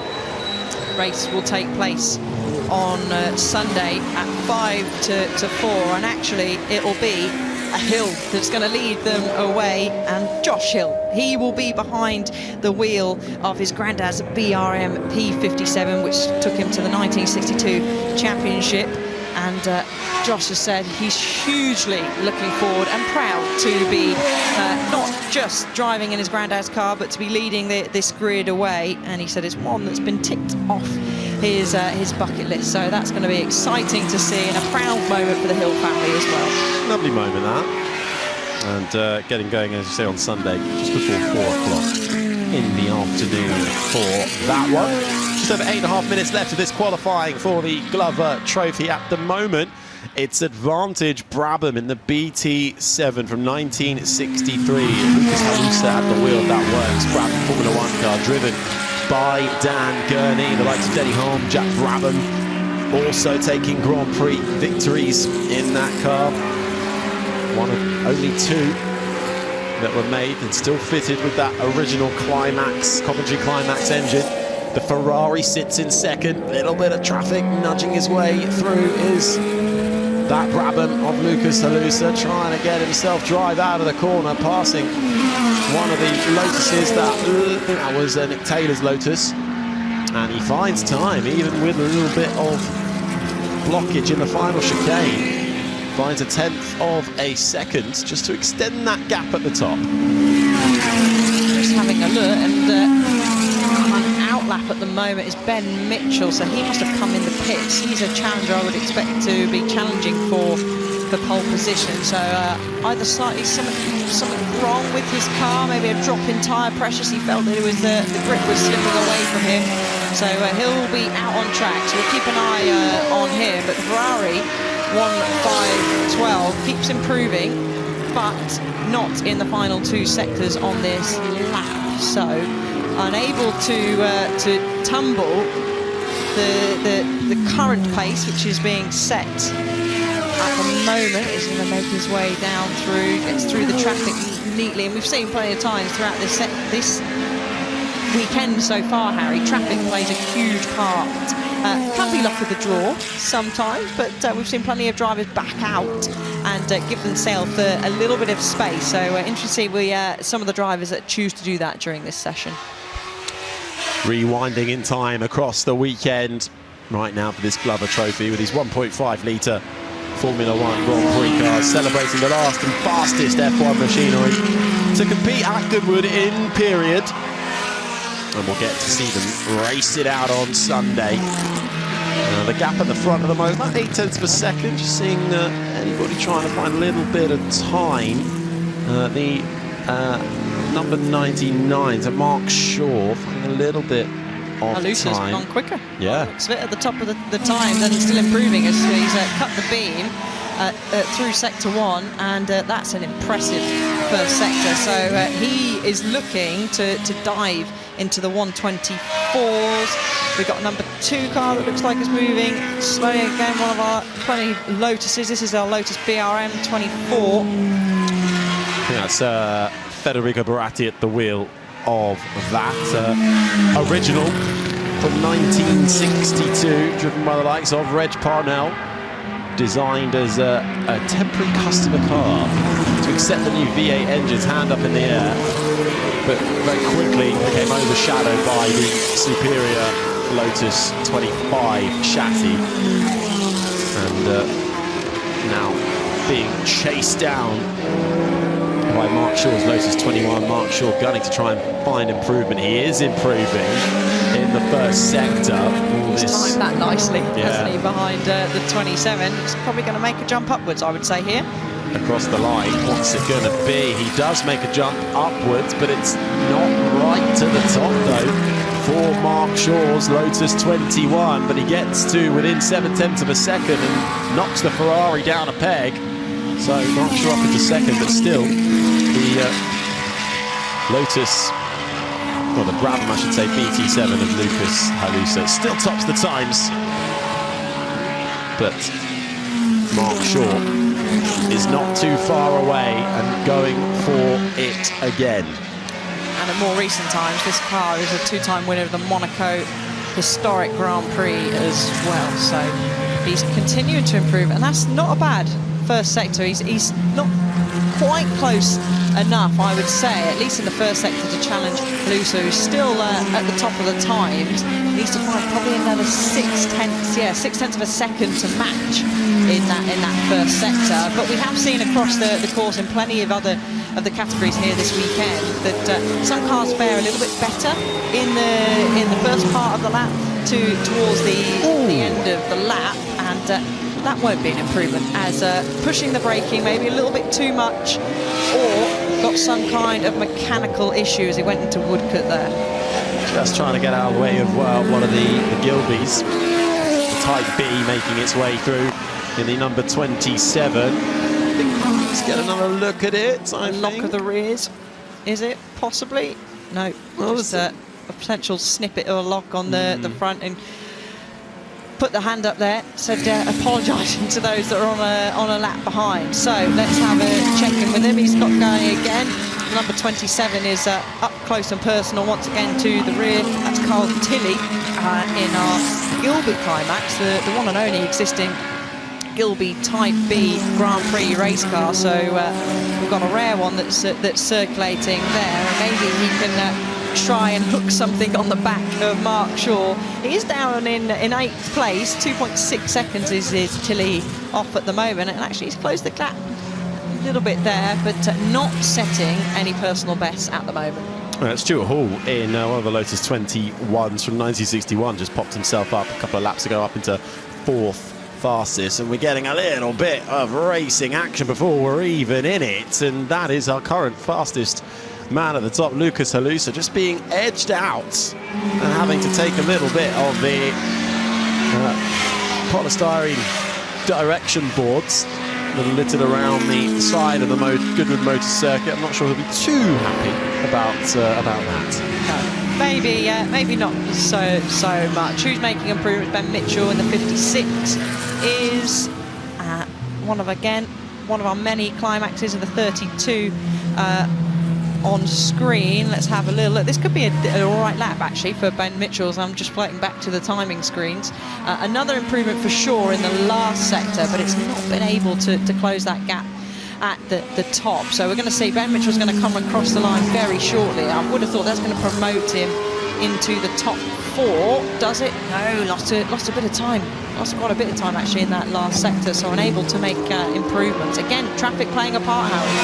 You can see the front end though, that Ferrari almost bouncing up and down with the vibrations as he slams on the brakes through the chicane for the number 32. Making its way through. It is one of the Lotuses, apologies, but also a little bit taped up on the front there. That's the 56 making its way through. So this will be Ben's final lap, and he's lost time, I think, for traffic in that first sector. Shaw has set a personal best in the first, but again, maybe come a cropper with a bit of traffic in that middle sector. So not probably going to see too many changes to our top 6 or 7 at least for the moment, but still it's a competitive field.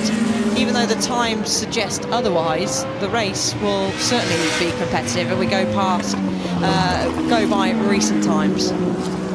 Right now at the top though, Brabham versus Lotus, with the Brabham currently having the advantage. Let's see where Ben Mitchell can get through the chicane, and with the clock about to chime down to 0, I don't think we're going to see massive improvement in these last flying laps. So Lucas Halusa's Brabham BT7 working perfectly for him, almost a second clear at the moment of the 99 Lotus 21 Mark Shaw. 2 works cars battling it out, one that was driven by Dan Gurney and the likes of Denny Holm, and Jack Brabham, the other works car for Jim Clark back in 1961, vying for those top 2 positions at the moment. And then that 3rd place car currently about 1.1 seconds adrift, that Ferrari, the 1512 with Joe Colasacco. We continue to look at Ben Mitchell's Cooper. A bit of side-by-side action, and that was a little further in the midfield. I think we've just seen the BRM, the P green car in the back of the shot a few moments ago, but all looking rather rosy for this man here in the number 1 from 1963. As he takes the checkered flag, Lucas Halusa in the Brabham BT7 with a 1:24.694. And I don't think anyone's going to get closer to him than Mark Shaw, who takes the checkered flag as well. 9/10 adrift is the Lotus 21. Yeah, no one's going to be beating that, I don't think, at all. Harry, the lightweight space frame with the improved suspension and aerodynamics over the BT3, and really proved itself in its time, and it's proving itself out there today. Oh, a late improvement though from Joe Colasacco, who's managed to get up ahead of Mark Shaw. So we talk about not that many improvements. Well, right at the close, due to a pretty nifty middle sector for the Ferrari, has managed to just get himself up inside and in between Halusa and Shaw. So a good late effort then from the Ferrari 1512 from 1965. He actually dove into the pits with a few minutes left to go and snuck out. We didn't see him sneak back out. But yeah, a great improvement, and we're going to have a strong front row. That is for sure. Exciting race we will see on Sunday. We've got a Brabham Climax, a Ferrari 1512, and then a Lotus Climax 21. Well, the Glover Trophy celebrating the last and fastest Formula One machines to compete at Goodwood in period. Never held an official Formula One championship race, but the non-championship Glover Trophy allowed teams and drivers to test out their cars before the new season. Lotus 25s along with a full field to keep them honest here, representing Cooper, BRM and Ferrari, all ready to make their mark. And that Brabham in the BT7, Lucas Halusa was really doing all the hard work to begin with, but Mark Shaw in that Lotus 21 was keeping him honest, as the Ferrari, which ended up in the hands of Joe Colasacco, finishing in second. That scarlet red shining nicely with the sun beating down, but the Lotuses were not going to give up a fight too easily. This a little further down the order, the Lotus 18. But the Glover Trophy setting the grid then. Lucas Halusa, fastest of them all. A Brabham ahead of a Ferrari will go racing on Sunday just before 4 o'clock, and even managed to get a little bit of side-by-side action in that qualifying session too. It was actually Halusa who found a bit of the grass off track. But the Glover Trophy then proving entertaining. Well, as the track falls silent for the time being, we've still got more to come your way, but first, let's check in with Grace Webb. I'm now stood outside the Rolex Drivers Club, which is an exclusive place for riders, drivers and team owners to meet here at Goodwood Revival, and it is always a fun and eye-catching piece of the site. But not only that, it's also a hotspot for fans to come and grab an autograph or a photograph with their favourite sports person here at the event. Now, each year it has a different theme outside the Drivers Club, and there's always lots of different ideas being thrown about by a huge team that it takes to create this, but it is the Duke of Richmond who has the final say on the theme, and this year it is a shipwreck theme. So if you follow me, it leads us into the Drivers Club, where we've got to follow a path of sand which feels really soft underfoot, and we're greeted by all these different structures of this year's theme with different ropes, anchors, rocks and a few fish on the side as well. But we've also got some live actors who are pirates this year, and that is always an engaging element that brings it to life, where we have the live actors here too. It's a really fun piece of the site. Now, people remember the years that they come to Revival by the theme that is outside of the Drivers Club. So it's a really important feature that requires a lot of attention to detail. And this year, it certainly hasn't disappointed.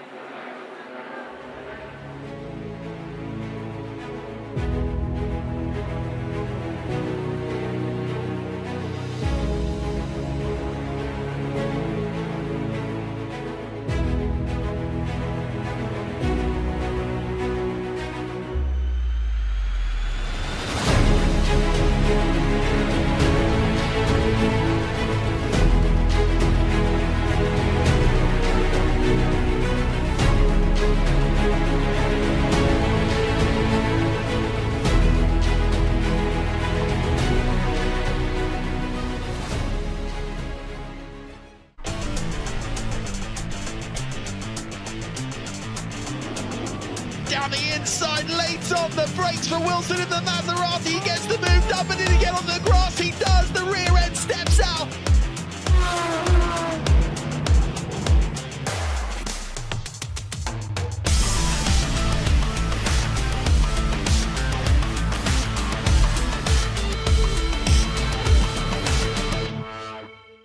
They're racing now down towards the final 2.5 furlongs. Racing up towards the line, it is Scandinavia who takes the Goodwood Cup.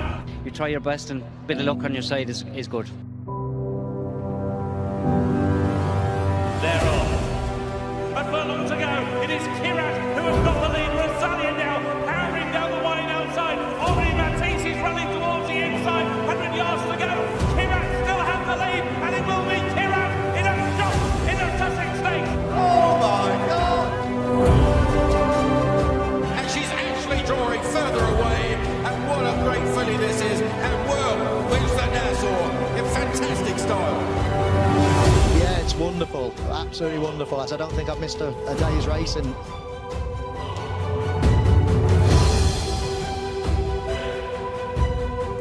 Woodcote Girl is getting up from Doha. Oh, unbelievable. One of the best things I think I've ever done.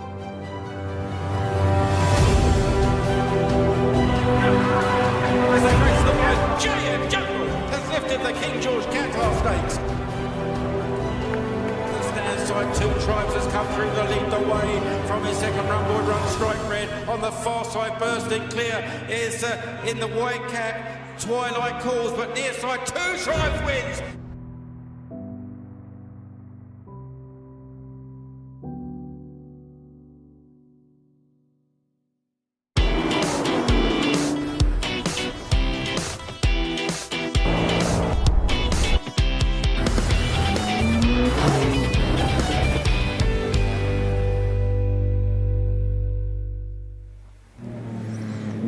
Coming thick and fast at you now, back up to speed on track. We're heading straight into official practice for the Richmond and Gordon trophies. It's Harry Benjamin and Bruce Jones up in the commentary box with you, ready for some 2.5 litre Grand Prix car action from between 1952 and 1960 out on track. I mean, Bruce, this is really bringing back a bit of a golden era of Formula One, isn't it?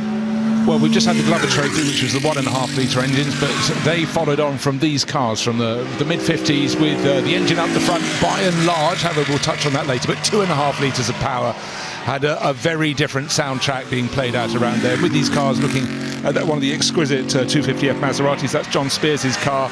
You can see the suspension movement around the circuit. You can see how those narrow tyres are being worked, and they're trying to put the power down in the most effective way, which is really the story of motor racing. There is. These Maserati 250Fs and the Ferrari 246s as well will do battle against the, well, I suppose the forward thinking. We've got the likes of the BRMs and the Lotuses in there as well, though the Cooper Climax, that T53 low line, that's been the car to beat in recent years. Well, it absolutely has, because Cooper was the first constructor to put the engine behind the driver's shoulders rather than in front of their feet in the World Championship. They started to make it work, and then Lotus looked at it. Colin Chapman thought, yep, we'll be going that route as well. And then, of course, you mentioned BRM. So it was 3 different British constructors that were taking on the Italians, by and large, the Lancias initially, the Maseratis, as we're looking at one now, and Ferrari, and they stuck it out the longer. And Aston Martin came into play and got it all wrong, because when they landed in Formula 1 after finally getting success at the big one for them, sports cars, Le Mans 24 Hours, their engine was up front. Wrong slot from the outset. Well, we're seeing that Maserati 250F across the line now. John Spears at the wheel, known for its long racing career. This driven by a couple of names, like Fangio and Moss, taking that one round. Elegant, functional design as well. And then we go from the Maserati to one of the Connaughts. This is the C-Type. Charlie Martin at the wheel of this one. This is the sister car to the B1, which was won by Tony Brooks, the Grand Prix, and certainly has taken Victor before. But again, very different design, slightly more steeped at the back. Yeah, and in fact, it was given the nickname the toothpaste tube. Put it on its side, toothpaste tube on its side. You can understand with that, it's almost a dorsal fin right at the rear. I mean, it was never the greatest of success, because at that point, if you didn't have a Maserati 250F or a Lancia Ferrari D50A, you were just making up the numbers. However, the world kept moving on, and that's always the story of motor racing. Little Lotus up the front, and again, hold on a second, what's changing there? Lotus still got the engine in front of the driver's feet, but in time that will change, and change quickly. And then you've got the BRM with those wonderful stovepipe up the rear, and again, just trying to do things differently. But what are these drivers all doing? They're all getting in each other's way at the moment. This is the problem. We're seeing it time and time again. Trying to find yourself a little bit of traffic as it got a little bit of clear space, but the traffic as it starts to concertina up. 1, 2, 3, 4, 5 cars, nearly all sharing the same bit of tarmac. Andy Willis in that BRM currently looking set to take the benchmark, and we've got a car off. This is the Cooper T53 low line. That's Cameron Gillies at the wheel, and we're just seeing it in the bottom of the screens there, getting it wrong and sliding across the grass. And that Cameron, son of Mark Gillies, getting it wrong at the corner that's almost the hardest on the circuit, the entrance to St Mary's. So the run down, well, what he did, he wanted to turn in, but unfortunately hitting the number 18 Lotus with Sam Wilson on board was where he wanted to turn. So he put himself on the outside, and it's diminishing returns at that point, so he did well to avoid anything in particular. Yeah, nice gaggle of cars here, though, being led by one of the Lotus 18, Sam Wilson at the wheel. Probably best known as the car in which Jim Clark scored his first race win in a single-seater during the 1961 Intercontinental 2.5 litre Formula back in Brands Hatch. Yeah, and the point about that, Harry, was the fact that the World Championship had been downgraded to have 1.5 litre engines, but the teams, particularly the British constructors, weren't too sure if they were going to go ahead with it. So they prepared their cars with 2.5 litre engines, and in non-championship races under the Intercontinental Formula, they still ran them, still competitive. But look at this, Sam Wilson in front of this gaggle of cars.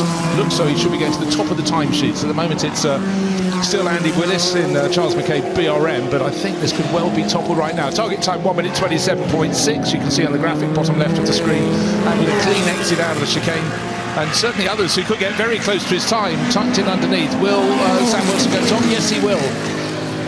And Andy Willis follows him through, tucks in behind in second place, but he's 0.8 of a second here. That's impressive. It is. The Lotus 18 to the top then, as we've got the number 10 finding its way onto the grass and making its way back on. That's one of the Cooper T51s, Tom Dark, getting that one back onto the circuit. Yeah, that's running in the pale livery of the British Racing Partnership. And that was raced by Ivor the driver, Boeb, and then Phil Hill. Anyhow, back onto the circuit with that one. Yeah, driven in 1959 in the Lavant Cup at Goodwood, later in 1960 in Riverside for the US Grand Prix by, as you say, Bruce, the likes of Phil Hill. So back onto the track then, but at the moment it is 8 tenths clear out in front for the Lotus 18 in the number 18 for Sam Wilson. Everybody picking up the pace, but the bad news for everybody else in the field is that Sam Wilson's going even faster still in the first sector, in the second too, so he could get down even into maybe close to the 1 minute 23s. That would be a very, very impressive lap time. Best of the rest, Andy Willis. And third fastest at the moment is Rudy Friedrichs in one of the T53 Low-9 Coopers, which would be the most competitive Coopers in this field. Yeah, so it's Lotus 18 from BRM, then one of the Cooper T53 Lowlines, and the next, or the best Maserati, John Spears in the 250F, currently down in 7th. But we still got over 10 minutes to go there as the times tumble. Friedrichs in the T53 Lowline has managed to get a little bit closer to Sam Wilson's Lotus 18 time, 2.5 tenths separating them. And Wilson, though, will have another go at it, see if he can go even quicker. But we're looking at Friedrichs back on another lap right now. How's he been through the first sector? A little bit off. No, he's picked up on his own pace at least, but this is a phenomenal car. This is the car Jack Brabham used in 1960 to get his second consecutive championship. Of course, he did each year the Coopers evolved just a little bit more, but by becoming a bit more low line, the rear end of the bodywork is really where you can see the more streamlined element, and Jack made it work. Then what did they do? The World Championship changed formula, went to 1.5 litres, and it took a while for Jack to go off and build his own cars for that. But it was a time of change, but really for the likes of Ferrari, it was, what are these little annoying British constructors doing? Well, they're reversing the face of Formula One. That's what they're doing. Always moving on and evolving throughout the years, but celebrating here at events like the Goodwood Revival allows us to look at just some of the masterful machinery that was created. Okay, Rudy Friedrichs out of the final corner to the line. Currently second fastest, but lost a chunk of time in the final sector. Stays second and actually just gets pipped by Will Nuttall, who puts himself up into second now. And Andy Willis. No sooner had Rudy Friedrichs improved his time to stay second, but get a bit closer to Sam Wilson, then suddenly Will Nuttall charging through, moved up to second place. That's number 23, which is another Cooper 253 low line. And then also, as we said, Andy Willis up into now third place. There is Andy, the BRM number 5. So the quick guns are coming, but still that target time. Sam Wilson, 1 minute 22.9 seconds. He's almost 1.2 seconds clear. That is a supreme lap. But remember, Harry, at the start of the session, he had to work his way to the front of a quintet of cars. Then he had the clear track space, and he's made good use of it. Yep, and still just under 10 minutes to go. So a bit of a way yet to roll for Sam Wilson in the Lotus 18, currently with the fastest lap time in this Richmond and Gordon Trophy practice session as we set the grid for the Richmond and Gordon Trophy races. 2.5 litre Grand Prix cars from 1952 to 1960. And we'll see this race on Sunday at about 5:10. So F1 action from the late 50s that we're seeing now. They will be properly racing out towards the end of the day on Sunday here at Goodwood. Now, back when these cars were racing, the World Championship was often only about 6 to 8 races a year. There were very few, but there were even more races in non-championship format. So they didn't count for the World Championship, but certainly the drivers could pop around all over Europe and other places around the globe and race these cars. And when the cars became superseded, they tended to be left in places like New Zealand, so they could then take on the second-hand machinery, use it for years to come. Likewise in South Africa, as a lot of these cars passed through hands and were raced for 4, 5, 6 seasons. Incredible where some of these cars end up, isn't it? And some needing to be restored, some able to stand the test of time and make their way back to UK shores. Jeff Underwood across the line, down in 7th at the moment in that T53 with that, what at the time brought in that new lower slimline body. Well, the weird thing about car number 14, now we're looking at the Lotus 18, looking at the Keith, which is the car just in front of that was built but never raced in Formula One in the World Championship, because Commentary Climax built a V8, decided it wasn't going to be competitive against Ferrari and Maserati, so scrapped the project. Then it turns out it would have been competitive. Hey-ho. You live and you learn, I suppose. A car made extensively of aircraft technology and magnesium castings to save weight, so certainly was proving quite cutting edge at the time, but never quite saw it compete competitively in the end, even though it had it in it. Yeah, I mean, the thing is, the cars that are fastest in this group are the ones that are obviously at the latter end of the age scale, from 52 to 1960. The engines were going to the back. But British racing manufacturers were desperate to topple the Italians that ruled the roost. Mercedes came in and just took it to another level in the mid-50s. And yet, eventually, in 1953, we had the first World Championship round won by a British driver. That was Mike Hawthorn. The French Grand Prix. Eventually, Mike Hawthorn became first British World Champion back in 1958. The Van Walls got into the mix, and then the Coopers, the Lotuses, and then the cars made in the UK as well. Of course, Brabham started making his own cars in the early 1960s. The time was changing, but it was still, at this point, predominantly led by the Italians. And this is what we're seeing on display at the moment. Will Nuttall out there in the Cooper, though, the T53 low line, as Jeff Underwood got up to 5th spot. This being a bit of an amalgamation, really, the Richmond and Gordon trophies. The Richmond Trophy back in 1949, that took place, was won by Reg Parnell's Maserati 4CLT. And the race now named after the 9th Duke of Richmond, Freddie March, who established, of course, this motor circuit, and the Dukedom of Richmond is held alongside that of Gordon, hence both of the names in this. And slow out there is the 59, Jeff Underwood, having just gone quickly up to 5th. Is he back up and running? It did seem as though there was a bit of a gear change problem there. He's got it going again, but I think with, 6 minutes left on the clock, unless he feels it's snapped back to speed, that will report back in. But had there been a spin beforehand, going at good pace, setting his fastest time last lap around, first stage of this lap, very good. Oh, indeed, it was a moment to have a pause for thought, considering that grass cutting is best done after the weekend. That's a lovely controlled pirouette, I'd say. Could have been heading towards the wall, but into car control, back onto the tarmac, facing the right way. And breathe. It'd be so interesting to see a tracer on the heart rate there. Going fine. Oh, I'm not going to make the corner. Entrance to St Mary's, but he did very well indeed, because the grass is still going to be slightly damp from a couple of flurries of rain earlier today. Now he seems to have got it back down. The heart rate under 200 beats per minute. That's good. And not going into the pits either. Staying out and going for another lap with just over 5 minutes remaining. I've got bad news for the other drivers in the field. Last time round, Sam Wilson raised the bar or lowered the best time. He's now 1.5 seconds clear. Sam just having a supreme run in Clinton McCarthy's fantastic Lotus 18. 1.5 seconds clear of Will Nuttall, Andy Willis, Rudy Friedrichs, and of course the driver we just saw had that hairy, scary spin. Driver of car 59, Jeff Underwood. Look at him again, this time down towards St Mary's.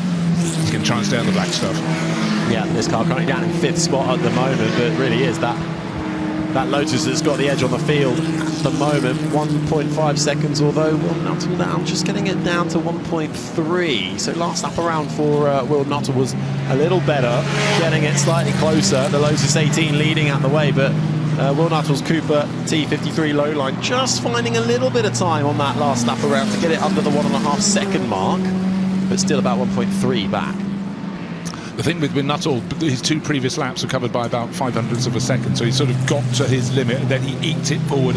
Yeah, he found 0.2 of a second, but I don't think he's suddenly going to go, there are the missing seconds, I'll claim those back, because really the mark is way out there. Not going to leave us with a thriller right at the end, surely, as we get a look at how Sam Wilson is getting on, and nearly a rather big snap on the front.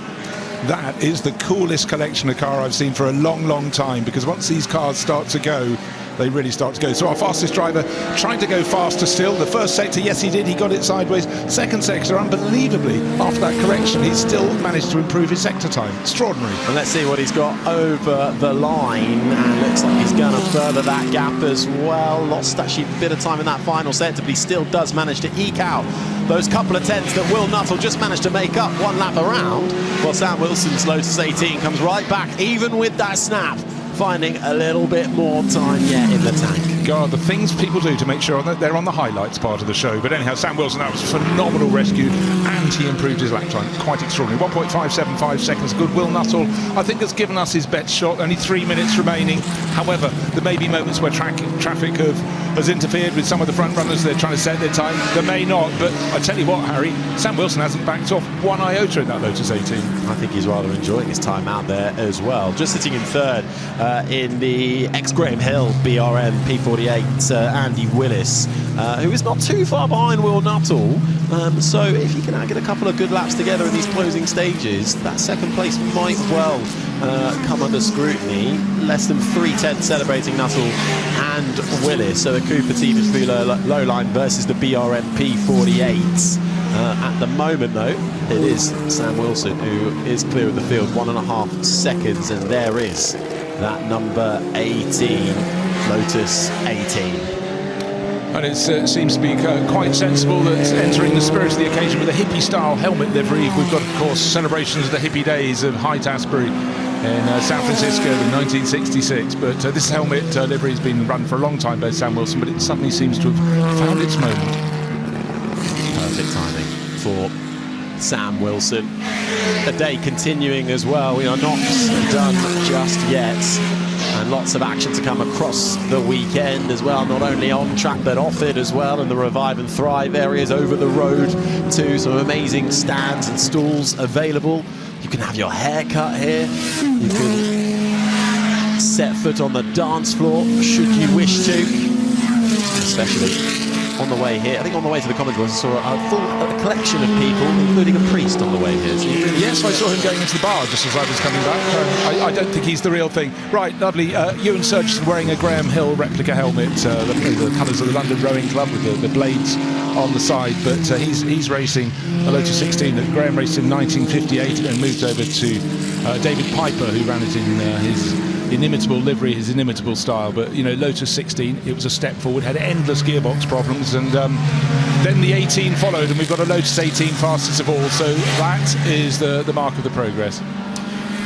Best of the Ferraris down in 8th at the moment. That's the 38 1960 Ferrari 246 F1 Dino, Richard Wilson at the wheel of that. We're looking at the 58s of Ewan Surgeson, as you say, in the Lotus 16, making his way around this Goodwood Motor Circuit. And we cut to the Connaught once more with Charlie Martin, the sister car to the one Tony Brooks took victory in.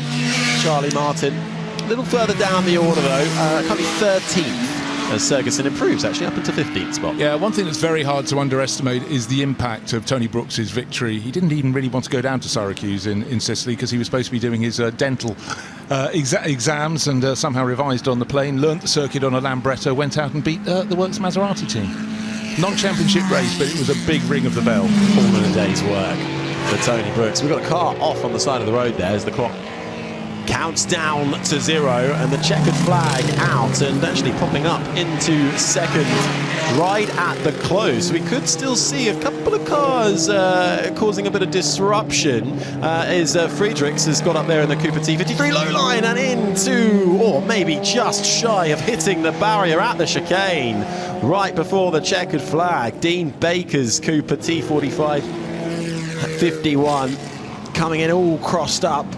And that will rather put pay to any improved lap times, and it was off on the grass already. It was heading towards disaster, and I think he just stopped short of hitting the barrier. We'll see if any of the flowers moved, and nearly going into the Cooper of Jeff Underwood. And I think he got away with that, with not hitting the wall on that one. Well, I think it was remarkable. So he just needs to be able. Yeah, but he can't find reverse, I think, is the main problem. But the session has come to an end for a lot of people. It spiked their final lap, which had been their last tilt of glory. But no one was going to get that close to Sam Wilson. But it must be said, the gap came down quite a lot because Will Nuttall was deposed right at the end. Rudy Friedrichs was going better and better in his Cooper low line, the T53. And so for a few, it scuppered their times. But of the front runners, and Sam Wilson in particular, you know, it was always going to be him on pole. By 1.2 seconds, as the sun still keeping us dry for now. Doesn't look like there's any too ominous clouds heading our way for another downpour at the moment, but that is a checkered flag for the Richmond and Gordon Trophies official practice as we enjoy a golden era of Formula One, mixed up grid of different approaches to the business of Grand Prix racing. We're looking at 2.5 litre Grand Prix cars that race between 1952 and 1960. Maserati, Ferraris doing battle, BRMs, and of course those all-important Lotuses. Yeah, and what happened, basically, the engines went from the front to the back, with Coopers setting the ball rolling, Lotus getting to join them. They were always the latter ones going to be able to take a tilt for pole, but Sam Wilson laid down the marker. It was up for the others to chase, but the Ferraris and the Maseratis, they weren't in the hunt. Yeah, in the end, it ended up being the Lotus AT versus the Cooper T53 low lines for the top spot. Sam Wilson with a good advantage to begin with, and Jeff Underwood finding himself all in a spin, but heading in the right direction. Sam Wilson. Well, we might be talking a lot about cars this weekend, but it's also about aeroplanes as well for this little crew here. We bumped into you because you looked like the best fun group ever, but also really ingenious idea. Tell us a little bit about this. So we had an evening earlier on in the week making our wings with, we've got cup holders, they fold up, they go under the pram. We've got a Hercules, we've got a Red Arrow. There is a Spitfire, but we've currently lost them. But we are a crew. We're going to go over to where the planes are. We're going to do a bit of formation. It's all good.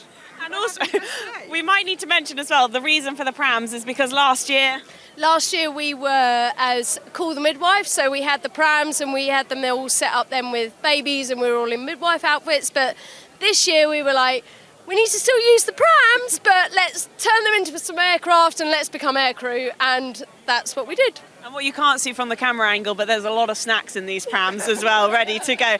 The one thing I have to say that these are the most organised people I've ever seen, because you have all got radio mics with you. Tell us why and why this came about. Well, the phone signal can be a bit questionable, and we use this just to communicate like any responsible aircrew would do. Correctly, you've also labelled all of them as well, so that you can... We have Hercules over here. We have the Red Arrows over there. We have the Spitfire that is incoming, but we also have ground control. We've currently lost ground control. We've lost ground control. We're not entirely sure where they are right now, but we will be in communication with them, obviously. Also, you've got these wonderful red arrows, and I have been red arrowed. Actually, my cameraman's been red arrowed. Everyone has been red arrowed. That was a very clever idea. You've got a whole roll of red arrows right there to give out. I just think you've got to go simple on these things. We're red arrows, it's a red arrow. Everyone loves it. They all say thank you whether they want it or not. There you go. Listen, I hope you have the best day. I've also heard that if you've got a Red Arrow sticker on at the end of the day, you get 10% off next year's tickets. Oh, no way, really? Just going to clarify that is not true. Please do not listen to this crew over here. It seems like the best fun. I know your Spitfire is coming, but it's a little late there, Spitfire. They've lost ground control, so God knows where the Spitfire might be. What a lot of fun. I can't wait to see what you do next year with the Rams. Enjoy your day. Thank you very much. And you can see some actual Spitfires and Hurricanes as well every morning at 8 a.m. and you get a whole variety here. 4 wheels, 2 wheels, everything on offer at more here at the Goodwood Revival, highlighting and showcasing the spirit of the circuit's golden years from back in its period, and all the manufacturers coming out in full glory all the way from the 40s to the 60s. Machinery, single-seater, 2-seaters, motorbikes as well. So much to get involved with here and to take your fancy very quickly. The whole day can get away from you, even getting up close and personal in the paddock as well. There's some incredible works of art, and seeing how these cars come back to life, some through painstaking revivals, even through the wind and the rain. We're out there. Well, soon the track about to get loud once more as we are back with the St Mary's Trophy, but part 2 this time around with our second drivers. We had our professionals out a little earlier on, and Alice Powell has joined myself, Harry Benjamin, up in the commentary box, and well, it was the Ford with Steve Soper at the wheel of it who managed to set the best lap time in part 1 earlier on today in the Ford Fairline. But of course now we have our second drivers, and it will be an aggregate time when we get to the race on Sunday. But these cars no matter who's in them, always put on a show. They do. A big favourite here at Goodwood, and we'll have part 1 that will take part tomorrow, and then part 2 will take part on Sunday, and I believe that Ed is down in the assembly area. Alex, we saw what this car can do in the first part. So do you get to look at the data? I haven't looked. I mean, I do get to look at the data, but I haven't even thought of that. And look, you've done a bit of testing. Does it handle as it looks? No, it's amazing. It's a really, really nice car. So the Alan Mann team have put this together over 2 years. We were trying to be here 2 years ago, and we missed the race by like a week of being ready. And so we've had the next 2 years to get ourselves properly prepared, and it handles wonderfully. To be honest, it looks like a tank, but it doesn't behave like one. What's been the biggest challenge over those 2 years? Because there isn't really a Fairlane racing club, is there? No, that's true. So it's pretty much one of a kind. The main challenging with it is getting it to stop. It doesn't like stopping at all. So the brakes are just challenging. Is it on drums? Well, I don't know. I know nothing about cars. Well, you just go and drive it. Well, enjoy it. Great, thank you. Well, that's the car to watch out for. Alex Thistlethwaite's getting into it and already out onto the circuit. That is a legendary car, which we'll get a closer look at, but they're all piling out at the moment. Get your phones at the ready. You want to capture a glimpse of this if you are lucky enough to be with us here at the Goodwood Motor Circuit. We're looking at some original saloon cars that have been plucked from their calm, tranquil retirement. So we're going to see a whole field. We've got Austin's battling cars like Jaguar Mark 1s. We've got a couple of Alfa Romeo Giuliettas in the field, as well as that sprinkle of American machinery to add a bit of spice to the proceedings. With this St Mary's Trophy presented by Motul, Part 2 underway now. 20 minutes on the clock, already down to 18. As we get going, one of the Alfa Romeo Giuliettas is just tucking in and behind. Good idea. Yes, get that toe as it punches a hole through the air, the Ford Fairlane, through Madrid Corner. And we'll see what the first flying laps have on offer for us. I think it was Chris Buncombe in the Giulietta TI. And I think it's a bit harsh to call him a second driver, because he's a very successful Le Mans driver back in the LMP2 days, sharing that car with his old schoolmate Jenson Button, who we saw a little earlier in part 1. Yeah, he will be a challenger, I think, for the overall victory. The two combined results, of course, but that one will certainly be right up there in the Alpha. That is for sure, but we've got a whole host of Alphas out there. We've got listed Jags, we have some Ford Zodiacs. Scott Dixon and Tony Kanaan were in a couple of those in part 1. Theo Pathetis and Kerry Michael are now taking behind the wheels. And we've got Tom Chilton that's out in the Alpha, and we definitely can't call him a non-pro. Of course, he's racing in the British Touring Car Championship, actually alongside teammate 2 Tom Ingram. So he's out there at the moment. That's in the 71. He'll be teaming up, and it's nice because he'll be teaming up with his brother Max for the overall St Mary's, and Graham Chilton, his dad, is the owner of this car. So a nice family feel. Yeah, it is, but it was actually Andrew Jordan's grandfather, Philip, who had the car initially and then purchased by the Jordans a couple of years ago for a full rebuild. Then the Chilton family, Graham Chilton, purchasing it last year to go race at Goodwood and a couple of other events. So Max and Tom very much enjoying that. Max, of course, making it to Formula One a little while ago now, I think it's fair to say, but probably about a decade ago. But certainly a former Formula One driver. I've been on a karting track with him, and let me tell you, he's quick.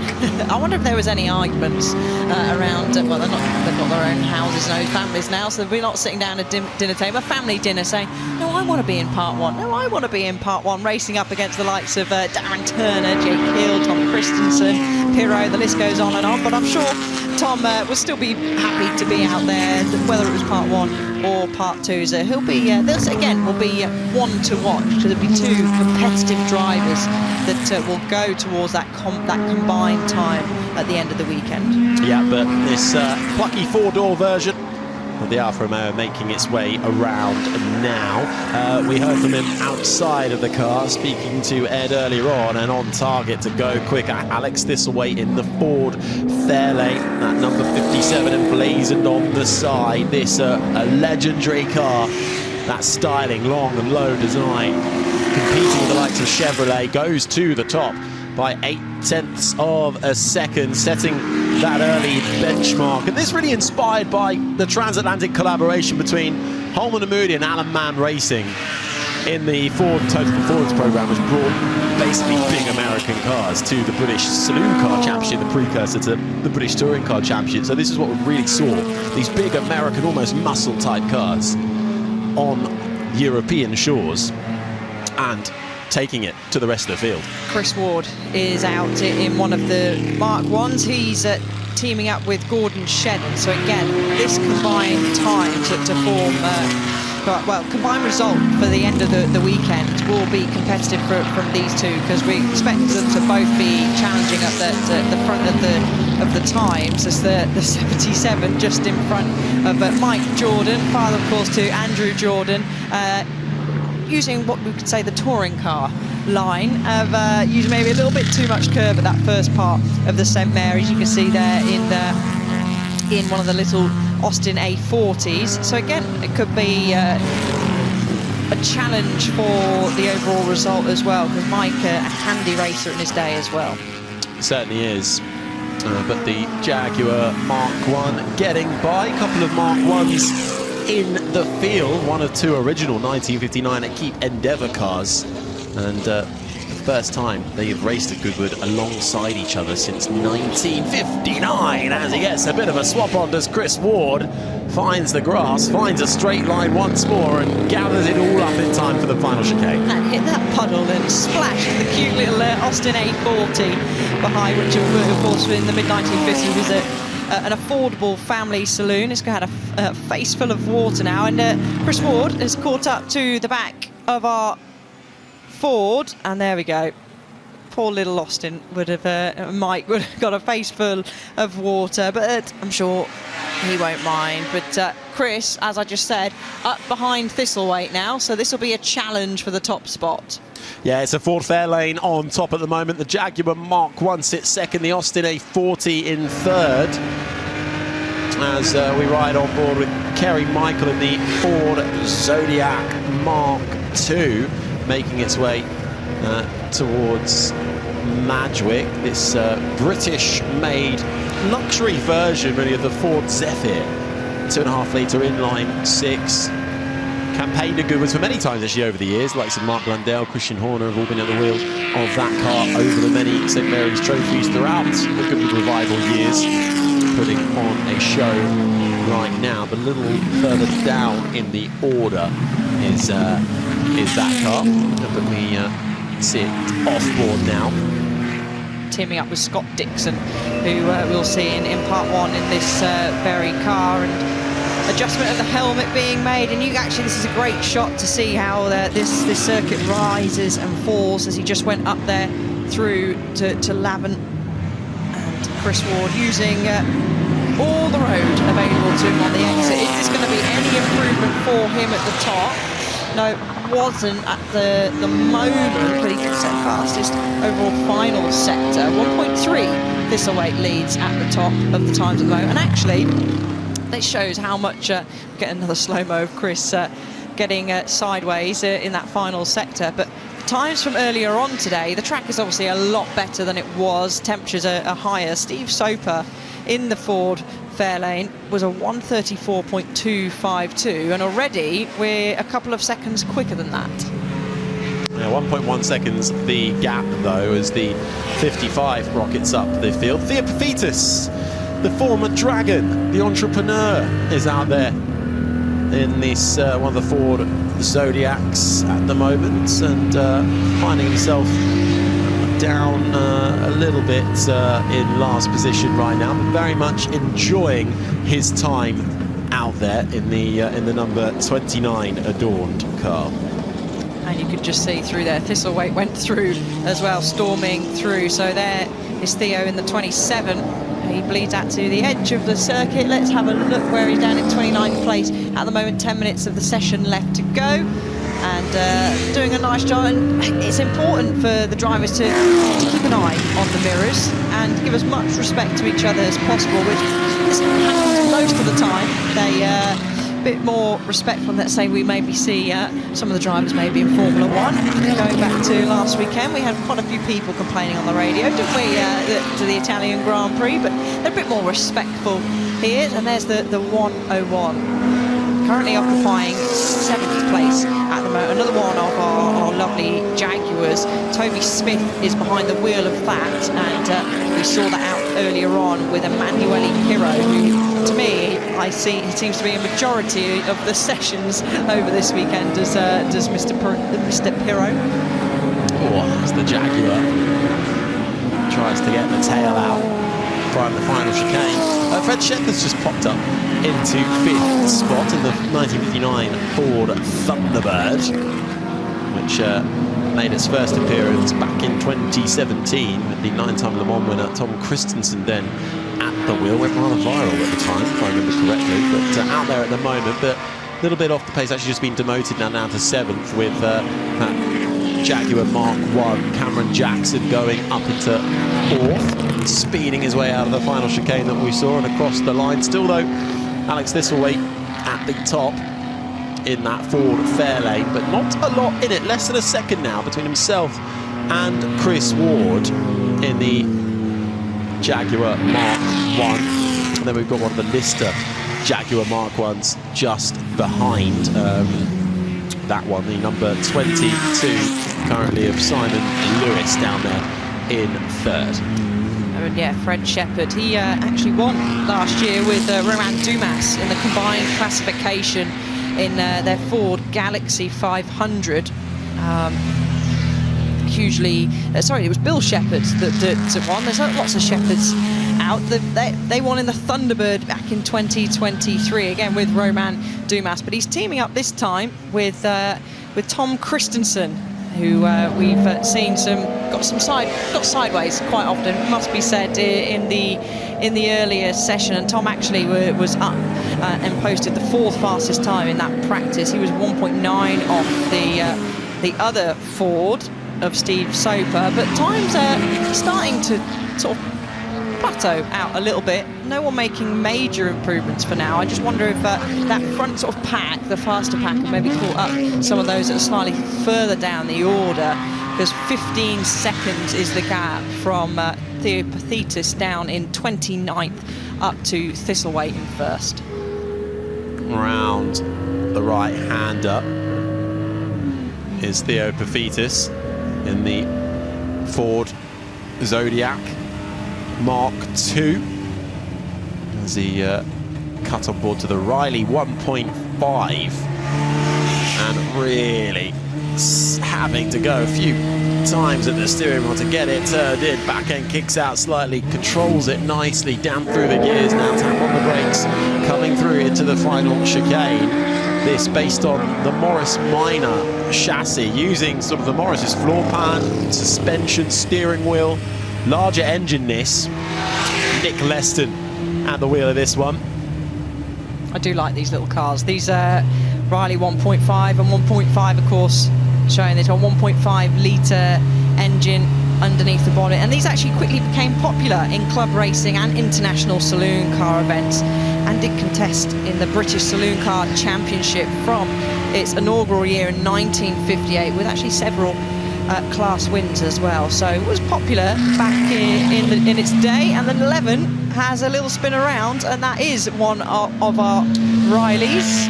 Yeah, I think it's Ding Boston's Riley. Yeah, it is. Nice, perfect pirouette, one would say. And back on the throttle again. We'll get another look at it. Oh, coming around, a lot of speed, back end on the grass. Round she goes.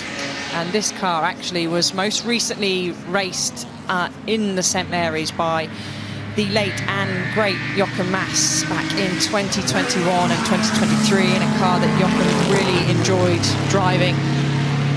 It's actually a really nice story as well, not only for the Jochen Mass, but the car's actually prepared and raced by Oxford University Motorsport Foundation students since 2010. So it's introduced hundreds. Oh, as we've got a big hit, I should say. Oh, that is bouncing onto the grass. That is the number 35. It's one of the Austins. It's the A35. Christoph Cohen's in that car.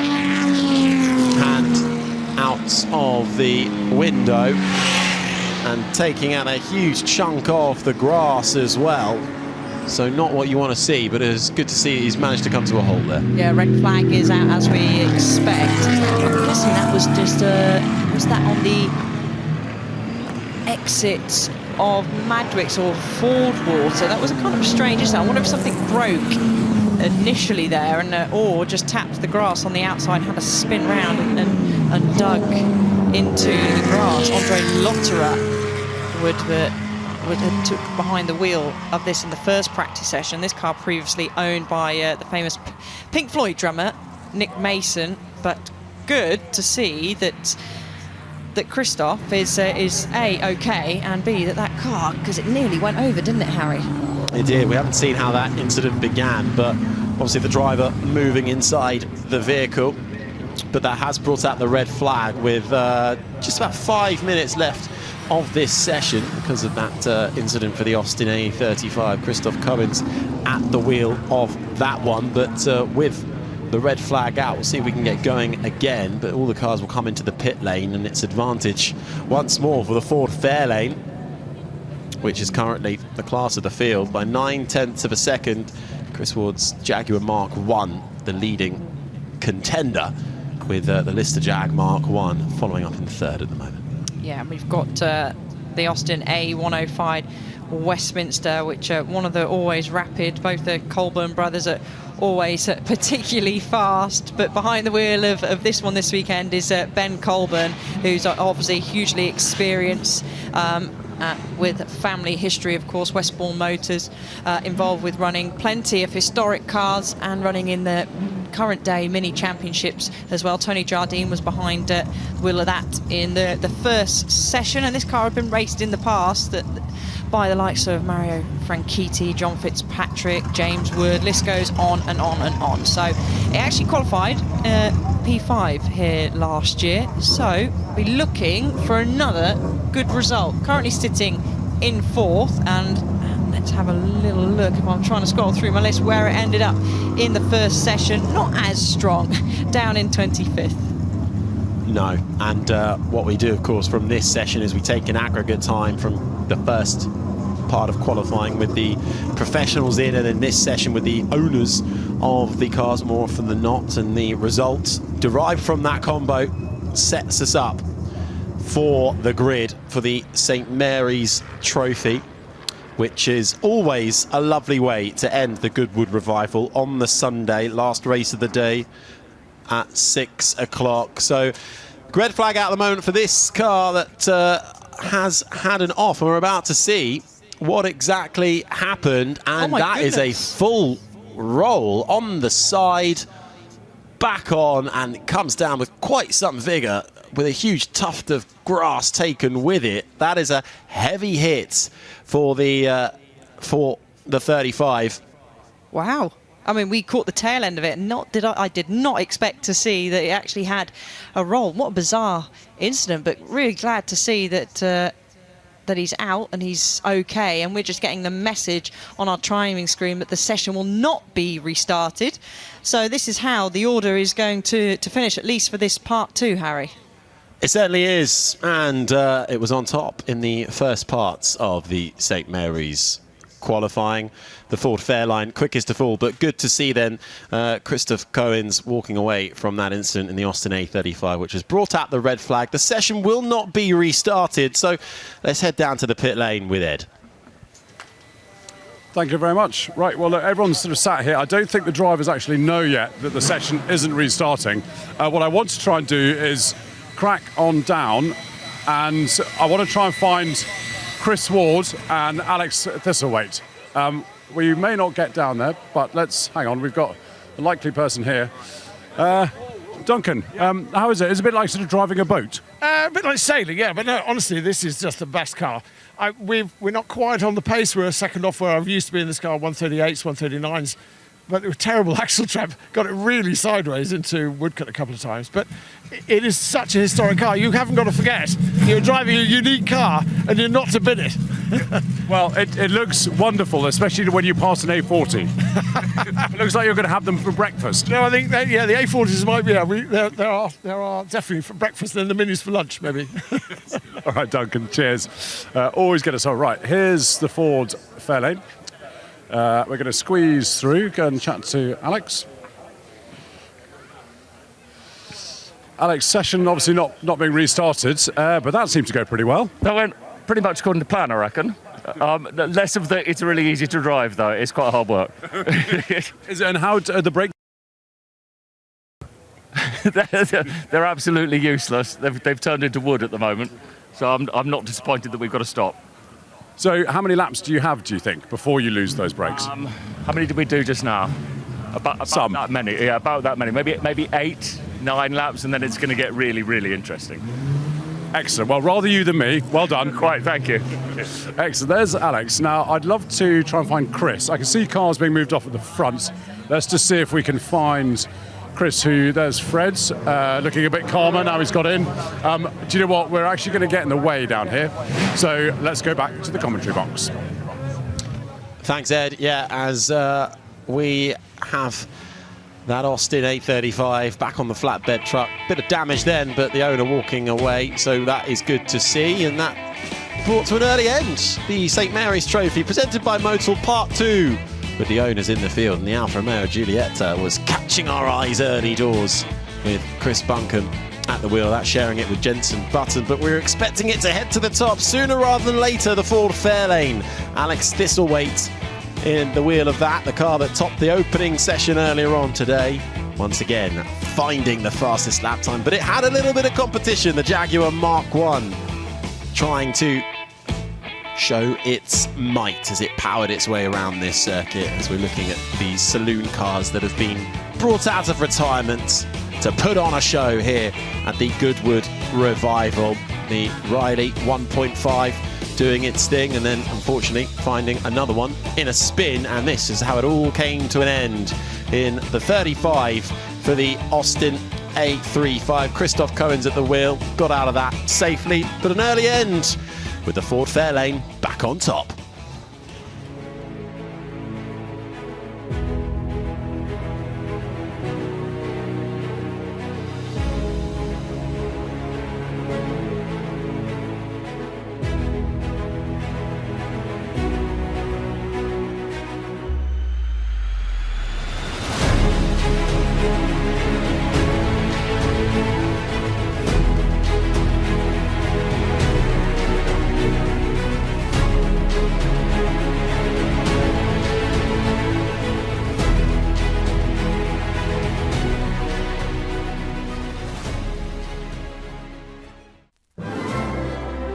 Welcome to Goodwood, the spiritual home of British motorsport.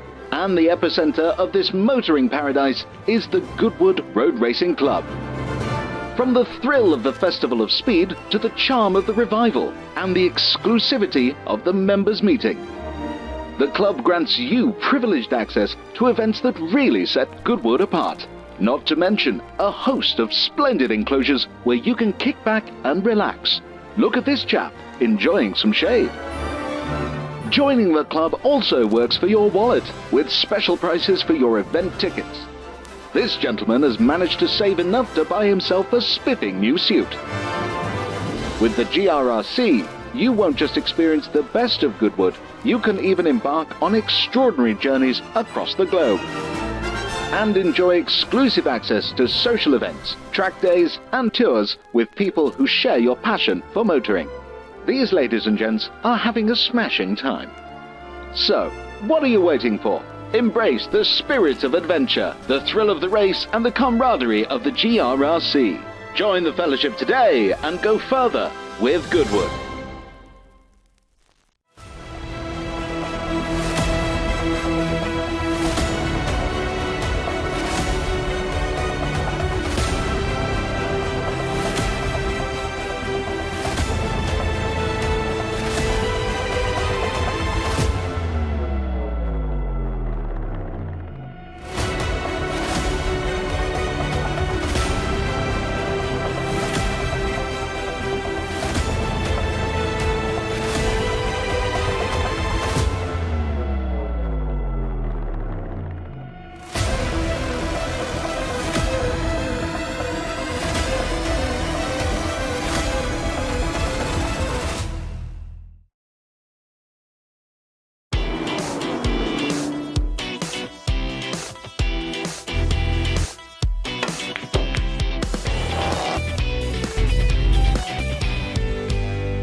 For a small donation, you too can help young people like Amaka. I don't need donations. I need your investment. I am part of Generation Potential, not Gen Z, Gen Alpha, whatever random name they decide. I have so much to offer the world. I could solve the climate crisis. I could cure disease. I could write a blockbuster movie.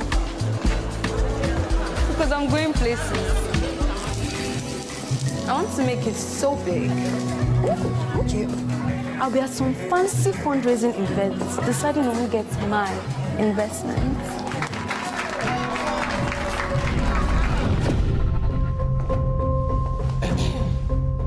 Today, I am here looking for your investment into our future. We want to learn skills, to gain confidence, to find opportunities, to change the world for the better. Invest in us. Invest in Generation Potential. It shouldn't matter how we start, it's what we do next that counts. Hey! Guys!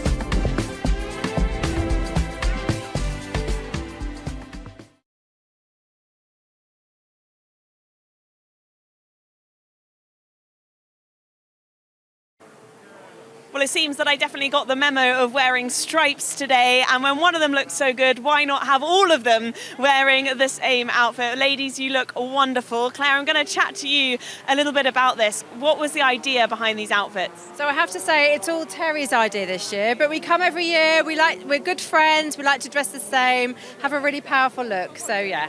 And Terry, I've heard that it might be a more special occasion than normal. It is, it's my 5th year. Congratulations, is this where you wanted to celebrate? Yes, definitely. We've done it many, many years, and I just knew that I thought we'll all get together again and dress up the same and, yeah, just enjoy it. What is it about Revival for you that is so special? It's just everybody makes an effort, and everyone's smiling all day. It doesn't matter what the weather does. Got a hat flying off with the weather. The cars are beautiful, the people are beautiful, everyone's got their own look going on. It's just a really nice occasion. And just talk me through getting ready this morning. Is this something you do together and separately and hope that you look the same? Yeah, they all came to mine. I set up breakfast, we have a little bit of a drink, 6 a.m. start for hair and makeup. 6 a.m? Yeah, we have somebody come round and do our hair. It's great laugh. Let's have a look at your hair again. That is phenomenal. Nikki, she's a great job. She does us all. And you know what? That's part of it, isn't it? It's not just the outfit, but the hair and the makeup really encompasses everything. Yeah, it's just such a lovely time for us all to get together. And sometimes we don't see each other, so it's a lovely time for us all to get together. To celebrate a 50th as well, do you have any secret plans for her today? I can't possibly say. Wouldn't be secret, would it? It wouldn't be secret. You are exactly right. Well, listen, enjoy your day, ladies. Happy, happy birthday. Happy 50th. What a way to celebrate at Goodwood Revival.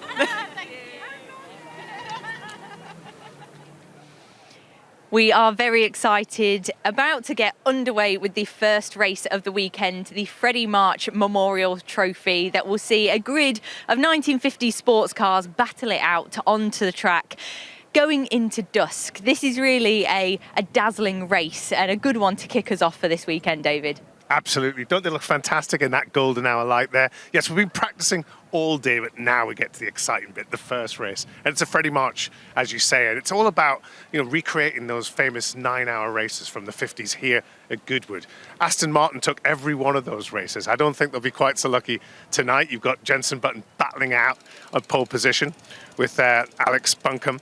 And that's a formidable pair, but it's not going to be quite 9 hours tonight, but we're going to try and recreate that driving into the dusk and that sort of glamour of night racing. Yes, yeah, and we have the perfect light right now, like you say, it's golden hour. It is obligatory that they have their headlights on, which just makes this race even more sparkling. And this one is all to play for still, because like you say, it was one manufacturer's to win back in the day, but in recent years we've seen quite a few take the top spot, so this is all to play for. Yeah, Jaguar were close back in the day, and I think there's a good chance they might get there with that Fangio C-type. And, Alex Buncombe, Jenson Button, they're really serious about winning this race. It's very important for them. But don't rule out people like Romain Dumas, fantastic driver with Bill Shepherd in that Battle Bird, one of the most distinctive cars of the whole Revival weekend. That's going to be coming through hard. And I spoke to Jake Hill earlier, and he still fancies his chances tonight as well. I'm sure he does. It won't be quite 9 hours like it was back in the day. This is going to be a 1 hour race. And David, you're no stranger to getting behind the wheel. So for essentially an endurance race, what are the drivers having to do within that time? Because it's quite a long period to concentrate for. It is. I mean, it's not as long as the big endurance races, but, you know, it's all about when they pick that changeover. You know, make sure you don't get caught out by a safety car. Make sure you pick that right, you know, put your favorite driver in or your best driver in at the right time. And also, you just got to be a bit wary of the headlights, you know, because you're seeing lights in your mirrors and it can be a bit off-putting as well. So, you know, there's a lot to deal with out there. Changeable conditions. We've had all 4 seasons today, so a lot for them all to take in. And I think it's going to be a really exciting race. Yeah, and that was something that I've heard from previous races, that there's still some corners that are a bit damp and some that's dry. So that's another element that the drivers are going to have to contend with.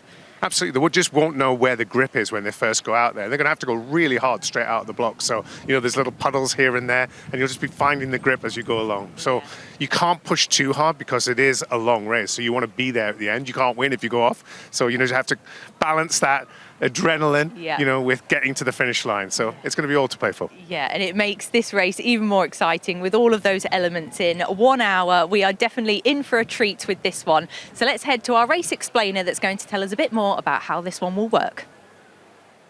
The Freddie March Memorial Trophy is named in honour of the 9th Duke of Richmond, better known as pre-war racing driver Freddie March, who created the Goodwood Motor Circuit in 1948. Inspired by the legendary Goodwood 9-hour races, which brought night racing to Britain in 1952, 53 and 1955, it's a 60-minute, 2-driver race into dusk on Friday evening. The Freddie March Memorial Trophy, it's underway!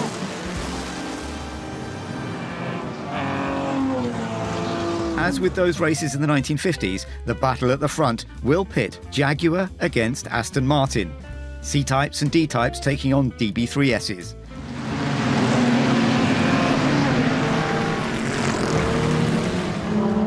With opposition from British marques like Fraser Nash, HWM and Cooper, and Italian glamour from Ferrari and Maserati.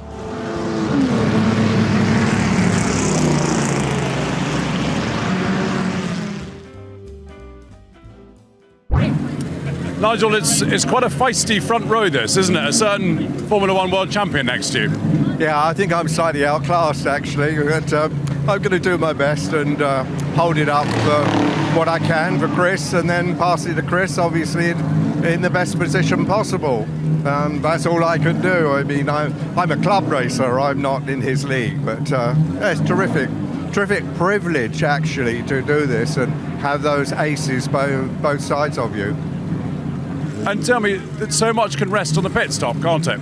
The pit stop is vitally important. We have, shall we say, talked it over and test fluid as well in the pit, in another area, obviously, and we've got it, we think, taped.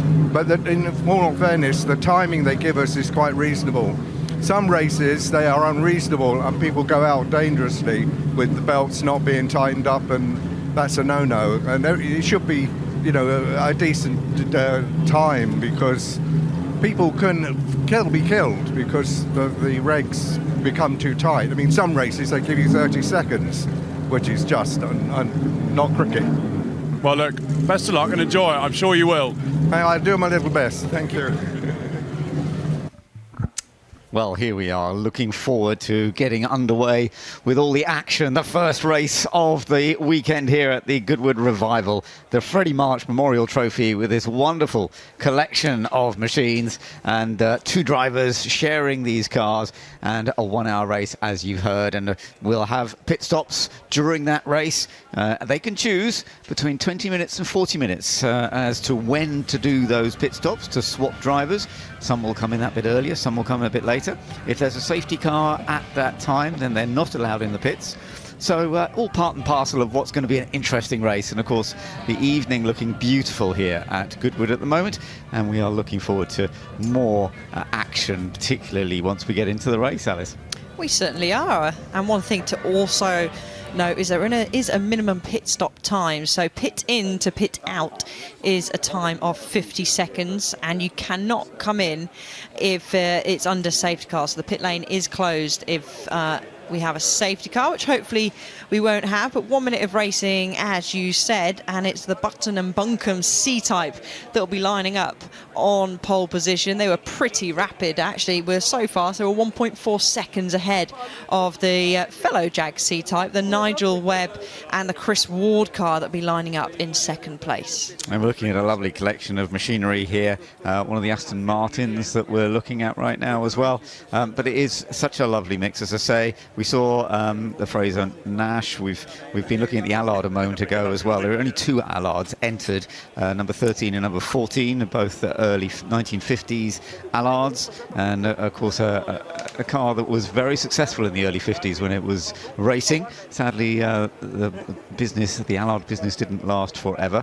Looking at the Connaught, this is another unusual one as well, the Connaught ALSR from 1954, which is just the one of the Connaughts initially created actually as a single-seater to race in 1954 and then converted into a sports car by Rodney Clark and Mike Oliver, and competitive straight away. And it raced here at Goodwood in the 9-hour event with Archie Scott Brown in 1955. And then Sterling won with it as well. Sterling Moss won, and that you see his name on there. Sterling Moss was a winner with this Connaught. Isn't it lovely to see that kind of history? It is great, and a very proud owner is Paul Griffin, and you can tell that by just how he's kept this car in such an incredible condition, but also we saw there that he's got all the list of names of and successes of the cars. Of course, you just said there, Ben, Sterling Moss is one of those. It's wonderful to see. So that is our number 31. We'll be starting a little bit further down the order, but we're looking forward to coming up through. Well, also, I mean, you know, whatever cars you have, they're not always going to be fully competitive necessarily. It's so lovely to have the mix. I mean, that's what I really enjoy here at Goodwood. Yes, you've got a bit of a bunch of certain cars up front. For example, we've got a couple of C-Types up front, and this is the one that is starting from pole position. So Jenson Button is starting. He's sharing with Alex Buncombe. We've got 2 C-Types on the front row, but just to remind you, it's actually 3 cars on a front row here at Goodwood. So the third car will be actually the HWM Jaguar. Theo Hunt will be driving that. But so you've got 3 on the front row, 2 on the second row, 3, 2, etc. going down the grid. But this one was very impressive in practice. Oh, it certainly was. As I said, they were 1.4 seconds clear of their closest challenger, which was the Webb Ward C-Type, which we have got our onboard camera on as well. And the C-Type, of course, was really celebrated for its pioneering of use of disc brakes, lightweight construction, aerodynamic design, and I would probably say it played quite a crucial role in establishing Jaguar's reputation in motorsport, and still remains a highly sought after collector's item. So they are still leading the way though at the front of this race, the Freddie March Memorial Trophy.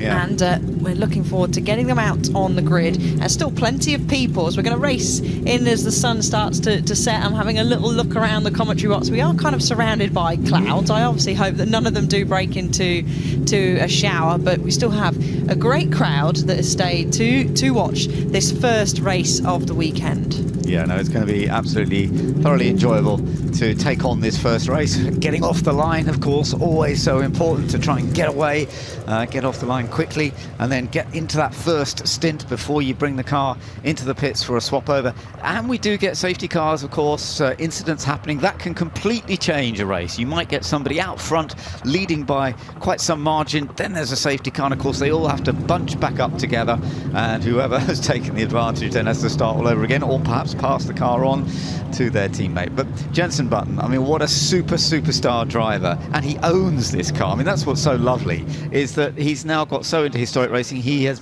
bought cars, he's totally involved. An ex-Juan Manuel Fangio car, and there we are with our Jenson Button, the Formula One world champion of 2009, a man who has raced 306 Grand Prix in his life, had 15 wins, 50 podiums, that big title. It's so wonderful that he's just as entertained by getting out there in a historic car, and that's what we're going to be seeing when he starts from pole position in a few minutes' time. Plenty of the family here to watch him this weekend, but his son will be taking part in the pedal car race later on in the weekend, which that, if you haven't seen that, is fun, but also very serious. Okay, they're just pedal cars, but trust me, the parents and the kids want to win as much as possible. But I want to just have a little shout out to the number 99. So Bill Shepherd is starting in the Ford Battlebird. That should, in a straight line in theory, Ben, if Bill can get a good launch, should have the legs really on down the straights on the two C-types and the HWN Jag that line up in front of him.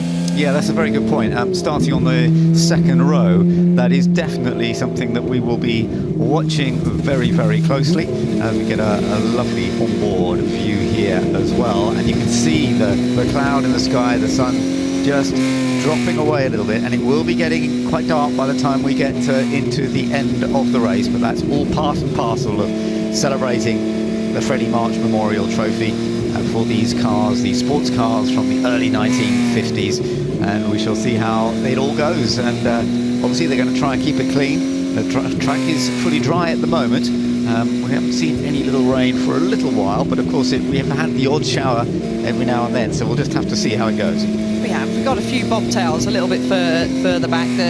The Cooper Climaxes, we've actually got a whole host of them in a line from P7. John Clark, the sole driver in our highest Cooper Climax T39 bobtail, and then the bobtails occupy down from 7th to 10th, and of course a lightweight mid-engined, lightweight tubular frame with independent suspension on all four wheels, and quite success on track, and help establish, shall I say, Cooper's success and become a formidable force in motorsport, and lay down the groundworks for the company's future achievements in Formula One. So we've got a lot of those in the top 10 that'll be looking forward to coming up through to try and challenge their way through the Jaguars, and of course then the sole Ford Thunderbird that occupies Thunderbird Battlebird that occupies P4.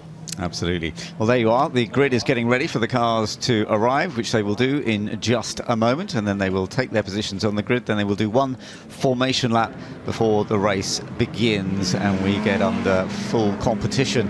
So there is Jenson Button leading the group around. Behind him is Nigel Webb. And then there's the Ford Thunderbird Battlebird you've just been talking about. And as you say, particularly at the start, with that extra horsepower that it has, it could be very, very effective on that first lap.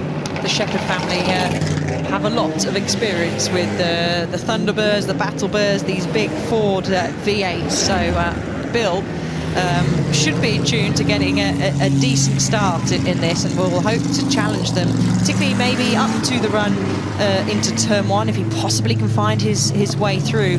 And then of course we've got the run from Madwick down to St Mary's. Jake Hill, though, Ben, was the winner of this race last year with the HWM Jag, and we do have one of those on our front row, the Sam Hancock and Theo Hunt car, as Jenson Button, he'll be used to this, I'm sure, having a lot of photographers at the front of his car as he pulls up into P1. We'll have a little bit of a grid walk. I can just see some people filtering out onto the grid out the commentary box window, and plenty of people there to take photographs.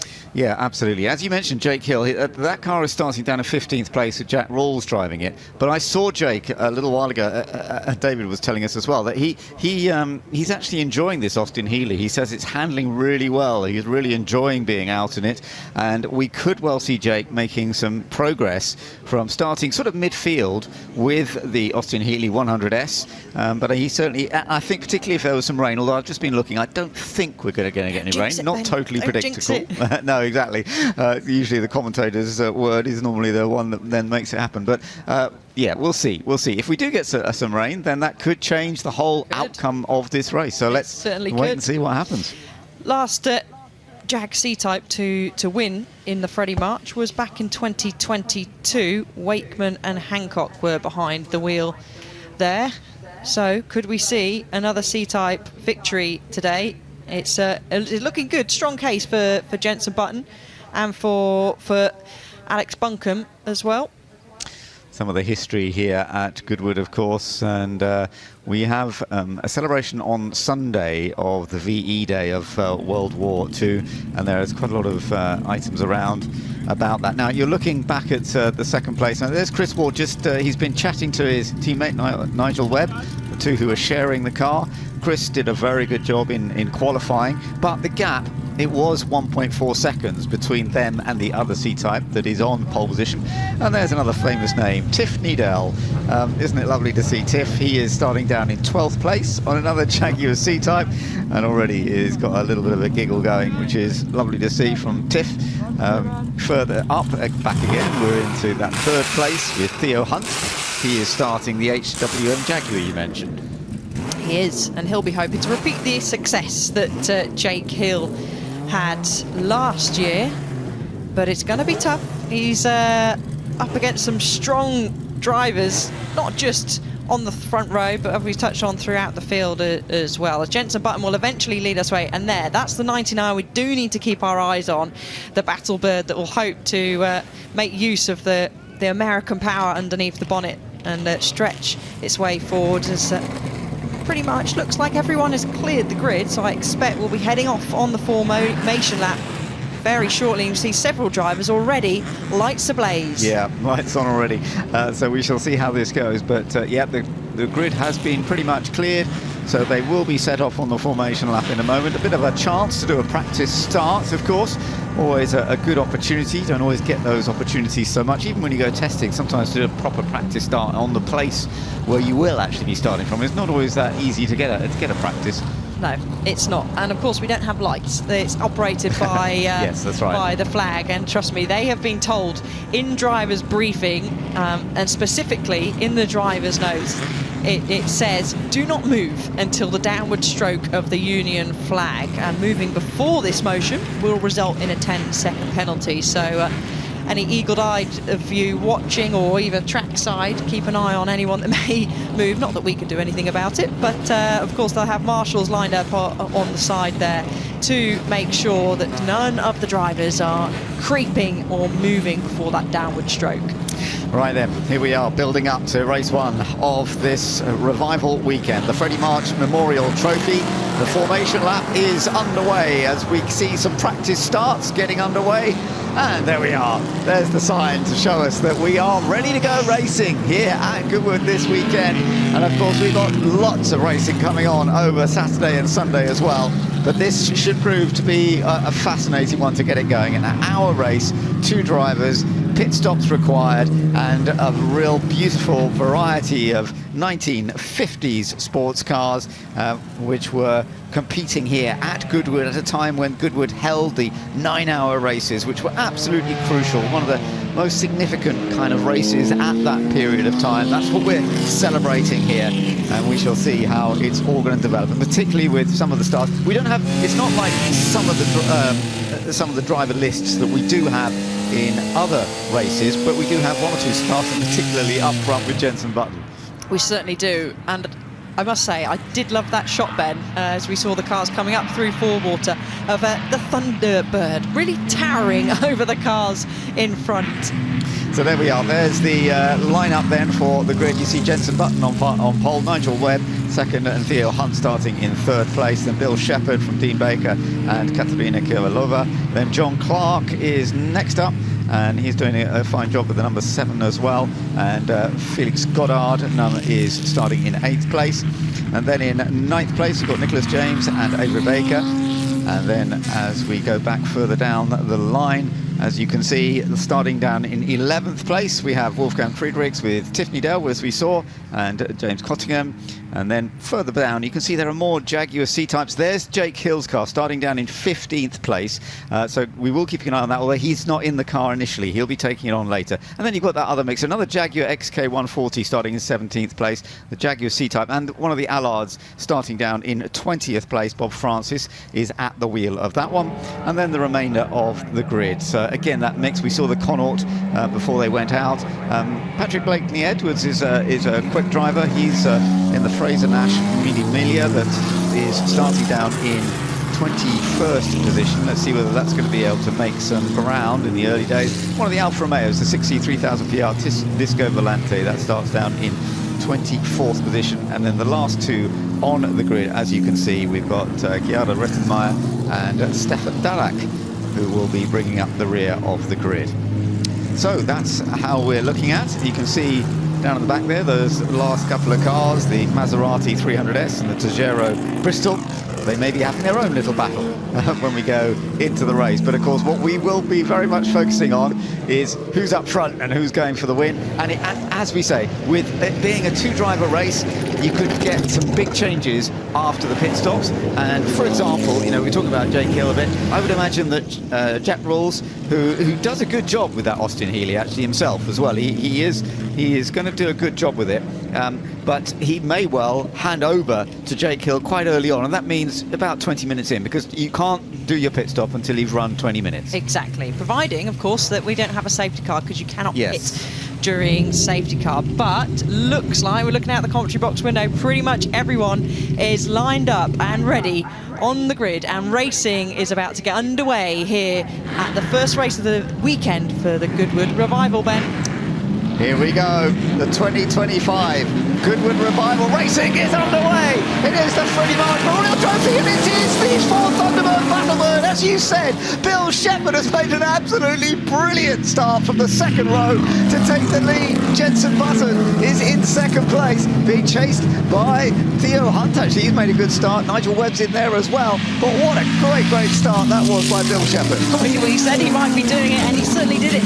Didn't expect it to be that early on. He squeezed his way, and I winced in my seat as he made his way through between those two Jag C-Type, but everyone pretty much cleared away. I did see there was one car that wasn't able to get away, just been pushed back into pit lane, but a stunning start from our, of course, ever fast in a straight line Ford Thunderbird Battlebird. Actually, Nigel Webb has dropped back a little bit. I hadn't realised he lost several places there. So Nigel Webb, who started second and is sharing with Chris Ward, has dropped back a little bit. So that's some time to be found later on. Good little battle going further on, but further back there down the order, and we'll see how this all develops as we go through. James Cottingham and Scott Redding sharing the Ferrari TRC, which we were just looking at a moment ago. But what a great start by Bill Shepherd to take the lead with that Ford Thunderbird, and it does have great straight line speed, so to be able to get out in front like that, it might become more difficult as we go further into the race. I think it will be difficult. There's a big weight difference and size difference, as you can tell from there, but there's certainly a big speed difference in a straight line, and we will probably get our first taste of it as Jenson Button ducks into the toe, and there you go, bye-bye Battlebird, up it goes down the straight, stretching his legs, 6/10 is the gap where they go across the line.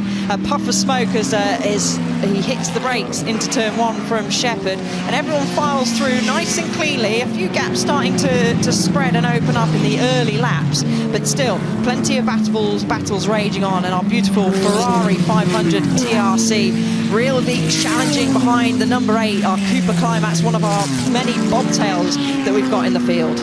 Yeah, this is good to see, and having a little look down the inside there, trying to make it work, and possibly James Cottingham is going to be able to go through on the inside. Yep, I think this is going to work going into St Mary's, the right and left. It's really critical to get that done before you go into the left-hander, and then he is going to be chasing after, interestingly, that front row car that dropped back. Nigel Webb is going to lose another place by the look of it.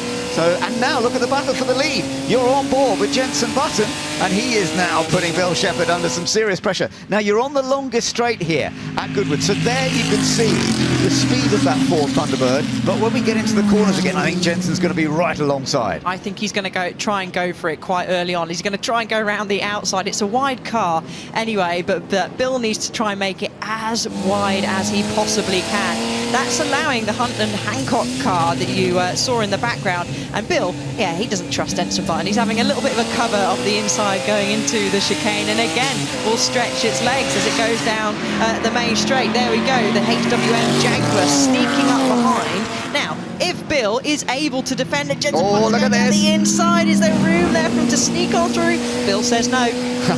No, there nearly was, but actually Bill's gone a bit wide through the second part of Madgwick, and you can see Jenson's on a great line. Now, the The problem is the next corner is flat out normally in most cars, although I would imagine they're just giving it a little bit of a lift, perhaps on this opening lap. But now there's an opportunity coming down towards St Mary's. Jensen wants the inside line, and there might be a chance here. Yes, he's got down the inside, try not to hit each other, and he's through. He's taken the lead. He's done a great job. The HWA trying to sneak through there. Bill's going to go slightly wide on the exit as they run all the way up to Lavant Corner. Can he go around the outside? And yes, the 74 makes his way round the outside, and Bill is quite quickly going to be in the clutches of, would you believe it, the number 15, the Rules and Hill car that started all the way down in 15th bed up into 4th place. That is remarkable. And Jack Rules, I mean, as I said, Jake Hill was telling me, Jack's very, very competitive with this Austin Healey, the part of a family that have been part of Austin Healey, for sort of doing work on them and developing them very well. And he's done a fantastic job, as you say, and he will be handing over to Jake Hill later on. Let's have another little look at what was going on there as the pass was made by Jensen.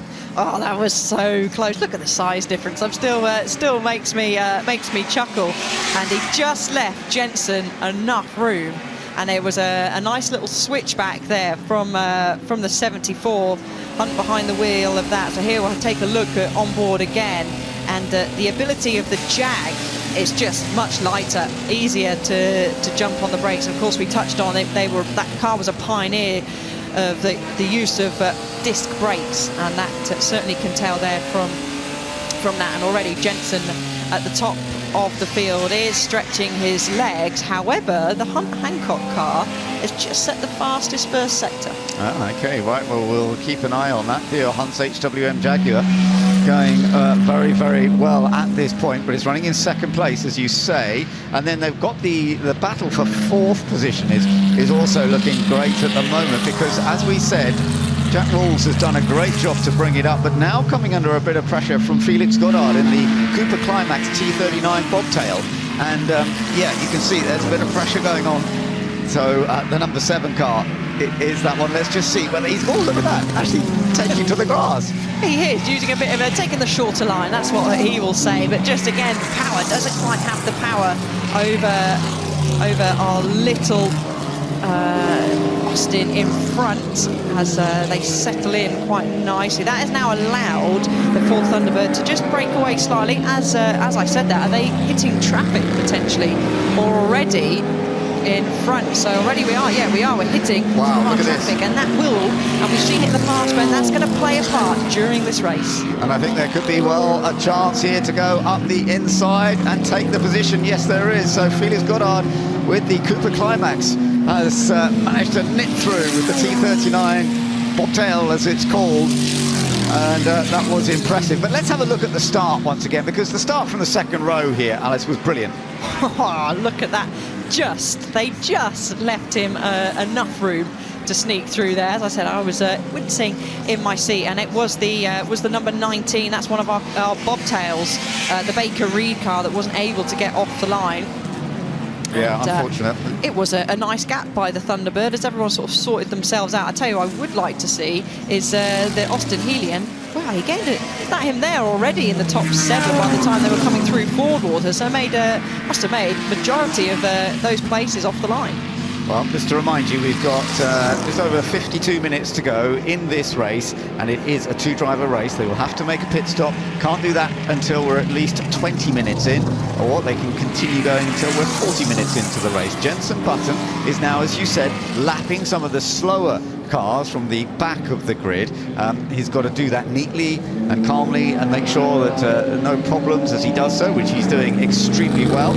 As you can see, the number 14 of Bob Francis and John Thompson, the Allard J2, another rare machine, quite an early Allard as well, actually, from 1951, also being passed as we got our second place car, the number 74 HWM Jaguar, which is Theo Hunt, who will be sharing with Sam Hancock later in this race. Remember that Jensen Button will be sharing with Alex Buncombe, very much friends with the Buncombe family. They've done a lot together over the years, and Alex is also very rapid. So with Jensen managing to ease away up front, could be in a good place. But as I said earlier, you never know, you might get a safety car, and of course everyone would then have to bunch back together. Now the Ford is still holding in there Bill Shepherd holding on to third place at the moment after that brilliant start, but they're not having quite the same pace. But that potential podium is coming under pressure, isn't it? It certainly is. Romain Dumas will take over the Bill Shepherd car, but he's going to have to make his car even wider than did when Jenson Button was trying to sneak through, or did sneak through, going into St Mary's. And the number 7 going left, going right, trying to get the undercut, but unfortunately the little Cooper Climax is going to have no straight line speed to keep up with the Battlebird, and might even come under a little bit more pressure from the Austin Healey that's behind. I'd rather love seeing that there's such a difference, isn't there, between this huge Ford, which is battling away with the tiny little Cooper Climax T39 rear-engined centre seat Cooper bobtail from that period in the mid-1950s, and it was an incredibly successful car in that period. Between 1956 and 1962, those cars took something like 91 wins, apparently. First entered at Thruxton in 1955. But what a wonderful difference between them, and yet we get a great race. I'll tell you what, if you were a photographer taking a photo of the cars coming into turn 1, I don't think you see the Cooper Climax tucked in behind the Battlebirds. I certainly didn't for a brief moment there. I was about to say, where's he gone? He's disappeared, but he hasn't. He's just tucked in behind. The size difference is there. Button extends at the front. 5.8 is the gap now from Hunt in the 74. And really, this is bringing the Austin back into this battle. Laps. Oh, that's going to be a brave move to make up the inside of the second part of St Mary's. Not able to do it there. He's going to have to try and really be brave on the brakes, I think, to either try and go around the outside. He's having a little look. Yeah, but now we're going into power, aren't we? So we're going into power. So I would probably say, nearly let the Austin Healey. Actually, I think he might have opened himself up to getting done by the Austin Healey there as we go down the straight. The only real opportunity is going to be in that real heavy braking zone, so down into Woodcote Corner where the Thunderbird would struggle. However, for the little bobtail, it's trying to get the perfect exit compared to the Thunderbird out down that back straight. But of course, it's going to, because the Thunderbird's going to have the legs. So you can see through the corners where you really have to stop, which is these two we've just been through there. It closes the gap down, but it's going to open again into turn 1. So it's going to be a brave move needed by this bobtail. Absolutely, but it's a wonderful battle that's going on here, and they're also having to do this lapping exercise as well, going past some of the other cars. You're looking at the Jaguar C-Type number 58 that's being passed by the others. It's Hans-Martin Schneeberger who's actually in that car at the moment, but keeping out of the way, and they're keeping it clean for now. By the way, Jenson Button setting fastest pace all the time at this stage. He's opened up the gap now to nearly 7 seconds over second place car of Theo Hunt, who will be passing over to Sam Hancock a little bit later on in this race. But the way that Jenson Button is getting away, meanwhile, this is the fight, this is the fun bit, because these such different machines, but where can the Cooper find it sneaky path through? I was just saying, he was having a look there, but we've again got to go down this long straight. So yeah, 7.4 is now the gap. Jenson Button just making it look easy as he drifts his Jag C-Type through Woodcote on the brakes into the chicane. We're sort of heading now towards the time of where they'll be making the switch over. And I wonder how Button will play this, the Button and Buncombe car. Alex Buncombe, of course, taking behind the wheel, because they're both extremely experienced, very fast drivers. Who's going to do the longer stint? You would have thought, well, Jenson owns this car, maybe he'll opt to do it. Now, they're nose to tail once again as they go across the line, the battle for the final spot on the podium. Yeah, this is really entertaining to watch, there's no doubt about it.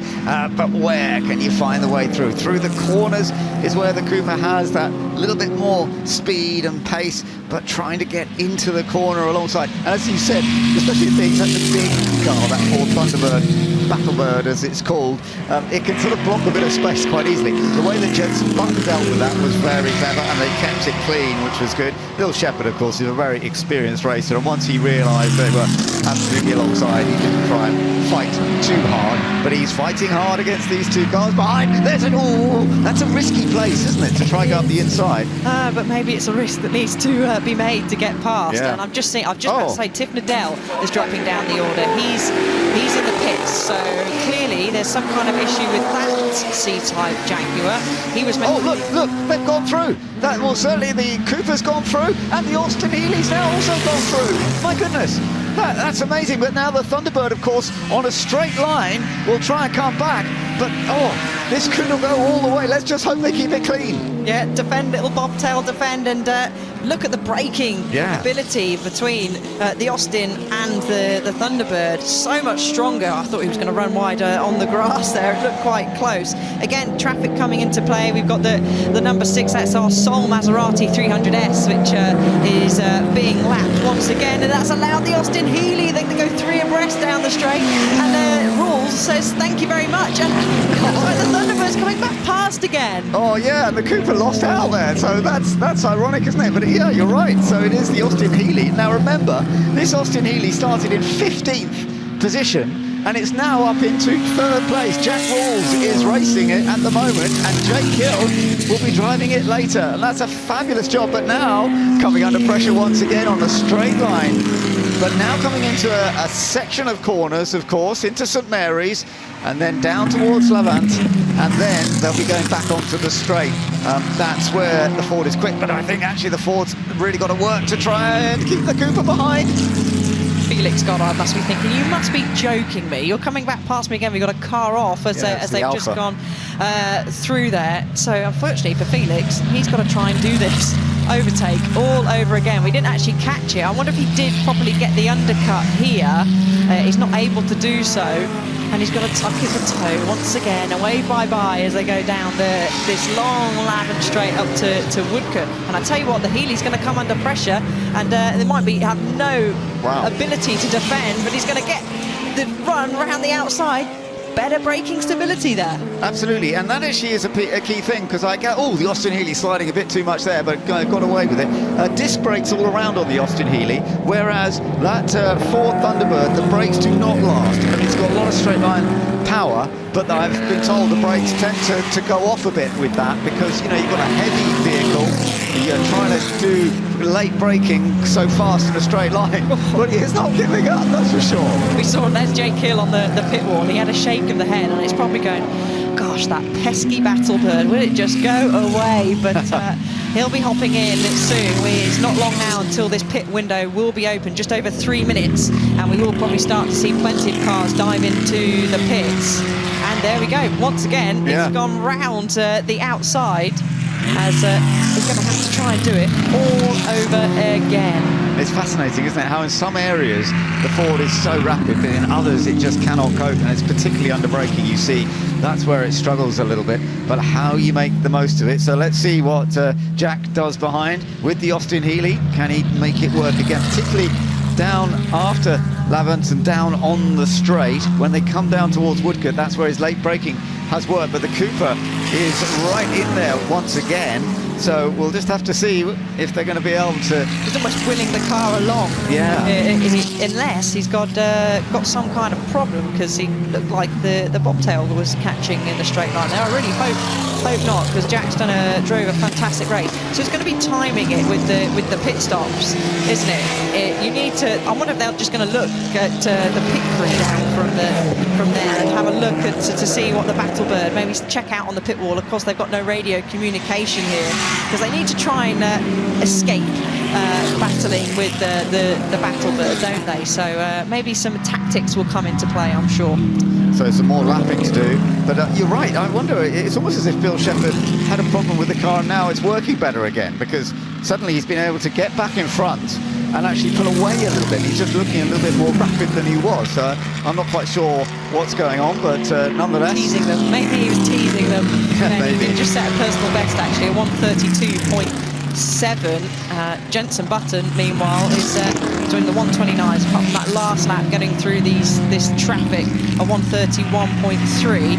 So back up to the back. This battle, again, keeps on raging, and slightly further back, let's see if there's any close battles. There is further down for 11th place. Our Jag XK 140 is having a nice battle, actually, with our Webb Maud Jag C-Type, and actually he's in a Jag C-Type sandwich as the Burton Broad fighting there in 12th place as well. So there are other battles that are going throughout the field, but this is certainly one of the closer ones. Yeah, it is very impressive. But down the straight this time, again, Bill Shepherd has pulled up enough distance that even though he has to brake earlier, not going to be close enough for Jack to get in there, and he's slipping and sliding a bit through Woodcock, but deals with it very, very well. In the meantime, Jenson Button has opened up the gap up front to over 13 seconds. But look at the time remaining, ticking away, because when we get down to 40 minutes time remaining, that is when the pit lane will open for drivers to be able to swap when they want to. So we're nearly there for some of those that might want to make the earliest pit stops, and that could make some difference as well. We shall see how this all works, but for Jenson Button, who will be handing to Alex Buncombe, they're in a very strong position up front. There you are. They are, and actually next time round, the pit window will be open for these drivers, so it's going to be really interesting to see what the Rawls and Hill car, the Goddard car are going to do to maybe try and see if they can make their way through, because they do really, in paper they kind of do look quicker. It's just the Thunderbird is able to power past them down the straight. So we'll have a look. Team tactics might come into play, plenty of discussion, so it won't be open because Jenson Button's so far ahead of that battle, 16 seconds ahead. It won't be open for Jenson Button, but it will be open for our second place car, who's going to go down the inside of one of the lapped cars. So there we go, we're down. Pit window is now open, and the drivers will get a sign of that. There you can see, just on the marshal post there before pit entry, and we have our first car coming into the pits. Yeah, no surprise. There will be some who will come in very, very quickly now. Now remember, we certainly don't want a safety car at this period, because then the pit lane will be closed back down again. But as you say, coming into the pits is the Cooper Jaguar, and Katerina Kaivalova is going to be handing over to Phil Keane, who is very, very rapid here at Goodwood and has had lots of great success over the years, a very experienced racer. We shall see. They have to be in for 50 seconds, so that's why there's no mad rush to get in the car. 50 seconds from coming into the pits to going back out, and it is checked, and if it's less, then you will get a penalty. So it's well worth making sure that it's timed, that you don't beat 50 seconds coming in and out of the pits. So there's this battle that we were talking about between, two Jag C-types and then a Jaguar XK140, and up goes the hand of the number 24, who's going to make his way into the pits. Of course, this car started on the front row, so Webb's going to hand over to Ward. Yeah. At 20 mile an hour, you can see is the speed limit there, and actually a lot of these cars don't have a speedometer, apart from they've put maybe a digital one I could see possibly there on the front of the dash. You can see, and yeah, that's come to 0, so definitely one to keep, because you will, of course, speeding in the pit lane. They have got the guns down there to double check that. So out comes Webb, in goes Ward, and little Chris Ward will be looking forward to making some moves, moving back further up the order. Absolutely. A racer who's been competing for many, many years, and particularly a highly successful historic racer. So he started out in Formula Ford racing. He won the Champion of Alton Formula Ford event back season in 1993, but certainly then went into historic racing a bit later in his career, because he did race modern cars for quite a while. But fantastic stuff. So here we are. We've still got this group of cars fighting for third place. I wonder which one of these is going to be first into the pits. Meanwhile, also coming in, we have the Tejero Bristol, as we've seen. There's a quick switch around on that one. That started from the back. Stefan Darak handing over. But now we're going to have to see how this all develops over the next part of this race. Plenty of time still to go. 37.5 minutes, basically. So out goes Chris Ward. He'll be, he's dropped quite well. Actually, no, they were down to 16th place. Jenson Button, he's still out at the moment. Let's see if he's going to make any signs of coming into the pits. Yes. And he is. So in comes our leader, puts his hand up. You do have to show that you are coming into the pits, whether that be with indicators, and which plenty of these cars actually don't have, or a raise of the hand. So up goes the hand, Jenson Button. Out comes him, in goes Alex Buncombe, and a real healthy lead. Some some words of wisdom being passed on by Jenson Button in terms of probably how the car's handling at the moment. It looked like it might have been something about whether you have to pump the brake pedal or so. It just looked like that kind of movement, didn't it? I don't know if that's what he meant. But as you say, those comments you get from your co-driver are always very, very important when you're out in the race. So they will have mechanic timing just to make sure that you don't go before the 50 seconds, but only one mechanic is allowed to assist during the pit stop, so that's why you see only one mechanic there tightening the belts. The bobtail is still trying to get past the Healy, and the Healy's still trying to get past the Thunderbird. Absolutely. So what this all means now is that Theo Hunt is now leading. He will be handing over to Sam Hancock, but the HWM is now leading as we ride on board with Alex Buncombe now. So Alex Buncombe taking over from Jenson Button. I tell you what, Alex was very impressive in practice earlier on today. They've done the pit stop, but we will expect them still to have a big advantage once everybody has made their pit stop. For the moment, of course, dropping right down the order until everybody has. And as I mentioned, we've still got about 15 minutes before everybody has to come into the pits or get a penalty, of course. We're looking at our race leader right now, the number 74R, but it is coming in. You can see the sign by putting the hand up that we are going to get the swap over now from Theo Hunt. He's going to hand over to Sam Hancock. So in the pits he goes, jumps on the brakes, make sure you get down to that 20-mile-an-hour limit, and you've got to spot your team. They'll say, well, kind of be this down, this towards the end of the pit lane, or all in the middle, and they're going to hang out to make sure, but they cannot, mechanics cannot go across that dotted line when they are making the pit stop. So going to drag the driver out and shove a driver in and send them on the way. There's the 28 that they've been in for a pit stop. That's our Ferrari. Yeah, and it's lovely to see the HWM, that name coming from Hersham and Walton Motors. And yeah, we've got a problem there. HWM Jaguar from 1954. The other HWM, yeah, that's a bit sad. Baker car. And this was the car that won the race last year with Jake Hill behind the wheel, and that is not great and huge. Oh, that's really disappointing. Really disappointing for them. They're running currently up in 7th. And there you can see the beginning of where it was getting all smoky on that right rear. I'm not quite sure exactly what's going on there. Whether, it's a difficult one to actually kind of work what's going on, but there's clearly a mechanical problem there. So that's a great disappointment, great shame. Now Tails found its way through past the Healy. And I wonder if they're just waiting for someone to pit first. Yeah, because this is now the battle for the lead at the moment, isn't it? But yes, it's because they haven't made their stops yet. No, so waiting for one of them to go first, potentially, to play the tactics there. But you can see the stretch of the legs from the Thunderbird, and then that gap's going to close back down as they go into the really long, really tricky braking zone, Woodcote corner, steering and braking at the same time, which is where we get our fantastic shots of the cars drifting. So here we go. In comes the Battlebird, the raise of the arm from Bill Shepherd. He'll be diving into the pits now, and we're going to have Romain Dumas, who well, stick that driver in anything, and he goes quickly, particularly up the Goodwood Festival Speed hill. So he's be coming in, and they will make that driver change. You can see him waiting on the left-hand side, and he will be jumping in.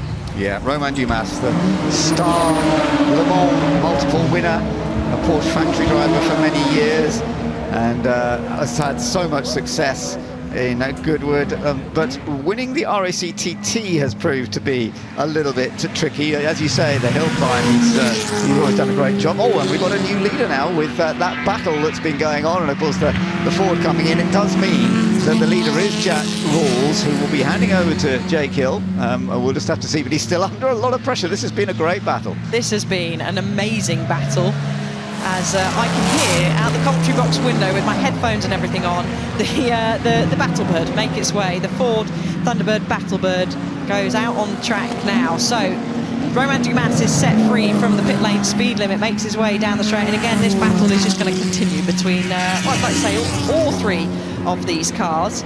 Austin Healy is the current leader. Now, who out of this duo is going to pit first? Let's have a little look to see if either one of them is going to come in this lap. Kick of the grass just shows it's still a bit damp on the curb on the outside there. As a I'm not seeing any arms come up yet. Oh, but there's a bit of, no, yeah, they are staying out. I did wonder then. Right, there's a thumbs up. So what that means is you're coming in this next lap. So will Jack be handing over to Jake as the bobtail's trying to tease them off the racing line? Not able to do so, and our fastest car out on track actually at the moment well, I was just about to say it's Webb and Ward car, but the Button Bunkum car now has just stolen that away with a 1:28.7 and creeping very quickly onto the back of this battle. 13 seconds is the gap, and remember, it has to be a minimum 50-second pit stop. That's pretty impressive, isn't it? That Alex Bunkum's immediately gone faster than Jenson Button in that same car. So Jenson will say there's less fuel. Yeah, he will. You know, I know. all those Fair racing enough. driver. I'm not going to call them excuses because Jenson is extremely fast. But so we're going to probably see the 15 come in, aren't we, Ben? Yes, I would think so on this lap, and it just depends whether we're going to see the Cooper coming in as well, the number 7. Is that going to come in yet, or will it be staying out there for a little bit longer to lead the race, because it can stay out there for another 10 minutes if they want to. But they're keeping it really, really close as they come down towards Woodcote. The speed in a straight line, very similar. Of course, the little Cooper, very low, so aerodynamically in a way, it's less drag than the Austin Healey, but it's quite a small power unit, of course. So we know that 15's coming in. Let's have a look, see how it goes. Yep, arm up.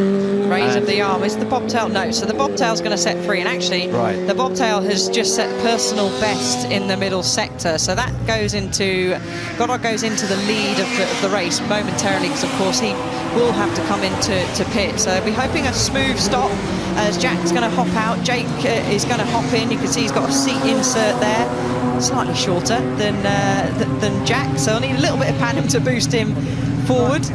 In he goes, settled in quite nicely, and gets a helping hand from Jack to strap in. And of course, again, words being exchanged of saying how things are out on track. Absolutely.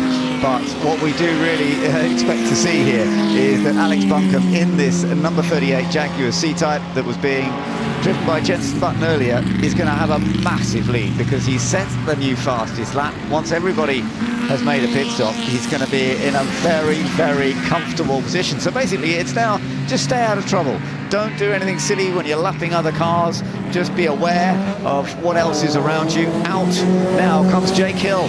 Jake, who of course has had so much success here at Goodwood over the years, and taking the win last year with a different car. So let's see what he can do. Bobtail. Oh, really? Okay. Unless that was just my eyes, but it looked like there might have been a little bit of smoke, but I really hope not. So I hope no issue, because this is a great battle we were having. So you're right. I think that is a bit of smoke, isn't it, coming out from the bobtail, which is that's a disaster for them. So let's see if they do take a look at it when it comes into the pits. But in he comes now.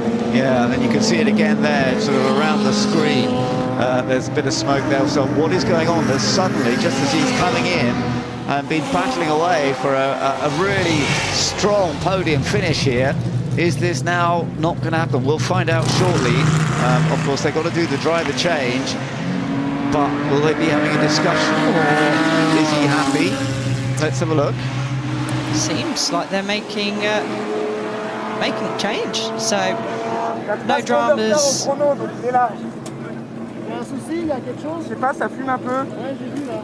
Yeah, I do not speak French, so I won't be able to translate that, but words being an exchange of maybe, well, stuff on track, but hopefully not talking about a problem. We've got a car locking up in front of our race leader, Alex Bunkum, who he doesn't need to take any risk. And actually, is that smoke coming out from, I didn't quite catch the number on that car, so maybe getting to the stage where we might see a couple of retirements. I hope not, and then passing another one of our bobtails riding on board, and then looking at the lead he has now, I mean, it's over 23 seconds now, isn't it? So second place, it is the HWM Jaguar that was doing so well earlier on when Theo Hunt was driving it. Sam Hancock's in it now, but there's no doubt that Alex Bunkum here is setting the sort of fastest laps at this stage.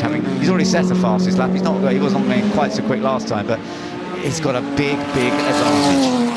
huge advantage, and the bobtail's back out, but still smoking. And it does say in the driver's briefing notes, if you are smoking, you are meant to come into the pits. So maybe they were just hoping it was just going to settle itself and sort itself out, but it hasn't done so at the minute. But just back to there's going to be the Dumas and Hill battle now. 1.2 seconds separating them. As we waited to go across the line, I think that might have stretched. We'll just wait for the timing screens to refresh. But here's our car sitting in second place.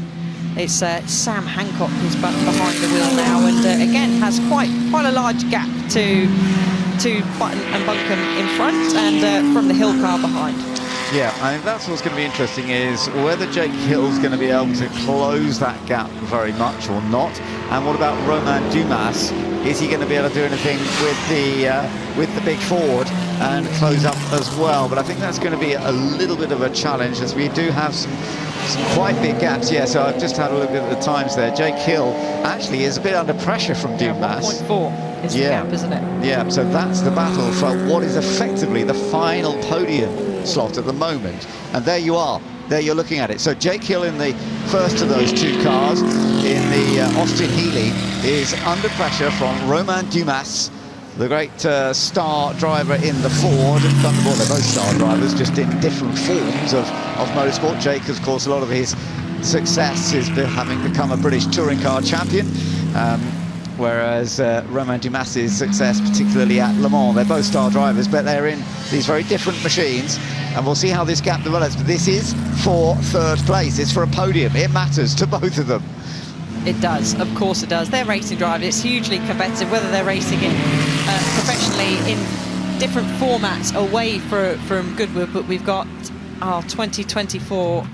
We've got our 2024 British Touring Car champion up against, well, a long list of achievements for Romain Dumas. 24-hour Le Mans winner in 2016 and 2010, and of course he was winner, if you say most recently, for breaking records, of course, at the Goodwood Festival of Speed, and was our winner of the fastest driver up the hill at this year's Festival of Speed. So traffic's probably going to come into play too, as I just saw Jake was catching up to some traffic, and you can see there. I'm just having a look. The bobtail is still going round, Ben, so maybe they feel that everything is okay. But the field is kind of sort of spread out a little bit, and this is actually the closest battle on track at the moment. It is, yeah. So we'll see how this develops, this battle for third place between these two. It could be very, very interesting going forward. But they are quite a long way behind the top two. Well, there's a big gap, first to second anyway. So Alex Buncombe very much in control. 23 laps completed, and with over 23 minutes to go. So reliability, of course, when you're running historic cars, is always a factor when you're in a relatively long race. So let's hope that we don't get any reliability problems. I wouldn't be surprised to get one or two cars having troubles, because once you get into a race and it's developed for a while, it can cause a problem.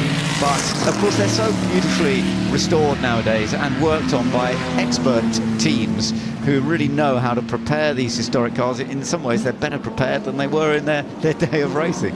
Yes, certainly are. And actually I was saying about closest battles, we have got a close battle between Chris Ward, who's caught up to the back of the number 7 bobtail, and actually maybe that's going to be changed now, because this is going to be our closest battle. But remember the 24 Jag C-type that did start on the front row, there's our bobtail that surely has to come into the pits now. Yeah, that surely has got to come in, because as you say, it is one of the rules that if there's lots of smoke, you should be coming in, and it's going to be affecting vision. I mean, look at that for the driver. No way is he going to be able to see. But Chris Ward, when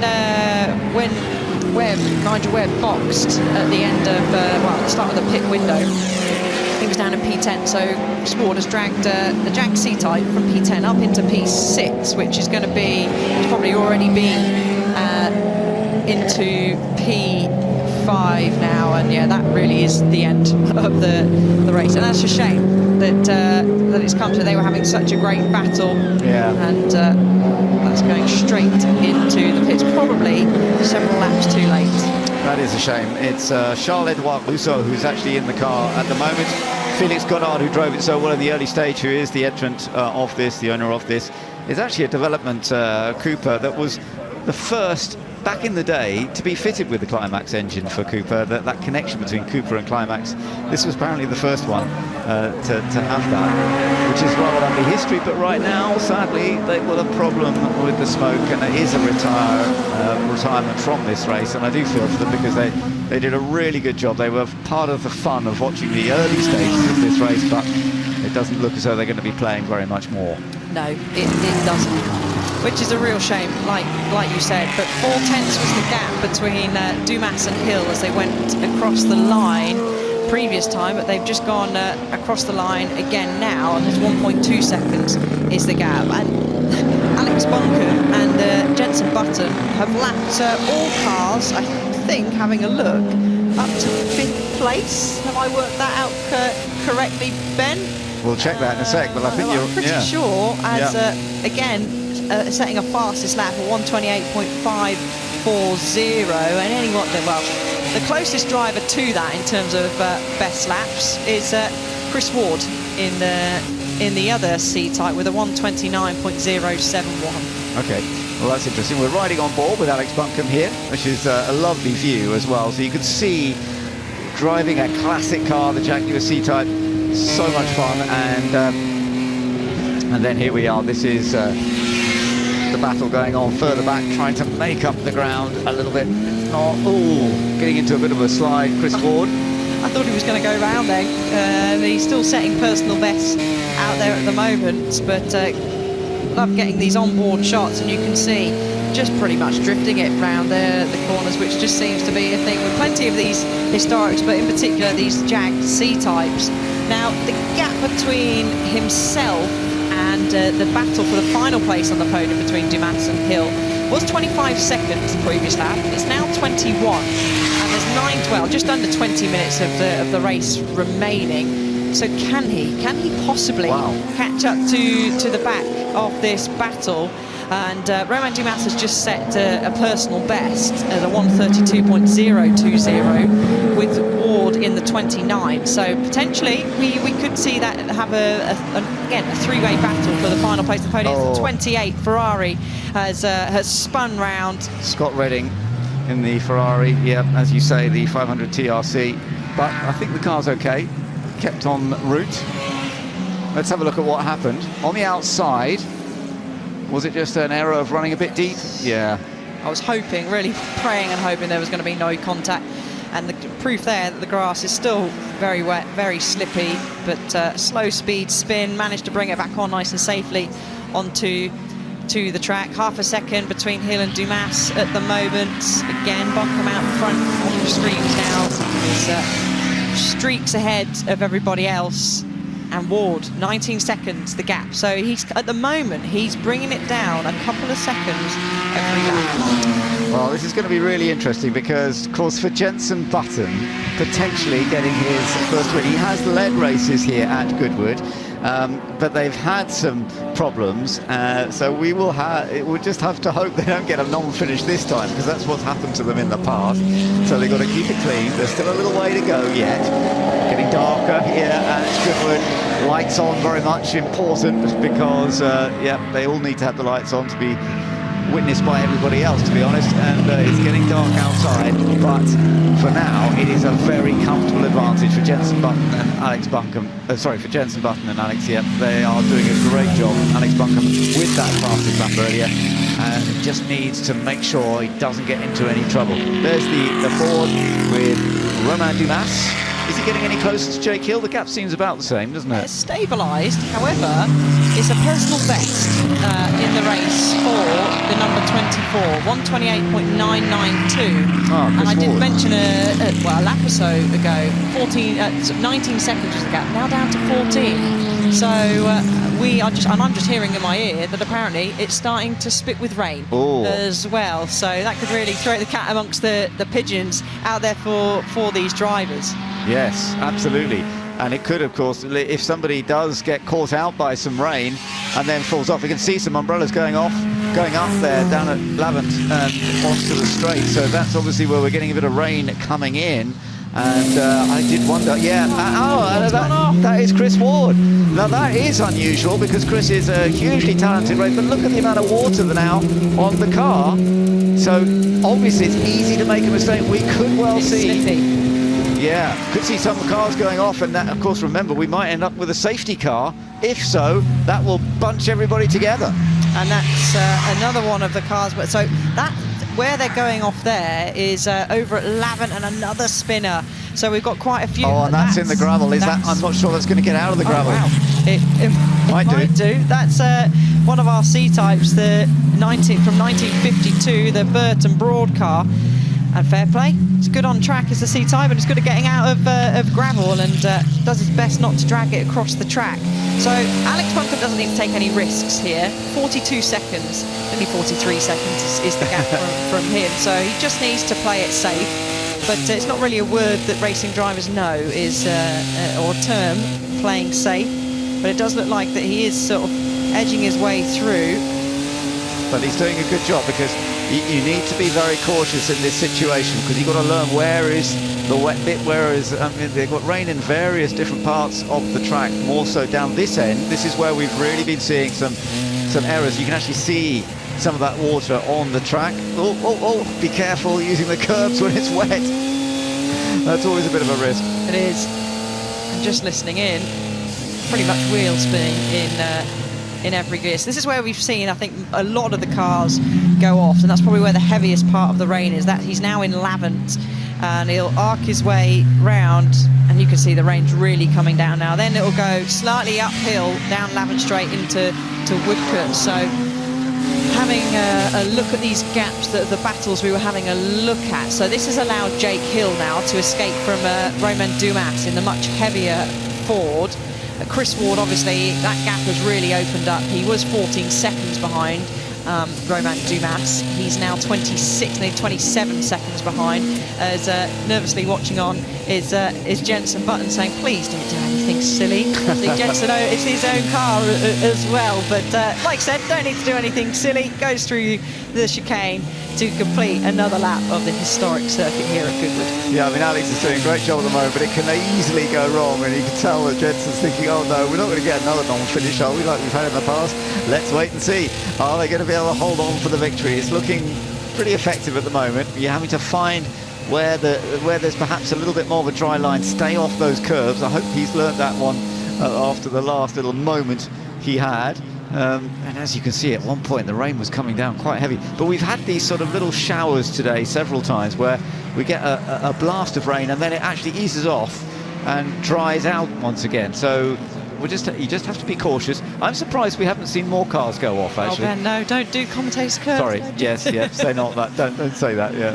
But lap times are now around about 30 seconds slower, certainly for Alex Buncombe at the moment. So there's Jake Hill, and I couldn't see in the background the Ford Thunderbird. That's dropped back a bit more, hasn't it? So that's dropped back quite a bit, much heavier actually. Yeah, Jake's the fastest out there in the wet at the moment at 152.6, and Romain Dumas is in the 159s. Our leaders in the 156s, and the Hunt Hancock car in second place is currently in the 155s. But of course that gap is very big at the front of the field, so it'll take a lot more for them to close in. But we could potentially, of course, get a late safety car. Again, don't want to curse it, but it would bring the field, bunch the field up close together, and we could have some intense battles. But we'll have to wait and see. With just under 13 minutes of the race left. Yeah, he's doing a good job, as you say, that fastest lap in the wet so far. That was a slightly slower lap, but of course he's having to go past other cars as well. But it is pulling him away from Romain Dumas a little bit more. Romain's staying on track, but the gap has opened up. The wet weather does suit the Austin Healey a little bit more than the Ford. In fact, the gap's gone up to 14 seconds on this lap to go back on board with our race leader, Alex Buncombe. We do have a little bit, I noticed that earlier, the left front, there's a little bit of flapping going on there. Hopefully that's okay. That should, I would say that should be all right. Oh, that was a big sideways moment. He's going to catch up with the Thunderbird, and I was having a chuckle to myself because Romain Dumas, it's raining, but he's still driving around with his visor open, so that'll be like pebbles in your face if it's raining really hard. But it's a workout, isn't it, behind the wheel of any of these historics, particularly in the rain, as Alex Buncombe and the rest of these drivers out on the grid are getting a serious workout. It is, yeah. It is. It's so different to watch them in the wet, struggling for grip. Just bear in mind, of course, at Goodwood, they all race on treaded tyres, so it's not like modern racing where you have to switch tyres from slicks to wets. They're on treaded tyres, as they would have raced back in period, and so therefore they're good in the dry, they're good in the wet. But it does change very much the balance and the control. You've got to ease off the throttle so much more. I mean, normally he'd be flat out coming out of that 11th corner really much earlier, but he's having to lift off the throttle, back on again, and he's still chasing down after the Ford. It's difficult racing on sustainable fuel as well, so that's a great thing here at Goodwood, racing on sustainable fuel. And the Thunderbird comes through to Woodcote. You can just see Alex Buncombe's going to have a try to go down the inside, but thinks better of it at the moment. And lap times are starting to slow a little bit, so I wonder if that rain, it's hard to say. I think it is still continuing to fall. Someone ahead, another lap car using the indicator, you can just see on the right hand side indicating which side they're going to be to allow the driver that's passing to make the move. Yeah, it's just on a 1:55. It's still a decent lap, but now find the space, but don't make contact. And you can see how slippery it is. Rear lights on, they're being told. Yes, got to have the rear lights on as well.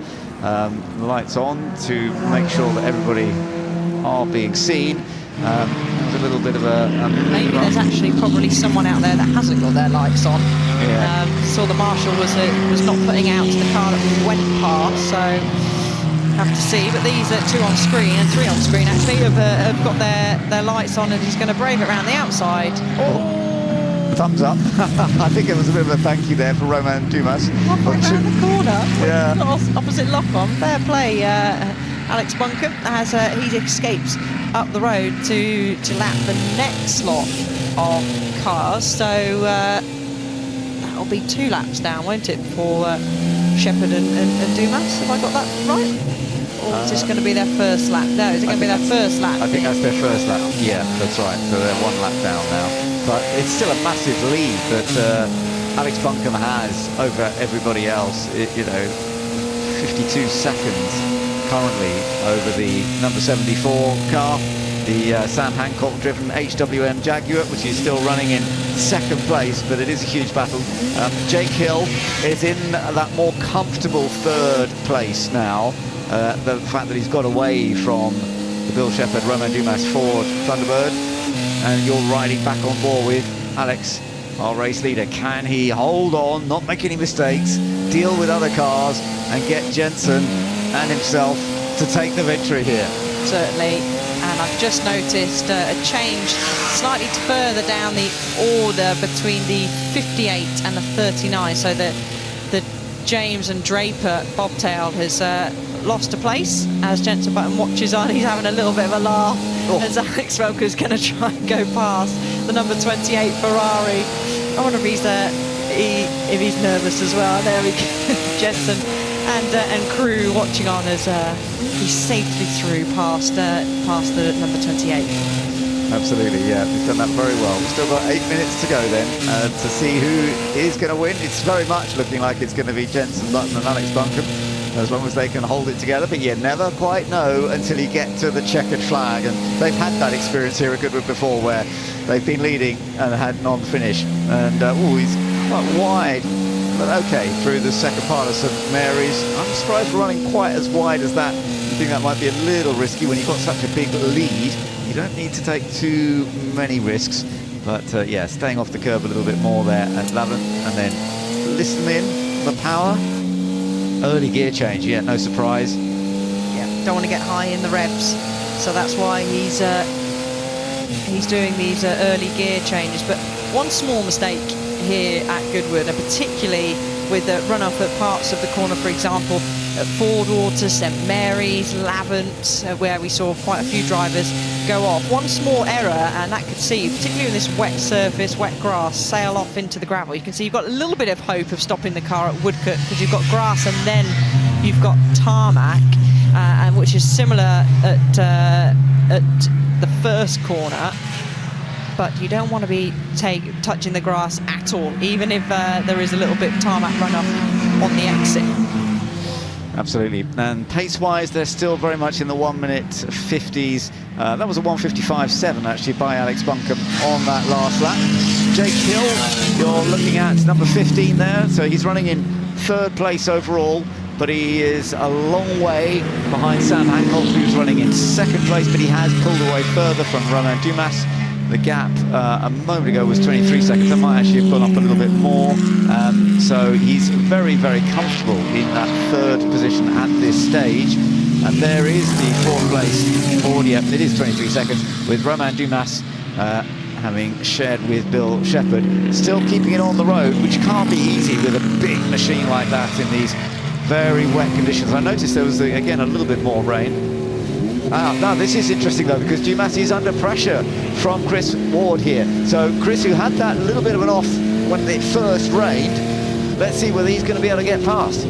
Oh, it falls slightly wide on the grass. Does he manage to keep it? He does. And, yeah, you're right, because the gap was 26 seconds. So we missed this on the timing screen, this coming down. 2 minutes has Dumas been in lap time wise, with Ward doing in the 1:54, so no wonder that gap's been coming down quite quickly. But he's caught him, but he's got to try and find a way past, and he can't. No radio communication. It's just done by pit board, so he might not have really a clue. And there could be the reason why we saw our lights on, because that looks like to me that 24 and Chris Ward has not got his lights on. No. So he'll be given the sign to make sure he gets his lights on, and he does make his way quite easily through past the Thunderbird, and he sneaks through as well down the inside. Again, was that our Maserati that is being lapped once again? That is a worry the lights are not on, though, because I imagine that, you know, he's been told lights on, and I wonder, they're waving at it. They're waving at it. Lights on. Is there a problem getting the lights on? Maybe he doesn't know how to turn the lights on. Well, maybe not. He's been jumping for numerous cars over the course of the weekend, and there's not much, well, there's no breathing space really here in these historics, particularly in the wet, so maybe he's thinking, well, where on earth is the switch to turn the lights on? But maybe not.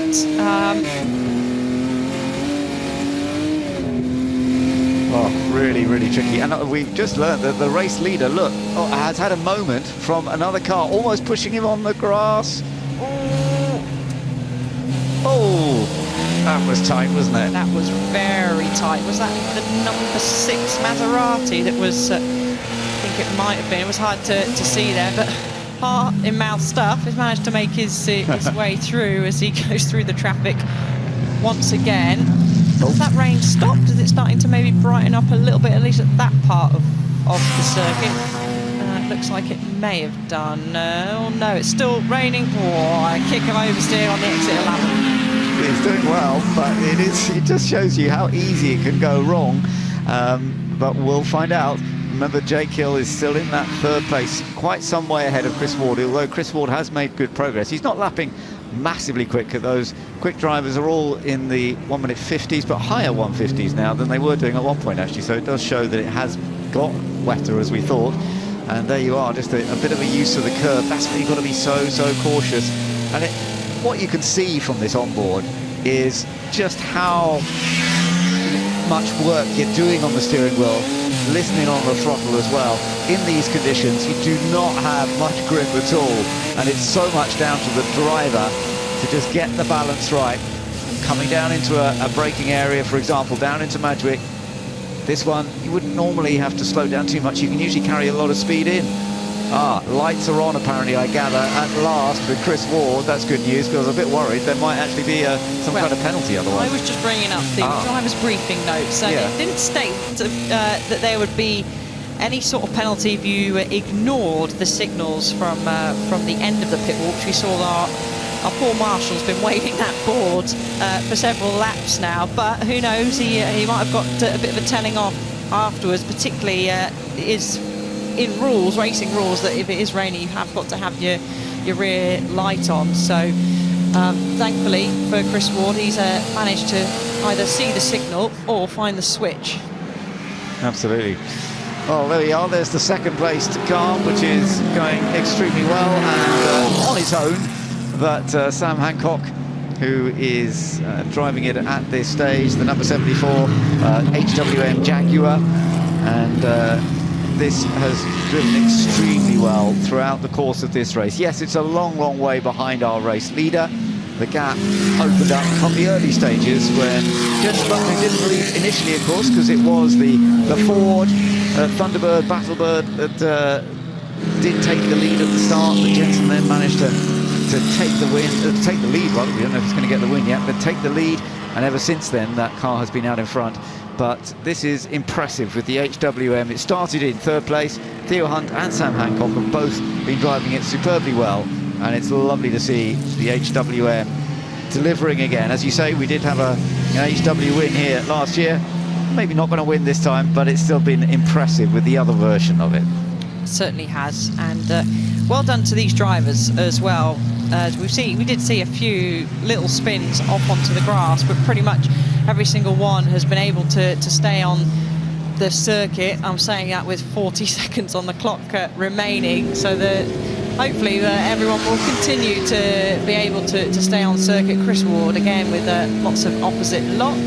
Brave, isn't it? He's going through, just listening in, just trying to tease the throttle on and unable to do so. Even when he's made that gear change, how much throttle do you put on? And it's not a lot. So going through Ford Water, which is a tough corner even in the dry in these historics, and made even more difficult in these slippy conditions. But there goes through Alex Buncombe, who's still trying to race through the traffic. Yeah, he did a good lap last time, actually, to be fair. And it's looking very, very good for him and for Jensen Button. They have got such a big advantage. Just get the car to the line. They are getting close now. Oh my goodness, he still gets very sideways. Does surprise me. He's just showing off now. Alex Buncombe's just showing off now.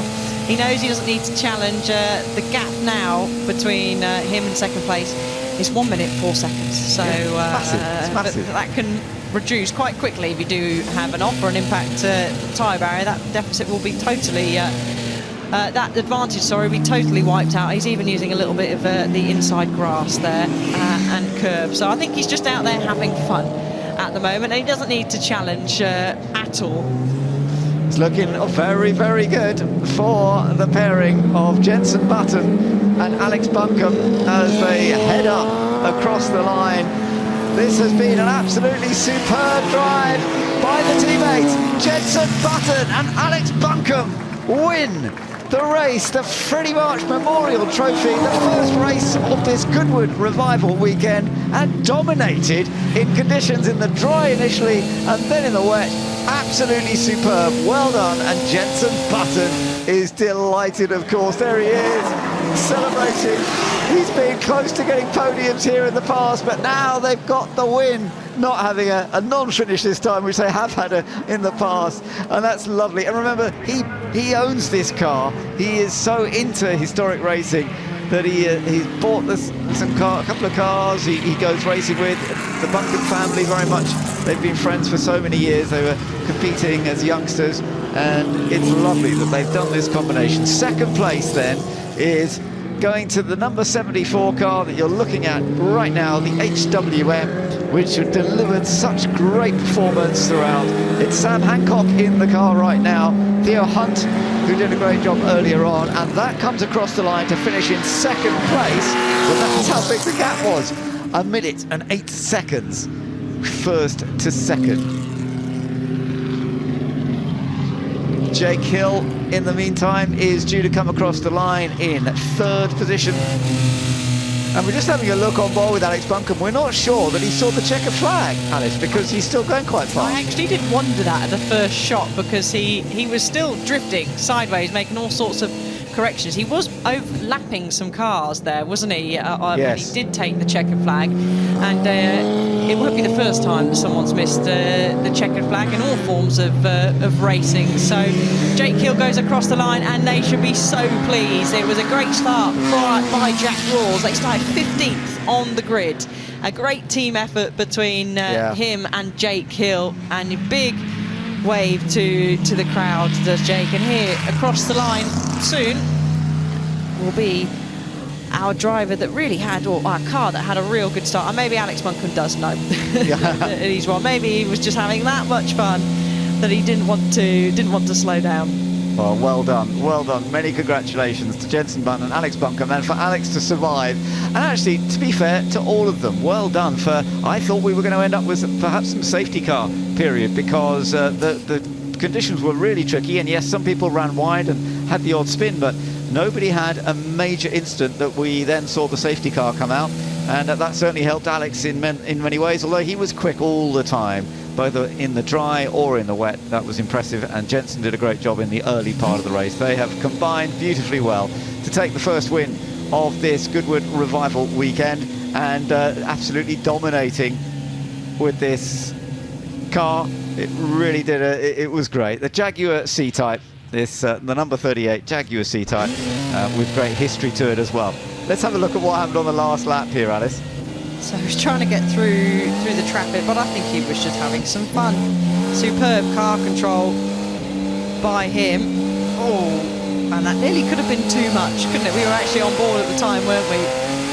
There, and you can hear just having to short shift, and even by doing that, still wheel spinning, heading up the straight. But great fun, and as you said, just a superb drive between him and Jenson Button. And a well-deserved winners, winning by 1 minute and 8 seconds from the HWA Jag that finished in second place. As you mentioned earlier, it was 2022 that a C-Type last won this race. It was Fred Wakeman and Sam Hancock that won in a C-Type last time. One of the Jaguar C-Types did win, which is rather lovely. Jenson Button's C-Type did lead in 2023, but they had the retirement when Jenson was driving it. They had a misfire, but that has all come together this year in 2025, because they have now taken the victory. Many congratulations, and yeah, it'll be lovely to hear from them. We will get to hear from them. The top three will make it to the grid where they can celebrate, and we'll have a little chat with them through Ed as well, which will be great.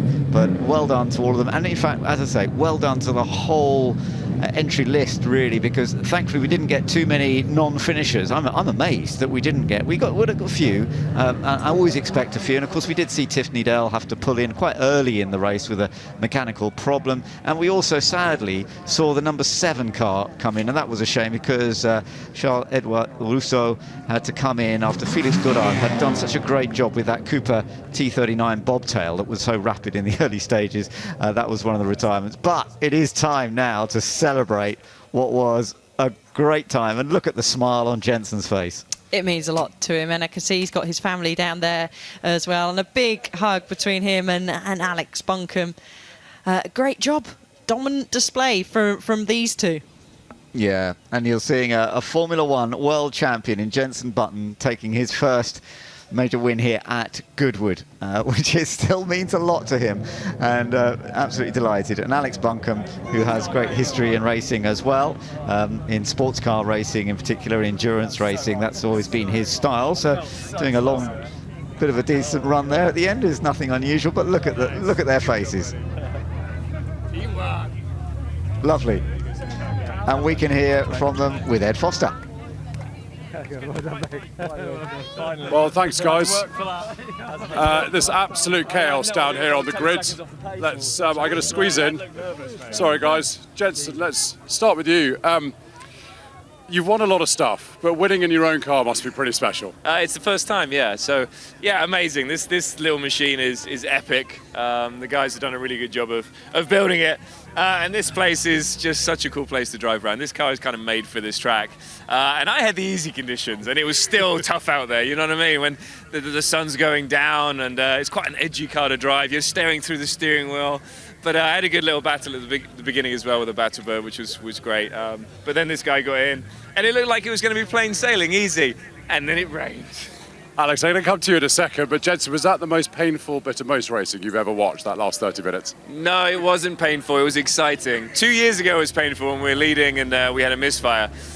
So no, it was, I think for all of us to watch Al in those conditions, we can all learn something. So it was epic to watch. Really, really proud of everyone, and especially this man for driving it in those conditions.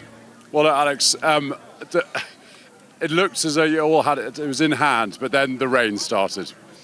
Yeah, I mean, I've said over my career, I've been on ice a lot of times, I've said that a lot, and that, I've got to say, was the worst I've ever experienced. I mean, I had no idea if I was 10 seconds up the road, 5 seconds a lap off, or what really, so it was really, really tough, but what a pleasure to drive it. It's been 12 years since I won this exact race in this car, so I couldn't be happier. A real pleasure to be with this lad, and yeah, I just couldn't be happier. It's great.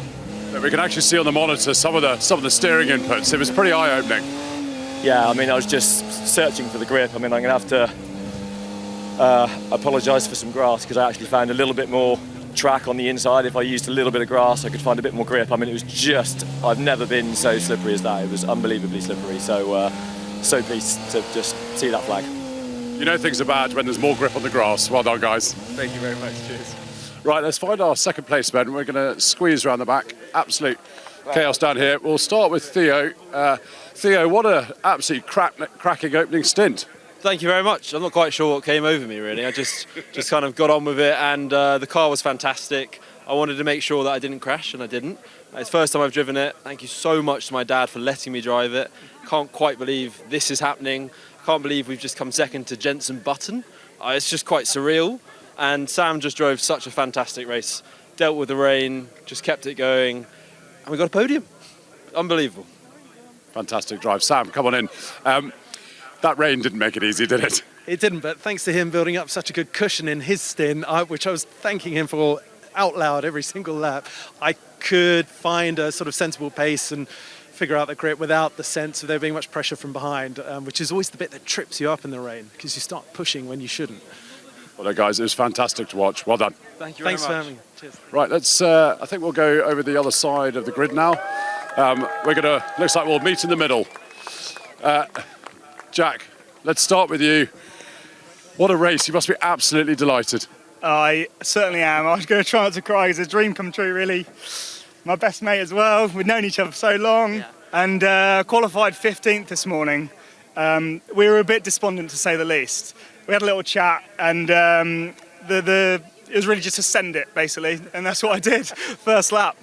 Yeah, how many places did you make up by the first corner? I think it was about 10 places. Yeah, 10 places, and then an amazing battle, great respect between between Shepherd and the little bobtail, and then handed it over to the ultimate pro, Jake, and just masterfully drove that through really tough conditions in the first time he's driven the car. So we have to say thank you to Glenn, the entrant as well, Glenn Cayley, for giving us the opportunity to race this car and the trust.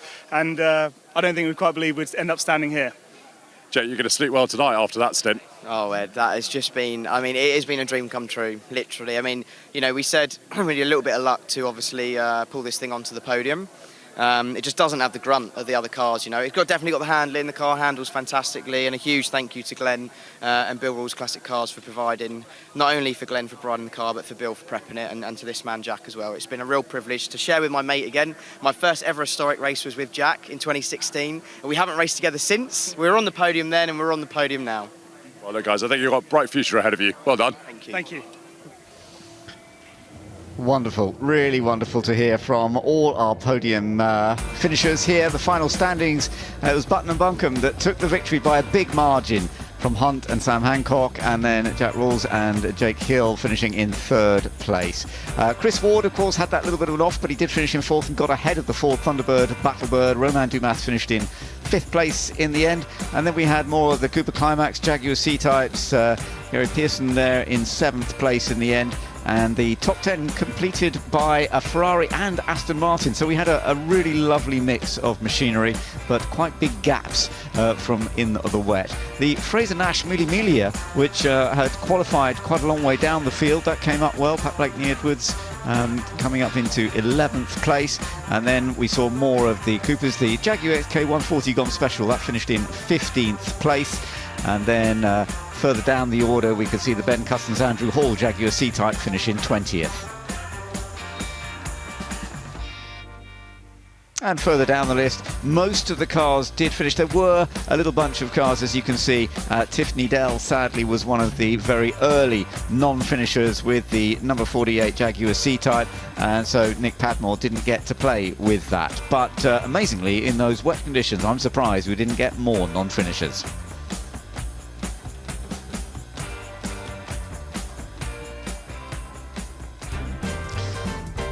So, Alice, let's take a look back at this, because we've got to remind ourselves that it was light, dry, rather a splendid grid to take the start of this race.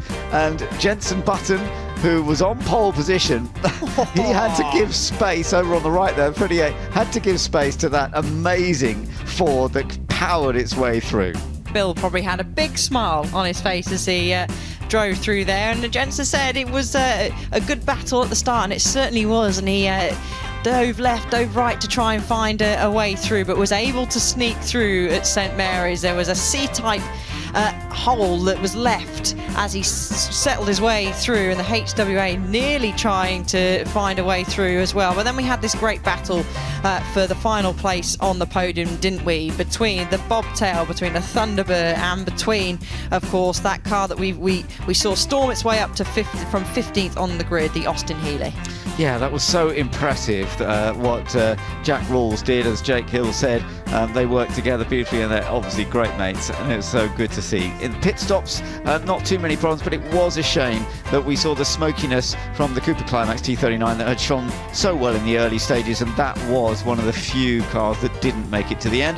And then it started to get a little bit tricky out there in the rain, and even one of our stars, Chris Ward, ran wide, but was able to get back into it. But it was getting very, very slippery, wasn't it? It was, and like we said, a fantastic job by all of these drivers to keep the cars in one piece, as Alex Buncombe was really enjoying himself out there, as was Jenson Button watching on the sidelines. And what an opportunity this is for Jenson Button to be able to celebrate tonight at the end of the first big race here at Goodwood this weekend. Jenson Button and Alex Buncombe have taken that victory that they've been looking for a while together.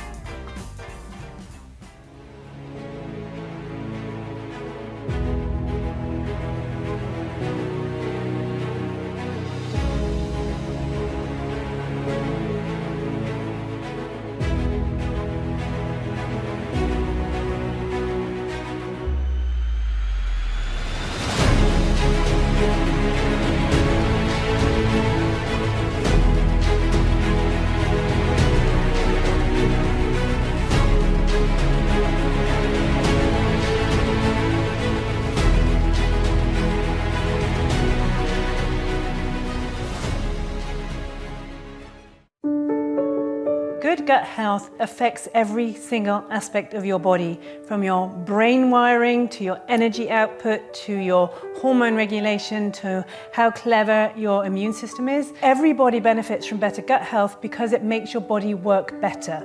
I would thoroughly recommend Goodwood Gut Health Programme. It's been quite life-changing, really.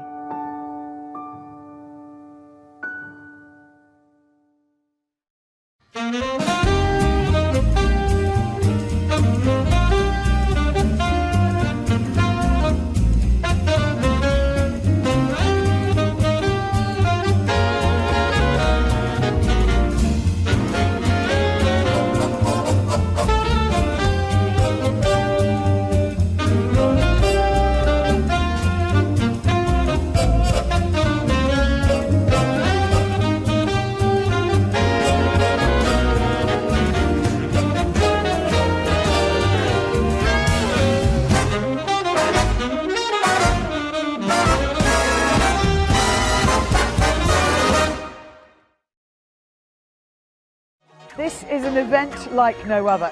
Welcome to Goodwood.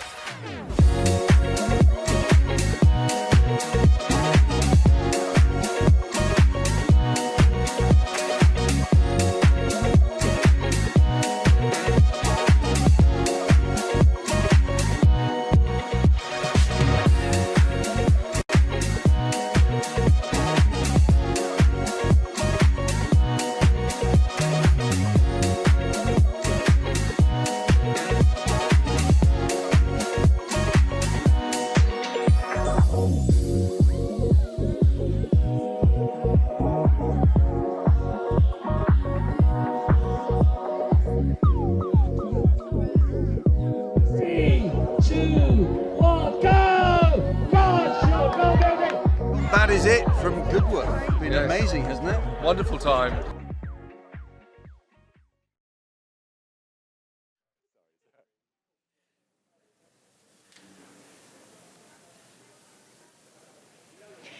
Well, we've had rain, sunshine and wind descend on the Goodwood estate today, but in true revival style, we've embraced it, and what a fantastic opening day to the weekend it's been, finishing with that Freddie March Memorial Trophy, crossing the line with their dazzling lights. And we saw, of course, Jenson Button and Alex Buncan take that win and showing us a true display of excellence there. But considering that, you saw even when they spoke to Ed Foster how emotional it was for them and what it meant to them. So they were really trying for it in that one. But I think it added a bit of flavour seeing that Thunderbird storm to the lead and made for a fantastic race. But speaking of style, I'm joined by my dapper co-hosts here who have been to all four corners of the Revival site. So before we go today, guys, it'd be great to catch up with what you've all been up to and what you've seen. So Harry, we saw you earlier in the day, but so much has happened since then. So what else have you been up to? What's caught your eye today? Yeah, I mean, loads of stuff has caught my eye, obviously. I think when thinking about it, I actually am going to go back to the Sussex Trophy. We've got the late 50s sports cars, World Championship sports cars, which were looking amazing. We had the qualifying a little earlier, and it literally came down to less than a tenth of a second. Two Lotus 15s battling it out. Roger Willis had it initially, and then on the final lap of before the checkered flag came out, Ollie Bryant managed to nick pole position ahead of that race. So some of the most beautifully designed sports cars of the era as well as being incredibly quick. So that was my highlight. Yeah, I can see why it was. It was so close. And you saw just from those pictures there, the tricky conditions, half wet, half dry. And yeah, it's such close racing. It was definitely a good one. And Rosie, it's great to see you again. It was sunshine when I saw you last. And now we're heading into the night time. But it's great to see you again. What's been happening over the road? You've been up to all sorts over there. Yeah, I've been in the Revival style village, but there's been so much going on. And also day one, you're trying to get round to everything. But I think what really struck me today is just seeing how much effort people have put into their outfits. You know, it's all about rethinking, re-wearing and reviving your clothes, and just so many fantastic outfits. We've seen lots of men in old uniform, in vintage uniform. We've been to the shopping as well, which has been really wonderful to see. So many different shops as well, big groups of people coming and really enjoying their time. We've had a look at the accessories as well. I think that's something we don't think about. We always put on an outfit, but the accessories have been really huge and really key to every outfit as well. So the atmosphere has been electric over there. Yeah, and that's it, isn't it? That's all about Revival. That attention to detail is what we love to see. So that's great to hear, Rosie. And of course, David, we've been over here near the track. We've seen all sorts of racing, but something must have stood out to you. I can't believe it's just the first day, to be honest. Yeah. For me, it was right at the top of the day. We had a Spitfire flyover, a beautiful, gorgeous day at the Goodwood circuit, and then that track parade by those VW Type 2s. I thought it was just a perfect way to get this Revival started with that flower power, good vibes, summer of love. And you saw all those different configurations of Type 2s, different color schemes, over 120 of these vehicles, and everyone was in such a good mood. I thought it was just the perfect way to kick off this Goodwood Revival. It's absolutely fascinating. You just see people, we even had our cleaner ladies there, as they always seem to get around. They do more. I'd love to see what their step count is. Those shots literally summarise glorious Goodwood. Grace, I was going to say, I can guess your best moment. Can you guess what it is? Does it have two wheels? Yeah, I mean, I agree with everything that you guys have said. Two wheels will always have a soft spot for me, so I absolutely loved seeing the bikes take to the track. Luckily for them, it was dry, which will make it exciting going into the weekend because I think it's looking a bit wetter. But again, it was such close racing, and interestingly, we will definitely see a new pairing at the top this weekend because Michael Rutter, unfortunately, is not riding, and he was on the top spot with Michael Russell last year. But we also see Michael Russell with a certain Emmanuel Pirot, five-time Le Mans champion, on two wheels taking the top spot. So you never know what's going to happen this weekend because he is followed by a series of TT riders, British Superbike riders and World Championship riders. So It's going to be an exciting one. Harry, I want to know your viewpoint from the commentary box on that one, because it's going to be a close race. So congratulations to all of our competitors for their practice and qualifying, and we really look forward to seeing the races as we head into the weekend. So let's take a look at Saturday's timetable. We will kick off once again, as David mentioned, with those VW Type 2 camper vans taking to the track at 9 a.m. once again. We have got interspersed races with a few more practices. That race 3 is the motorbikes that will take to their first race for the Barry Sheene Memorial Trophy at 11:05. The Setrington Cup is always a highlight of the Goodwood Revival, where we see the youngsters take to their pedal cars. We will see them go on track at 11:45. And race 4 is the Madgwick Cup at 12:30. That's going to be a good one. And we've got a fantastic afternoon lined up tomorrow at the Goodwood Circuit. We're kicking off with that amazing tribute to Jim Clark at 1:50. And then the big one that everyone's looks forward to, the St Mary's Part 1 at 2:30. That's going to be an absolutely fantastic race. Many races throughout the afternoon, and we'll finish with another huge event, the Stirling Moss Memorial Trophy at 5:35.